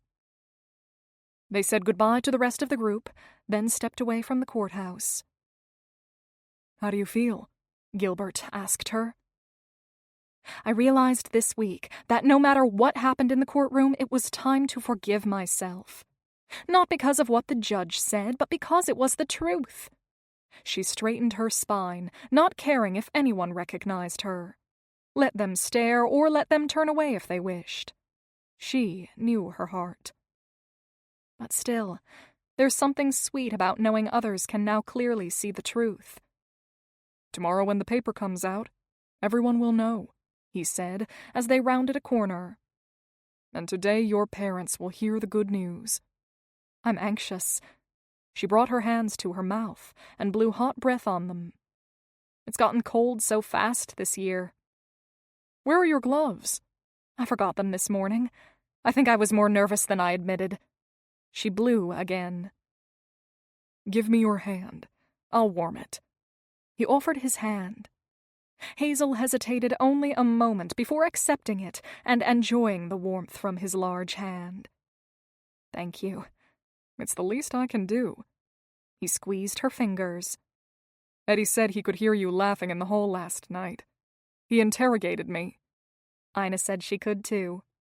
I had no idea I had such a boisterous laugh. Ina cornered me and asked what happened. If it hadn't been so dark, I think she'd have seen my face burning up. I was so embarrassed. "You do have a laugh that carries, but I like it. In fact, I like everything that happened in the hallway last night." He brought her fingers to his lips and kissed them, sending waves of happiness through her whole body. "You made me promise that I'd remain only a friend. Is that still your wish?" She let go of his hand and moved to his other side. "This hand is cold now," she said, taking his other one in hers. I think I may want to take back those words. First, though, I want to see my family, make sure Matilda is all right, and just breathe the sweet air of freedom. "I don't mean to rush you." He took a deep breath. "But you are my favorite person to walk with. And someday, if you're willing, I'd love to laugh with you and feel your kisses on my cheek each night before bed. I didn't think I would ever find a woman I could be comfortable around, but now I cannot imagine life without you." She stopped walking and looked up at him. "Gil, promise me that when I'm ready, you'll say all those things again." He let his free hand brush her face and slowly trace the outline of her lips. "I promise you that when you're ready, this not-so-quiet dentist who can never find the right words will give you the most eloquent confession of love." "Of love?" she whispered, still reeling from his touch. "Love?" "Of love." He bent so near to her she was certain he'd kiss her. "I love you, Hazel." His lips brushed her cheek lightly, like they had so long ago at the corn husking. And just like before, it sent a fire racing through her. Stepping away, he straightened his coat and said, "Don't get any ideas. That was just a friendly kiss. When you're ready and you give me permission, I'll give you a real one." She struggled to calm her racing heart. "Who are you? The Gil I know requires a red ear of corn to kiss the girls." "You've changed me. Now all I need is your permission." He grabbed her hand and led her down the street again. "Let's get you home. The sooner you reconnect with your family, the sooner you'll return to Amherst and we can start our life together." Minutes later, Hazel and Gilbert stood in front of two enormous entry doors. She picked up the knocker, but didn't let it go. "Are you going to knock?" Gilbert asked in a gentle voice. "You read their letter. You know they want you back." "I want them to see how I've changed." She took a deep breath, then forced her hand to release the knocker. The sound of it thudding made her body tense. She waited, listening for the sound of approaching feet. When it came, her heart threatened to leap from her chest. Time moved slower as she waited for the doors that had been closed so long to her to open. Julia, the maid, glared at her through a crack in the door. "What are you doing here?" she hissed. "They got trouble enough with Matilda sick. They don't need you begging at the door." Hazel cringed as a multitude of memories flooded back to her. "You've changed," she reminded herself. But still, a tremor raced up her spine. "The Bradshaws are expecting her." Gilbert put his hand on the small of Hazel's back. "Please tell them she's here." Julia looked behind her and sighed. "Wait outside." Gilbert kept his steadying hand on Hazel's back while they waited. In a soft but strong voice, he reassured her, reminding her of her worth and importance and bolstering her resolve. "Hazel?" She heard her father's voice before she saw him. "Hazel!" he called as he approached the door. Her heart that had been suffering from trepidation now leapt at the sound of his welcoming voice. "Father!" she called back, and then the door opened wide, and there he was, standing before her. His face looked older, and his hair had lost its dark luster, but her heart knew him despite any outward differences. "You've come home." He too looked at her intently, as though he could not believe she were real. "You're back!" "Yes, and I'm so happy to be home." She stepped inside and put her hand on his arm and nearly cried. There he was, flesh and bone. "It's been so long." "It's been too long." Creases near his eyes grew deeper as he drank in the sight of his daughter.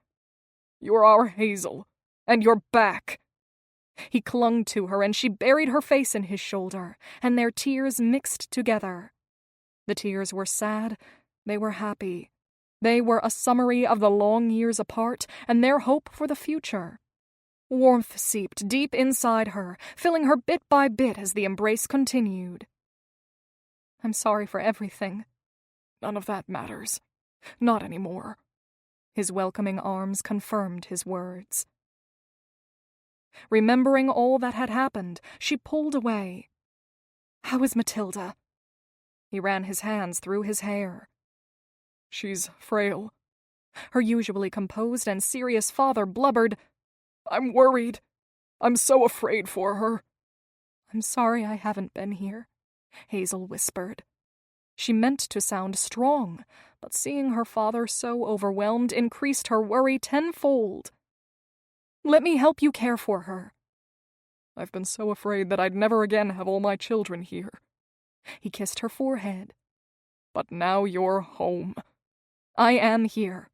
I'll help, and it's my hope you'll see I'm a changed woman." Her father squeezed her hand and looked to Gilbert. "Who's your friend?" "This is Gilbert Watts. He's a dentist in Amherst, and I've been working for him as a lady in attendance. He's one of the people who helped me clear my name." "What about the money we gave you?" Her father's brows formed a deep furrow. "I'll tell you everything, but right now I need to see Matilda. I've been so worried."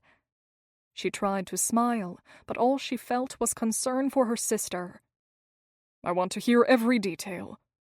He offered her his arm, then said to Gilbert, "Come meet the rest of the family. Then we'll discuss some way I can repay you for your kindness." "No need," Gilbert said as he followed them down the hall. The sick room was on the main floor beside the large master bedroom. Hazel clung to her father as they peered inside.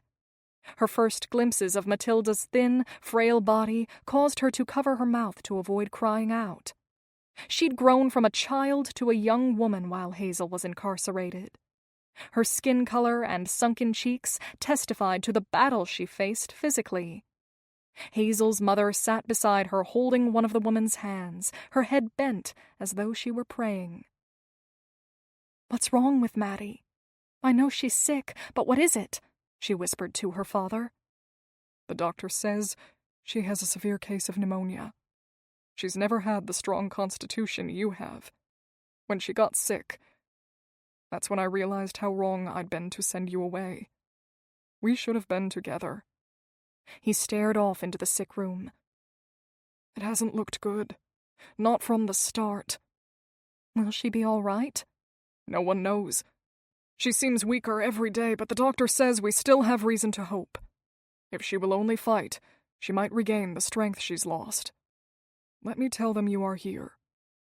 He stepped into the room and quietly spoke to Hazel's mother. Hazel held her breath and waited. Maria's head jerked up, and her eyes, red-rimmed and tired, grew large. She turned toward Hazel, and then a sob escaped. She leaned over and said something to Maddie before standing. "I'm sorry, Hazel." Gilbert put a hand on her back. "Forget what I said about hurrying back. This is where you're needed now. Stay with your sister." Gilbert kissed the top of her head. "Be strong. That's what she'll need from you." She put a hand on his forearm. "Thank you for understanding." "My dear girl!" Her mother emerged from the sick room and grabbed Hazel's hands in her own. "You're home! I'm home!" It was all too easy, too perfect. So many nights she'd worried over her return, unsure if she'd be welcomed. Maddie was sick, and perhaps that's what had changed everything. When life and death wrestled, everything else fell away, leaving only the most important things in their wake. "I've missed you."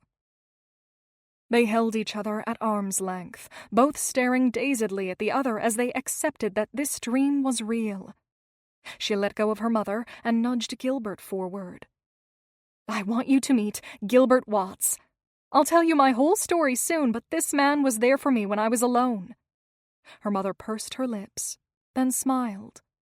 Hazel sensed her concern and added, "I've been working in his dental office. He's a good man. I'm grateful you had someone there for you." She patted Gilbert's arm. "Thank you for all you've done." Two of Hazel's brothers came thumping down the stairs. They stopped in their tracks when they saw Hazel and Gilbert. Both sets of eyes looked to their mother for direction. When she nodded, giving them permission to welcome Hazel, they came closer. The hallway filled with the ruckus of reunion as Hazel accepted their welcome, and she in return introduced Gilbert. "Bernice and Fred are over at Aunt Sarah's," Maria explained. "I think they'll be back soon. Go in and see Matilda. Lift her spirits if you can." Hazel and Gilbert stepped into the sick room and sat beside the bed. Hazel put a hand on her sister's thin shoulder. "Maddie, it's me, Hazel." "Hazel?" Matilda turned her head toward her big sister. Her voice was weak, but her eyes brightened with recognition. "Are you a dream?" "It feels like a dream to be back with you. I heard my Maddie was sick, and I thought you might need your bossy older sister to come home and tell you to get well." She rubbed her sister's fragile arm. "Get well, little sister? You must. I have so many things to tell you, and so many things I want to do with you." "I missed you." Her brow glistened with sweat. Hazel reached for the rag beside the basin and wrung it out. "Who's with you?" "This is Gilbert Watts. He's a good friend of mine and wanted to meet you." She pulled Gilbert closer. "Gil, this is Matilda. She's my baby sister." Matilda tried to prop herself up on her elbow. "I'm not a baby. I went to a social and was asked to dance 5 times. Gilbert leaned forward. 5 times? I haven't even danced with Hazel that much. You must have been the belle of the ball. It's nice to finally meet you." He paused and smiled his warm, friendly smile down at her. "I heard you liked snow. Did you know it's snowing outside right now?" Matilda nodded her weak head. "I love snow." "You get well, and we'll all go out in it. You and I will throw snowballs at Hazel." Gilbert elbowed Hazel, causing her to squawk involuntarily. "Do you think she'd like that?" "She's got a wicked temper," Matilda said weakly. "But I think it'd be fun." Then we'll risk her temper and do it. You get better as quick as you can. He sat up straighter and spoke to Hazel. I'm going to go back and let the others know you are here with your family. I'll have someone send your belongings here. Tell them I'm sorry I can't say goodbye, and tell Elizabeth I'll see her soon. She squeezed his arm, wishing there was some way to make him understand she wanted to be here and in Amherst with him. He stood and moved away from the bed. Get better, Maddie. I will. Hazel stood too. Will you be back? Or is this goodbye? I think you should have time with your family. Take care of them and enjoy being back in the fold. If you need me, send word and I'll come straight away. No matter what, I'll come. He looked past Hazel toward Matilda. Take care of Maddie. We've already made plans for when she is well again. Hazel nodded and braced herself for his departure. Gil? Yes. He stepped forward, closing the small distance, and cradled her face with his hand. Take care of yourself. I will. She put her hand on top of his. Take care of our patients, and make sure Clara feeds you.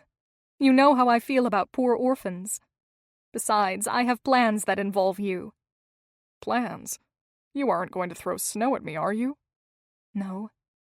Other plans. For a long moment, they stood lost in each other's eyes, his hand warming the side of her face as he traced the curve of her cheekbone. The moment faded as she moved his hand away and immediately felt its absence. Get her better so I can find out. And be careful. I don't like leaving knowing Patrick is still out there. I'll be safe. I'm sure the police will bring him in any day now. He nodded and, with a heavy tread, turned and walked away from her. Their comfortable days spent together were over. At least, for now. She's staying with her family. They'll keep her safe. I'm sure they will, Gilbert said to Ina through gritted teeth. Fear had been his companion as he walked away from Hazel. Fear for himself as he struggled to make peace with an uncertain future. Fear for her as she nursed her sister and reconnected with the past. And fear for all of their safety as the last pieces of the case were wrapped up. Her sister didn't look well at all. She's frail. I've never seen a girl so thin. Hazel's had so much disappointment already. I pray she doesn't lose her sister. How long will she stay? He shook his head, wishing he had an answer. If he knew for certain she was returning and when, he could count down. But there was no way of putting a time limit on illness and recovery, and no guarantee she'd want to leave Buffalo now that she was back. I don't know, but she needs to be there. Gilbert looked away, afraid she'd see his worry. I don't know what she'll end up doing. She'll come back. She loves you. Gilbert ran his hand along his broad jaw. Has she told you that? Not exactly, but I know she does. It's only there's been so much happening. She was afraid to make any promises she couldn't keep, and for so long she doubted herself. He tightened his grip on his bag. She'll be welcomed back to society. She may decide she loves this life more than my quiet one. I can hardly blame her. I can't promise her a life of excitement. He moved toward the door. I have to go. You did a good thing helping her. We all did. I don't regret that. Be sure to stop by the office sometime. I'll be there every day, same as always. But he'd be alone. No humming, no infectious laughter. He needed to go. He needed to get away from the city and back to the fresh air. Maybe then he'd be able to fight off the queasy feeling that overpowered him. I'll be at the wedding, too. You can count on that. He went out into the cold, wintry world, back to the life he'd known for so many years, the life that had been enough, until his red-headed friend arrived and turned his world upside down. Chapter 26. Many things about being at home made Hazel's heart sing with happiness. The smell of the peppermints her father was forever eating, the noise of her brothers stomping through the house, and the lump-free bed in her room. It was all so familiar, and with no effort at all she worked her way back into the everyday flow.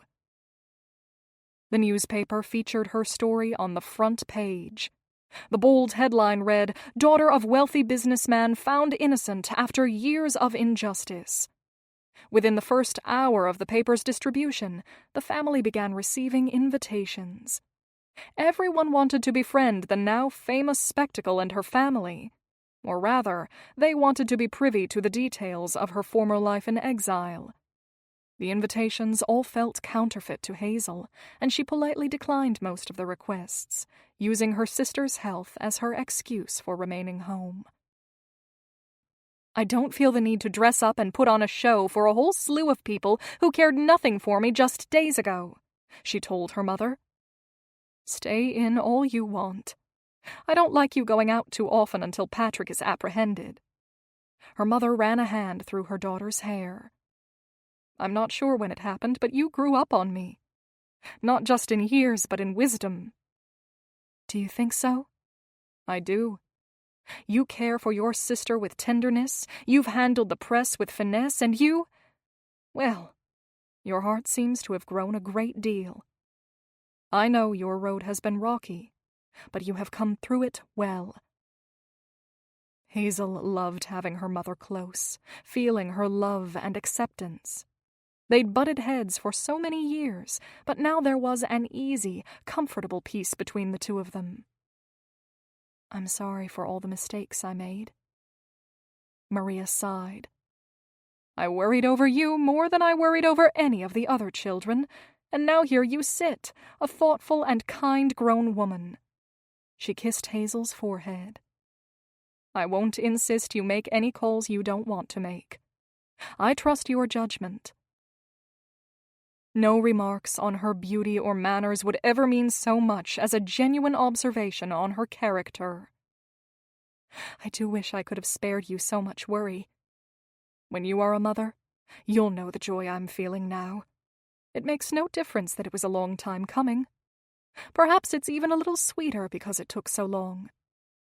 I hope I'm as patient a mother as you." Hazel shifted in her seat, trying to ease the tension in her back from the many hours sitting hunched in a chair beside Maddie. "I hope you get a daughter exactly like you.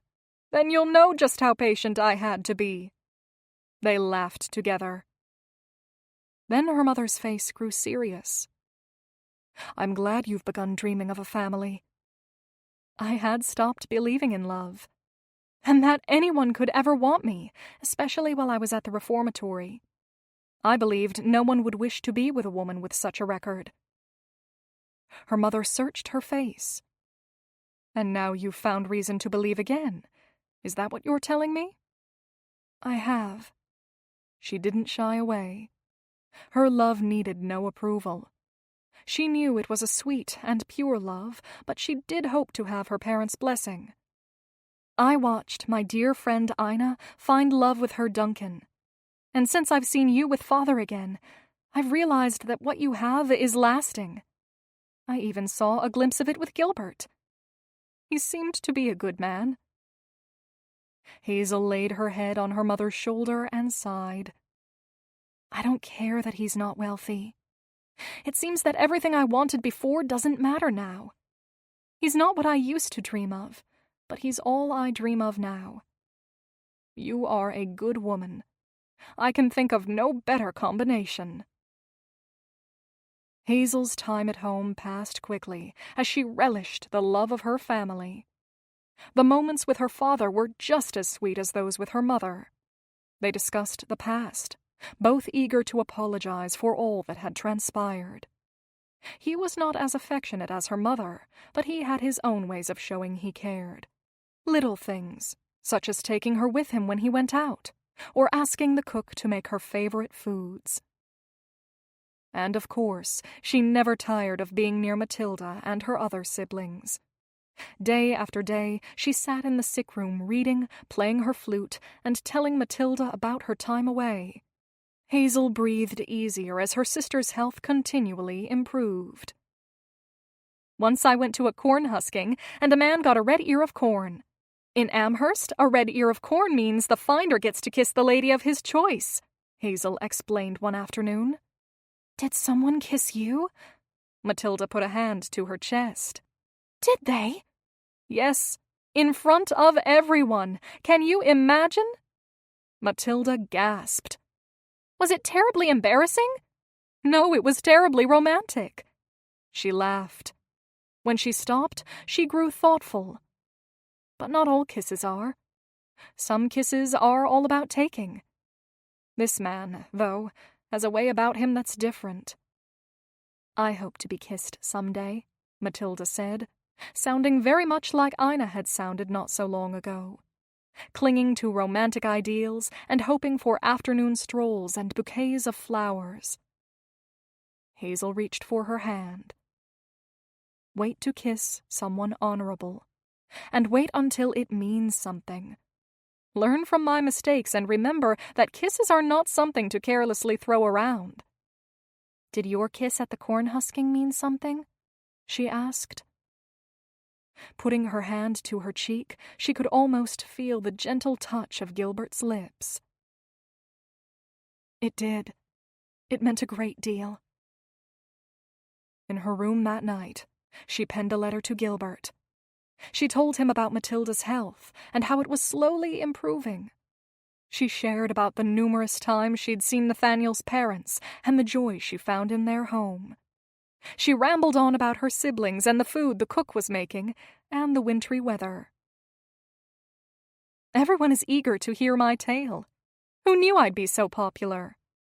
I decline most of the invitations, preferring to spend my time reconnecting with my family, but my days still fill up. At first, I was afraid of going out, knowing Patrick had not been apprehended. But the police are nearly certain he's fled the city, and I am so tired of living in fear that I have chosen to carry on with life. I think of you often. I think of the hill we walked on together. I think of the corn husking. I think of the look you have on your face when I play my flute.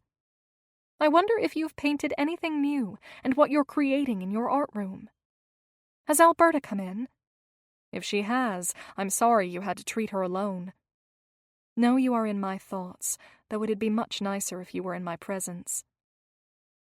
I don't know when I'll be free to come and see you. Soon, I hope. Until that time, I remain your friend in spirit. Affectionately, Hazel. P.S. I played my flute today, and I thought of you. She wanted to include other thoughts in her letter, but some things were better said in person. Gilbert, we've missed seeing you. Ina shook the snow from her skirts after entering the dental office. How have you been? He cleared his throat.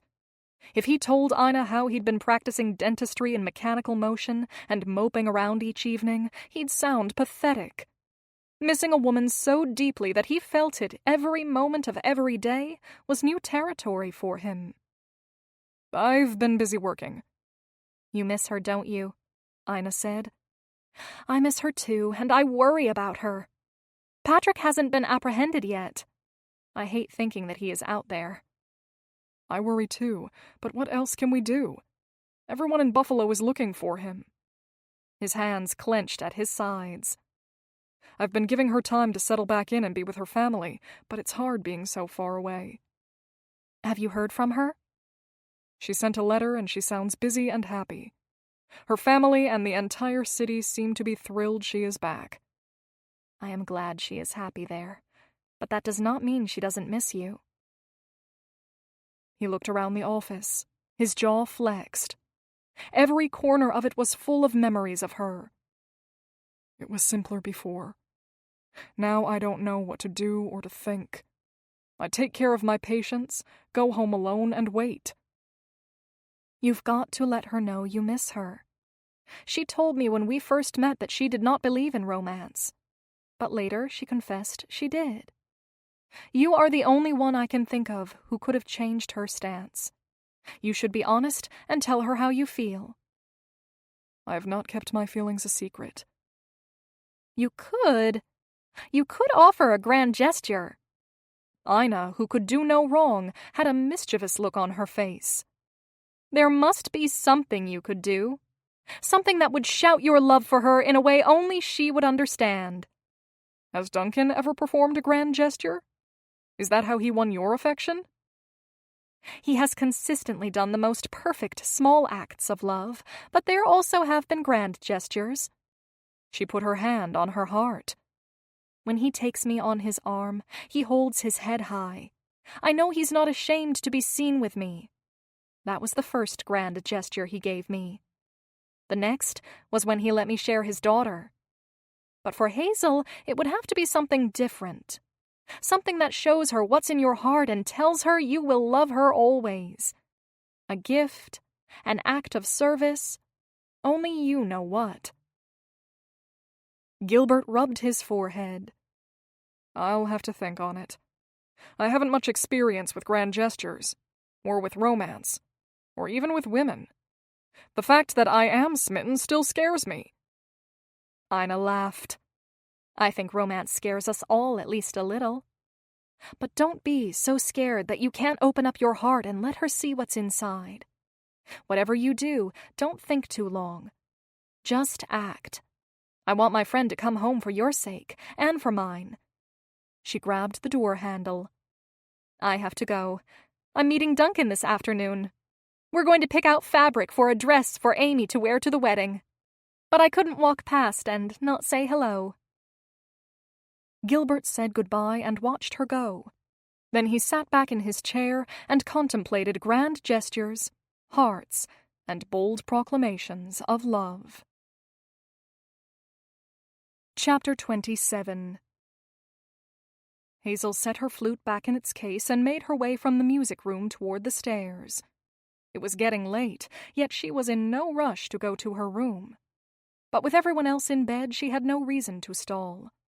She peered into the sick room before making her way toward her own bedchamber. Mattie rested easily, still not fully recovered, but past the worst of her convalescing. It wouldn't be long, and the doctor no doubt would declare her in good health. A pounding sounded at the front door. Loud and persistent, then softer and weaker. Hazel rushed from Mattie's room as quickly as she could. 2 paces from the door, she froze. Her heart raced as her breath came shallowly and rapidly. Something was wrong. She backed away from the door and tried to yell for help, but her voice wouldn't obey. Her father rushed past her toward the door, joined by an older male servant who was dressed in his nightclothes. She pressed her back against the wall, leaning on it for support. Memories assaulted her from all sides as she remembered the night Nathaniel was brought to her injured. She tried to keep the memories at bay, but they battered her. Her father flung open the door. Hazel pressed her eyes shut, wrapped her arms around her middle, and held her breath while she waited. "Hazel, help us!" Her father's voice roused her senses. "Quickly!" She forced her eyes open, only to see a woman collapsed in the entryway. Her father and their servant knelt beside her. Hazel regained her strength as she rushed to their side to offer assistance. The woman wore nothing but tattered clothing. Her hair was a mess of wet tangles, from the snow perhaps. Her disheveled appearance was certainly cause for alarm, but it was the blood on her face and arms that Hazel found most shocking.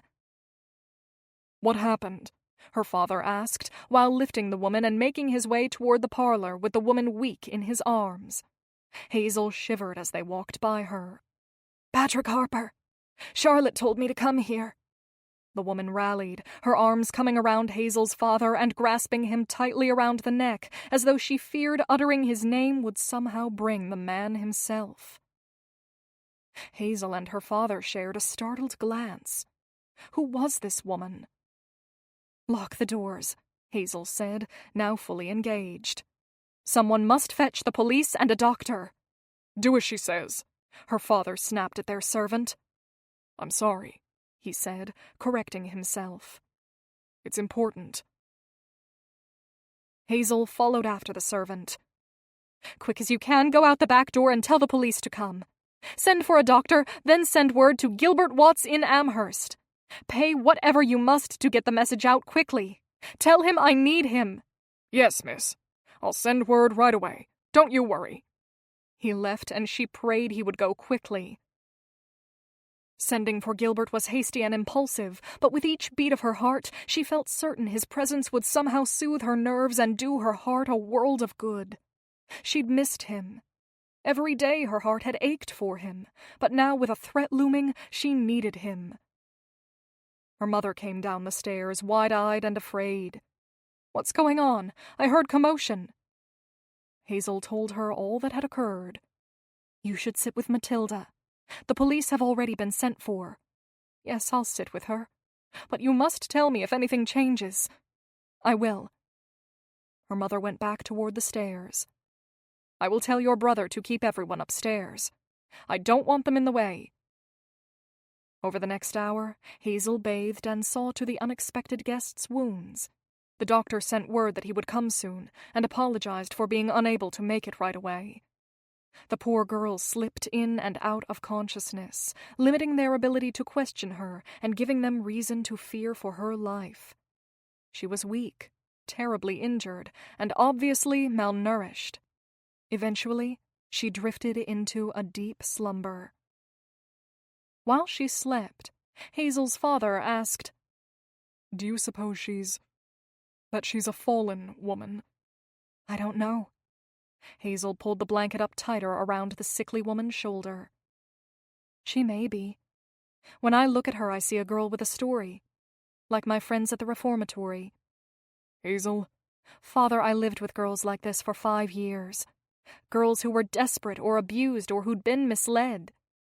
She looked at the face of the young woman. It was hard to gauge her age, but Hazel guessed she was 16 or 17. So young, and still with her whole future ahead, if only she could escape the past. What horrors had she seen? I won't judge her even if she is a woman of the night. No one is unredeemable. She hadn't meant to say the last bit with so much force, but she'd come to believe it in such a personal and powerful way that the passion in her voice could not be helped. "I'll sit with her, if you want to go to bed." "I'll wait up for the police and the doctor to arrive." He stared at her for a long moment. "Bless you, child. Your vision is clearer than mine." He left a moment later when the police announced themselves through the door. Hazel was alone with the poor, sleeping waif. She could think of no other ways to ease the girl's suffering, so she leaned back in her chair. But then the girl moaned. "It's all right," Hazel cooed. "You're safe now. Can you speak?" "Where am I?" "You're at the Bradshaw home. I'm Hazel, and we're caring for you the best we can. A doctor will be here soon." Hazel kept her voice soft. "Will you tell me your name and what's brought you here?" "Lizzie," she whispered through cracked lips. Hazel brought a cup of water to Lizzie's mouth and helped her drink. "Patrick came to the brothel all raging mad a week or so back. He was yelling and screaming about how everything was ruined. We all knew to stay away from him when he got like that, but this time was different. There was no avoiding him." "What happened?" "He kicked over tables and acted like a man out of his head." She paused and caught her breath. "He grabbed me by my hair and dragged me out of there with him. I fought him, but he was so strong." "Did no one try to stop him?" Lizzie shook her head. Her scared eyes turned sad. "No one cared. Some of the girls might have, but they couldn't do nothing." During her time at the reformatory, Hazel had heard many tragic stories. Tales of women fighting to survive and struggling to feed themselves, and painful stories of neglect and violence. She'd heard hundreds of stories, but still she felt the sting of Lizzie's. "How did you come to find me?" "He kept me with him for a week, beating on me and doing whatever he liked. He was always yelling about Hazel Bradshaw and how he's gonna kill you. Says you ruined everything and are gonna pay for it. Says he should have killed you before." Lizzie pushed herself up in bed and winced. He drank so much he passed out before tying me up tonight.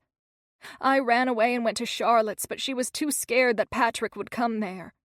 She said for me to get help from you. She told me where you lived, said you told her she could come by if she ever needed something. I did say that. I meant it too. Where is Patrick now? He's out of his head. I ain't seen nothing like it. I think when he wakes up he'll come here and do everything he said he would. I think he'll kill you if he can. He'll kill me too. I didn't know where else to go. Lizzie started breathing hard and heavy. Hazel feared she'd go unconscious again. He's gonna kill us, she said over and over, trembling with fear. Hush. Hazel rubbed her arm. Try to calm yourself. We'll guard the house and you'll be safe. I'm glad you came here. We'll take care of you. You needn't worry now. With Hazel's calm assurance, Lizzie settled and soon drifted back to sleep. Hazel went to find her father, who was with the policeman, discussing the predicament. She told them what Lizzie had told her. "Did she say where Patrick was located?" a tall officer asked. "No, she's quite despondent and overwhelmed right now. I don't think I'd be able to get an answer from her. But she's certain Patrick is going to try and kill me. By tomorrow she may be able to think with a clear mind." The officer nodded. His eyes were intense, but sympathetic. "Capturing Patrick Harper is high on the department's list right now. They want him brought in before he can get away. His list of crimes is nearly endless. Don't you worry, miss. We will put an end to your troubles. We could guard this house tonight, and tomorrow we can get Patrick's location from the girl. The chief can determine the best course of action then," the shorter, less animated officer said. "We shouldn't be hasty. Besides, the girl says he's drunk and unconscious. I don't think he'll come any time soon." "No, I want my family safe." Hazel stood and paced the floor. "I could go somewhere else." "Stay here. It's easier for us to guard one house than several. And I'd imagine he knows you are here, so your family is in danger already," the first officer chimed in. "But he might be all talk, and never come. I wouldn't be surprised if he leaves and we never see him again." "I just sat next to a girl he beat, and that happened while we all thought he was gone. We can't be too careful." Hazel let out a puff of air. "I wouldn't assume anything of him. He's clearly mad." "That woman's I don't care what you think she is. Any man who would lay hands on a woman is a monster. There wasn't time to set these men straight on everything, not with a criminal looming close by. I was afraid of this." "Of what?" her father asked. "That somehow my presence would make others unsafe." "This isn't your doing." Her father came to her side and put a hand on her shoulder. "We didn't stand beside you before, but now, this time, we will. No matter what, we'll be here for you, and we want you here." She put a tired hand to her forehead. "He's a smart man. At least he must have been before he lost his mind. If this house is surrounded by officers, he'll wait. He'll wait until I'm alone." "We're smarter than Patrick. Don't you worry," the shorter officer said. "Is that why he's evaded you so far?" She covered her mouth. "I'm sorry. I know you're working hard. I've no doubt you'll do all you can. I think I'll go sit by Lizzie." The night was ever so long. Each minute dragged by as she fought to stay in control of her nerves. Every half hour or so, she peered out the window and assured herself the officers were still present and awake and, to her relief, walking laps around the house. At 4 a.m, long before the sun rose for the day, she heard a ruckus and ran to the window. The 2 officers were across the street and had a man pinned to the ground. Relief, sweet and real, poured over her. Could it be so simple? Patrick had come to her house and the officers got him right away? She sighed. Her eye darted back to the man on the ground, and the sick tension returned. She pressed her face to the glass, then shrieked and sprang into action, racing away from her charge and out the front door. "Let him go!" she shouted at the officers. "That's not Patrick! Let him go! That's Gil!" The officer's head shot up and their eyes found hers. Gilbert was still pressed to the ground with his arm twisted behind his back. "Let him go," she said each word loud and slow. "Now!" The officers released Gilbert and backed away. "Hazel!" Gil shouted back as he struggled to his feet. "I came as quick as I could." She stepped down the stairs, not worrying about her slippered feet and thinking only of rushing into his arms and burying her head in his strong shoulder. "Go inside. It's not safe out here," she said as he crossed the street toward her. The police officers stayed back, looking away sheepishly. "I shouldn't have asked you to come. It's not safe.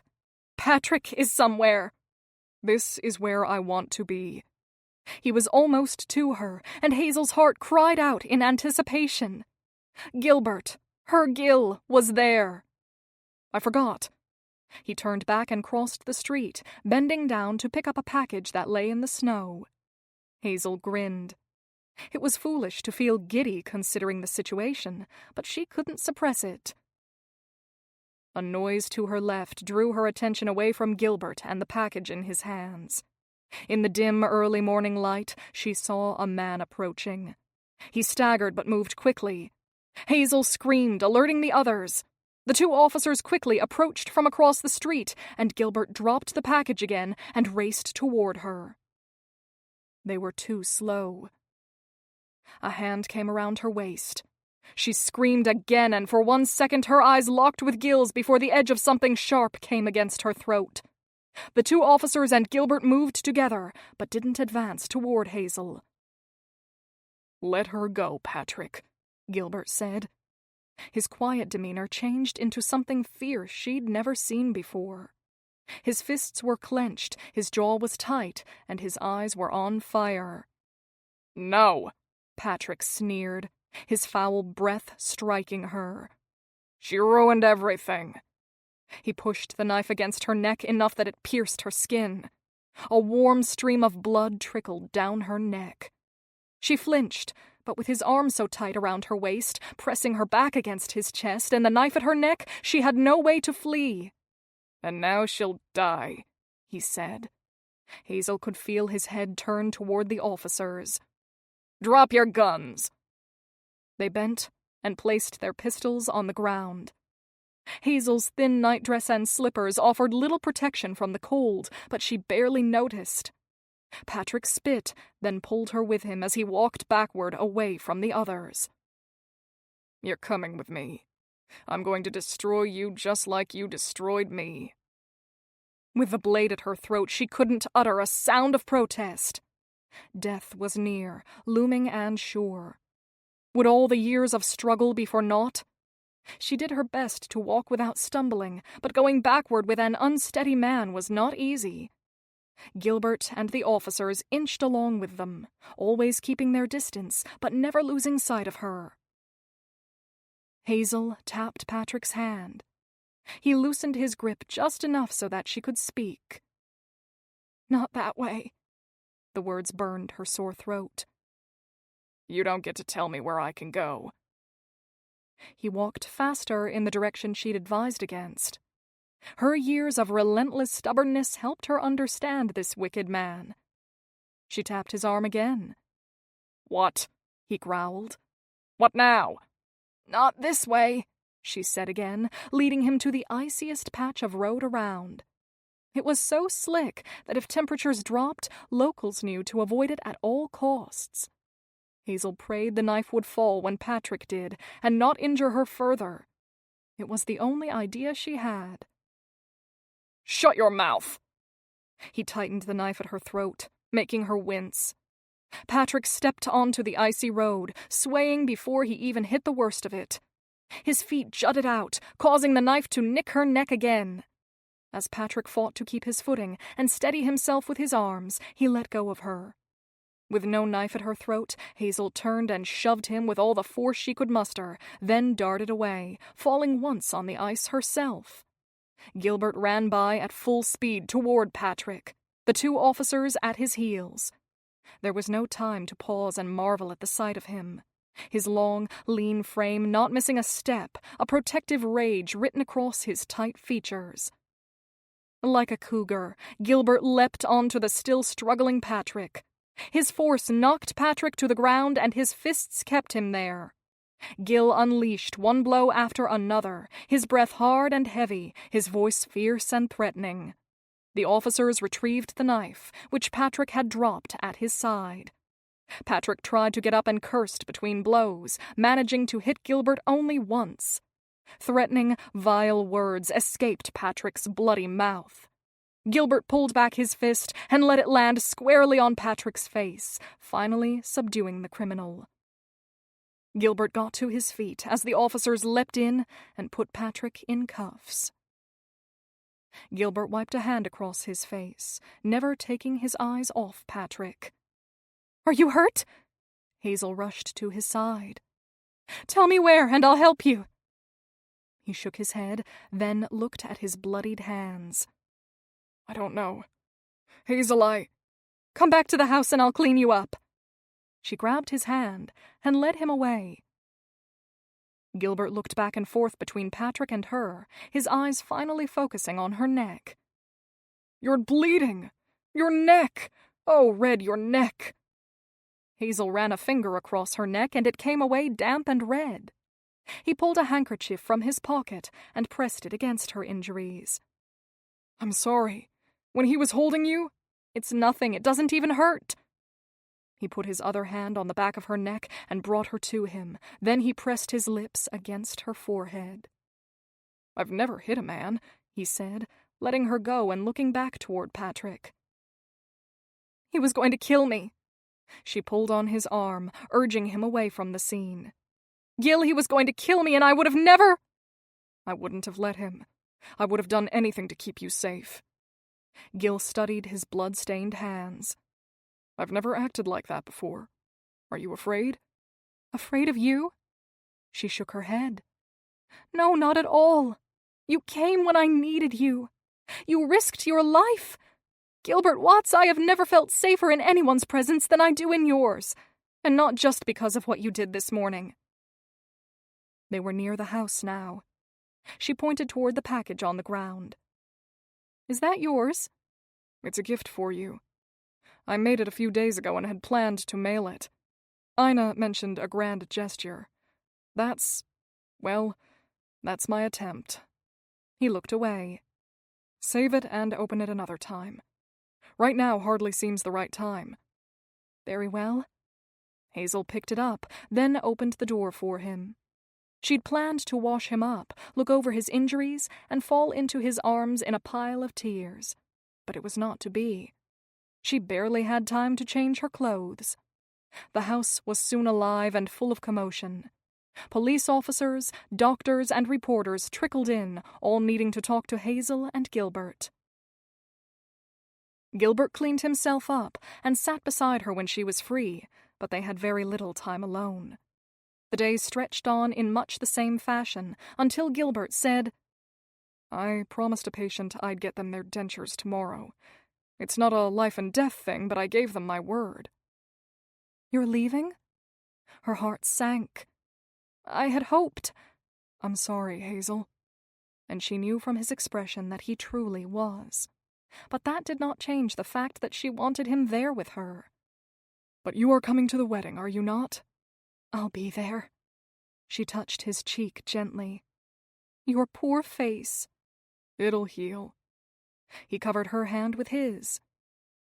"Will you go to the wedding with me?" "Yes." "I wish it didn't have to wait." He stood to leave. "I'll count down the days." "As will I."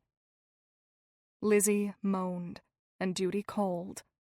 She kissed him quickly on the cheek, then, fighting tears, answered the cry of need. Chapter 28. It was late into the night before the commotion of the day died down. The officers had left, the reporters had all been turned away, and Matilda and Lizzie were both resting peacefully.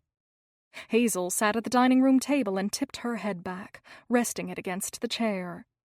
She was tired, but she knew the wild feeling pumping through her veins would keep her from falling asleep. Over and over again she saw the wild, protective passion burning in Gilbert's eyes as he leapt across the icy street and knocked Patrick down. He'd once confessed to often being afraid, and perhaps he was fearful in that moment too, but he acted like a man who had no doubts he would succeed. Butterflies danced in her heart each time she relived the moment and saw his face. He'd been gone only a couple of hours, and she'd see him soon, but she missed him. Hazel's mother entered the room with Gilbert's box in hand. "Are you curious what he brought you?" "I am." She took the package and hugged it tightly to herself. "He said he made this several days ago. It's sweet of him to think of you. You should open it." Hazel tore the brown paper from the package and found a note tucked inside. She opened it and read quietly to herself. "Dear Hazel, time has moved slowly since I last saw you. I know it's only been weeks since we were in Buffalo, but it feels much longer. I thought you'd like knowing Alberta was in again.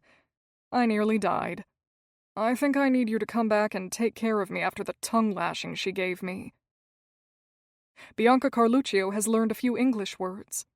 Not enough to easily communicate, but she's trying hard. I watched her eyes when she came in. I think she was looking for you. If I'd been able to speak Italian, I would have told her I am always watching for you too. On the street when the door opens, and even in my dreams, I look for your red hair and beautiful face. I miss my attending and her humming. I miss my friend. I understand they need you where you are, but know you are deeply missed. I told you once that I paint my heart into pictures. So today, I give you my heart. Lovingly yours, Gil." "Is it a nice letter?" Hazel's mother asked. "Yes. Some of our favorite patients have been in." "Oh, is that all?" "No," she said slowly, enjoying the way her heart raced when she thought of Gilbert's bold words and sweet confessions. "He said more than that." Her mother didn't press for details. Instead, she said, "Don't you want to see what he brought?" She opened the gift, savoring the simple pleasure of discovering what was beneath the paper. Inside, she found a painting, unlike any other she'd ever seen. In the right corner was the profile of a face, her face. The features matched hers so well. Her nose with its tiny curve, and her eyes with their flecks of green. Little details that most would overlook. The rest of the painting was a mosaic of other items, all blended together in an unusually artistic way. A flute, an autumn leaf, a stalk of corn, a fallen tree, and so much more. "It's lovely, but very unusual," her mother commented. "Why do you suppose he put all that together?" "It's me. All of it is. It's my flute and my favorite season and my first corn husking and our hill. It's all me and it's him. It's us together." She hugged the painting, wishing she were hugging the painter instead. "He paints his heart into his work. It's a grand gesture of sorts, his way of telling me that I am his heart, and he is mine."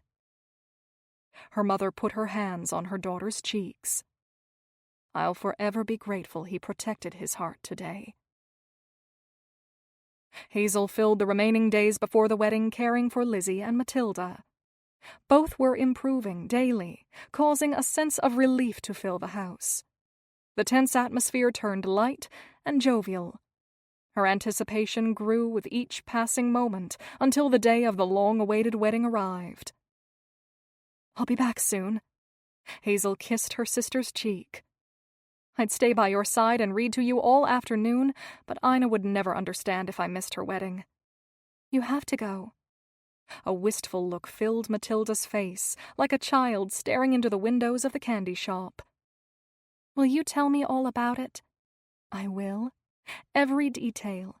What the dress looked like, what we ate, and even who I danced with." Hazel pushed a rebellious pin deeper into her hair. How do I look? Beautiful. I think Gilbert will be even more lost to you when he sees you. Mother always says you look fetching in lavender. Hazel smiled at her reflection, loving how her new dress fit each curve of her body. I do hope so. A noise drew her attention to the window. She peered out. The driver's here. I have to go. Tell me if he sweeps you off your feet. Matilda sat upright in her bed, a forgotten book beside her. I hope he does. He can be a little quiet. I might have to take the lead. She winked at her sister. Does that make me very modern? Or a complete heathen? Matilda pulled her mouth to one side. Depends who you ask. Mother might say you're a heathen, but I think it's romantic letting a man know you care for him. Since I like your judgment, you are the one I will whisper my secrets to when I come home. Her heart danced with excitement, amazed and humbled that after such a long stretch of heartache, she'd found herself at the center of so much good. Hazel kissed her sister's cheek, grabbed the little paper bundle that sat on the table, and rushed to meet her ride. She fiddled with the gift in her hands during the entire ride to Amherst. The crinkle of paper made her heart soar one moment and panic the next. Perhaps this was too soon, too presumptuous. But so much time had already been lost, and she didn't want to wait just for the sake of waiting when she knew what she wanted.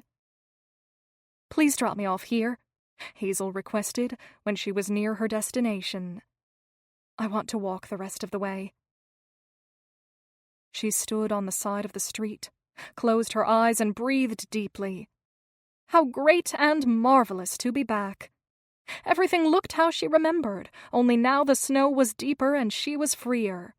She quickened her pace, lifting her skirts a little in a feckless attempt at keeping her hem dry for the wedding. Ina was a practical friend who she had no doubt would welcome her no matter how disheveled she was. It was Gilbert's reaction she cared most about. Hazel stopped in front of his house only long enough to catch her breath. Then she walked to the front door, knocked confidently, and waited. Well, well, if it isn't the long-lost Hazel. Eddie opened the door wide, letting her in. I'm glad you've come. Gilbert's been moping around since his return from Buffalo. I'll go get him and let you two say your hellos, or your I love yous, or whatever it is you plan to say to him. Well, I wasn't going to. Save it for Gilbert. He dashed up the stairs, taking them two at a time. She fidgeted with her skirts, trying to knock the snow off the bottom and smooth the riding creases. Her head popped up when she heard her name and the sound of footsteps on the stairs. Gil, you're here! He crossed the entryway to her. His face still showed signs of the fight with Patrick, but his arms were outstretched. She was certain she'd never seen a more welcoming sight. You're really here. You look beautiful. Thank you. I can hardly believe you're real.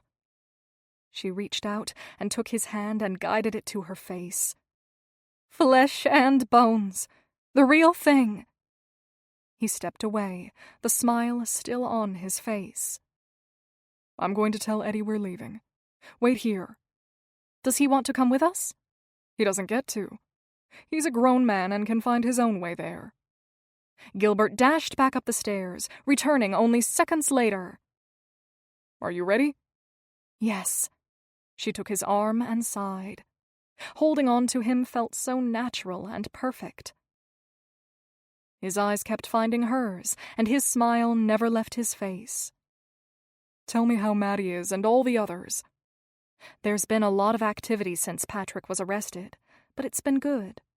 He's behind bars, and I feel much more at ease knowing it. Maddie and Lizzie are both doing well, and everyone else is glad life is going back to normal. Though I'm not sure there is such a thing. Life with you is never dull. That much I know. She walked so close to him that her shoulder pressed against his. I loved my painting. I hung it in my room and look at it every day. I'd hoped you'd like it. They neared the church. It's only 3:30. We've still got time before the wedding. She looked past the church toward the hill. Do we have time to walk on our hill? I think we do. They made their way to the top in comfortable silence. Hazel no longer cared about snow on her hem or her hair. They were together, and that was all that mattered. At the top, they looked out at the serene landscape, admiring their favorite view blanketed under a quilt of snow. I've walked up here a few times since you've been gone, but I like it better with you by my side. In his tentative way, he studied her. I have so many things I want to say, but I don't know how or if you... Open this. It's for you. Hazel straightened her shoulders and held out her gift. She gnawed on her lip while she waited, eager and nervous for his reaction. He took it and shook it. What is it? Open it before I change my mind. She wavered between fear and readiness. Hurry. He shot her one quizzical look before he untied the string and pulled the paper away. Not a second later he was laughing, and Hazel felt her face flush and her heart skip a beat. It's a red ear of corn, he said, staring down at it, making it difficult for her to gauge his reaction. You found it, she said, giving him a sideways glance. You have to use it. It's tradition. He let the corn fall to the ground, put his hands on her waist, and with gentle pressure, pulled her toward him. Her arms went around his shoulders, and her hands found their way to the hair at the nape of his neck. It's one of my favorite traditions, but I can't kiss you without your permission, he said near her ear. His breath tickled her skin. Tell me I can, and I will. Give me permission to be more than your friend. She looked up at his handsome, freshly shaven face, stopping when their eyes met, and she could feel the pleading in his gaze. Kiss me. Not because it's tradition, but because you want to. And then hold me because I've been aching for it since you rescued me, she whispered in a barely audible voice. You have my permission.